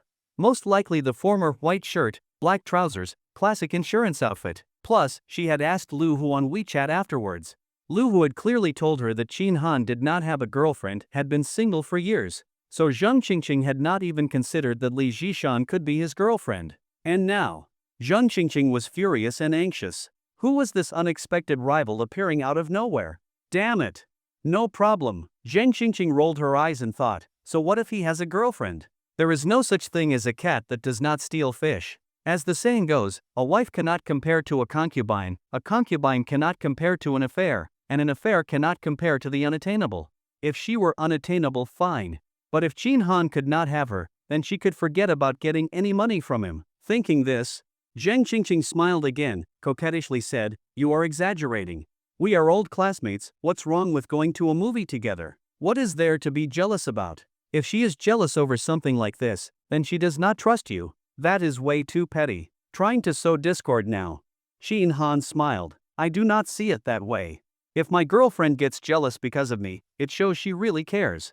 I am thrilled about it. Shin Han kept eating, chopsticks flying, his mouth full of grease, thoroughly enjoying himself. Truth be told, some dishes, though expensive, are worth the price. Because they taste amazing. Seeing how delighted Shin Han was with the food, Zheng Qingqing could not resist either. She picked up her chopsticks, this was all her money, after all. Might as well eat. They both quietly ate for a while. Suddenly, Zheng Qingqing spoke again. Shin Han, what I said earlier. I meant it. What did you say? Shin Han did not even look up, merrily chewing on a lamb chop as he asked casually. Zheng Qingqing hesitated, then still gazed at him affectionately, her eyes misty and her voice forlorn. When I found out you broke up with Tingting, I was really, truly happy. I have dreamed of having a boyfriend as outstanding as you. Shin Han spat out a bone, grabbed a napkin to wipe his mouth, and asked curiously, so, did you find one? Now she could tell Shin Han was doing it on purpose. He was deliberately dodging her advances. He was just messing with her. He still had not forgiven her. Sigh. She regretted cursing him out at the 4S dealership. She had closed the door on herself. After thinking it through, Zheng Qingqing decided to stop beating around the bush and go all in. She sniffled, bit her red lips, looked at Shin Han with deep emotion, and said, Shin Han, the drain at my place has been clogged these past couple of days. Can you come help me unblock it? Zheng Qingqing looked straight at Shin Han with her big, watery eyes. Upon hearing this, Shin Han was momentarily stunned. He looked up, what the hell? This little bitch was asking him to unclog her drain? Which drain is clogged? Shin Han asked. Zheng Qingqing lightly bit her red lip and arched her chest forward. Her voice grew softer and more coquettish. The drain, you know, down there. Oh. Shin Han chuckled, took 2 sips of red wine, and said with a troubled expression, well, my brother has been a bit picky with food lately. Your brother is picky? What does that have to do with me? She thought Shin Han had misunderstood her. She leaned in a little and said sweetly, you can do it yourself, right? You do not need your brother to help unclog a drain. Besides, what does his appetite have to do with this? No, no, no. Shin Han shook his head and looked at Zheng Qingqing seriously. Of course it matters. It matters a lot. Huh, a lot? Zheng Qingqing was confused. Shin Han nodded and said solemnly, unclogging the drain, it has to be him. Cannot do it without him. Zheng Qingqing followed Shin Han's gaze and suddenly understood. Oh, it really cannot be done without him. Once she realized that, Zheng Qingqing had a new question. His brother is picky, what does that mean? Picky, picky. Thinking it over, Zheng Qingqing frowned slightly. She had a vague idea but was not certain. Or maybe, she was just confident in herself. Zheng Qingqing felt that while she might not be some top-tier campus beauty, she certainly was not ugly, just a notch below the best. Maybe her face was a bit large, maybe she was not that tall, and maybe her skin was not porcelain white. But everything else? She was pretty damn good. Besides, she had dressed up carefully today. And when she dressed up, she looked damn fine. Otherwise, why would a few creepy guys on the street stare at her earlier? That proved her appeal. So why would Shin Han not be interested in her, even saying shit about being picky? Was he just trying to mess with her? With that thought, her moment of self-doubt disappeared. Zheng Qingqing tossed her head and tucked her hair behind one ear. She was wearing a dark blue spaghetti strap dress today. Earlier her hair had covered a lot, but now silver earrings, her slender neck, delicate collarbone, and a trace of creamy skin were all in view. Shin Han, I already apologized. Do you still not believe I am sincere? No. Before Zheng Qingqing could speak further, Shin Han added, I am telling the truth. My brother really is picky lately, so there is nothing I can do. Zheng Qingqing's expression soured, her brow furrowed. She had hinted so clearly, and he was still playing dumb? That was going too far. Seeing her expression change, Shin Han remained unbothered. My brother's tastes have become quite refined. He only likes golden flowers and divine dishes. Anything else, he refuses. He glanced at the now sullen-faced Zheng Qingqing and said with a grin, so, which one do you think you are? She could not possibly say she was a golden flower. Even if she did, no one would believe her. Who the hell is still a virgin these days? Thinking for a moment, she said, am I not pretty?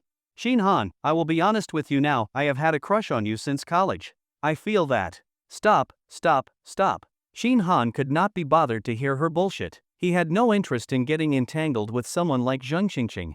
If it were the past, maybe he would have played along and gone over to her place to unclog the drain. But now, who was he now? A man who could manipulate time. Thinking she could sleep with him, what a fucking joke. Wishful thinking. Just scamming her for one expensive meal was enough. Shin Han put down his chopsticks and said calmly, "Cut the act. You are embarrassing yourself. You want to milk me for cash? Ha!" Upon hearing this, Zhang Qingqing's face flushed red, then turned pale. Shame and anger twisted together, but she forced a smile. "Shin Han, you still do not trust me." Fine. Keep acting if you want. Thanks for the secret crush." Shin Han downed the rest of his wine, wiped his mouth, and said, "I have things to do at the office. I am leaving." With that, he stood up and left. Zhang Qingqing panicked, Shin Han. But Shin Han ignored her and strode off. In moments, he was out of the restaurant and gone. Bastard! Bang! She slammed her hand on the table. Rage burned inside her, she felt like a clown. No, worse, a naked clown. Damn it! Shin Han, I can help you get Ting Ting back. I know you still cannot forget her. She and I were best friends for years. If I help, it will definitely work. I mean it. Shin Han had just called a driver on his phone and was waiting in the car when Zhang Qingqing's WeChat message came through. After reading it, he could not help but be impressed. This woman really had no shame. A few minutes ago, she was looking at him all starry-eyed, swearing she had loved him for years, asking to unclog the drain. Now, barely 10 minutes later, she was saying she could help him win back Huang Yating? As if everything she said earlier was just a fart. Her ability to adapt was almost admirable. Shin Han replied casually, "You would help me for free?" Zhang Qingqing, "Of course not. If I help you with something so important, do you not think you should repay me?" Shin Han smiled and replied, "Then forget it. Three-legged toads are rare, but two-legged women are everywhere." Zhang Qingqing. She was so furious she was grinding her teeth, eyes blazing. Then, she opened WeChat and messaged Huang Yating, "Ting, why did you ask me about Shin Han yesterday?" When Shin Han was dropped off at the company, it was already 3:30 in the afternoon. As he entered the project team office area, several people glanced at him again, especially the tech team. What time did he think it was? Almost time to go home? But Shin Han did not care. He was completely at ease.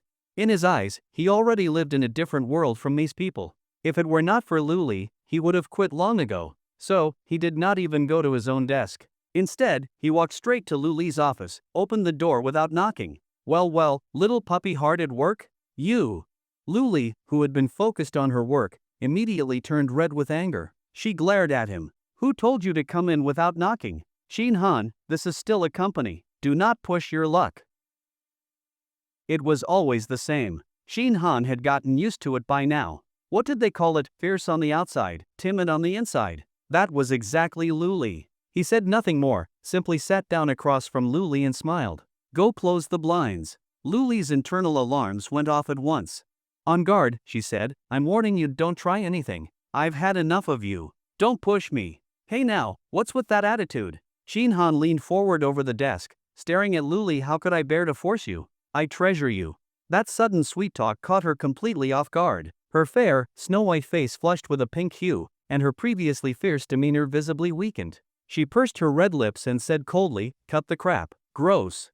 "Gross?" Shin Han's lips curled into a smirk. "If you don't pull the blinds, then I'll do it myself." Luli's face tensed. She quickly said, "Don't. If you keep pulling the blinds every time you come in here, people are going to talk. I don't mind. Let them talk." Shin Han grinned. "Getting linked with the ice beauty? That's a win. People will just admire my guts and envy my luck." Luli grew more and more irritated. She could not even tell anymore what her feelings were toward this damned man. But one thing was certain, she did not want to be alone with Shin Han. Not even for a second. "Why are you here? Just say it." "I have a meeting," Luli said coldly, wanting to get rid of him quickly. Shin Han replied, "You didn't reply to my message. I had to come check on you." "I saw it," Luli replied immediately. Shin Han pressed, "And what does saw it mean? Be direct. Answer properly." After a moment of silence, she said coldly, "I'll agree to your condition. But you must agree to mine." "Name it," Shin Han said, secretly pleased. Luli said, "Stop harassing me from now on." "No problem," Shin Han answered without hesitation. Seeing him agree so readily, Luli's face darkened even more. In her eyes, Shin Han was just brushing her off, treating her like an idiot. Her eyes narrowed. "If you break your word, I won't cooperate with you." Oh, was she threatening him now? Shin Han found it a bit amusing, but he had no intention of pushing her too hard right now. Strategy mattered, soft and hard tactics should be balanced. Besides, If Luli actually started reporting everything to him in the future, that would be a huge breakthrough. Shin Han chuckled. A gentleman's word is his bond. You just don't want to be harassed at the office, I can do that. Saying it, though, felt a bit strange. Had he suddenly become the villain? Still, being a villain had its thrills. Luli sighed in relief. She gave Shin Han a long look and said icily, "Gentlemen? Ha, then why aren't you leaving?" Ha? Shin Han raised an eyebrow, half amused. This woman flipped faster than a page in a book. "All right, Director Lu, carry on. I'll leave you to it." And just like that, Shin Han stood and left. Seeing this, Luli was both surprised and delighted. She had never imagined Shin Han would be so cooperative this time, so easy to talk to. At the same time, she felt like she had finally found a way to keep Shin Han in check. This had always been the thing that troubled her most. Faced with Shin Han's constant pressure, she had been forced to compromise again and again. From now on. Buzz. Her phone vibrated. Luli picked it up. "Shin Han, what color are you wearing today?" Her face changed instantly. "I told you this morning already." Shin Han, send a pic. Seeing is believing. She thought for a moment and messaged back, "You're full of shit. What happened to your promise just now?" Shin Han, is this harassment at the office? I'm texting. That's not the same thing.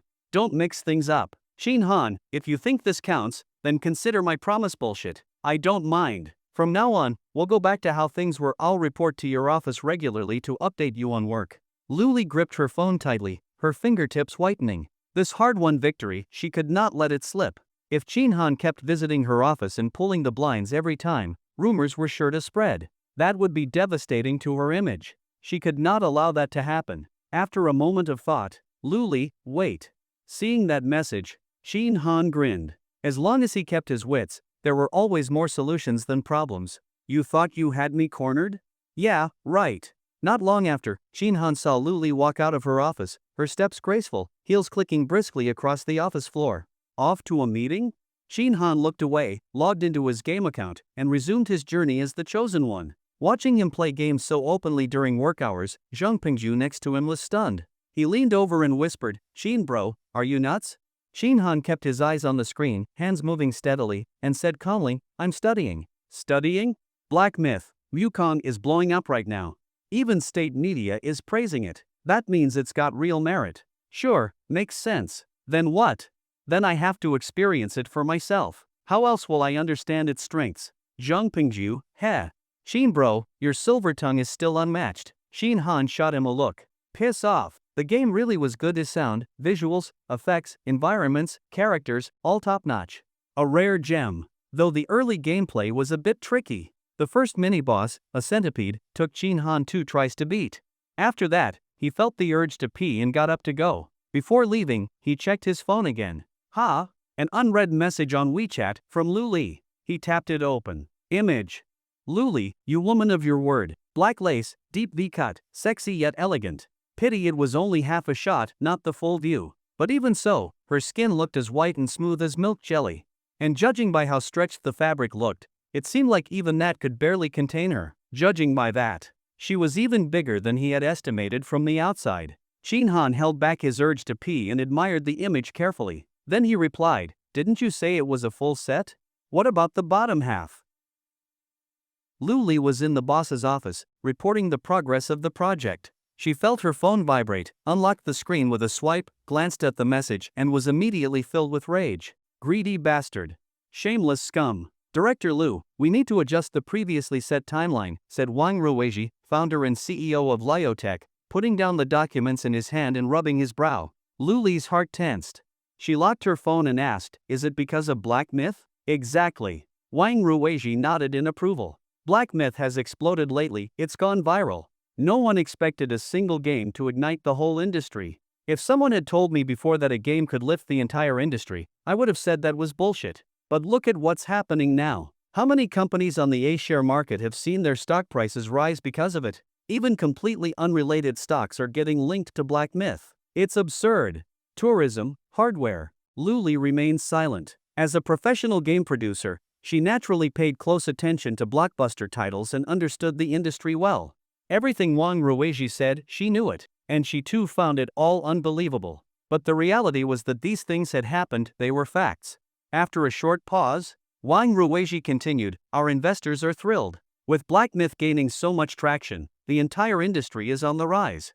Even state media outlets have started praising it. That signals a more relaxed regulatory environment for gaming.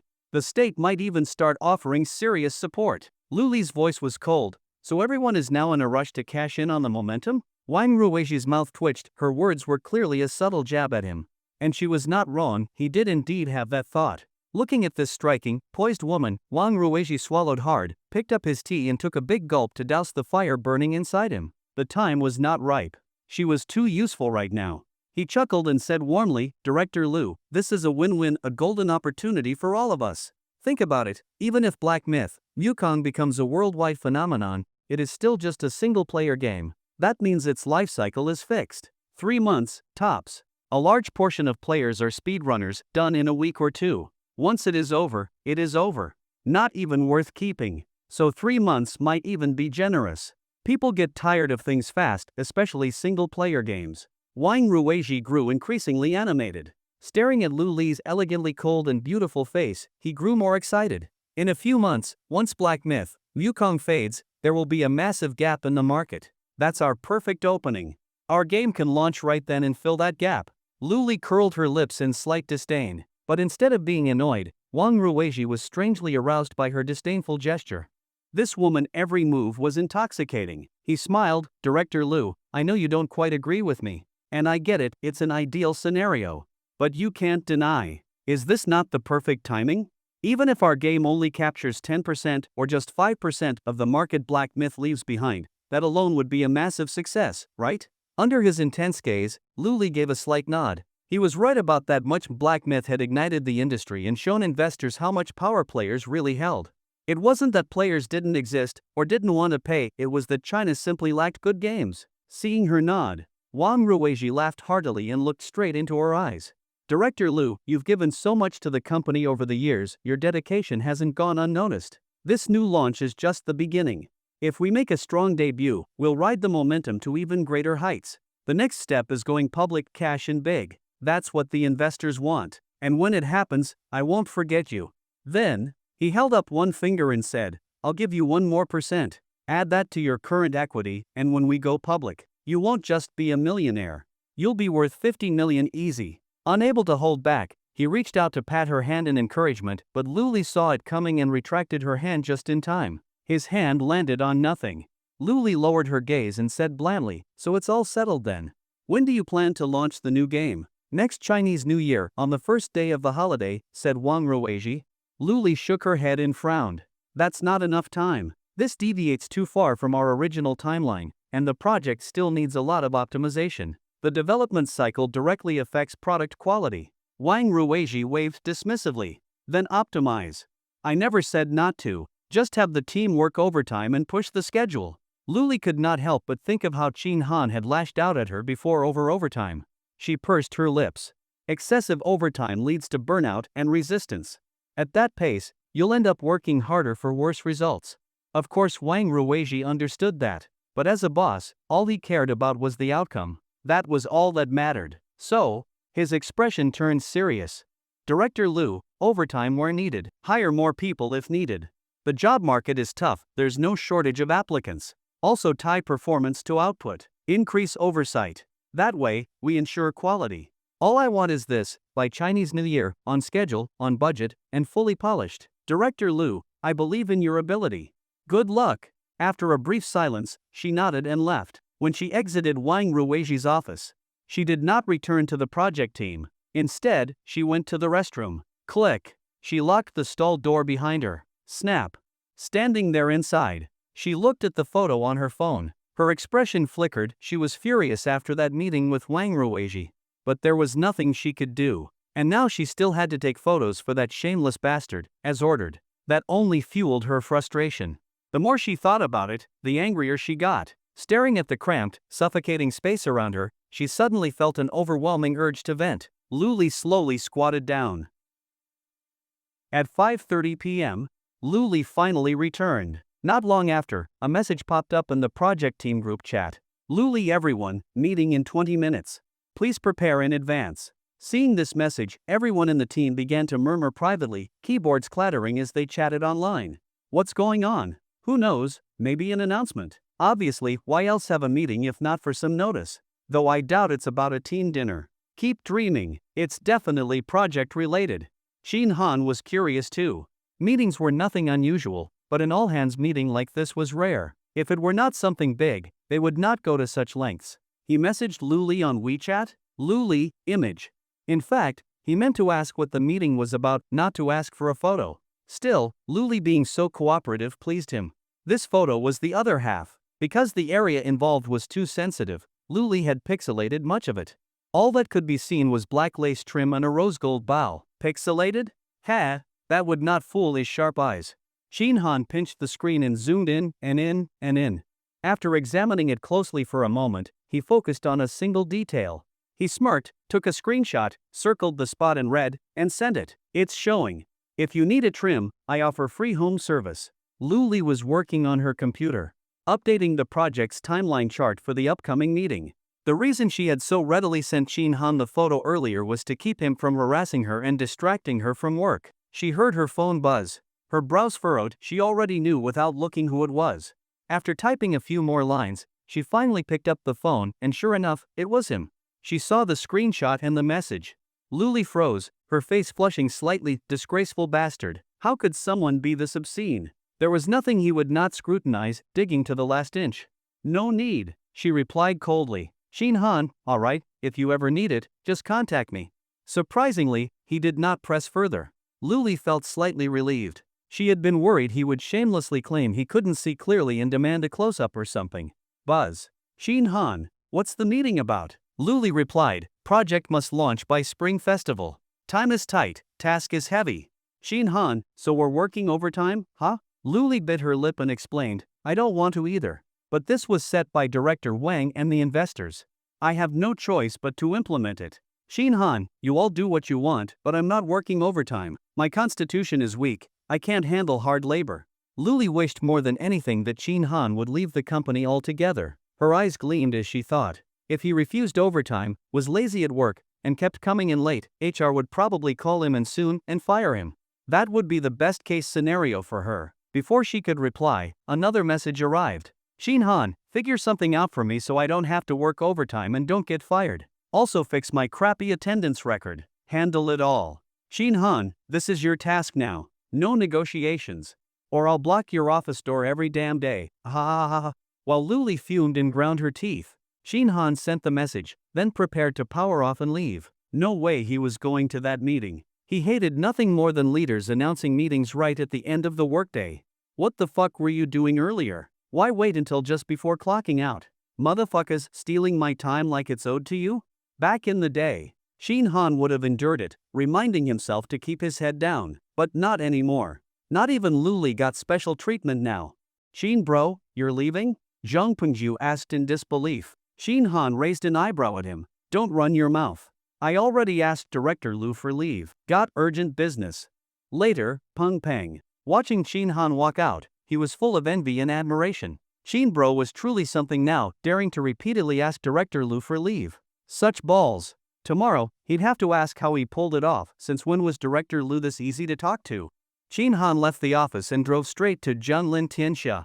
Earlier, while playing Chosen One, he had received a message from Tang Tang asking if he was free this afternoon. She wanted to treat him to dinner. She had asked a few times before, but he had been busy.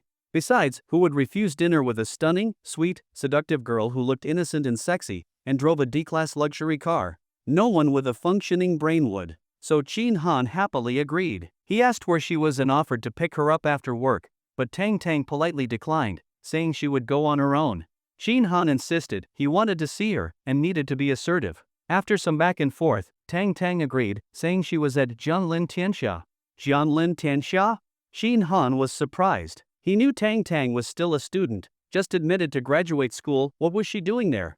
After some questions, Tang Tang explained she was teaching Wu Manny how to run a media account. A media account? Wu Manny wanted to become an influencer?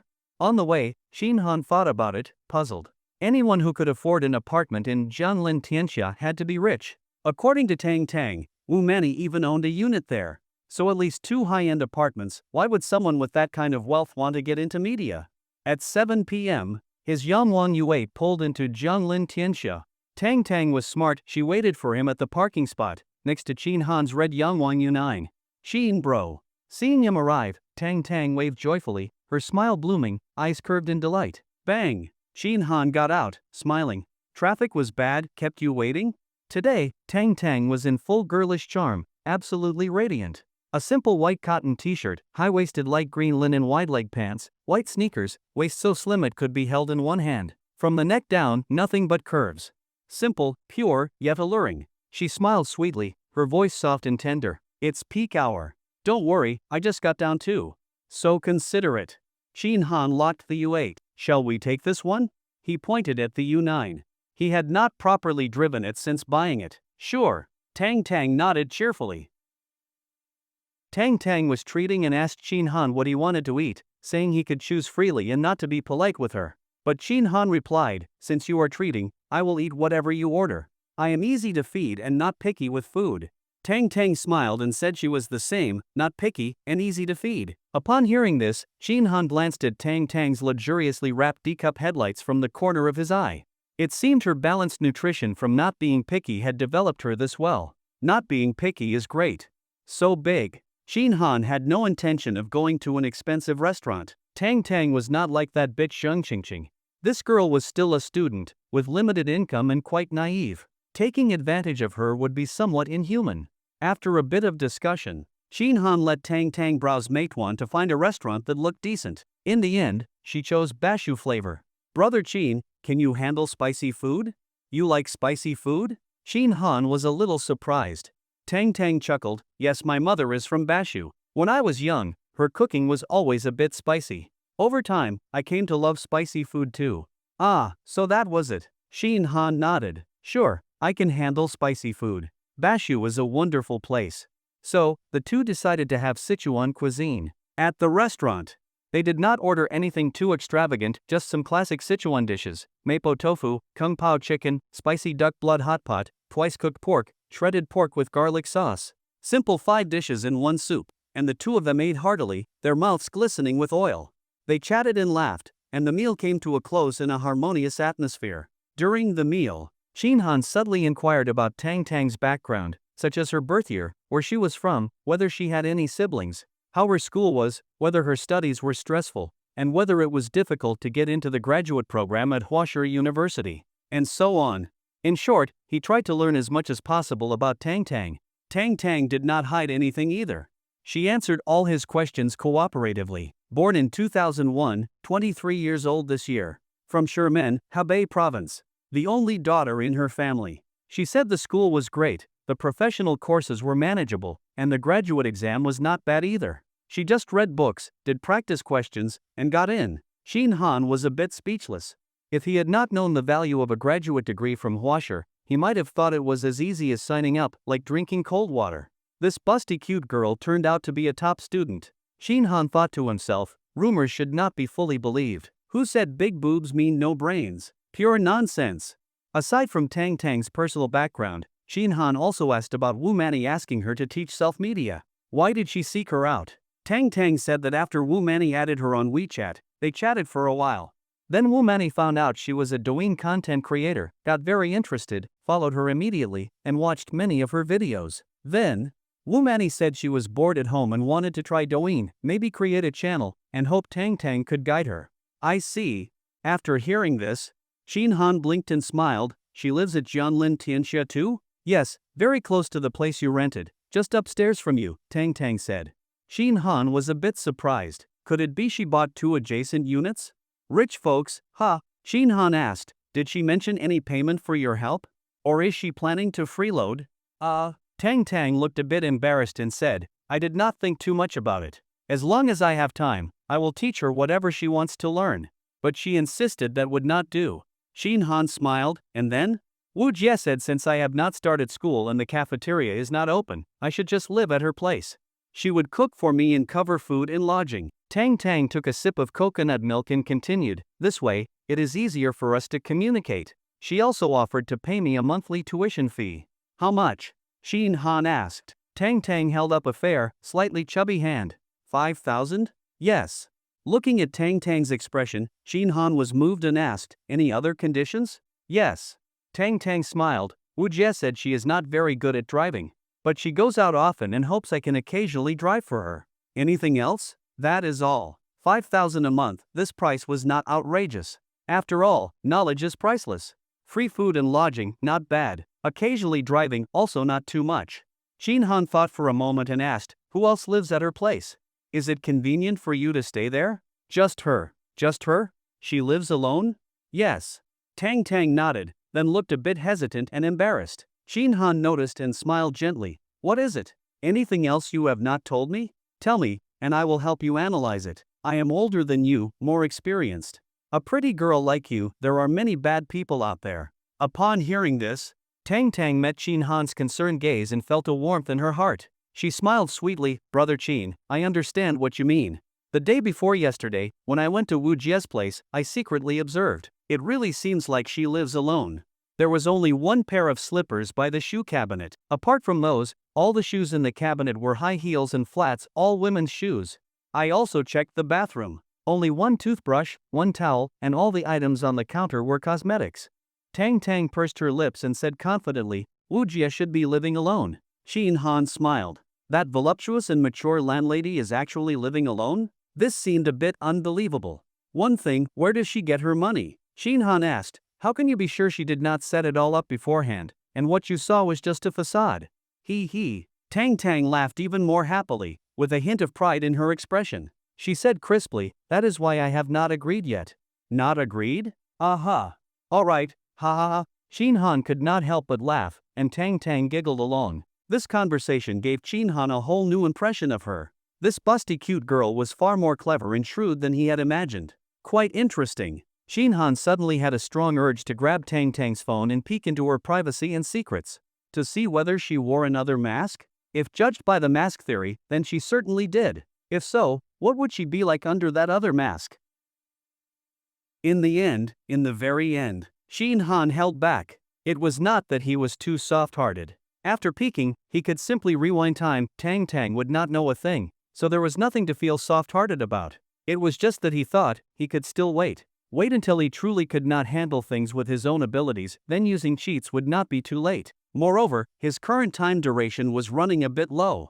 He needed to 1. Make money, 2. Help Li Baobao repair the USB drive. So for now, it was best to save that time duration when possible. After dinner, Shin Han drove the Yangwang U9 to take Tang Tang back to school, and then went to Jianglin Tianxia.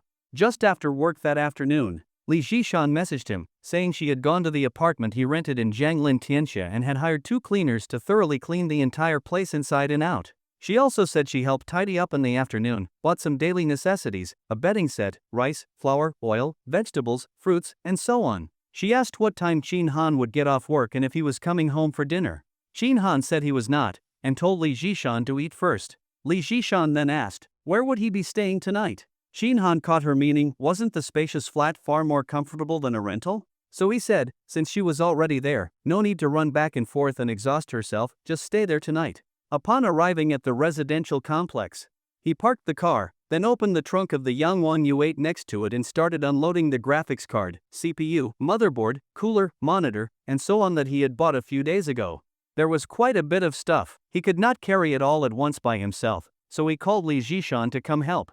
Li Zhishan came quickly. As soon as she got Shin Han's call, she threw on a shirt and rushed out, her face beaming with joy. When she saw him, that joy intensified. Li Zhishan threw her arms around him and said tenderly, darling, you are finally back. I missed you. You missed me? Where exactly did you miss me? Seeing no one else around, Shin Han's large hand slid down and groped. Li Zhishan held onto him and looked up with a slight pout. Don't let people see. So what if they see? They'll just envy me. Shin Han grinned. Hey, you haven't answered me yet. Missed you everywhere, missed you terribly. Happy now? Really? Really, truer than gold. Is that so? Then let me verify it. Ah. Li Zhishan bent over slightly, legs clamped tight, her fox-like eyes glaring at him with a watery gleam. Stop fooling around, we're outside. That's what makes it exciting. After a bit of teasing, Shin Han finally stopped. There were cameras in the parking lot. Any of the nearby cars could be running in sentry mode. He had no interest in showing up in someone else's memory card. The two carried the hardware back together. What is all this? The boxes are big, but not that heavy, Li Jishan asked curiously. Shin Han laughed. You're holding the light stuff. Try this monitor if you want to see what heavy feels like. Oh, I get it, you bought a computer? One of those you assemble from parts, she asked, suddenly understanding and smiling. You actually know about this? Sure. I saw a video on Douyin once. Some girl bought a 4,900 something for her boyfriend. He was thrilled. That's a graphics card, model 4090. Oh. Chatting and laughing, they took the elevator and arrived home. As soon as they opened the door, a fresh floral scent greeted them, instantly uplifting the spirit. Everything was neat and shiny. The soft lighting at the entrance cast a warm glow, creating a cozy atmosphere. The feeling of home? Shin Han smiled and casually set down the boxes in his arms. Li Jishan had already changed shoes and was now squatting down to untie his shoelaces. Shin Han was a bit surprised but did not refuse. Who would say no to a beautiful woman attending to him? Lift your foot. Li Jishan untied his shoelace and brought a brand new pair of slippers, looking up sweetly. Shin Han smiled and lifted his foot to put them on. Let's move everything to the living room. Help me unbox them too. Oh, I'm good at that. I love opening packages. Shin Han went to wash his hands, then took a quick tour of the rooms. The bed in the master bedroom was already made, with a pink silk 4-piece set. He frowned a bit, speechless. A grown man sleeping on pink bedding? See if anything's missing, I'll get it tomorrow, Li Jishan said energetically, unpacking parcels on the carpet. Shin Han smiled, looks good. Nothing missing for now, we can buy more slowly later. Li Jishan opened the last box and stood up with a grin. The study is a bit empty. I ordered a few decorations, they haven't arrived yet. The pink bedding, do you like it? Shin Han's mouth twitched. Ha ha ha. Li Jishan giggled, her laughter bubbling like blossoms swaying in the wind. I bought several sets. I'll change them in a few days. Saying that, she headed into the bathroom. Seeing all the parts unpacked, Shin Han was full of excitement and got to work. The moment to realize his dream had come. He sat on the carpet, picked up the motherboard, opened the socket, and started installing the CPU. First the CPU, then applying thermal paste and installing the cooler, followed by the RAM, SSD, and so on. He was in high spirits. Darling, I bought you an electric shaver and a manual one too, take a look. Li Jishan came out of the bathroom holding 2 boxes. I don't really understand this stuff. The store assistant recommended them. They said the manual one gives a cleaner shave, though it's a bit more hassle, so I got you both. Shin Han paused, glanced over. It was Gillette. Looking at the radiant, smiling Li Jishan, he nodded and said, looks good. I'll use the electric one when I'm busy, manual one when I'm not. Also, the manual one has another use. Another use? Yeah, you can use it too. Shin Han looked at her with a mischievous grin. She was puzzled. She did not have a beard, so what would she use a razor for? Could it be? Li Jishan blushed slightly. You think my armpit hair is too long? Armpit hair? Shin Han's smile stiffened. He shook his head repeatedly. No, you misunderstood. I mean the razor could help you trim the bushes. Li Jishan. Seeing his naughty grin, if she still did not get it, she would be a fool. I heard it's very prickly. Then trim more often, keep it neat. I give up on you. Li Jishan cast him a sidelong glance. Then she saw the messy pile of parts and cables on the floor gradually taking shape. Wow. Darling, you are amazing. You can actually assemble a computer? That's incredible. Seeing the stars in her fox-like eyes, Shin Han's emotional value soared to the max. I have to say, Li Jishan really knows how to offer emotional value. Watching Shin Han assemble a computer, she sat beside him, feigning shock with dramatic expressions and delicate exclamations. She even helped out, handing him a screwdriver, passing over a ramstick, and preparing 2 plates of fruit, occasionally feeding him a bite or two. When Shin Han plugged in the power and the case lit up with dazzling, multicolored lights, Li Jishan clapped her hands in delight. Ah! It's on, it's so beau. Ah! Shin Han turned his head. She was sitting on the carpet, legs folded to the side, wearing nothing but a black silk camisole dress. Black as the abyss, white as snow.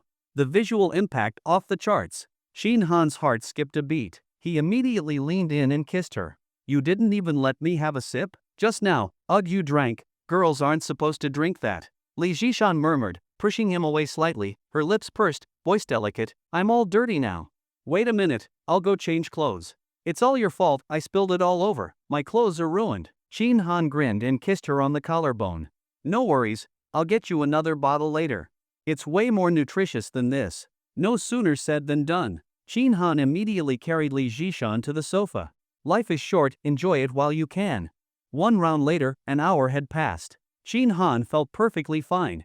With the system backing him, he felt like a god of war. One person? He could take on 100 easily, assuming the system's duration was sufficient. This tastes awful. Li Jishan shot him a coy glare. Here, try it yourself, ha ha ha.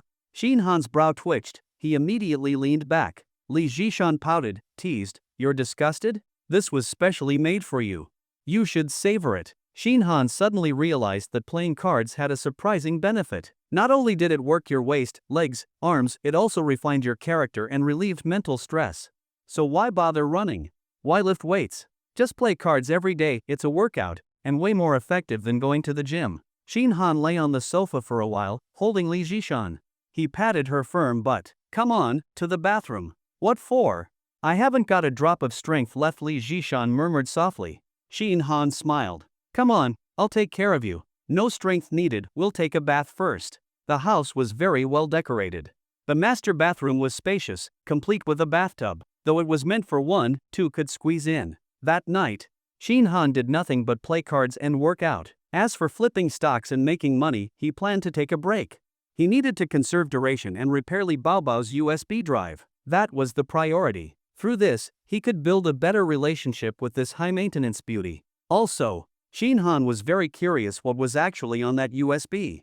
Judging by Li Baobao's reaction that day, it must be incredibly important to her. He estimated it would take about 3 to 4 hours to repair the USB, so that meant 3 to 4 days.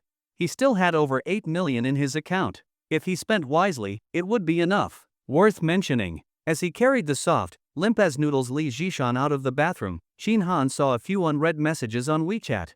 21:15. Luli, I'm eating dinner. Luli, picture. 21:30. Luli, working overtime at the office. Seeing these messages, Shin Han grinned. The training was starting to show results. The next morning, sunlight well into the sky. By the time he left the house, it was nearly 10 a.m. After a day and night of relentless effort, Shin Han's happiness level on the system dashboard had reached 9 points. 4 rounds. Besides the one where he used the system, the other 3 were pure effort, real stamina, real output. As for duration, the first round, enhanced by the system, lasted over an hour, a real bladder buster. The other 3 were no slouch either, at least half an hour each. Still decent bladders. So, Shin Han was off to work, and Li Jishan was still twitching in bed. She had to take leave again. Shin Han didn't mind, he even sent her 50,000 yuan via WeChat, telling her to pamper herself with beauty treatments. Shin Han chuckled, see how good I treat you. Li Jishan gave him a charming sidelong glance, voice syrupy, in the end, you're still the one who gets to enjoy everything. No lies detected. At the office. The moment Shin Han stepped into the project team, he could feel the tension. Everyone was busy, typing furiously, even fetching water in a rush. New banners had been hung on all the walls. Race against time, rush deadlines, polish with care, present with perfection. 100 days of effort, glory is near. Believe in yourself, we're the next black monkey. Work, work, work, work, victory next year. Deliver perfectly, get rich at year end. These motivational slogans were plastered across the entire office floor, making Shin Han's scalp tingle as he walked in. What the hell? Have they lost their minds? Was all this Luli's doing? As soon as Shin Han sat down at his desk, a voice barked at him. Shin Han, look what time it is. Why are you just arriving now? Are you deliberately dragging everyone down? Damn it! Shin Han was immediately pissed off. Lu Wenba, that bastard, was here today, and he had the nerve to start with a moral attack. Shut the hell up, Shin Han calmly said. I was carrying out a task assigned by Director Lu. That's why I'm late. Got a problem? Lu Wenba was momentarily stunned. He took a deep breath and said gravely, I will verify that with Director Lu. This is a critical phase of the project. I hope everyone holds themselves to high standards. Falling behind affects everyone. Shin Han scoffed, slouched in his chair, and turned on his computer. Brother Shin, want to go out and get a bottle of water? Your treat? Shin Han looked at Zhang Pengju, who nodded readily. My treat, absolutely. Let us go. All right. Shin Han stood up and followed him out again. Although there was a vending machine in the hallway of their floor, Zhang Pengju suggested going to the convenience store downstairs.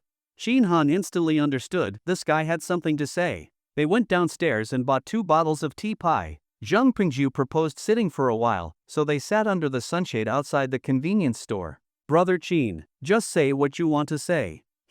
Well, I have noticed recently that you and Director Lu seem to be quite close. Shin Han's eyes flickered slightly. He said calmly, why do you say that? Zhang Pingju started counting on his fingers. Think about how many times you have been late recently, and you even took several days off in a row.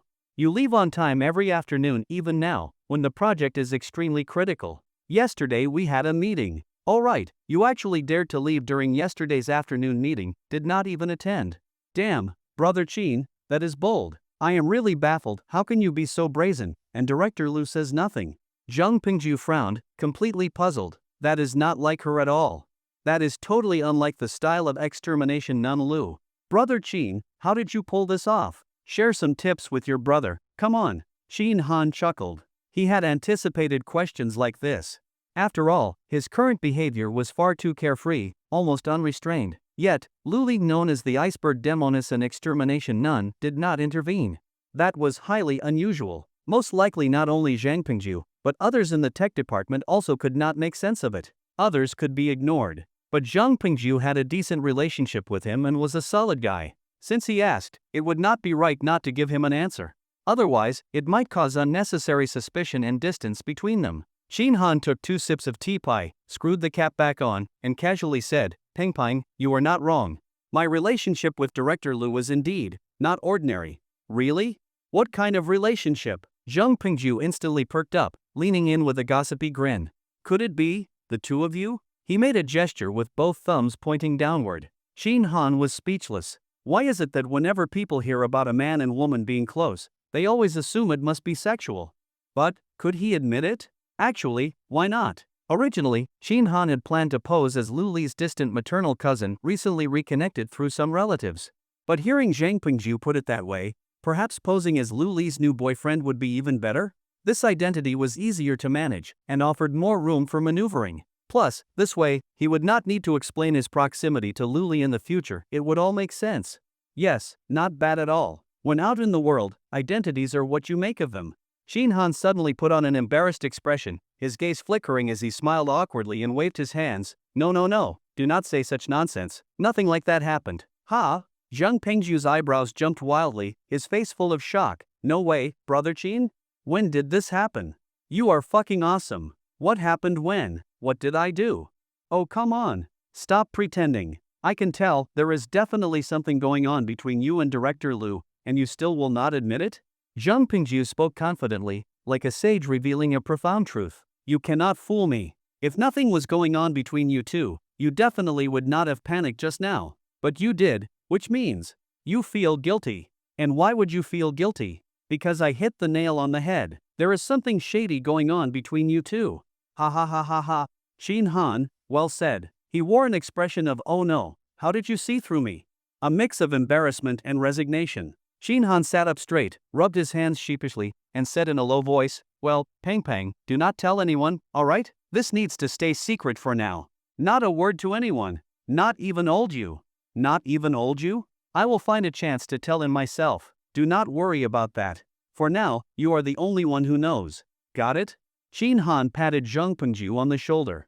Zhang Pingju felt an overwhelming sense of trust and responsibility. He nodded seriously. Do not worry, I am tight-lipped. But Brother Chin, you really are something else. The Director Lu, of all people, how the hell did you dare make a move? And why would she agree to be with you? His eyes were full of scrutiny, disbelief, envy, and jealousy. As for Director Lu, forget just him. Literally every man in the company had thought about her. Director Lu had the looks, the figure, the elegance, top tier in every category, completely flawless. Plus, she made a lot of money. In every aspect, she was practically perfect. What man would not be tempted? Who would not want her? Sure, everyone privately cursed her out, saying she was too cold, too proud, too sharp-tongued, too strict, no sense of camaraderie, like a damn extermination nun. But Zhang Pingju would swear on his life if one day Director Lu said she was looking for a boyfriend, every single guy in the company would jump at the chance. They would grovel like dogs. Including him. But he felt even if every man in the company lined up, none of them would succeed. Because Director Lu was just too damn cold. Jung Pingju had even thought that a woman like her might not even like men, probably destined to die alone. But now, the thing he firmly believed in was crumbling. Shin Han looked at the stunned Jung Pingju and smiled faintly. What, you think I am not handsome enough? Or that I lack character? Well, not bad, I guess. You are just a bit worse looking than me. Jung Pingju replied. Ha! Shin Han chuckled, then lowered his voice again. Pangpon, let me tell you another secret. And again, keep it quiet. Do not tell anyone. What is it? Look. As he spoke, Shin Han took out his phone and opened the Yangwang app. How is that new phone working for you? If it is good, I will get one at year end. Hey, what are you showing me? Jung Pingju had just spoken when his eyes froze. What? That was the Yangwang U8? On the phone screen, an SUV was displayed at the top, huge and imposing, even in a picture. Jung Pingju immediately recognized it as the Yangwang U8.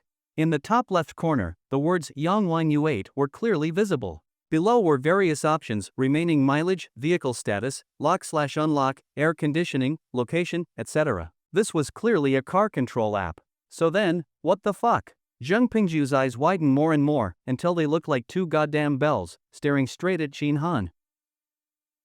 The lustrous, imposing black Yangwang U8 stood there quietly, like a steel beast radiating dominance.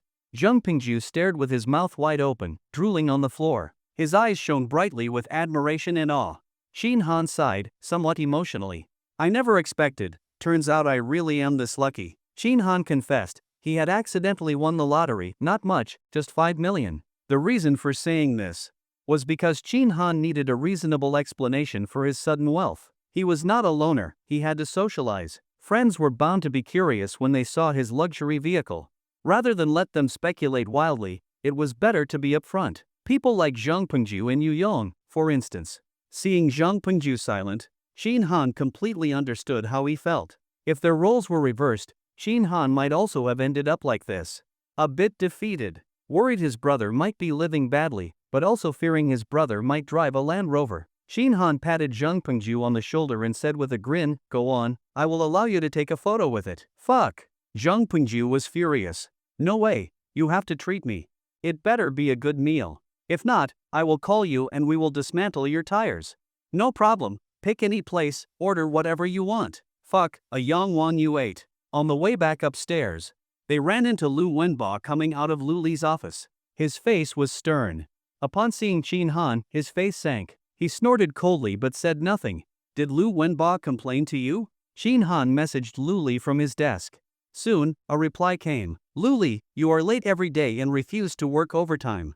It is becoming too obvious. Shin Han replied, I cannot help it. I will never work overtime in this life. Never. If not for you, I would have quit long ago. Seeing that message, Luli felt a strange, complicated emotion. She thought for a moment and responded. What does this have to do with me? I wish you would leave, far away. Shin Han, I wish to show my heart to the bright moon, but alas, the moon shines on the ditch, sigh. Luli pursed her red lips. Spare me the poetry. I am not interested. You are late every day and refuse to work overtime. If this continues, I will not be able to protect you. If HR decides to fire you, I cannot stop it. You had better be careful. Shin Han, so you do care about me? Shin Han, you cannot bear to see me leave, right? Luli's lips tightened further. You are full of yourself. Yet she failed to notice how her tone had begun to resemble playful teasing. Shin Han, with your status in Director Wang's eyes, and the fact that he is counting on you to launch the project, if you wanted to protect me, who could stop you? Reading this, Luli suddenly felt a surge of anger. She recalled Wang Ruiji's gaze yesterday, and the way he tried to grab her hand. Fuming, she replied, I do not care. I will not protect you. After sending it, there was no reply. Luli began to feel uneasy. Was he mad? Was her tone too harsh earlier? She waited about 5 minutes. Buzz. Her phone vibrated. She grabbed it at once. Shin Han, I will treat you to dinner tonight. Ha? Luli's eyes flickered with uncertainty. She had not expected Shin Han to suddenly invite her to dinner. That came out of nowhere and had nothing to do with their previous conversation. After some hesitation, Luli replied, I am busy, working overtime tonight. Shin Han, time is like cleavage, squeeze it, and there is always some. Disgusting pig. Luli cursed him silently. That pervert. There is nothing to squeeze. After she sent it, she immediately regretted it. That sounded ambiguous. She had only meant she truly had no time. Just as she was about to withdraw the message, a new one arrived. Shin-han, yours is nice deep even without squeezing. That bastard needs to die. Luli blushed, muttering curses in her heart. Her face was now visibly red. She replied, I said I am busy. The project is launching around Spring Festival. Do you not know how tight the schedule is? Shin-han, I do not care. I am taking my puppy to dinner tonight, regardless. Shin-han, if you truly have no time, I will just come to your office and leash it myself. Luli's face flushed crimson. Her ears burned, and her heart raced. Take the puppy to dinner. Leash it herself. Her mind spiraled into scenes she could not suppress. If he were to leash a puppy, it would need a collar. The puppy would be on all fours, crawling on the floor, and wagging its tail at the owner. While crawling, its little butt would wiggle. The more she imagined, the redder her face grew. She felt as if her whole body was sweating. Her legs pressed tightly together. She clenched them, trying to control her chaotic thoughts. Do not think about it. Do not think about it. But sometimes resisting only makes the thoughts stronger. Her mind, like wildfire, erupted. She stood up, closed the blinds, and locked her office door. At 12:30 p.m., lunch warriors had finished eating. Some lay at their desks watching dramas, some played games, others took naps to recharge. At that moment, Lu Wenbo pulled out a large bag from under his desk, taking out red boxes one by one, each marked with a golden double happiness character. Here, Jibin, Sude, help me pass these out. 1 box per person, thank you for your hard work. Oh, Brother Lu, what is this? Do not tell me you and your fiancé are already married? No, Lu Wenbo waved his hands with a big grin. Just got engaged. Sharing some pre-wedding sweets. As he said this, his smile was so wide it looked like it could melt. Engaged already? Wow, that was fast, congratulations. No wonder you are glowing today, Brother Lu. A happy event indeed. When's the wedding? Brother Lu, you are impressive, met her just last week and already engaged? Respect. Congratulations. We must eat this candy and absorb some of that joy. Brother Lu, wishing you and your fiancé a happy marriage and an early child. The office buzzed with congratulations. Lu Wenbo beamed with pride, absolutely radiant. He could clearly hear and see the envy and jealousy in his male colleagues' eyes, which made him feel even more smug. They were all jealous that he had found such a beautiful and virtuous wife. Lu Wenbo felt like he was about to reach the peak of his life. Jibin, go give a box to Chin Han too, let him get some of my joy as well. Lu Wenbo said loudly. Lu Wenbo's voice was loud. In an instant, more than half the project team turned their heads to look. People may be forgetful, but this had happened only a week ago, everyone still remembered clearly. Lu Wenbo's current fiancé had originally gone on a blind date with Chin Han. That very day, Lu Wenbo swooped in and stole her away, and now they were engaged. So naturally. The looks aimed at Chin Han were filled with subtle sympathy, and more than a little green envy. Chin Han, here. Chang Jibin tossed a box of wedding sweets onto Chin Han's desk with a grin. You wanted one, right? The guy had already thrown it over, then still had the nerve to ask. Absolutely deliberate. Chin Han nodded and smiled. Of course I wanted it. It would be a waste not to eat it, and the candy's clean. Humph. Lu Wenbo snorted coldly. He knew Chin Han was being sarcastic. The man was clearly still bitter, probably regretting it to the bone. But so what? Sasha was his now. Lu Wenbo burst into hearty laughter and announced loudly, Chin Han, Sasha specifically told me to invite you to our wedding. So I am giving you an early invitation next month, during the Mid-Autumn Festival. You are very welcome to attend. You are holding the wedding in Shanghai? Chin Han asked. Well, Lu Wenbo hesitated, then smiled. That was the plan. Marriage is a once-in-a-lifetime thing, an important milestone. The conditions in Shanghai are perfect. Besides, I wanted to give Sasha an unforgettable memory. But, Lu Wenbo's smile widened as he continued, but Sasha said it would be too expensive in Shanghai. Not cost-effective. She wanted to hold the wedding back in my hometown. It would save money, and all our relatives are there too, it would be livelier. Sigh. Family matters are all decided by Sasha. I have no say, I can only respect her wishes. Though he said this with a show of resignation, the joy on his face was so obvious even a blind man could see it. He was practically shouting, look at the wife I found. Frugal, capable, and stunning to boot. Sure enough, the crowd's envy deepened. Brother Lu, your fiancé sounds amazing, beautiful and sensible. You must have done great deeds in your past life. Does she have any sisters, brother Lu? If so, help introduce me sometime. Forget past life, you must have ancestors whose graves are smoking with fortune to find a wife like this. Hearing these compliments, Lu Wenba was practically trembling with joy. He glanced at Qin Han and said cheerfully, Qin Han, I will remind you again when the time comes, you must come. That was just rubbing it in. Everyone looked to see how Qin Han would react. Zheng Pengju bristled with anger and was about to snap back when Qin Han gently patted his arm. With you two so enthusiastic, of course I have to come. I have to witness your moment of bliss. The crowd looked at Qin Han with newfound respect. To be cuckolded, to have your woman stolen, and still respond with grace, that was real manhood. Lu Wenba laughed heartily, his voice bursting with the pride of a victor. Brother Qin, why did you stop me just now? What were you planning to do? I was going to shut him up. That bastard's just a petty man who suddenly got lucky. As the old saying goes, a petty man's pride is the most unbearable. Zhang Pengju muttered in frustration.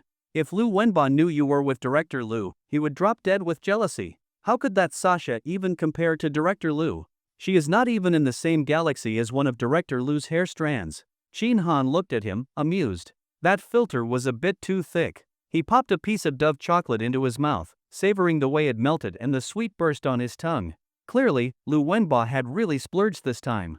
The wedding candy he handed out was all name brand, Dove chocolate, date-filled treats, Sufuji confections, no cheap junk in sight. Qin Han said, the reason I stopped you was because I didn't want a scene. Pang Pang, have you read Dream of the Red Chamber? I've read some of it. Why?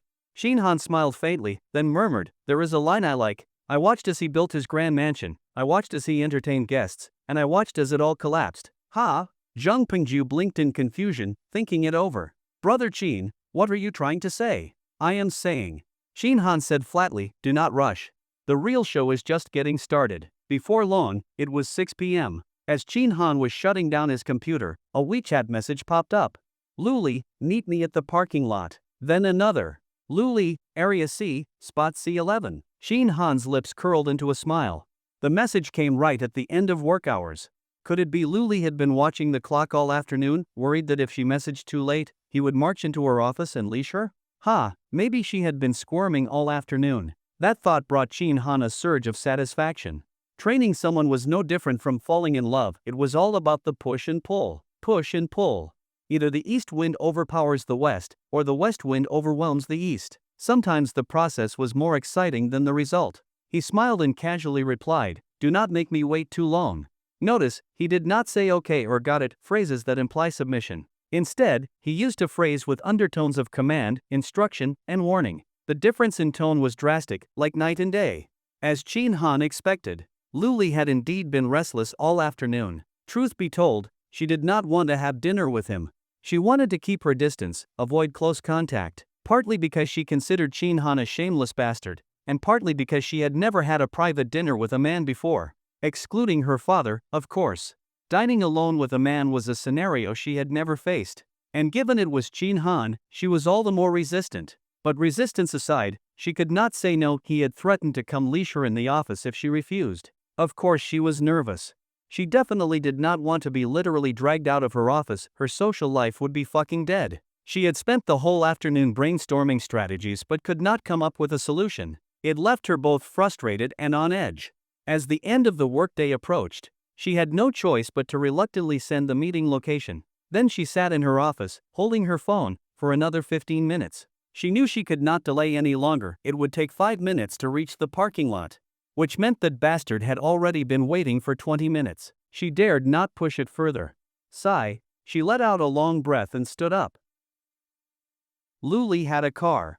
Qin Han was not surprised. The car was a Mercedes-Benz. That also did not surprise him. After all, she was a game producer with an annual salary in the millions. Buying a Benz was no big deal. But the fact that Luli drove a GLC 300 did surprise him a bit. This woman liked big cars? And it was a black GLC 300. The color matched her usual cold and elegant style. Qin Han circled the black GLC 300 a few times, then leaned against the window to peek inside. He wanted to see what kind of interior decor she had. Was there a pink steering wheel cover? Any white plush toys? Hello Kitty ornaments? After checking front and back, nothing. Not a single one. How could there not be a single feminine touch? Was this not actually Luli's car? Shin Han looked down at the parking space number, C11, and a hint of suspicion arose. It was not impossible that she gave him a random spot, while her actual car was parked elsewhere.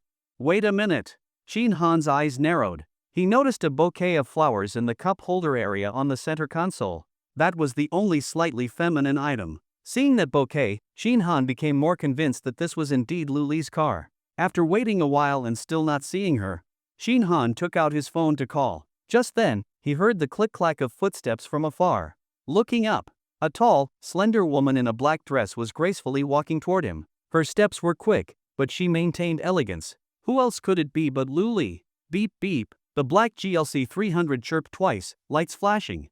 It really was Luli's car. Get in. Luli's voice was cold and expressionless. As she walked to the driver's side to open the door, Shin Han grabbed her wrist. Let go. Luli flinched as if bitten by a snake and instantly yanked her hand back, retreating 2 steps. Seeing her over-the-top reaction, Shin Han could not help but laugh and frown. What are you yelling about? I did not even do anything. Look at how jumpy you are. Luli exhaled, trying to calm her racing heart. She had overreacted, true. But this was an underground parking lot, dim, isolated. If Shin Han tried anything here, she really would have no way out. Shin Han said calmly, lock your car. Come with me. Where? Luli stepped back again and said coldly, you said we were going to dinner. I am not going anywhere else. We are going to eat, obviously. Where else did you think? Seeing she still looked wary, Shin Han explained, in my car. Only then did Luli understand. Still, she shook her head. Let us just take separate cars. Easier that way. Easier my ass. Shin Han said, how are we supposed to talk if we take 2 cars? Waste of fuel, pollution too. Hurry up, I have been waiting for you forever. With that, he turned and walked off. Luli bit her lip, hesitated a few seconds, then reluctantly followed. This is your car? Seeing the massive, commanding Yangwang U8, even the normally cold and irritable Luli showed a trace of surprise. She had not expected it to be Shin Han's. It was not that she was obsessed with the car. With her financial means, she could just about afford one if she tried. She was shocked that a regular employee like Shin Han could afford a million-yuan luxury SUV. Shin Han grinned and tossed his head. Want to try driving it? Shin Han smiled. Go on, give it a shot. Since you drive a GLC, you probably like big cars. This one drives totally differently. Luli gave the Yangwang U8 a once-over. The car exuded a grand, commanding aura far beyond ordinary. Do you not want to experience it? Shin Han asked again. Luli hesitated, eyes flickering, then slowly nodded. Ha ha. Shin Han laughed and walked around to the passenger side, urging her. Get in. Soon, both got in. Luli curiously examined the interior, all the controls and settings. Shin Han sat beside her, patiently explaining everything. There was not much to explain. Modern electric vehicles are very simple, virtually foolproof. As long as you know how to shift gears, you are set. In 3 or 4 minutes, Shin Han had covered it all. Set the navigation. You will get used to it on the road. What do you want to eat? Shin Han asked. At this moment, the cold, unapproachable aura on Luli's face had eased a bit, though she still did not smile. She said quietly, whatever. You decide. Shin Han looked at her and smiled. But what do you like to eat? I do not care. You choose. All right, let us go to Laozhengxing. He set the navigation for Laozhengxing. Let us go. What are you looking at me for? Luli turned her gaze forward, signaled, and slowly pulled the car out. Shin Han smiled to himself. You think that just because you do not tell me what you like, I will not figure it out? Back in the office when he had snatched Luli's phone. Besides uncovering some of her secrets, he had checked out a few of her apps, like Douyin and Meituan. Douyin keeps a history of likes, views, and favorites. From that, it was easy to accurately determine a person's preferences. In her favorites, Shin Han had seen several cooking videos. They all had one thing in common: Huayang cuisine. For example, Luli had favorited 5 videos just on how to make Yangzhou fried rice, traditional, authentic, and new school styles. That clearly meant she liked Huayang dishes. And probably Yangzhou fried rice the most. That was just the beginning. As the car exited the parking garage, Shin Han tapped the screen and played a song, The You from the Past. I once dreamed of wandering the world with a sword, to see all the splendor of the earth. Youthful hearts are always a bit reckless. Hearing that familiar melody, Luli's eyes flickered. A trace of surprise flashed in her gaze. She pretended to check the right mirror but quickly glanced at Shin Han. He was leaning back in his seat, smiling. Luli turned back to the road, inwardly puzzled. Was this a coincidence? Or deliberate? If deliberate, how did he know this was her favorite song? It did not make sense. But if it was just a coincidence, then it was too coincidental. And how about Lao Jiangxing? Luli had been there before. It was a famous Huayan restaurant in Shanghai. Could that be coincidence too? Focus. Eyes on the road. A gentle voice snapped her out of her daze. She quickly looked forward, clear road, no danger. She let out a breath of relief. But then, her whole body tensed. She had just felt something on her leg. Warm and moving. Luli immediately looked down. Sure enough, something was wrong. A large hand was resting on her right thigh. The warm sensation she had just felt had come from that hand. When she looked downward, that hand even gently rubbed twice. Focus on driving, do not get distracted. Right now, we are in the same car, our fortunes are tied together, we prosper or suffer as one. Luli looked straight ahead, shifting both her legs to the left. Her elegant brows furrowed slightly as she said coldly, "Take your hand away." "Why take it away? You keep getting distracted while driving. My hand here can serve as a timely reminder." "That is unnecessary. Your hand here is what distracts me from driving." After a brief pause, Luli added, "Just like you said, we are sharing the same car now, our fates intertwined. You do not want any accidents, do you?" "Oh, using my own words against me?" Shin Han's hand rubbed lightly again. Luli was wearing a chiffon skirt today. It looked soft and flowing, but felt textured to the touch, almost like fine sandpaper. Despite her tall figure, she was a full 1.7 meters. One might expect her bone structure to be slightly broad, yet her legs felt evenly proportioned, even a bit slender. And this was her thigh. Shin Han glanced at her chest and clicked his tongue in amazement. She really had a great figure. Curvy where it should be, slim where it should be. As she felt Shin Han's hand still moving subtly, Luli grew even more annoyed. She tried to shift her legs again, but the space in the car was limited. Plus, she was driving, where could she possibly move? "Do not move," Shin Han said gently. "We are indeed in this together, but I am not afraid." "Ha ha. Are you afraid? Focus on the road, do not worry, I am not doing anything." Luli's expression grew increasingly cold. She said nothing, and her legs no longer tried to evade. In the car, only the magnetic voice of Su Wei continued to echo. After a while, Shin Han suddenly said, "Actually, I have always dreamed of roaming the world with a sword in hand, experiencing the splendor of this world. Spending every day in a cubicle, staring at a computer screen, is truly meaningless. It is no different from an old donkey walking in circles around a millstone. Doing the same thing every day, seeing the same scenery. Life is short, one should enjoy it while one can." Luli listened quietly, still not saying a word. But within her eyes, there was a subtle ripple, waves of shifting light and glimmers of something more. As Shin Han's hand caressed her leg, he gradually grew dissatisfied with touching only through the skirt. He began pulling the skirt upward. Just as he moved, he was met with Luli's blade-like, icy glare. He grinned, but his hand did not stop. "You are distracted again, are you not? Just focus on driving, safety first." "Put it down," Luli said coldly, eyes fixed ahead. "Put it down?" That was impossible. Shin Han gave a sharp tug, lifting the entire hem of her skirt above her knees in one swift motion. Then, with his left hand, he pushed the fabric up even higher. In an instant, a pair of black-stockinged, beautiful legs came fully into view. "Eh?" Shin Han raised his eyebrows. "This is not a pantyhose, but a knee-high stocking. Instead, they are knee-high stockings. There is no more in the middle of the thighs, and a wide black lace elastic band is tied around the legs." It suddenly dawned on him that there is no wonder why he felt something inside the skirt when he touched it just now. He thought it was the lining of the skirt, but he didn't realize that it was the stocking's laces. With a hook of Shin Han's finger, the lace elastic band is pulled up. With a contraction of his finger, the elastic band hits the white slippery thighs, making a crisp sound. "Ah!" Luli immediately grunted. Her jade-like pretty face was as red as blood, and her ears were so red that they could almost drip blood. Strangely enough, the elasticized belt so collapsed. Luli, on the contrary, did not say anything, no longer cold words, cold brow, cold rebuke. She held the steering wheel with both hands, her body sat straight, and her beautiful eyes looked straight ahead, very serious and focused on driving.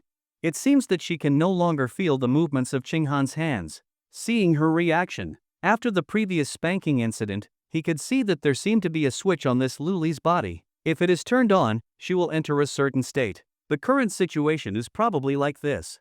This is good, just convenient to warm their hands. Shin Han smiled and said, "Aya, this car's air conditioning is really good. and Gree have a spell, I have this hand are pulling cold. Can have to warm up. Said, his left hand began to active. Luli still did not say anything, but his face is getting redder and redder. More than half an hour later. Snap. A crisp sound suddenly rang out in the car. Luli's snow-white, smooth thigh gleaming like egg white trembled slightly, and a faint palm print appeared on its surface. Bright red. One look and it was clear that slap carried some force.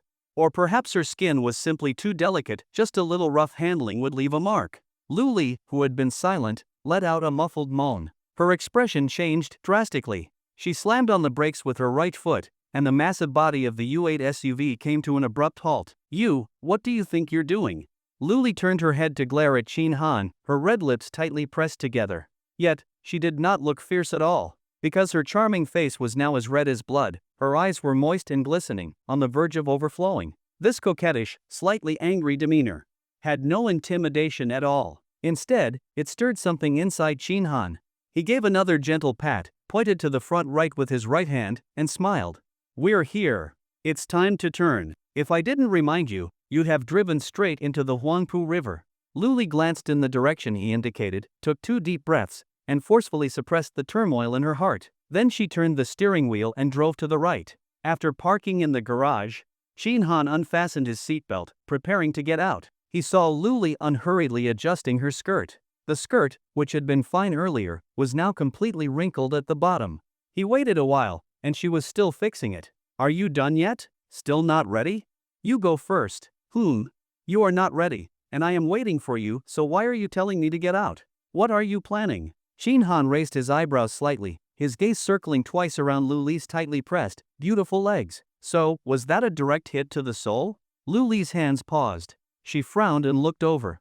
What? I mean. Shin Han chuckled, opening the glove compartment. There are wet wipes, and also soft tissues. Here, wipe with the wet ones first, then place 2 sheets of the soft ones underneath, it'll be more comfortable that way. Luli's long eyelashes fluttered, her hands clenched, her voice becoming increasingly cold. Get out! Ha ha ha! Shin Han opened the car door and stepped out. As he closed the door, he added, if you need help, just call me. I used to have a dog, and I cleaned up after it whenever it peed, so no need to be shy. Shame and fury nearly consumed her. In that moment, she wanted nothing more than to speed off and run that scumbag over. So damn sensitive. After getting out of the car, Shin Han thought about what had just happened, feeling a bit emotional. Absolutely stunning. Once he was out of the car, he did not lean against the window to peek inside. A real man looks openly if he wants to look, no sneaky business. Standing next to the car, Shin Han took out his phone. Li Jishan had sent him a message on WeChat, asking if he would be home for dinner tonight. Shin Han replied, got something to do, won't be home. You eat first, just save me an abalone. Lu Hu also sent a message, saying, wanna grab a drink tonight? Got no time, maybe another day. No sooner had he sent the reply than Lu Hu responded, what the fuck are you busy with every damn day? How come you never have time? Overflowing with grievance. Shin Han chuckled and replied, the project launch date got moved up. Tight schedule, heavy workload, you know how it is. Fuck. So lame. Take care of yourself, don't drop dead. Lu Hu replied with a mix of curses and genuine concern.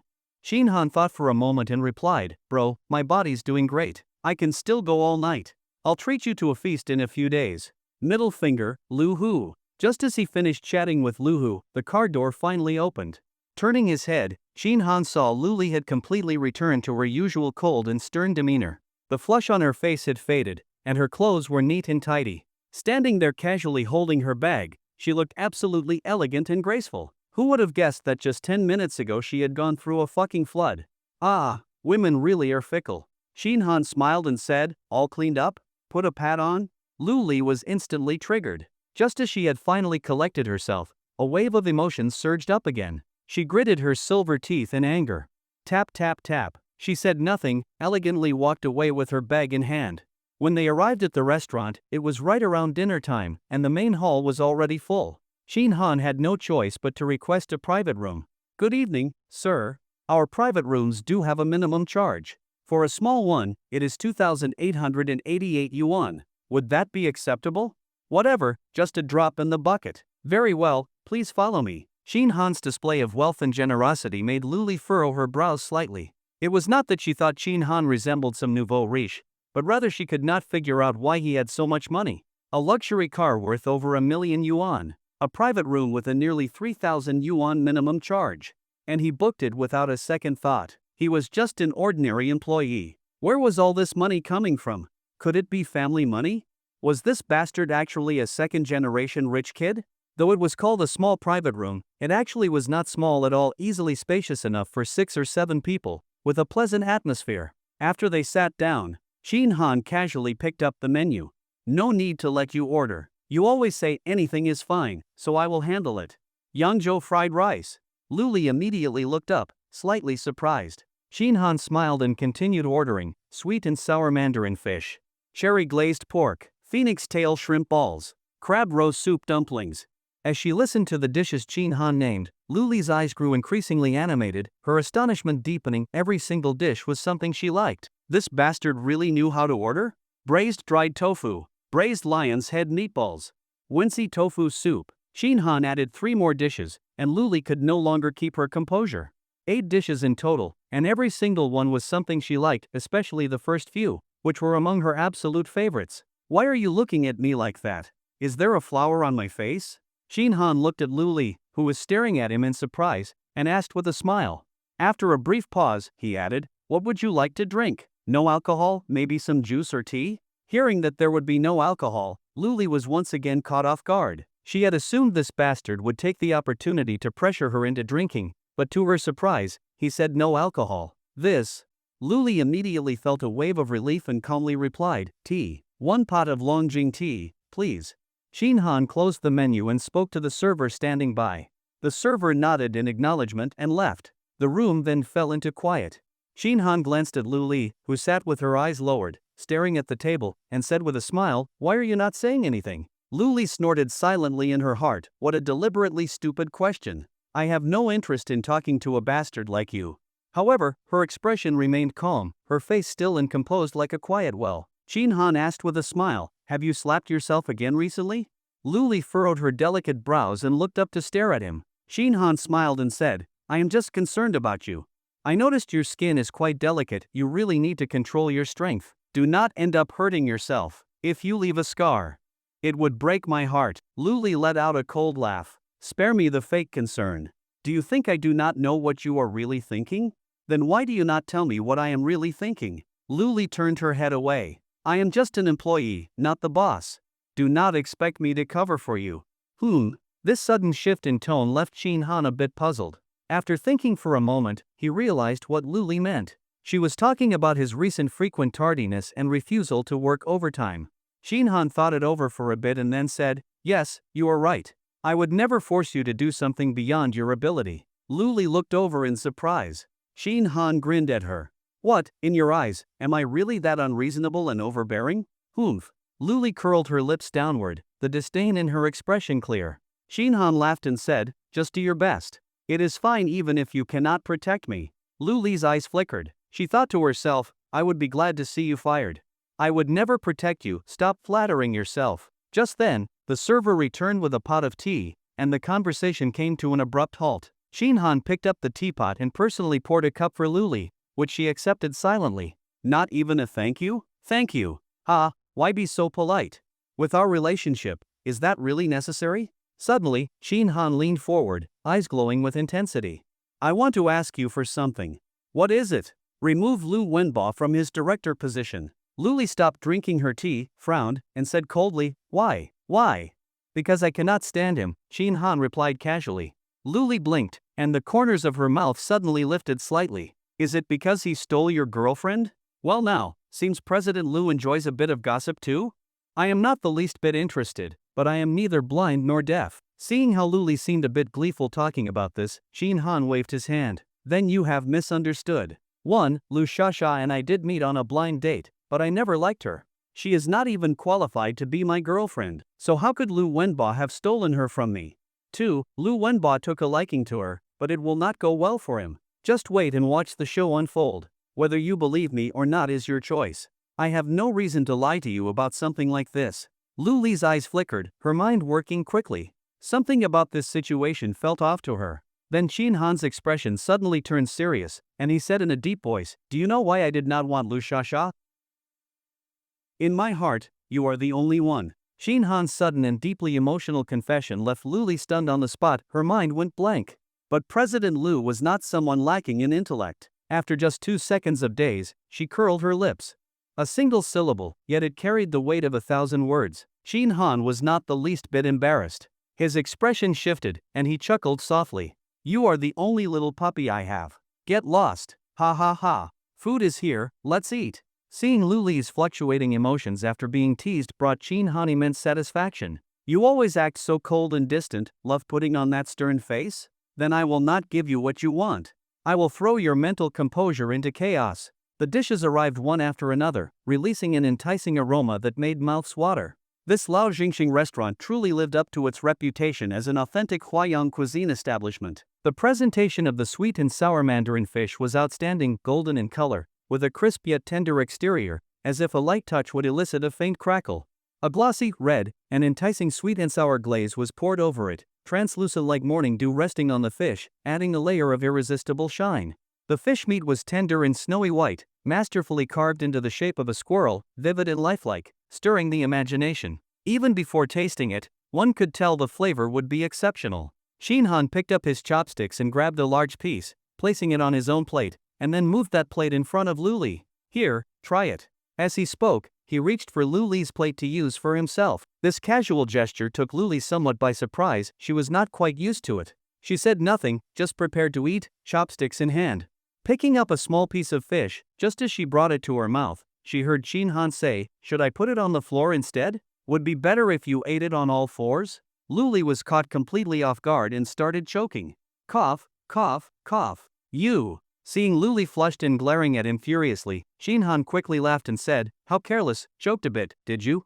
As he spoke, he reached over to pat her back. Her back was quite bony, with little flesh.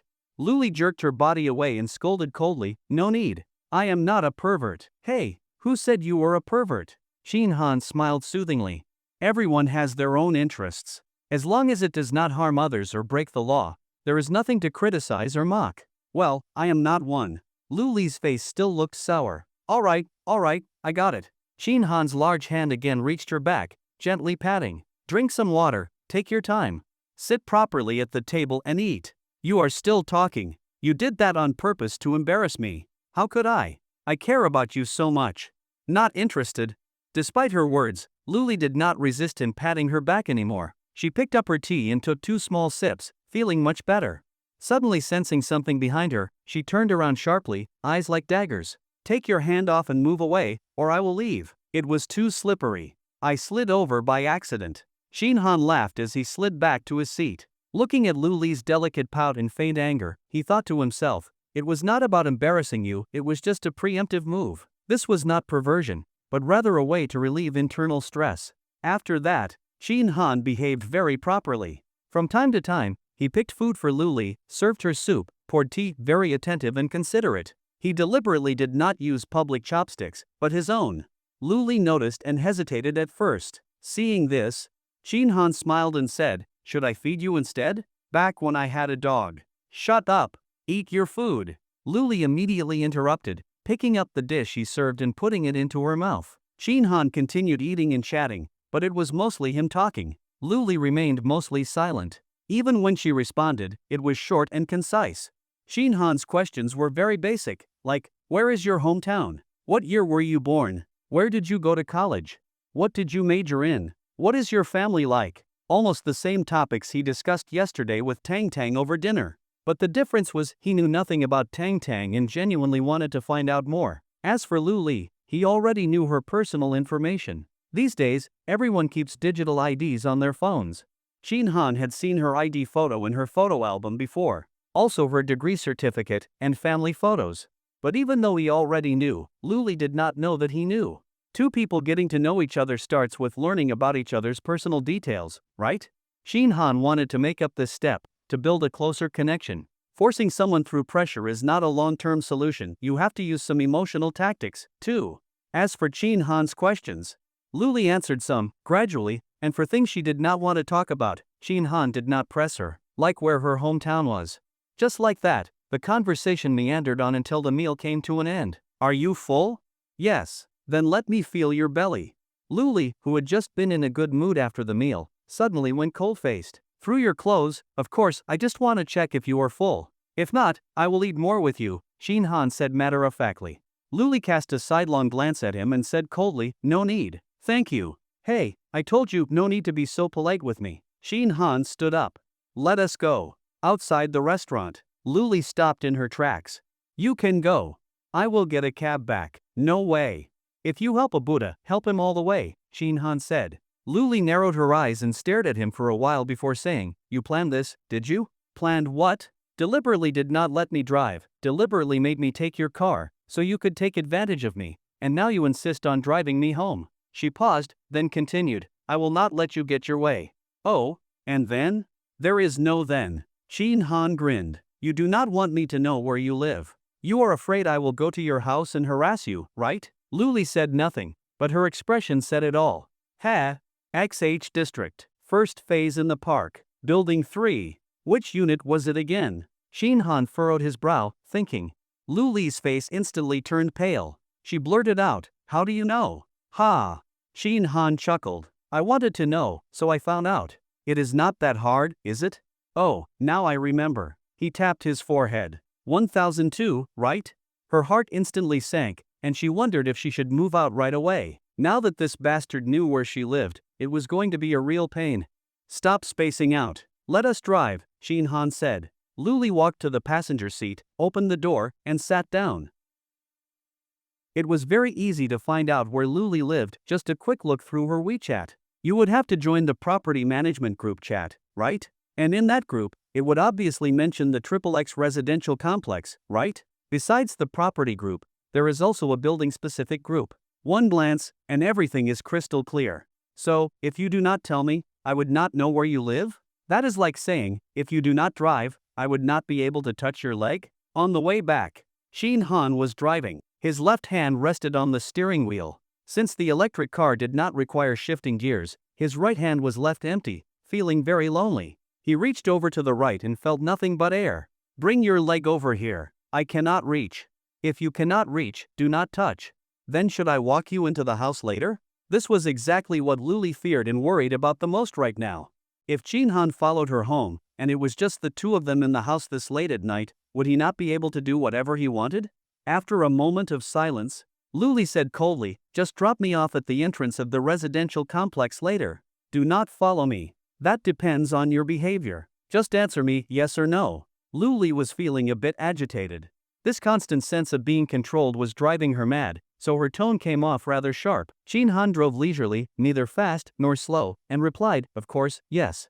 Come on, be a good little pup. Let your master have a feel. Luli exhaled sharply through her nose, pressed her red lips together, and in the end, moved her leg toward the left. With Dynaudio speakers playing, seated in luxurious aviation-grade seats, his hand caressing smooth, delicate skin like cream, and the faint fragrance of a beautiful woman lingering in the air. Ah, this life, it is fucking wonderful. Shin Han kept his word. He stopped the car right at the entrance to the first phase of the Parkside complex. Luli let out a long sigh of relief, immediately unfastened her seatbelt, and was about to open the door and get out. Wait, what are you doing? Not doing anything today. Shin Han pointed at the black stockings. Leave those behind. I only want a pair of socks. That is not too much to ask, is it? Pervert. You are insulting me? Then I shall. Luli's expression changed, and she quickly said, I am sorry, I was not talking about you. Then who were you talking about? I was talking about myself, all right? As she spoke, Luli bent down and swiftly pulled off her socks, quickly slipped her shoes back on, tossed the socks onto the seat, grabbed her bag, and opened the door to leave.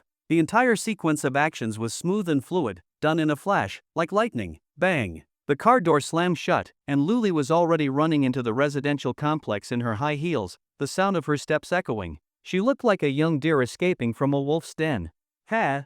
Watching Luli's silhouette disappear into the distance, Shin Han could not help but laugh. He reached for the stockings, super soft to the touch, with a slight velvety texture. Yes, and there was still residual warmth. So warm, should he take a deep whiff? This thought popped into Shin Han's mind. He immediately let out a hearty laugh, turned the steering wheel, and drove away. Today it was socks. Tomorrow, it could be something else. Li Jishan was still over at Jianlin Tianxia, so naturally, Shin Han returned there as well. As soon as the door opened, Li Zhishan threw herself into his arms. Immediately, she frowned slightly. What was that scent? It smelled like night-blooming jasmine. Only women would use that kind of perfume. She kissed Shin Han on the cheek with a sweet smile. Why are you back so late? Have you eaten? I dropped someone off. I have eaten. What about you? Oh, was it a colleague? Shin Han slipped into the waiting slippers and pinched Li Zhishan's lovely face as she knelt in front of him. Do not be jealous. You are my favorite little vixen. I am not a vixen. Li Zhishan pouted and said coquettishly, if I were a vixen, I would have you so mesmerized that you would orbit around me every day. All right. You spin around me first, then I will spin around you later. Shin Han pressed down gently on Li Zhishan's head. Do not get up. 2 hours later, Shin Han lay on the sofa looking at his phone.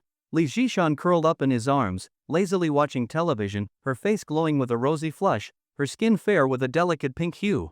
Though he appeared to be looking at his phone, Shin Han's mind was entirely focused on the system. He had just enjoyed another intense round of pleasure. Logically, the system's pleasure value should have reached 10. It should be ready to level up, potentially unlocking a new ability. Sure enough, after stepping out of the bathroom just now, he claimed he needed a rest and then flopped onto the sofa, pretending to browse his phone. At this moment, the system panel in the bottom right corner displayed, Good man, 1. Pleasure value, 10 out of 10. Ding. System can now be upgraded. Start now? Yes/no. Shin Han perked up and immediately clicked yes. System upgrading, please wait. Ding. System upgrade successful. Shin Han quickly looked at the system panel. As expected, there was a change. On the right side of the interface, a new icon appeared, forward, matching the previously existing backward. Its function was not hard to guess. Backward allowed time reversal, so forward should enable time advancement. In addition to the new forward function, the lower right corner had also changed. Good man, 2. Pleasure value, 0 out of 100. Upon seeing this, Shin Han was delighted. It matched his prediction. The next upgrade would require 100 points of pleasure value. 3 rounds a day, every single day. It would take over a month. Shin Han grinned to himself, thinking, even if I can endure it, Li Zhishan definitely cannot. After harvesting a crop, even a field needs to rest for a month, how much more so a human being? And just like that, when Shin Han patted Li Zhishan's perky butt and tentatively suggested going to the bedroom to sleep, she immediately flinched. Darling, I just got to the exciting part. Why don't you go to bed first, alright? Shin Han chuckled and teased, so, will you still get jealous in the future? Li Zhishan paused, pouted her red lips, and said coquettishly, It is just that my period is coming soon. My body feels a little weak. Wait for me to get through these few days. Alright, remember what you said today. When the time comes, we shall battle until dawn. You will see. I am going to lie down for a bit. Before going to the bedroom, Shin Han went to the kitchen and grabbed a bottle of yogurt. Once in the room, he reached into the pocket of his outer pants and pulled out a pair of black stockings. He placed the stockings on the table, opened the yogurt, and poured some over them. Since the yogurt was quite thick, he used his fingers to spread it slightly across the fabric. That looked more realistic now. Click. He took out his phone and snapped a couple of photos from different angles, then sent the unedited images to Luli. After all that, he grabbed a bag, casually stuffed the stockings into it, placed it somewhere inconspicuous, and finally lay down on the bed. Shin Han opened the system once more. Staring at the display time, 2 hours 19 minutes and 36 seconds, he fell into deep thought. Previously, at level 1, the system allowed him to increase the control duration by 1 hour each day. Now that the system had upgraded to level 2, how much control duration could be increased daily? Would it still be 1 hour, or would it double? Luli was sitting in front of her computer, wearing a facial mask. Although she had left work early today, she was now working overtime at home. She had to oversee all aspects of the project, its progress, optimization suggestions, and current performance. All of it required her attention. Launching the project 6 months ahead of schedule was an enormous pressure for her. A single misstep could affect the whole system. With such an early launch, many things needed to be rescheduled, like promotional videos, posters, and live game demos. All had to be started immediately. While she worked, her mind kept drifting back to her evening with Shin Han, having dinner together, their time alone. Her thoughts were unsettled and turbulent. So many things had happened tonight that were firsts in her life. Being touched on the leg, having dinner alone with a man, eating food picked up by his chopsticks, and even taking off her socks in front of him and giving them to him. These memories kept circling in her mind, triggering all kinds of thoughts. Did he enjoy touching? Did that count as an indirect kiss? Why did he order dishes and play music that she liked? Did he seriously expect her to eat off the floor at first? What did he want with her socks? And on and on. The more she thought about it, the more absurd the thoughts became, spiraling out of control. Like, what would she have done if he had actually forced her to eat off the floor? Would she have agreed? It seemed that, even if she had agreed, it would not have been a big deal. After all, it was in a private room. No one would have seen it. Luli shook her head, as if trying to dispel all the ridiculous thoughts from her mind. She picked up her glass and drank several gulps of milk. Her head finally began to clear. Just as she was about to write her optimization suggestions, her phone suddenly vibrated. Buzz. Luli frowned slightly. She had a cool and aloof nature, was not fond of socializing, and had very few friends. Rarely did anyone message her. And now it was the middle of the night. Him? Luli picked up her phone and glanced at it. Her gaze flickered. It really was that scumbag. She opened the message and saw 2 images. Zooming in, Luli froze instantly. Then, her cheeks flushed, her ears burned, and her heart pounded. A surge of shame and fury swept through her entire body. That bastard had actually. I knew it. There was no way he asked for my socks with good intentions. Despicable, filthy, perverted, disgusting. Ugh. Luli cursed in a low voice, but her eyes were still fixed intently on the dirty spot in the photo, staring without blinking. As she looked, her breathing became suddenly rapid, her chest heaving. She abruptly put down her phone, exhaled deeply, and picked up her glass of milk. Gulp, gulp, gulp, gulp. She drank hurriedly, in large gulps, finishing it all in one go. At the end, she even licked the corner of her lips with her tongue. Pervert. While Luli was furiously cursing Chinhan, in a luxuriously decorated living room, Huang Yating and Zhang Qingqing were sitting on the carpet, drinking wine and watching television. Huang Yating's expression did not look good. He really said that? Do you think I would lie, Tingting? We've been friends for 7 or 8 years. Zhang Qingqing was indignant. He said, 3-legged toads are hard to find, but 2-legged women are everywhere. Those were his exact words. You were with him for 4 or 5 years, and even if you broke up, he should not have said that about you. If it were me, I would not be able to forgive him. Huang Yuting's expression kept changing. Her mind returned to that night at Li family cuisine when she ran into Qin Han, his disdainful look and cold indifference. You said he is rich now? Bought a Yongwan you ate? Yes, I saw it with my own eyes. Zhang Qingqing nodded. I happened to be live streaming at the Yangwang dealership. He came to buy a car. Not only did he buy a U8, he also bought a U9. Paid in full. I saw the purchase contract. How much do the 2 cars cost in total? Huang Yating asked. She had seen short videos about those cars and knew they had amazing features. Like driving on water, spinning in place, crab walking, etc. She once thought how great it would be if her car could crab walk, parking would be a breeze. But she had never looked up the actual price. Zhang Qingqing held up 2 fingers. Over 2 million yuan combined. Only over 2 million? Huang Yating was a bit surprised, then pursed her lips into a smile. She had thought the cars would cost a fortune, but 2 cars for just over 2 million? That was barely over 1 million each. Ha! She let out a quiet breath. Her irritation vanished. Just a few million, still a nobody. Seeing Huang Yating smile, Zhang Qingqing felt a surge of jealousy and joked, of course 2 million is nothing to you. Even the spare change slipping through Zhou Zijian's fingers is more than that. But for ordinary folks like us, it is enough for a lifetime of comfort. Huang Yating's smile grew. She picked up her wine glass, sipped, and said lightly, he is him, I am me. I am also an ordinary person. I do not even have 1 million, let alone 2. Zhang Qingqing rolled her eyes. Stop pretending. His future is still yours, is it not? Besides, do ordinary people live in luxury villas?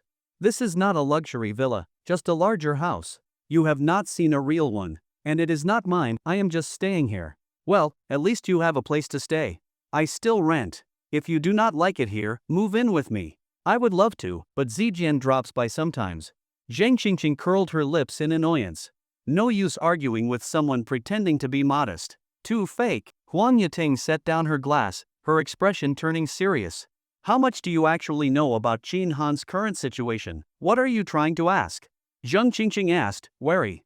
A few days ago, Huang Yating had suddenly started asking about Qin Han, and she had found it suspicious. But no matter how she asked, Huang Yating refused to say anything. Zhang Qingqing felt sure she was hiding something about Qin Han. Huan Yating pressed her lips together. 3 days ago, my boss wanted to meet a client and asked me to book a restaurant. We ran into Qin Han, and the person my boss was inviting was him. What? Zhang Qingqing stared in shock, blurting out, Qin Han? Your boss invited him to dinner? Are you serious? Huan Yating sipped her wine in silence. That alone was an answer. She sat frozen for a while, then muttered, Your boss is a powerful businesswoman, right? Did you not say she has billions and comes from a rich family? Why on earth would she be inviting Qin Han to dinner? That is insane. Huan Yating bit her lip, feeling a rising wave of irritation in her heart. In the blink of an eye, it was already midnight. Just after midnight, Qin Han immediately opened the system. 3 hours 19 minutes and 36 seconds. It had added another hour again. All right then. Qin Han sighed, his question had been answered.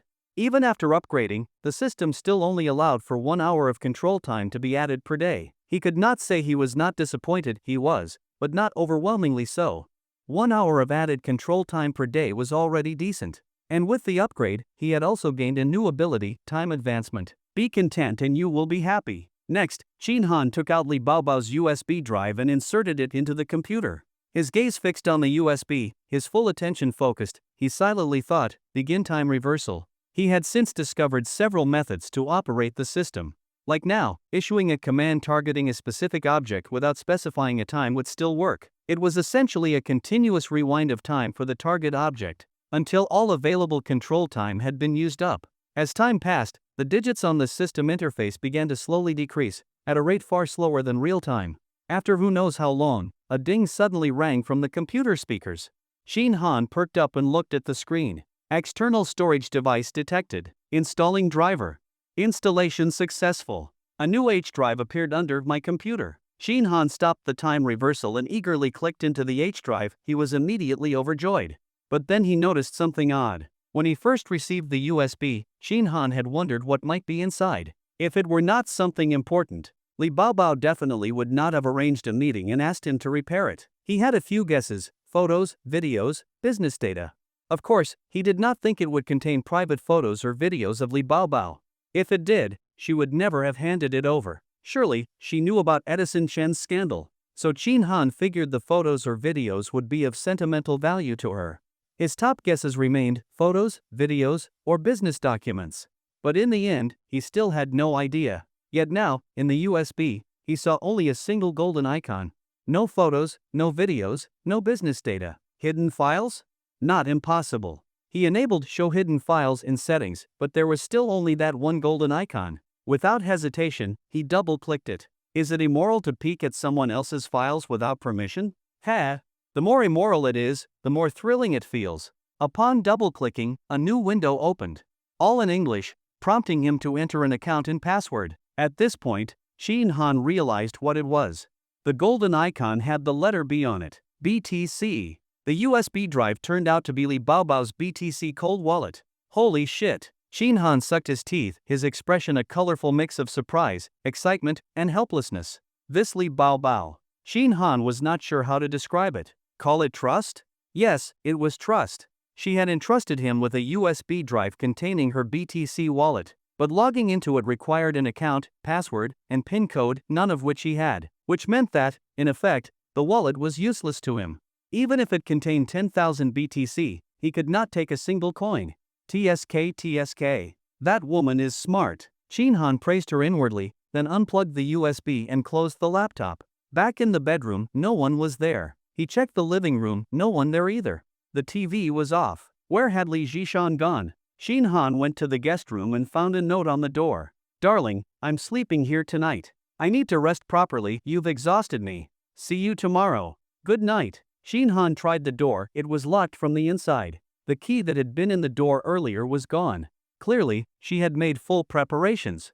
Qin Han raised an eyebrow and turned to head back to his room, but then changed his mind. He stared at the door lock, focused entirely, and silently thought, rewind time by 1 hour and 30 minutes. It was now 12:35. Rewinding by 1.5 hours would take it to 11 o'clock, when Li Zishan had still been watching TV on the couch. At that time, the guest room door had not yet been locked. Moments later, he heard a soft click from within. The previously locked bolt had returned to its prior state. Qin Han turned the knob, it opened easily. Smiling, he walked in. The room was pitch black. Only the moonlight from outside shone in. After his eyes adjusted, he could make out the shape of the room. Shinhan stood for a dozen seconds before spotting someone lying sideways on the bed, hugging a big teddy bear, one leg draped over it. He recognized the teddy bear. It had earlier served as a lumbar cushion while they played cards in the living room. A vital prop. Shinhan closed the door and climbed onto the bed. Half asleep, Li Jishan felt something heavy press against her. She tried to roll over but found herself flipped over automatically. Ha! Startled, she opened her eyes, then gasped in shock. Do not move, or I will fucking kill you. Ah! Li Jishan tried to scream for help, but her mouth was covered. She snapped, fully awake, terrified. But then she caught a familiar scent, the body wash she had bought for Qin Han. Looking closely, she let out a breath between laughter and anger. She bit his hand. Qin Han winced and pulled away. Why are you biting me? You scared me. I was terrified. You deserve to be bitten, she scolded, blushing. Qin Han chuckled. All right, come on then, bite me. Oomph, dream on. Li Jishan wrapped her arms around his waist, then suddenly remembered she had locked the door and taken the key. She was stunned. How did you get in? I just used the key. Qin Han laughed. Li Jishan began pushing him away, whining softly. Ugh, I said I wanted to sleep. Let's wait until tomorrow, alright? Go ahead and sleep. I am not stopping you. Li Jishan was furious. You are not covering my eyes, but you are fucking stopping my door from closing. How am I supposed to sleep? It was the middle of the night, so damn cold. But Qin Han had no choice. For now, Li Jishan was his only dungeon, so he could only farm experience from her repeatedly. By the time it was deep into the night, he had toiled for another hour before finally resting. Morning sun. Upon waking, he felt refreshed, full of energy, and comfortable all over. Turning his head, he saw Haitang still sleeping peacefully. A faint blush lingered on Li Jishan's fair and lovely face as she slept soundly. He lay there for another 2 minutes. Qin Han reached out and patted her. Li Jishan did not react, whether she was pretending to sleep or was simply in a deep slumber, he could not tell. So, he leaned over her. Weren't you asleep? Go away, I want to sleep. Sleep? No, it is time for an injection.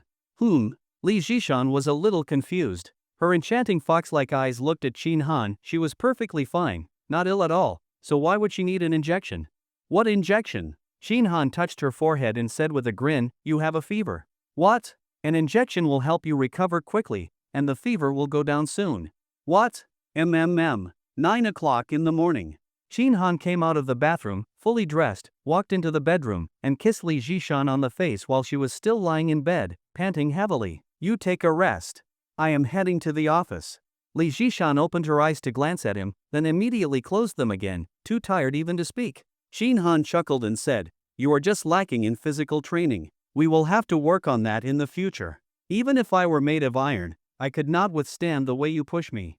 Li Jishan groaned. After a pause, she continued, I have already spoken to my younger brother. He will probably arrive in the Magic City the day after tomorrow. Which brother? The second one. Qin Han understood at once. The Li family had 3 children, 1 daughter and 2 sons. This second one was Li Jishan's younger brother. He said, then when he arrives, get in touch with me. I will handle it. All right. Li Jishan rolled over and lay on her stomach, still with her eyes closed, her eyelashes trembling slightly.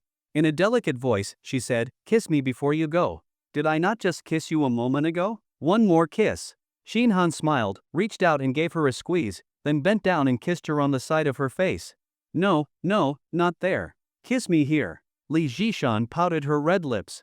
Qin Han laughed and said, you have not brushed your teeth. Li Jishan angrily opened her eyes and scolded, that is not what you said just now. You clearly were. Ha, yes, you are right about what you are thinking. Qin Han chuckled and said, when I get serious, even I find myself intolerable. I am leaving now. Goodbye. Go. He gained a bit more experience this morning. Qin Han was in an excellent mood. As soon as the elevator doors opened, he stepped inside. But the moment he stood still, he was a bit taken aback. To the left of the elevator entrance stood a woman with an absolutely explosive figure, truly scorching. Her long hair was elegantly pinned up with a jade hairpin. She wore a light pink sports tank top, the kind with lace-up open back, paired with dusty pink yoga pants and white sneakers. From behind, her skin looked as smooth as cream, her waist soft and slender, and what a huge, luscious peach. Holy shit. Qin Han's heart skipped a beat. Feigning surprise, he said, Sister Wu, what are you doing here? Womani had actually noticed Shin Han long before. It was just that he had been fiddling with his phone when he entered the elevator and had not seen her. So she simply decided not to greet him. She preferred to avoid unnecessary interactions. She had always been a reserved person. But now that Shin Han had called out to her, there was no way to pretend she had not seen him. Turning around and spotting Shin Han, Womani put on a surprised expression and said with a slight smile, Shin Han, I live here too. I have an apartment in this building. Oh, Sister Wu, which floor do you live on? Shin Han asked. He had already heard from Tang Tang that Womani lived just one floor above him. But he still had to ask the question. He had to pretend he did not know. Womani smiled and replied, right above you. Well then, we're neighbors now. Shin Han grinned, his eyes naturally sweeping over the front of Womani. He had only seen her from behind just now, and now he got a look from the front. Damn, she was persuasive in every sense of the word. That majestic reasoning instantly gave him the urge to surrender and swear allegiance. There was no helping it, Shin Han was a true-blooded Xiongnu. So far, she had the most impressive reasoning he had ever seen in real life. Even Tang Tang's D-class luxury car would have to call her big sister in comparison. This landlady truly connects with people on an E-cup level. Shin Han chuckled and said, Sister Wu, you look stunning today. That outfit really suits you. As he spoke, his gaze shifted downward. Then, he quickly looked away. Oh, there was nothing indecent. Upon hearing Shin Han's compliment, Womani felt a bit pleased inside. A faint smile appeared on her face as she nodded and said, Thank you. Sister Wu, where are you headed? To work out? Yes, I am going to do yoga. There is a gym in the residential complex, and it is quite well equipped. You should check it out if you have time. Yoga, huh? If only it were badminton. Then he could skip that damn class and go play with her. Shin Han sighed inwardly, thinking what a pity, and nodded in agreement. After exchanging just a few simple words, Womani fell silent. The elevator was enveloped in quiet, with only the floor numbers blinking and changing above. Shin Han stood at the back of the elevator, while Womani was slightly in front of him. This gave him the perfect opportunity to openly and attentively admire the fullness and firmness of that large, luscious peach. The more he looked, the more he liked it. His heart was itching with desire. Feeling the intense gaze burning into her, Womani naturally became aware of it. What was more, the elevator's reflective surfaces allowed her to clearly see what was happening behind her. Her delicate eyebrows furrowed slightly, and a wave of disgust immediately rose in her heart. Disgusting. Have you never seen a woman before? She took a deep breath, telling herself to endure it a little longer. It would soon reach the first floor. Ding! A chime sounded from the elevator as it came to a smooth stop and the doors slowly opened. Womani immediately stepped out, but just as she exited the elevator, smack! Womani froze as if struck by lightning, her face drained of color. She abruptly turned around, looking at Shin Han in utter disbelief, only to see him smiling at her, his left fingers gently rubbing together. If not for the searing pain still radiating from her body, Womani would have thought she was hallucinating. How could he have the audacity? It was broad daylight, in plain sight, and there were surveillance cameras here. Was he out of his mind? Womani's delicate brows tightened, her face twisted in fury. She rebuked him sharply. What do you think you are doing? Shameless. Apologize to me right now and move out of my apartment immediately. What she got in response was another slap. Smack. This time, it was even worse. Not only was she slapped, but she felt his clawing hand leave a deep, stinging pain. Womani felt completely paralyzed. She quickly stepped back, pointing at Shin Han in rage and shouted, Fine, just you wait. I am calling the police right now. I never imagined you were this disgusting and shameless. I am going to press charges. Sister Wu, should I apologize to you? How about I treat you to dinner? Shin Han was still rubbing his fingers, as if savoring the lingering sensation. He smiled sincerely and said, Sorry, but that big peach was just too tempting. I truly could not resist. Honestly, it is your fault too. You dressed way too provocatively, it is practically incitement. You are blaming me? Unbelievable. Womani was so furious she laughed from anger and began dialing 110. Goodbye, Shin Han said suddenly with a grin. Watching Womani's look of furious shame and bewilderment, Shin Han silently issued a command in his mind. Rewind 1 minute. A flash of light, time reversed. Womani stepped out of the elevator without even saying goodbye, walking away gracefully, her voluptuous figure swaying with each step. Shin Han smiled at the corners of his mouth, pressed the door close button, and headed for the underground parking lot. He had not lied earlier. That peach was simply too tempting, he really could not resist. Even after getting into his car, the tactile memory lingered vividly in his mind. Like a chewy, springy QQ gummy. Oh, my baby. Absolutely delightful. Although he had left the house around 9, by the time Shin Han arrived at the office, it was already past 10, making him the latest to show up in the entire project team. Lu Wenba, noticing Shin Han was late again, had a flash of resentment on his face. He glanced at the time in the bottom right corner of his computer screen, then opened a document and carefully recorded the date and time. Shin Han sat at his workstation, turned on his computer, then went to the pantry with his mug to make some tea. After returning, he logged into the desktop version of WeChat. What time did you wake up this morning? Did you have breakfast? What did you eat? What time did you arrive at the office? What color are you wearing? Why did you not report all of this? Sent. Then he searched for Li Baobao. Li? Shin Han hesitated. How should he address her? Calling her by her full name felt distant and impersonal. Calling her President Li? That was certainly not right. Using a formal title would only create more distance between them and push things into a strictly professional context, which would not help build rapport. Calling her baby? That was clearly not appropriate, at least not yet. After thinking it over, Shin Han typed, Bao Bao, mission accomplished. You owe me dinner now. Sent. Ding. A message popped up on WeChat, but it was neither from Luli nor Li Bao Bao. Lu Hu, I need to tell you something. What does this guy want so early in the morning? Talking business? What business could he possibly have? Shin Han replied. Lu Hu, remember Zheng Qingqing? A few days ago she messaged me on WeChat, asking for your contact info and inquiring about you.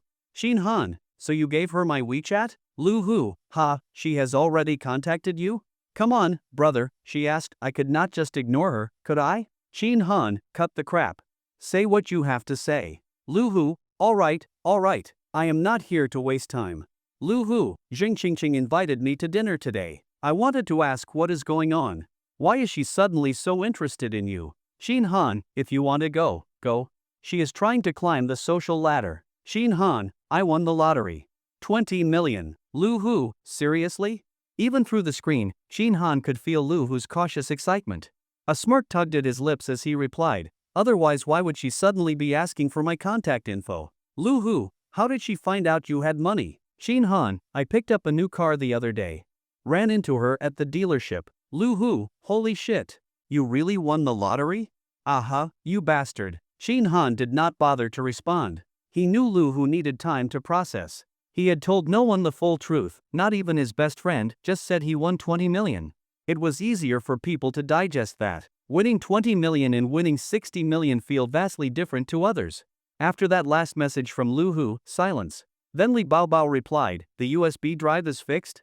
Talking to a smart person really saves effort. Shin Han also noticed that she made no comment about how he addressed her. After all, he called her Baobao, not baby. And that was her real name, not an attempt to be cheeky. Shin Han replied, thumbs up, you are brilliant. The tone was slightly intimate, another small test. Li Baobao, I should be the one giving you a thumbs up. You are amazing. Thumbs up. Li Baobao, are you free this evening? I would like to treat you to dinner as a token of gratitude. Shin Han replied, of course I am free if you are treating. By the way, let me reassure you in advance. The USB drive is completely intact. I tested the wallet inside, it works just fine. However, I do not have the account credentials or PIN, so I could not verify anything beyond that. You can check it yourself tonight when I give it back. In a tastefully decorated, spacious, and well-lit office. A beautiful, elegant woman sat on the sofa by the large floor-to-ceiling windows, looking at her phone. Her lovely eyes blinked softly. A flicker of astonishment in her gaze, her expression thoughtful. She was the epitome of grace and wealth, Li Baobao. She had been preoccupied with that USB drive for days, and with good reason. It contained the result of years of accumulation. Over 500 BTC. At current rates, that was worth over 30 million US dollars, or more than 200 million in Chinese yuan. Although Li Baobao came from an exceptionally wealthy family wealth was family wealth. Those BTC were her personal assets. She could use them however she pleased without having to answer to anyone. But the cold wallet had broken, leaving her both anxious and furious. She only had this one cold wallet. If the USB could not be restored, the 500 plus BTC would be permanently frozen and unusable. Even someone as famously calm and composed as she was had cursed herself more than once for being so careless. Why had she not made a backup? If only she had, she would not be in such a vulnerable position now. Fortunately, by coincidence, she had met Shin Han earlier. Shin Han's indifference to money and his upright, principled demeanor had left a strong impression on her. She saw him as a person of integrity and reliability.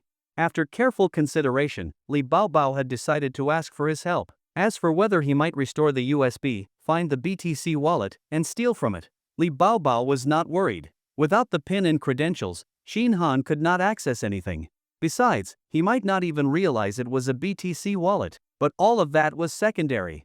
In her heart, Li Baobao had not held out much hope that the USB could be repaired. Electronics are unpredictable. Even if the hardware was restored, the data inside could still be corrupted. That was why, after handing the USB to Shin Han, she had never followed up to ask if he had fixed it. She had resigned herself to the outcome. If it worked, great. If not, so be it. If those BTC were lost, they were lost. But now, she could no longer stay calm. Shin Han had said the USB was restored, and the cold wallet inside was completely intact and functional. He had seen it all, so then this.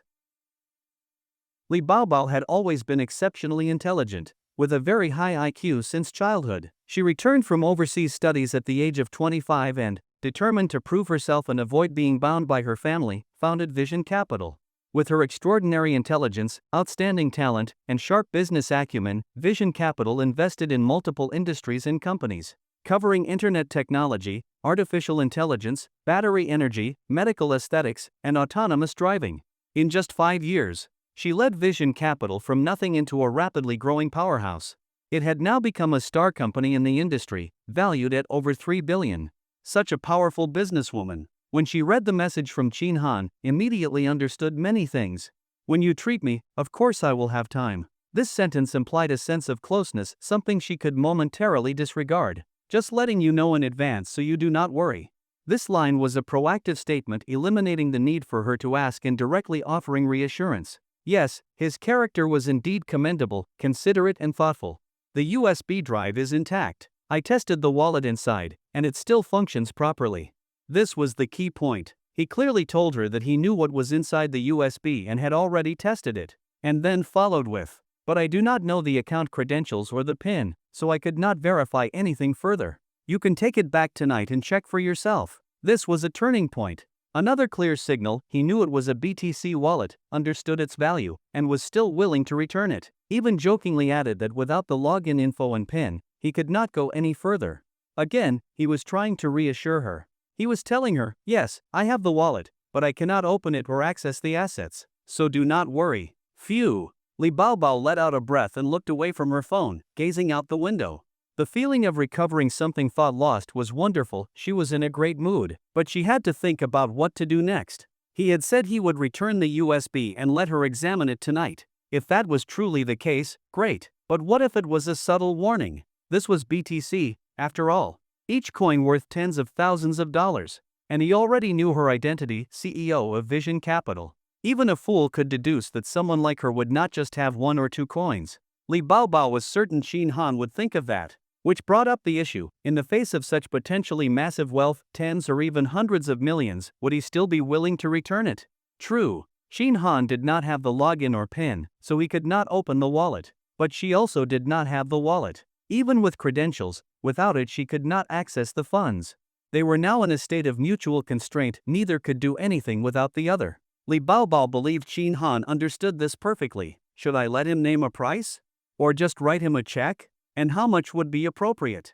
What if he names an outrageous figure? Her eyes flickered as thoughts raced through her mind. As for whether Shin Han might once again refuse any compensation and return the USB purely out of virtue, Li Baobao did not rule out the possibility, but she believed it was extremely slim. Someone might resist temptation when facing 10,000, but when faced with 10 million or a billion, morals and values could easily collapse. If someone could still say no, then the temptation simply was not big enough, just keep increasing it.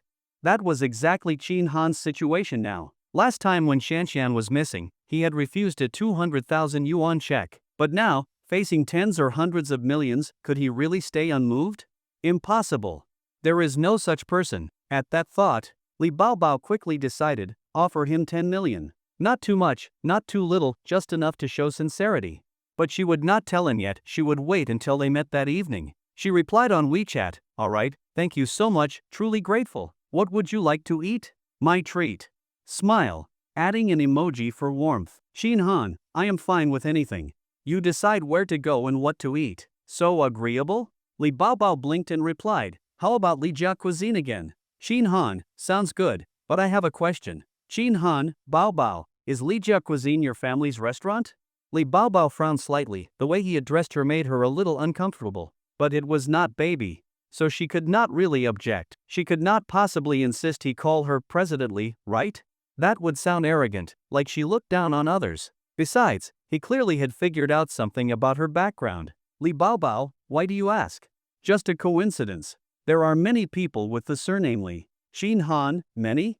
I had never met anyone surnamed Li before I met you. Li Baobao thought for a moment and replied, alright, you are very clever. Shin Han, likewise. See you tonight then, Baobao. Laughing.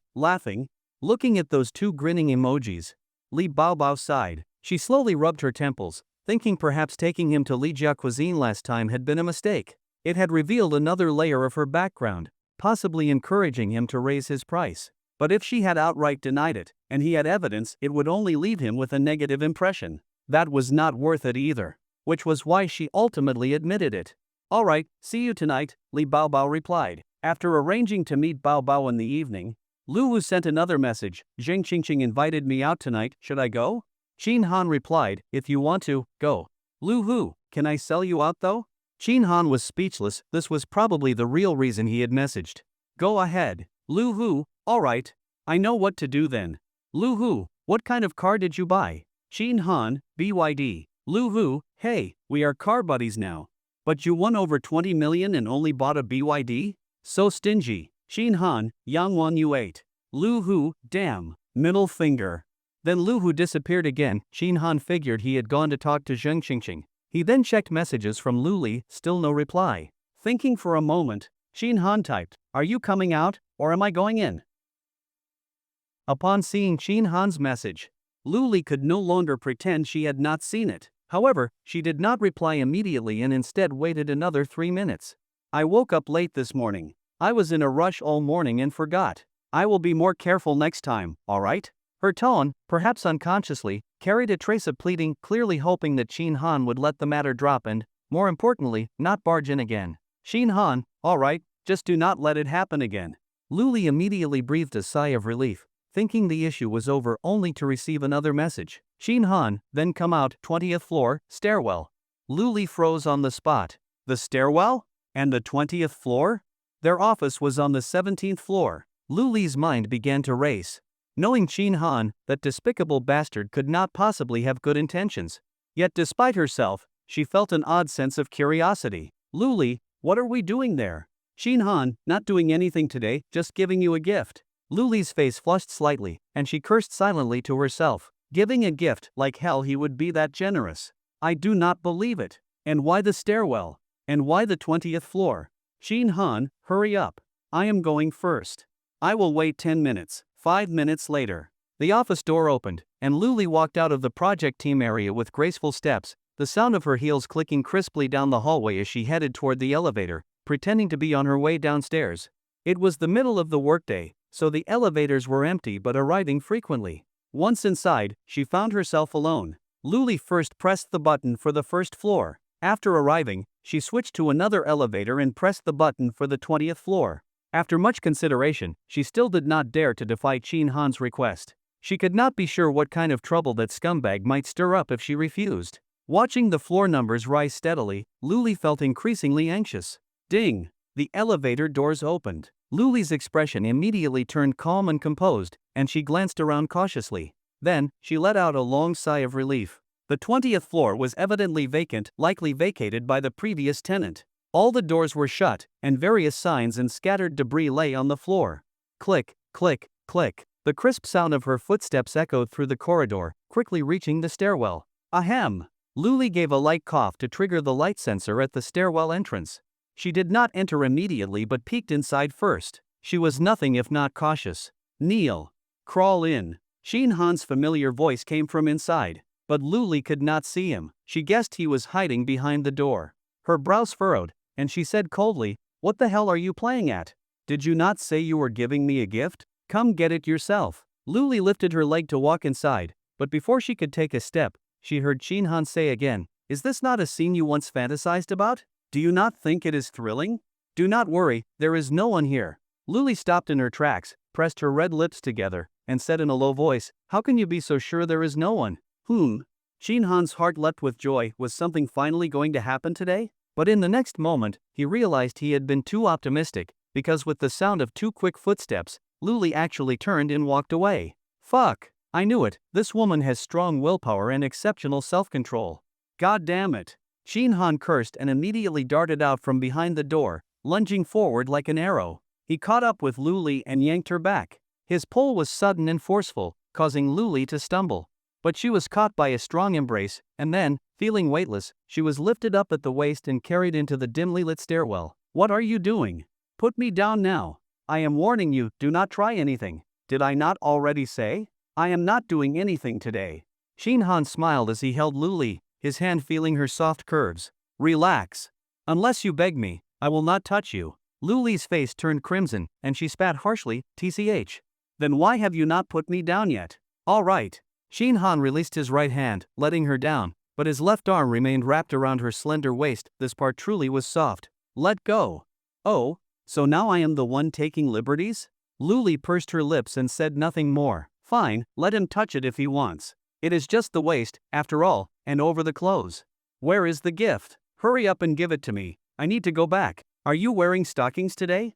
Shin Han gave the beauty in his arms a thorough look. Today, Luli was dressed quite casually, a white t-shirt and a blue mumien skirt, with matching blue high heels.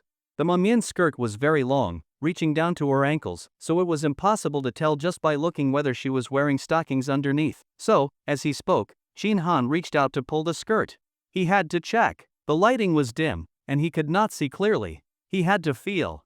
With his left hand holding the skirt, his right hand went up, smooth and delicate, with a faint, fine-grained texture. Sheer nude stockings today, not bad. Taking advantage of the moment when she was released, Luli quickly stepped back 2 paces, glared at Shin Han, and chided him sharply, "Enough already." The unspoken message was, "You have looked, you have touched, now stop while you are ahead." Shin Han smiled and picked up the bag hanging on the stair railing. "Here, change into these."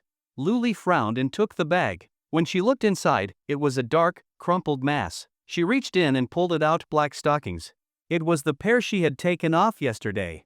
Immediately, she recalled the 2 photos Shin Han had sent her last night. Luli felt both ashamed and angry.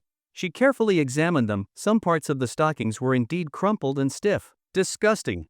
She raised her hand to throw them away. At first, she intended to toss them directly on the floor, but then remembered they were ones she had worn.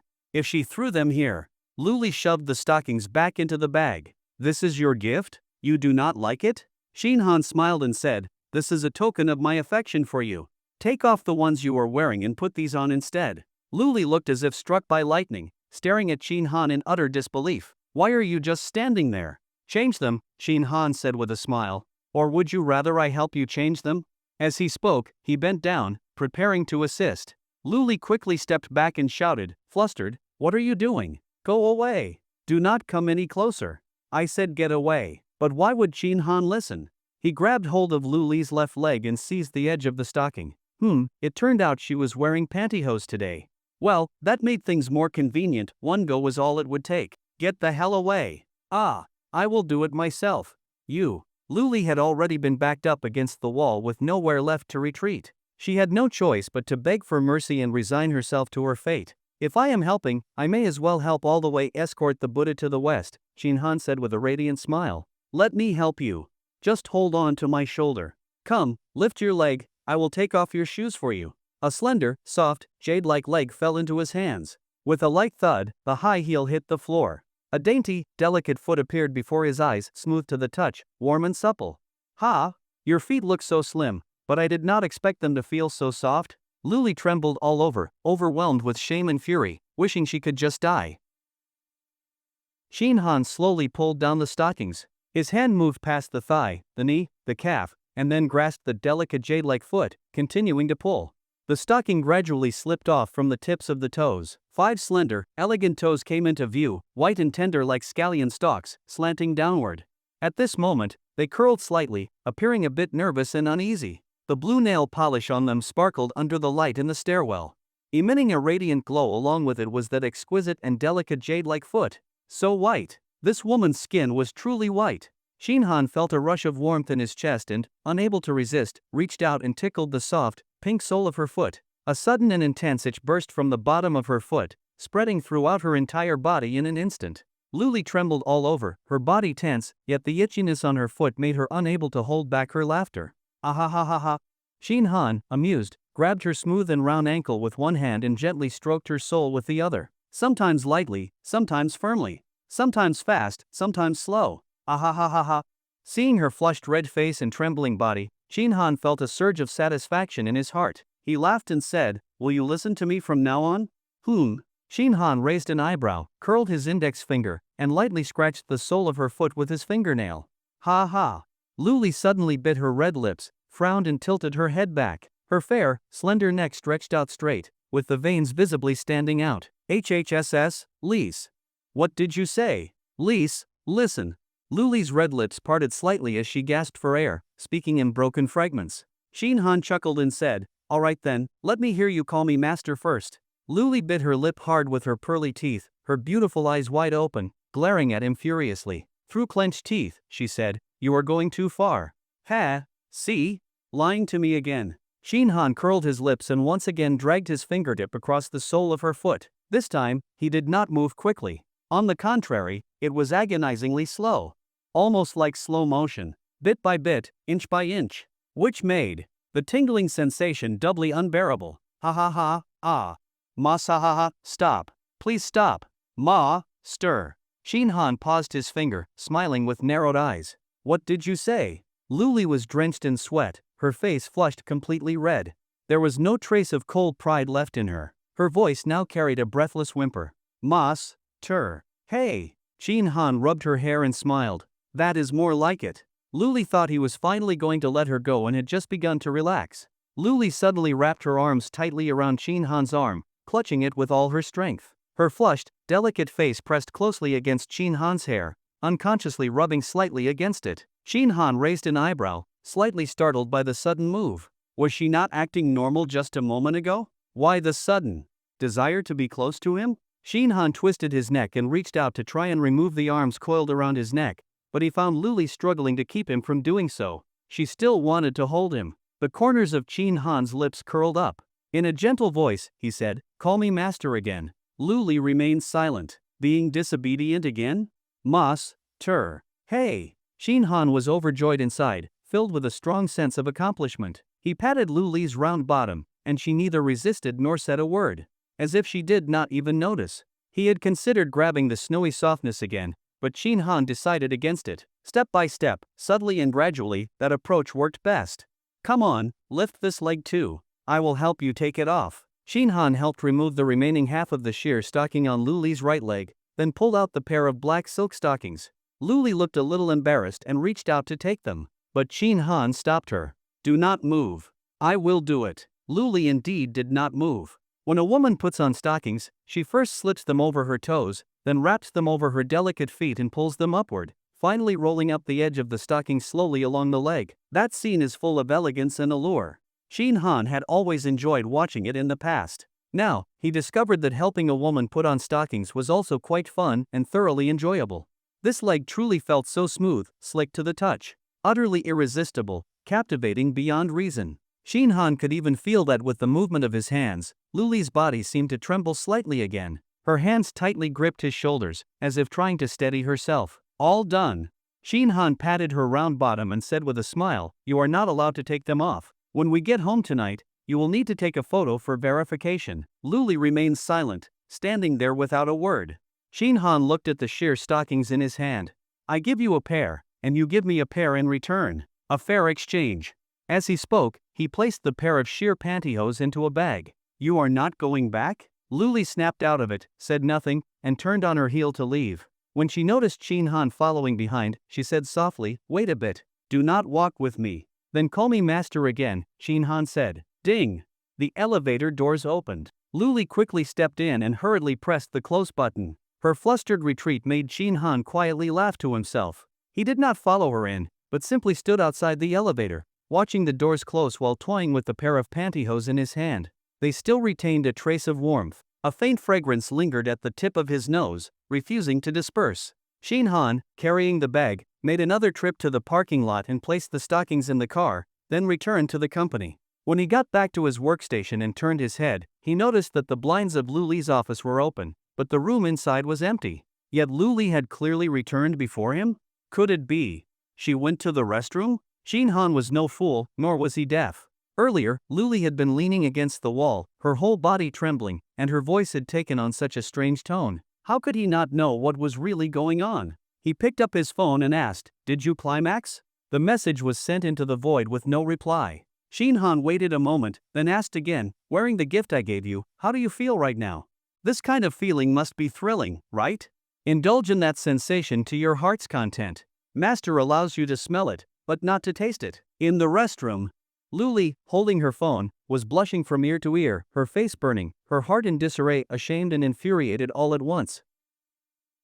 Luli went to the restroom, but only to clean herself up, not for anything else. She was deeply disturbed by the foreign sensation from the stockings. It felt like a thorn stuck in her throat, leaving her whole body in a state of unrest. This discomfort stemmed even more from a torment deep within her psyche. Every time her thoughts drifted toward the origin of that foreign substance, what it was and where it came from, a wave of nausea would surge violently within her, to the point that she almost retched. What made it even more unbearable was that this disgusting foreign object was clinging closely to her once pure, untainted skin. The double sense of defilement tormented her intensely. At the same time, deep inside, she could not suppress a strange wave of pleasure and thrill. Luli did not want to admit it, but that feeling in her heart could not be erased. Just as she was about to splash water on her face to clear her chaotic thoughts and calm down, Shin Han's messages arrived. Each sentence was like a slap across her face. She could no longer suppress or conceal her true feelings. Luli squatted down again, her legs tightly pressed together, her hands clenched hard. "You must stay calm. He is deliberately provoking you, trampling on your dignity. Do not fall for it. Just pretend you never saw it. Do not think about it. Do not reply to him. Do not.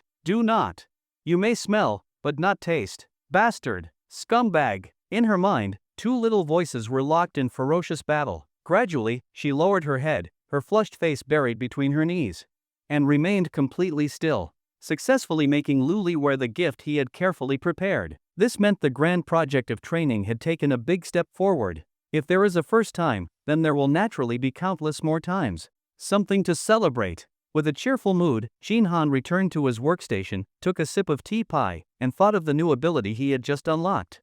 Advance. After pondering for a moment, he opened the browser and navigated to the main page of Tonghua. He went straight to the real-time index page of the Shanghai Stock Exchange. It was 11:15 a.m., and the current index stood at 3030, updated by the minute. Shin Han looked around. Everyone was focused on their own work. He stared intently at the index curve. Advance 1 minute. Following his command, the curve extended slightly forward, 3029. He waited another 10 seconds, and the time in the lower right corner of his screen turned to 11:16. The curve on the screen remained unchanged, 3029. It worked. This was exactly how it should be used. Indeed, it was viable. This advance ability was essentially a form of foresight or even control over future events.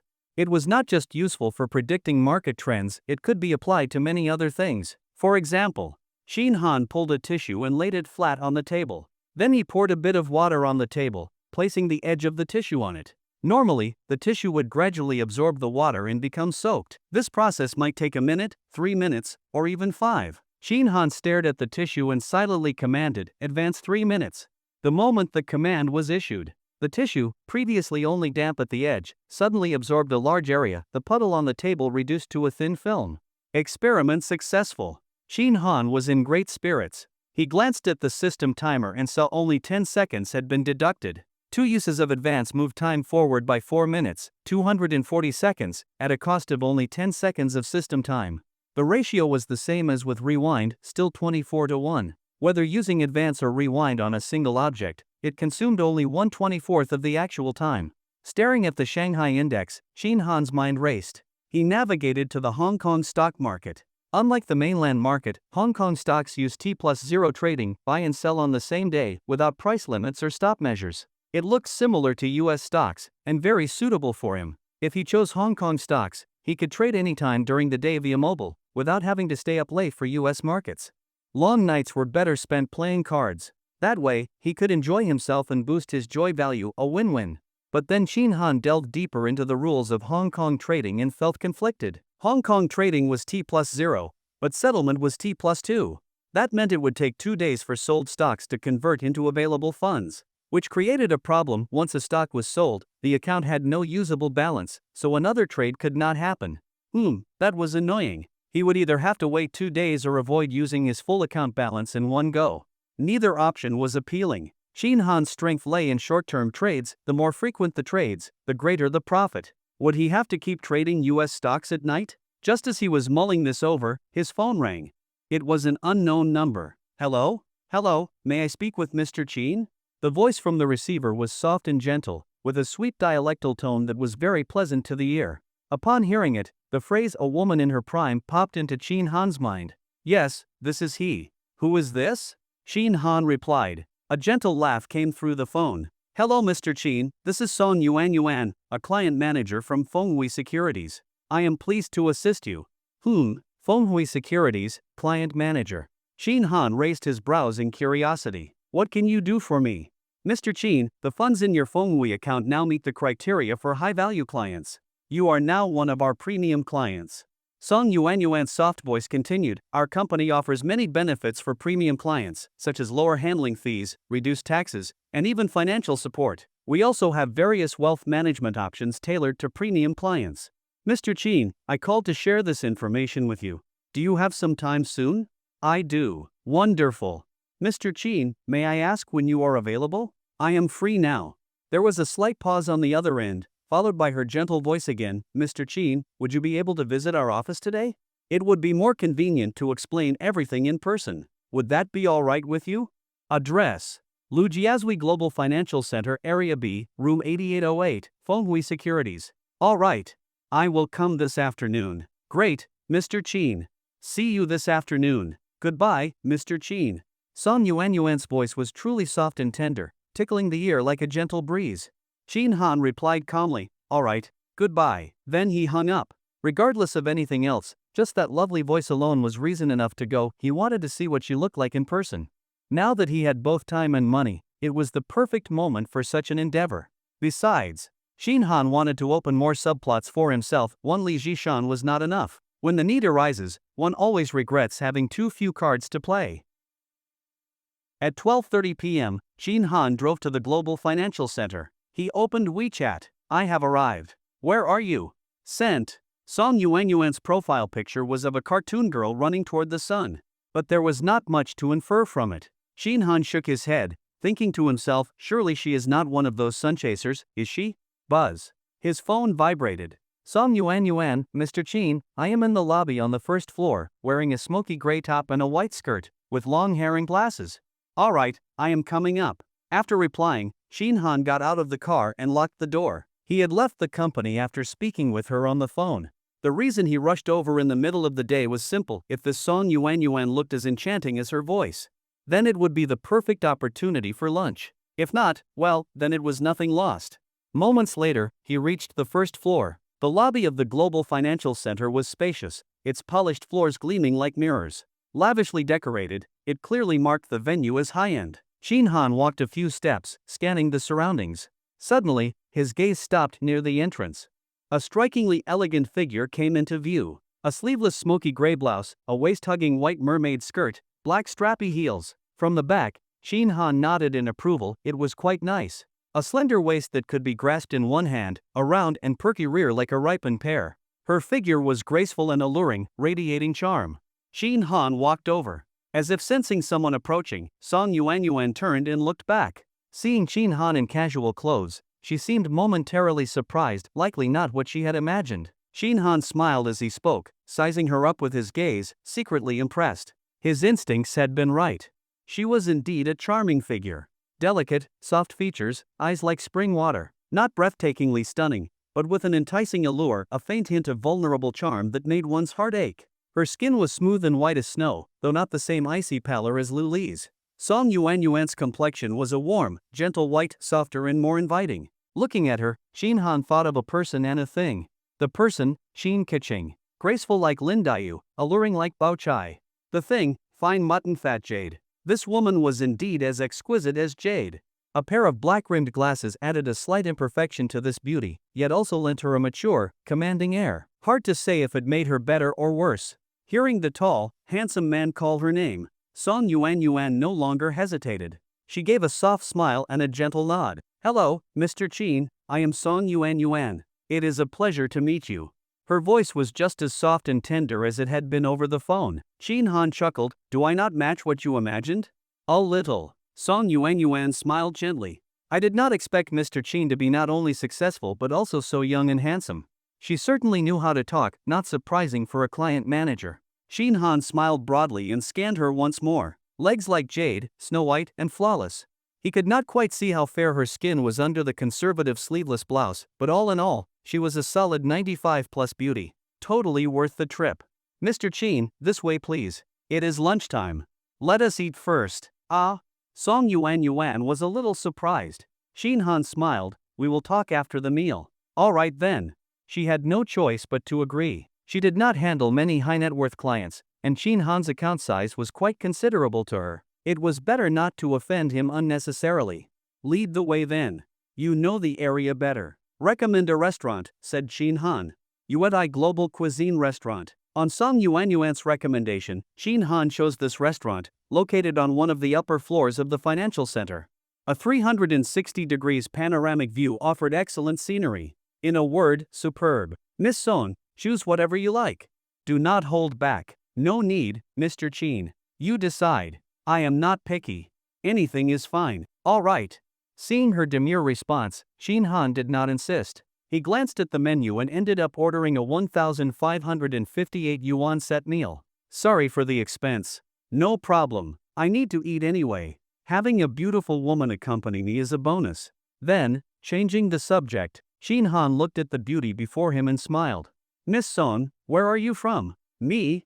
I am from Gosu," Song Yuan replied softly. "No wonder your voice is so pleasant. That gentle Wu dialect is very soothing." Song Yuan's smile faltered for a moment, then she smiled politely.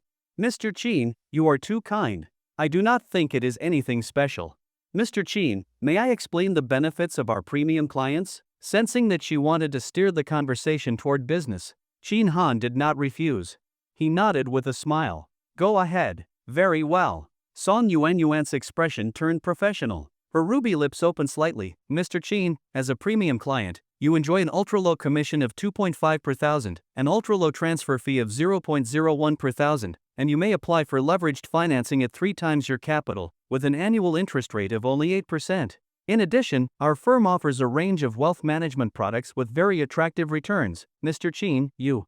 Qin Han raised a hand to interrupt. "Let us hold off on the investment products. I do not need those for now.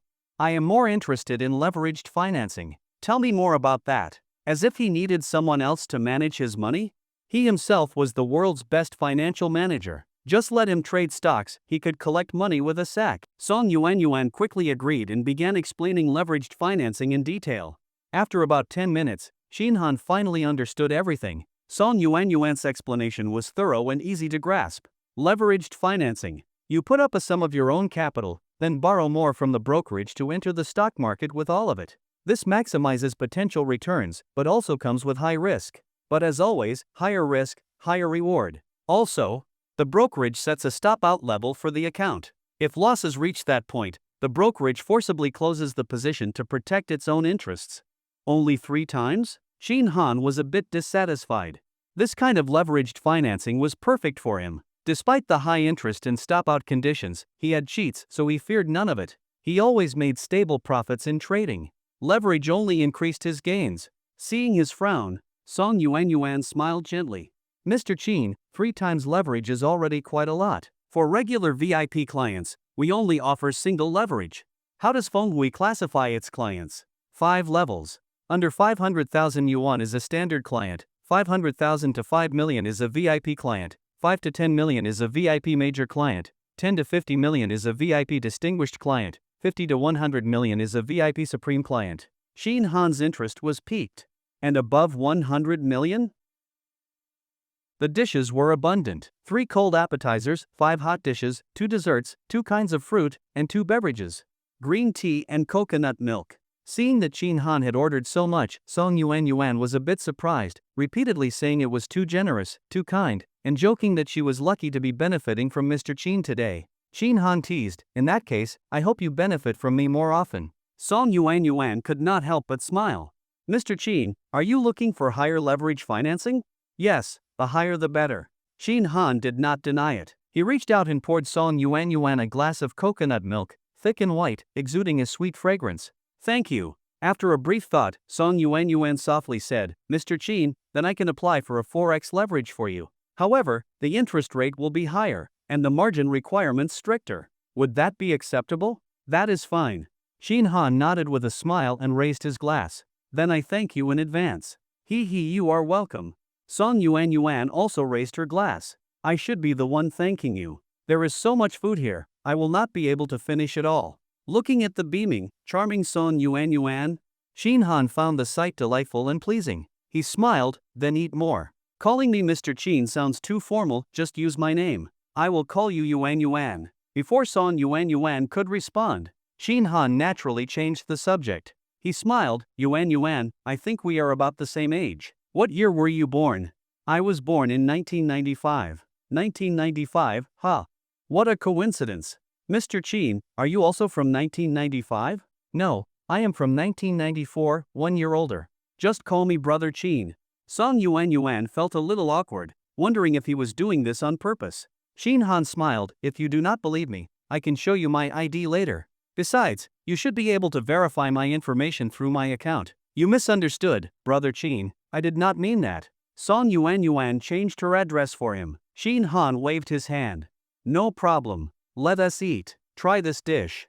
After the meal, they had become much more familiar. Song Yuan suggested returning to the office. She needed to apply for Chin Han's leverage financing, and he also needed to sign a few financing agreements. Fenghui truly lived up to its reputation as an established multinational bank. Its financial strength was apparent. The office area was impressively high-end. Even the lounge had massage chairs. "Brother Chin, please wait a moment. Would you like tea or coffee?" "Tea is fine." "Okay." Song Yuan worked efficiently. Within an hour, everything was completed. Chin Han now had over 8.55 million yuan in his securities account. For convenience, he transferred the 550,000 plus to his personal card. He needed funds for daily use anyway. The remaining 8 million was left for picking up profits from the stock market. With 4x leverage financing, the total was 32 million, 8 million of his own, 24 million from Fenghui Securities. The annual interest rate on 4x leverage was 9%. As for the liquidation threshold, he would never hit it. "Brother Chin, the funds will be available within 2 business days. Usually they arrive by tomorrow. I wish you great luck and prosperity." Looking at Song Yuan's warm smile, Chin Han extended his hand. Seeing this, she also reached out. Her hand was soft and boneless, like a cloud, smooth to the touch. Chin Han gave it a gentle shake and released it. He noticed her fingernails were neatly trimmed, without polish or manicures. Did she do housework? Was she married? "Thanks for the good wishes. If I get rich, I will treat you to a big feast. I will be off then, Yuan. Take care, Brother Chin. Goodbye." Watching Chin Han leave, Song Yuan walked back to the office with a light step and a smile on her lips. Upon seeing her return, a woman in a red dress opposite her, almond-shaped eyes, arched brows, with a dazzling appearance, looked up. "Yo, the beauty is back. Did you just land another big client? Congratulations." Her voice was the complete opposite of Song Yuan's. While Yuan's voice was soft and sweet, this woman's voice was crisp and high-pitched, like pearls falling on a jade plate, clear and loud. Not unpleasant, but it gave the impression she was not easy to deal with, fiery and bold. Song Yuan sat at her desk, glancing at her with mock annoyance. "Stop teasing. With you here, I would not dare call myself a beauty." Wow, Yuan has landed a big client and even got some sass in her tone now. "Cece, you have the most big clients in our group. My handful of clients is nothing to you." Song Yuan's smile faded slightly. "How about we switch? This client is young, handsome, perfect for you." That carried a hidden barb. Others in the office all looked up, sensing the tension. She narrowed her eyes with a half-smile, glanced at Yuan, then looked around at everyone else. "Ha ha ha." She suddenly laughed. "You really are the best, Yuan. Always thinking of me. But if you are not in a rush, why should I be? I am only a year older than you. Yuan pursed her lips with a smile and said no more, returning to her work. It was already after 3 p.m. when Shin Han left Fenghui Securities. It was neither early nor late, and he had no intention of returning to the office. After all, he would not be doing any real work anyway, why bother? He pulled out his phone. Where are you? I am at the store. Came in to process my resignation. Honey, I really quit, I am done. Li Zishan's voice was full of joy. Even over the phone, Shin Han could imagine her seductive fox-like eyes narrowing into slits. Shin Han laughed. You recovered fast. Looks like we should have gone for another round this morning. You bad man. That is not true. Li Zishan lowered her voice and whined. You nearly wore me out. I am trying to be serious here. Quit it. That job is not worth it. Come back and be my bed-warming maid. Li Zishan ground her teeth in frustration. If Shin Han were in front of her, she would have pounced and bitten him. How dare he ask a stunning beauty like her to be his maid? Infuriating. Sensing the silence on the line, Shin Han chuckled. What is wrong? Not happy with the idea? Of course not. Then what do you want to be? I want to. The words your wife reached the tip of her tongue, but she swallowed them back. I want to be your great-aunt. Oh, you are asking for it. Shin Han said calmly. No, I am just teasing.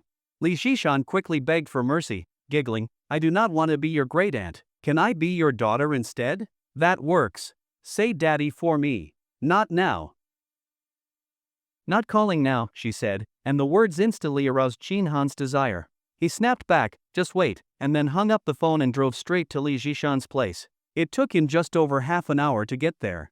Seeing that Shin Han had actually come and so quickly at that Li Zishan was a bit surprised. Blinking with curiosity, she asked, why are you here? Not going to work? Going. Shin Han nodded, then reached out and wrapped his arm around her slender waist, laughing in a low voice. But going to work is not as meaningful as being with you. Fuck off. Li Zishan blushed slightly and glanced around, noticing that their former colleagues were all watching them. Ahem, let me introduce you. This is my boyfriend. Li Zishan smiled sweetly at the others, then pointed openly at the Yangwan U8 parked outside. He came to pick me up. Everyone turned to look outside, and their expressions varied.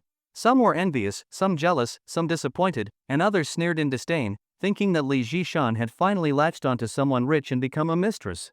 Li Zishan took in all their reactions, but she did not care. She only felt a rush of satisfaction, especially when she saw that look of thick jealousy on Wang Lu's face, the same Wang Lu who had always been at odds with her and frequently stole her clients. Li Zishan felt as if she had tasted honey. It was the sweet feeling of revenge fulfilled. Xiao Wang, do your best from now on. I believe in you, Li Zishan said with a charming smile. Wang Lu's face grew even more sour. She snorted coldly and turned back to her desk. Hey, don't go. When I buy a house later, I'll come to you. You'd better give me a discount. Not interested. Who knows, maybe you'll be crawling back here in a few days. Li Zishan was furious. Was that a curse that she would get dumped? Her eyes flared as she was about to snap back. Just then, she suddenly felt a smack on her butt. Ouch. What are you doing? Li Zishan turned her head to look at Shin Han, her face slightly flushed. It was the first time in her life that she had been spanked in public. The embarrassment made her feel like dying of shame. Even worse, the act she had just put on completely wasted. Have you finished the formalities? If you have, let us go. Stop dawdling. They are done. Let us go, let us go. Look at how fierce you are. Hoof. As she spoke, Li Zishan quickly glanced around and noticed that everyone's expressions were still normal. It seemed no one had noticed her getting spanked just now. She breathed a sigh of relief. Then let us go. Yes. Xiaofeng, I am leaving. Let us stay in touch. Li Zishan, carrying a paper bag, said this to a young woman at the entrance. Shin Han took one look at her, barely a 70 out of 100, then shifted his gaze and walked out of the store. Li Zishan followed closely behind. Who? Standing by the roadside, Li Zishan tilted her head back and let out a long breath. I am free. I am finally free. Ha ha ha. By the end, she was laughing aloud, her voice full of joy and excitement. Standing beside her, Shin Han could clearly sense that she felt a deep sense of release. My dear, from now on I will no longer have to push myself so hard, no longer have to force myself to keep running forward every single day. You will not suddenly abandon me someday, will you? That is not certain. There is no real bond between us. What? What kind of thing was that to say? Li Zishan's eyes twitched, then she suddenly wrapped her arms around Shin Han's arm and sweetly called out, Daddy. Hey!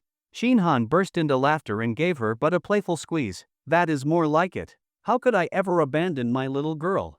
Humph humph. Come on, Daddy will take you shopping to celebrate your liberation. You noticed? Of course.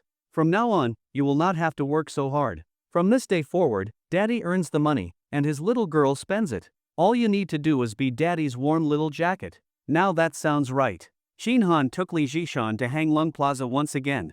A woman will never get tired of shopping, especially when Daddy is there. This time, Li Jishan behaved differently from the first time. She was no longer reserved, but instead took the initiative. My darling, look at this watch, isn't it beautiful? My darling, these shoes are so lovely, and look, the soles are red. My darling, shall we check out Balenciaga? You have almost torn up everything we had at home. My darling. My darling. To all of Li Jishan's requests, Shin Han waved his hand grandly. Buy it. After all, she was his girl. No matter how she dressed up, he would be the one to admire and taste her in the end. Of course she should look as beautiful as possible. Li Jishan was responsible for wearing, Shin Han was responsible for taking it off and for tearing it. A clear division of labor, each playing their part. After about 2 hours of strolling around Hanglung Plaza, Shin Han received a message from Li Baobao on WeChat with the private room number for Li Family Cuisine, and a note saying they would meet at 7:30 in the evening. Shin Han then suggested taking Li Jishan back.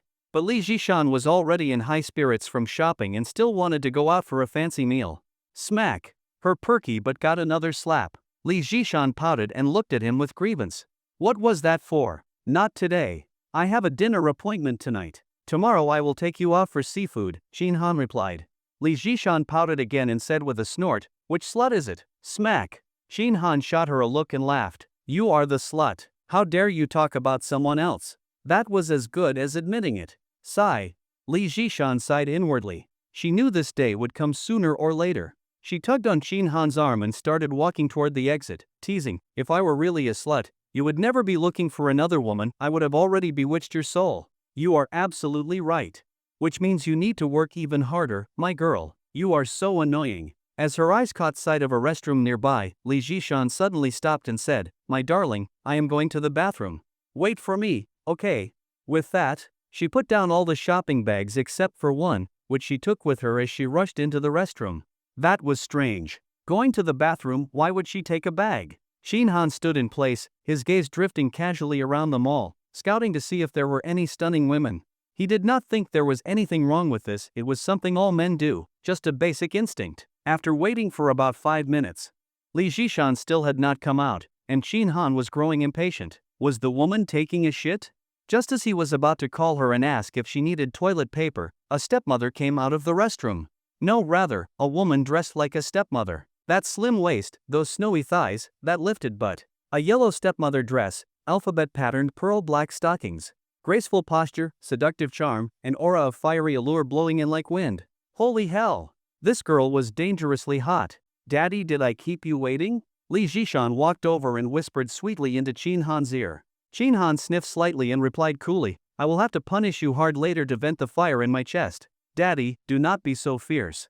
Li Jishan patted her snowy thigh and pouted. Then can you be a little gentler? Fine, fine, fine. Shin Han gritted his teeth as he spoke. Here, this place is exciting. But what if someone sees us?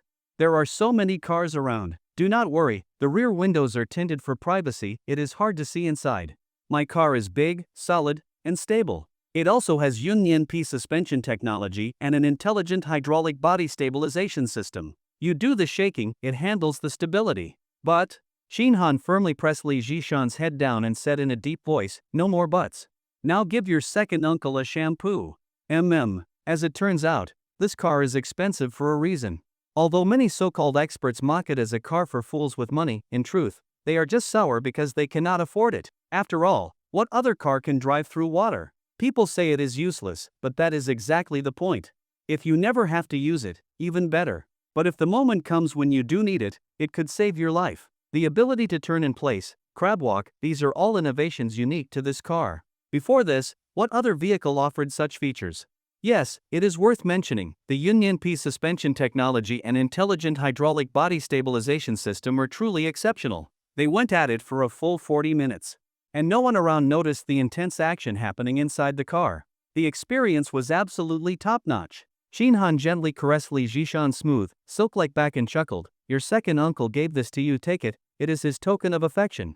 Li Zhishan lifted her head, her seductive fox-like eyes glaring fiercely. "Then I will give it to you." She spoke somewhat unclearly, stammering as she did. Shin Han could not be bothered to argue with her. He simply covered her mouth, then closed her jaw with a firm squeeze. A full minute passed. "Ha, all done." Li Zhishan's expression changed dramatically. She smacked Shin Han's arm, protesting, "How could you do that, you bastard? You total bastard.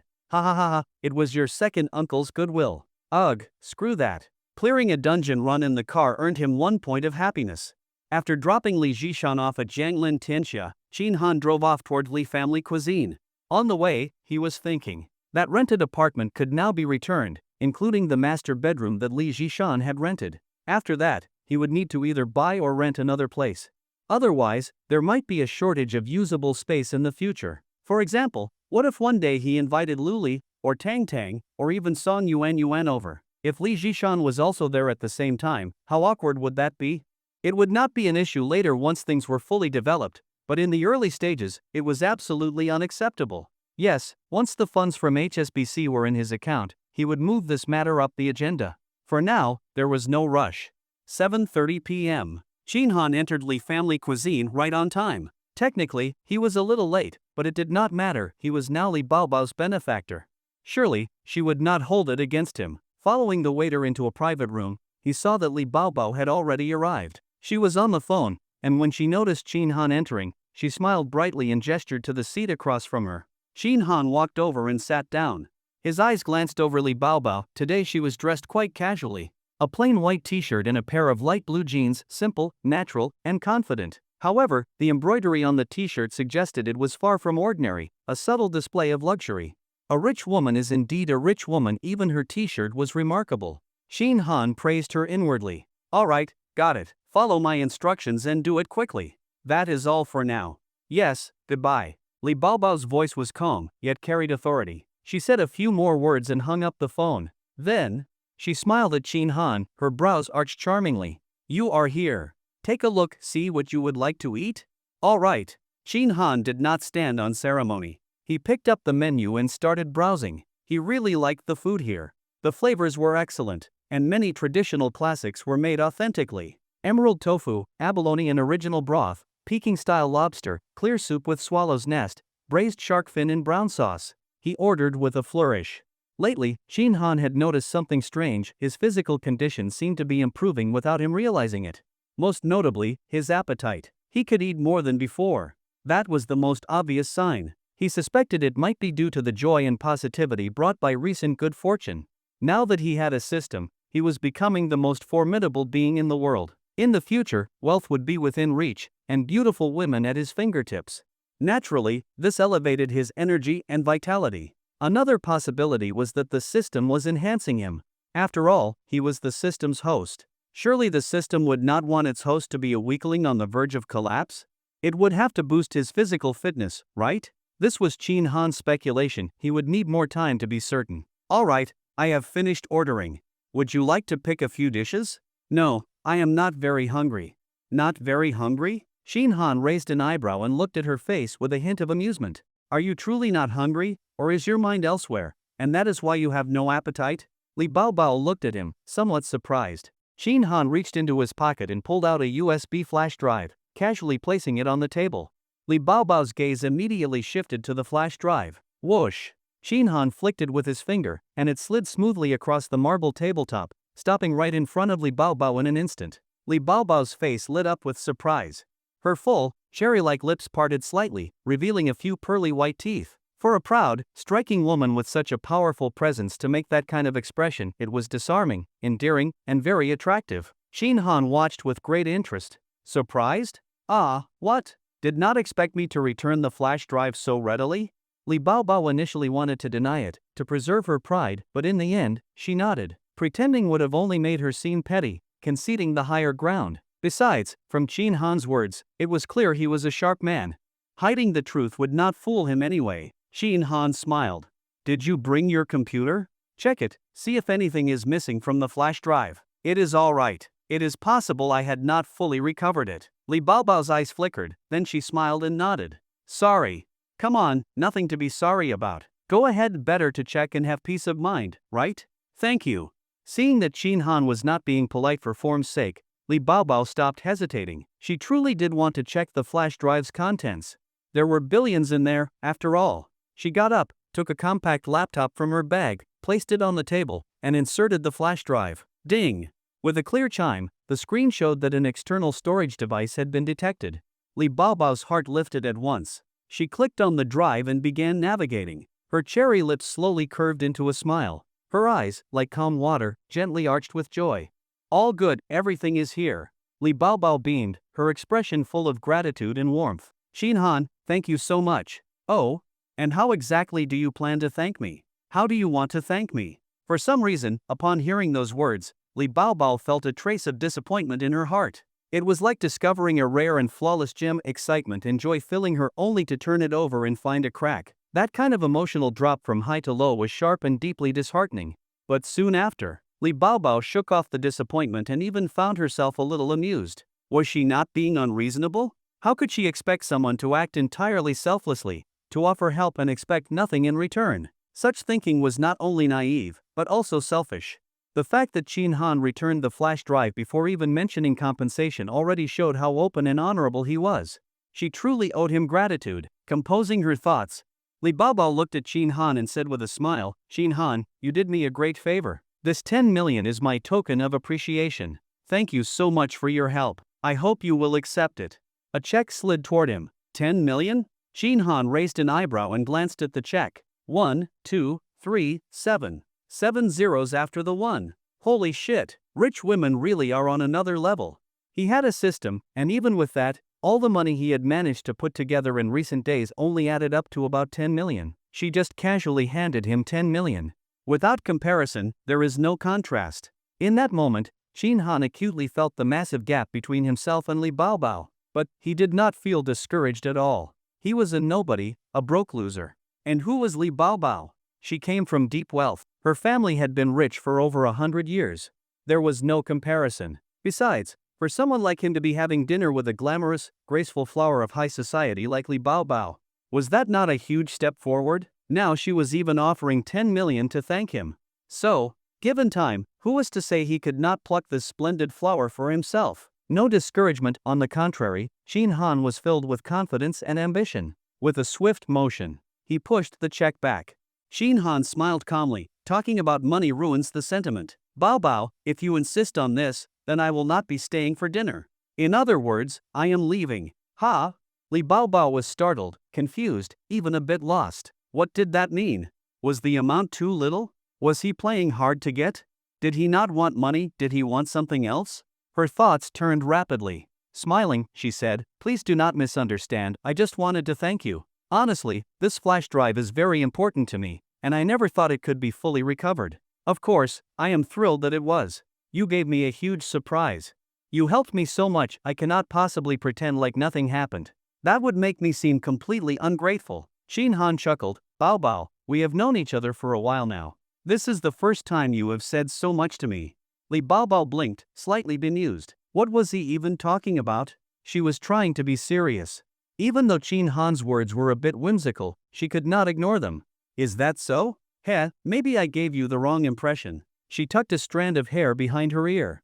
I am just this kind of person, not much of a talker. Most people say I come across as cold and hard to approach. Ha, I do not think so.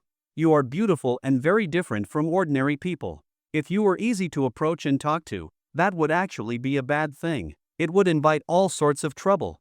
Honestly, I was joking with you. If you take it seriously, you lose. Li Baobao was at a bit of a loss again. Seeing her facial expressions shift, Shin Han was secretly amused. If you wanted to get close to someone like her quickly, you could not follow her rhythm. She was a CEO, used to giving orders and being in control. If you always played along with her pace, you would just become another subordinate. That would kill any chance of building real connection. It would be the opposite of what he wanted. The only way was to disrupt her rhythm, refuse to follow her script, break her control, and pull her out of her comfort zone. Only then could they stand on equal footing. Shin Han grinned. You inviting me to dinner is already enough, thanks. Why bring money into it? That just makes it all too formal. What, do you not consider me a friend? Ha? No, that is not what I meant. So you think just dinner is too cheap to express your gratitude? Not sincere enough? Li Baobao frowned at Qin Han. Why was he saying everything she was thinking? What was she supposed to say now? Qin Han smiled again. Wrong. Completely wrong. Bao, you cannot think like that. Ha? Look, you are the CEO of a multi-billion company, gorgeous, elegant, and full of presents. Having dinner with you, many people would kill for that. It is a dream for them. How could that be cheap? Li Baobao was stunned for a moment, then laughed out loud. Her beautiful eyes glanced at Qin Han teasingly. I did not expect you to be such a smooth talker. I bet you have won over many women with words like that? That smile, that tone, it was suddenly warm, like banter between close friends. Qin Han laughed too. Does that include you? Li Baobao's gaze flickered as she pressed her lips together. Not yet. Not yet? Then why did you smile so sweetly just now when I complimented you? Qin Han sighed. The revolution is not yet complete. Comrades must continue the struggle. Li Baobao laughed again. Just then, a waiter pushed open the door and began serving dishes. One by one, colorful and fragrant dishes were placed on the table. Li Baobao asked, "Do you drink?" "Do you?" I drove too. But we can always get a driver." True, but she did not want to hire one. "Weren't you trying to thank me? Planning to toast me with tea instead of wine?" Fine.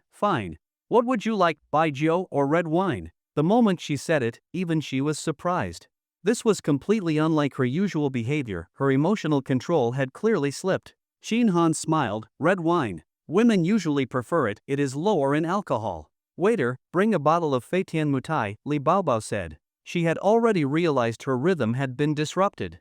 She needed to maintain her own thoughts, her own choices, and never let someone else lead her by the nose. "You say red wine, then I will drink baijiu." Who said women cannot handle strong liquor? Upon hearing that, Qin Han grinned and picked up his chopsticks. Let's eat, I am starving." "Hey, Bao, peel some shrimp for me?" Li Baobao was stunned. She seriously wondered if something was wrong with her hearing. "I turned down 10 million. Asking you to peel a few shrimp is not too much, right?" Qin Han spoke slowly, with an expression that said it was only natural. 10 million in exchange for peeling a few shrimp, no matter how you looked at it, this was an incredible deal. A massive win, but Li Baobao was far from ordinary. A thought flashed through her mind, could it be? Her beautiful eyes blinked twice. She straightened up and looked directly at Qin Han, smiling warmly. "Then I will add another 10 million. That should be acceptable, right?" She assumed Qin Han's sudden shrimp comment was a subtle way of raising his price. Li Baobao had already prepared for this possibility. If 10 million was not enough, she was willing to raise it to 20 million. Originally, that was her backup plan if Qin Han had refused to return the flash drive. Now that he had returned it up front, she felt he had acted with admirable integrity. She could not afford to be stingy in return. So, she decided 20 million. Let it go. Upon hearing her words, Qin Han widened his eyes and exclaimed in disbelief, 20 million? Are you serious? Li Baobao nodded with a gentle smile. Qin Han leaned back, crossed one leg over the other, and began counting on his fingers. Let me do the math. My monthly take-home salary is about 15,000. With the year-end bonus, I might make 200,000 a year. 20 million. That means I would have to work 100 years without spending a dime? Li Baobao kept her gentle smile. 20 million, damn. Qin Han cursed, tisk tsk, with 20 million, I would never need to work again. Just thinking about it feels great. Li Baobao pulled another check from her purse and quickly wrote a string of digits.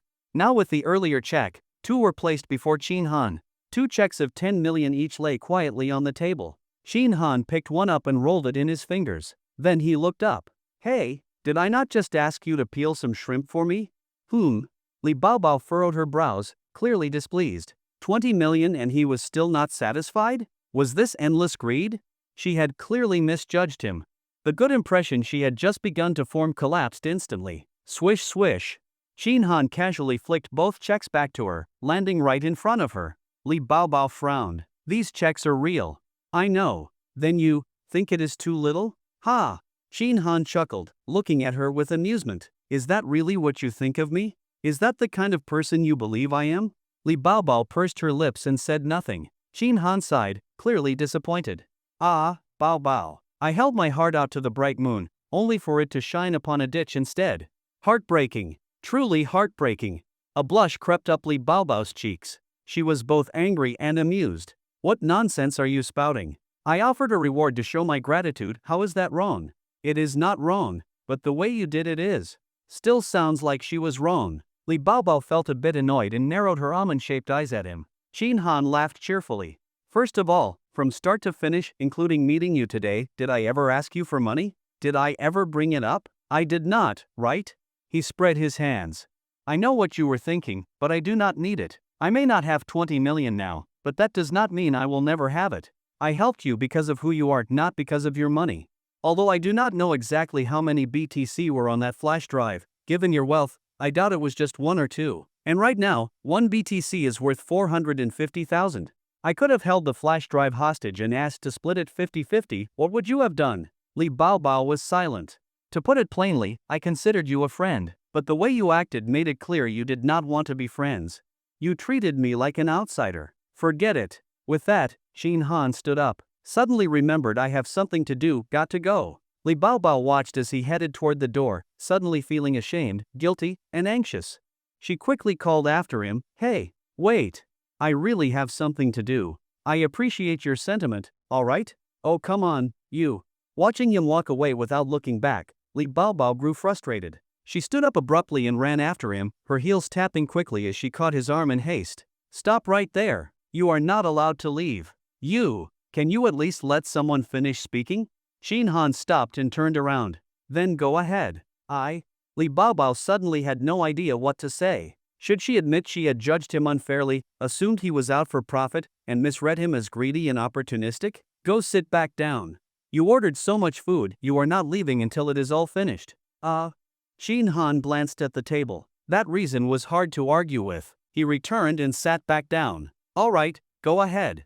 Li Baobao hesitated. She glanced at the moutai on the table, grabbed the bottle. Glug glug glug glug. She filled a cup, lifted it, and drained it in one go.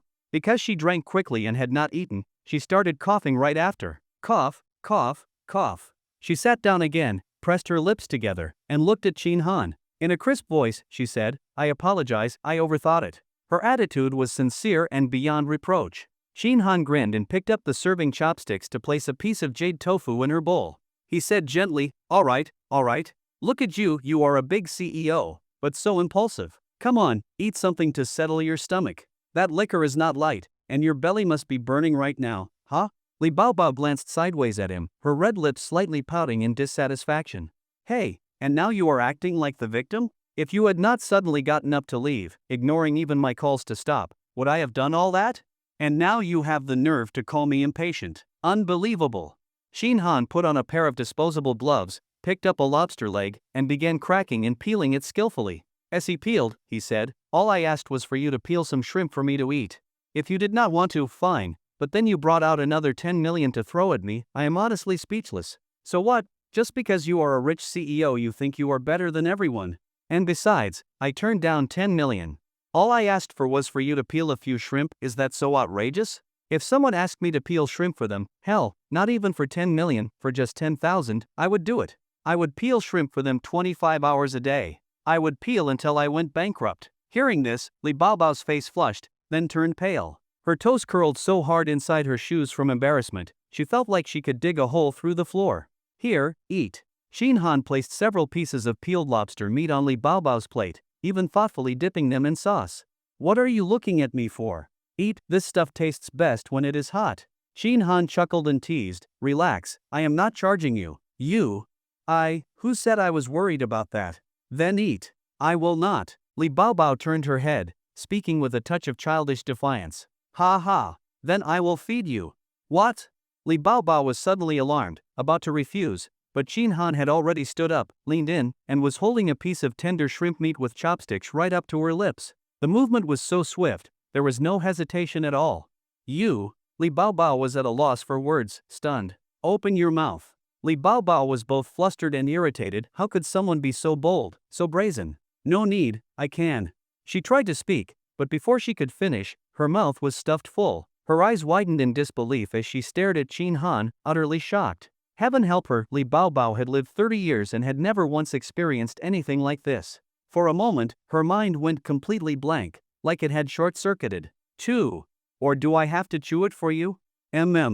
Li Baobao's expression changed dramatically. She immediately covered her mouth with her hand and leaned back, quickly putting distance between them, afraid Qin Han might do something even more outrageous. She hurriedly chewed the food and swallowed it. Only then did she speak. With her upbringing, she would never speak with food in her mouth that would be disrespectful and unladylike. Her elegant brows furrowed as she looked at Qin Han, clearly displeased. "What are you doing? Who told you to feed me?"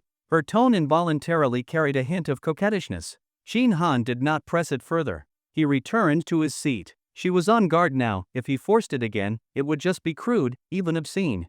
That was not something he would do. He smiled and countered, "Then who told you not to eat? I peeled it and put it in your bowl, and you still would not touch it. Were you trying to embarrass me or what?" That reasoning was outrageous. Li Baobao thought for a long while and still could not come up with a rebuttal. This only made her more annoyed. She pouted slightly and muttered instinctively, "Humph. I just did not want to give you any face." "Ah, Baobao, you are really adorable." "Ha?" Li Baobao's heart tensed instantly, and her face flushed crimson. Even the tips of her ears were burning. She silently cursed herself. What the hell was she even saying? A complete mess. But Li Baobao was not a top executive for nothing. She had a sharp mind. She patted her forehead and quickly calmed herself down. "Thank you, but I can manage myself," she said. "All right." Qin Han nodded, realizing she had regained her composure and reclaimed her rhythm. He refrained from teasing her further and simply picked up his chopsticks and began eating properly. He ate heartily, thoroughly enjoying the meal. Across from him, Li Baobao sipped her tea. The clear bitterness awakened her senses and sharpened her thoughts. She glanced at Qin Han, who was eating happily, and her gaze flickered. There was something complex in her eyes. She pouted slightly, then also picked up her chopsticks and began to eat. Neither of them spoke, and for a moment, the atmosphere felt quiet and heavy. Li Baobao ate with elegance, as always. Her posture was straight, her eyes focused only on her food. Whether sipping soup or tasting dishes, she moved with calm precision, her bites small, and without any noise. A bit like a Persian cat? Qin Han observed her for a while and the thought suddenly popped into his head. He found it amusing yet strangely accurate. She really was from a noble background. Her manners were impeccable. "Ah!" Qin Han suddenly exclaimed with mock frustration. Li Baobao, who was delicately sipping her soup, looked over with wide, curious eyes. Qin Han looked at her. "I just realized I used my own chopsticks earlier." Li Baobao was confused. What was he even talking about? "If you did not use your own chopsticks, then you used, wait, what?" "Cut. Cough, cough, cough." Li Baobao spat out a mouthful of soup and began coughing violently, her fine eyebrows furrowed as she glared angrily at Qin Han. You did that on purpose, did you not?" "How could I?" Seeing her refined and noble demeanor disrupted like that, Qin Han was secretly delighted. "So much for your high and mighty airs?" He chuckled. "How could that be on purpose? You would not eat, and in the heat of the moment I decided to feed you. I grabbed the wrong chopsticks by accident. How is that my fault? If you had eaten when I told you, I would not have had to feed you." There it was again. Somehow, it was still her fault. Li Baobao was fuming inside, but had no words to argue back. She huffed, picked up a napkin, and wiped her lips. Then she raised her bowl and resumed drinking her soup, returning to her poised and elegant self. Seeing this, Qin Han became even more interested. He found that breaking Li Baobao's graceful composure was oddly satisfying. It gave a sense of shattering something perfect. Yes, to put it bluntly. Desecration. He picked up a piece of jade tofu and placed it in Li Baobao's bowl. "Do not just drink soup, eat some of this. It is delicious too. Tofu is very nutritious. I love tofu. Come on, eat. What are you looking at me for?" Li Baobao raised her head and stared at Qin Han, her expression calm. Qin Han moved his chopsticks a little. "Look, I used the public chopsticks." "Thank you." Li Baobao lowered her head, picked up the tofu, and placed it into her mouth. "That is more like it. Soup is good, but you still need solid food. So, Baobao, are you not going to toast me again?" The shift in tone was so sudden it gave Li Baobao a headache. She suddenly realized she did not know Qin Han at all. The man sitting before her bold, erratic, even a little shameless, this was the real him. Still, his character was genuinely solid, better than she had imagined. He had turned down 20 million. Truly someone who treated money like dirt. Li Baobao used to think people like that did not exist, but now, she believed it. Having such a friend might actually be quite nice. With that thought, Li Baobao smiled softly and shot Qin Han a sideways glance. "Toast you? Of course, I owe you a great debt. How could I not?" "There." She lifted her wineglass. Shin Han chuckled and raised his glass as well. Their glasses clinked with a crisp sound. Then they each downed their drinks. A blush bloomed on Li Baobao's already rosy cheeks, adding even more charm to her beauty. Shin Han felt a warmth stir in his chest as he watched her. Baobao, how many BTC do you have in that wallet of yours? I am just curious, that is all. If you do not want to answer, just take a drink and I will drop it. Li Baobao looked at Shin Han with her beautiful eyes, thought for a moment, then said, over 500. Wow, that many? That must be billions. Impressive, truly. No wonder you are the rich queen. What massive legs you have. With that, Shin Han returned to devouring his lobster. Li Baobao was at a loss. That was it? Nothing else? That was billions. You gave back something worth billions and you are not even slightly regretful? Not even a flicker of temptation? My God, this man is really. At the very least, could you not show a little bit of remorse or second guessing? We are talking about billions in real, tangible money. And after I told you how much it was, you still did not mention the 20 million reward? People fight and tear families apart over tens of millions. Even close relatives do. Li Baobao's thoughts were in turmoil. How could someone like this even exist? Someone who treats money like filth, could he be a saint? Did you enjoy the story, guys? I hope you did. Support this video with a like and a comment. I'd really appreciate it. Thanks for watching and see you next time.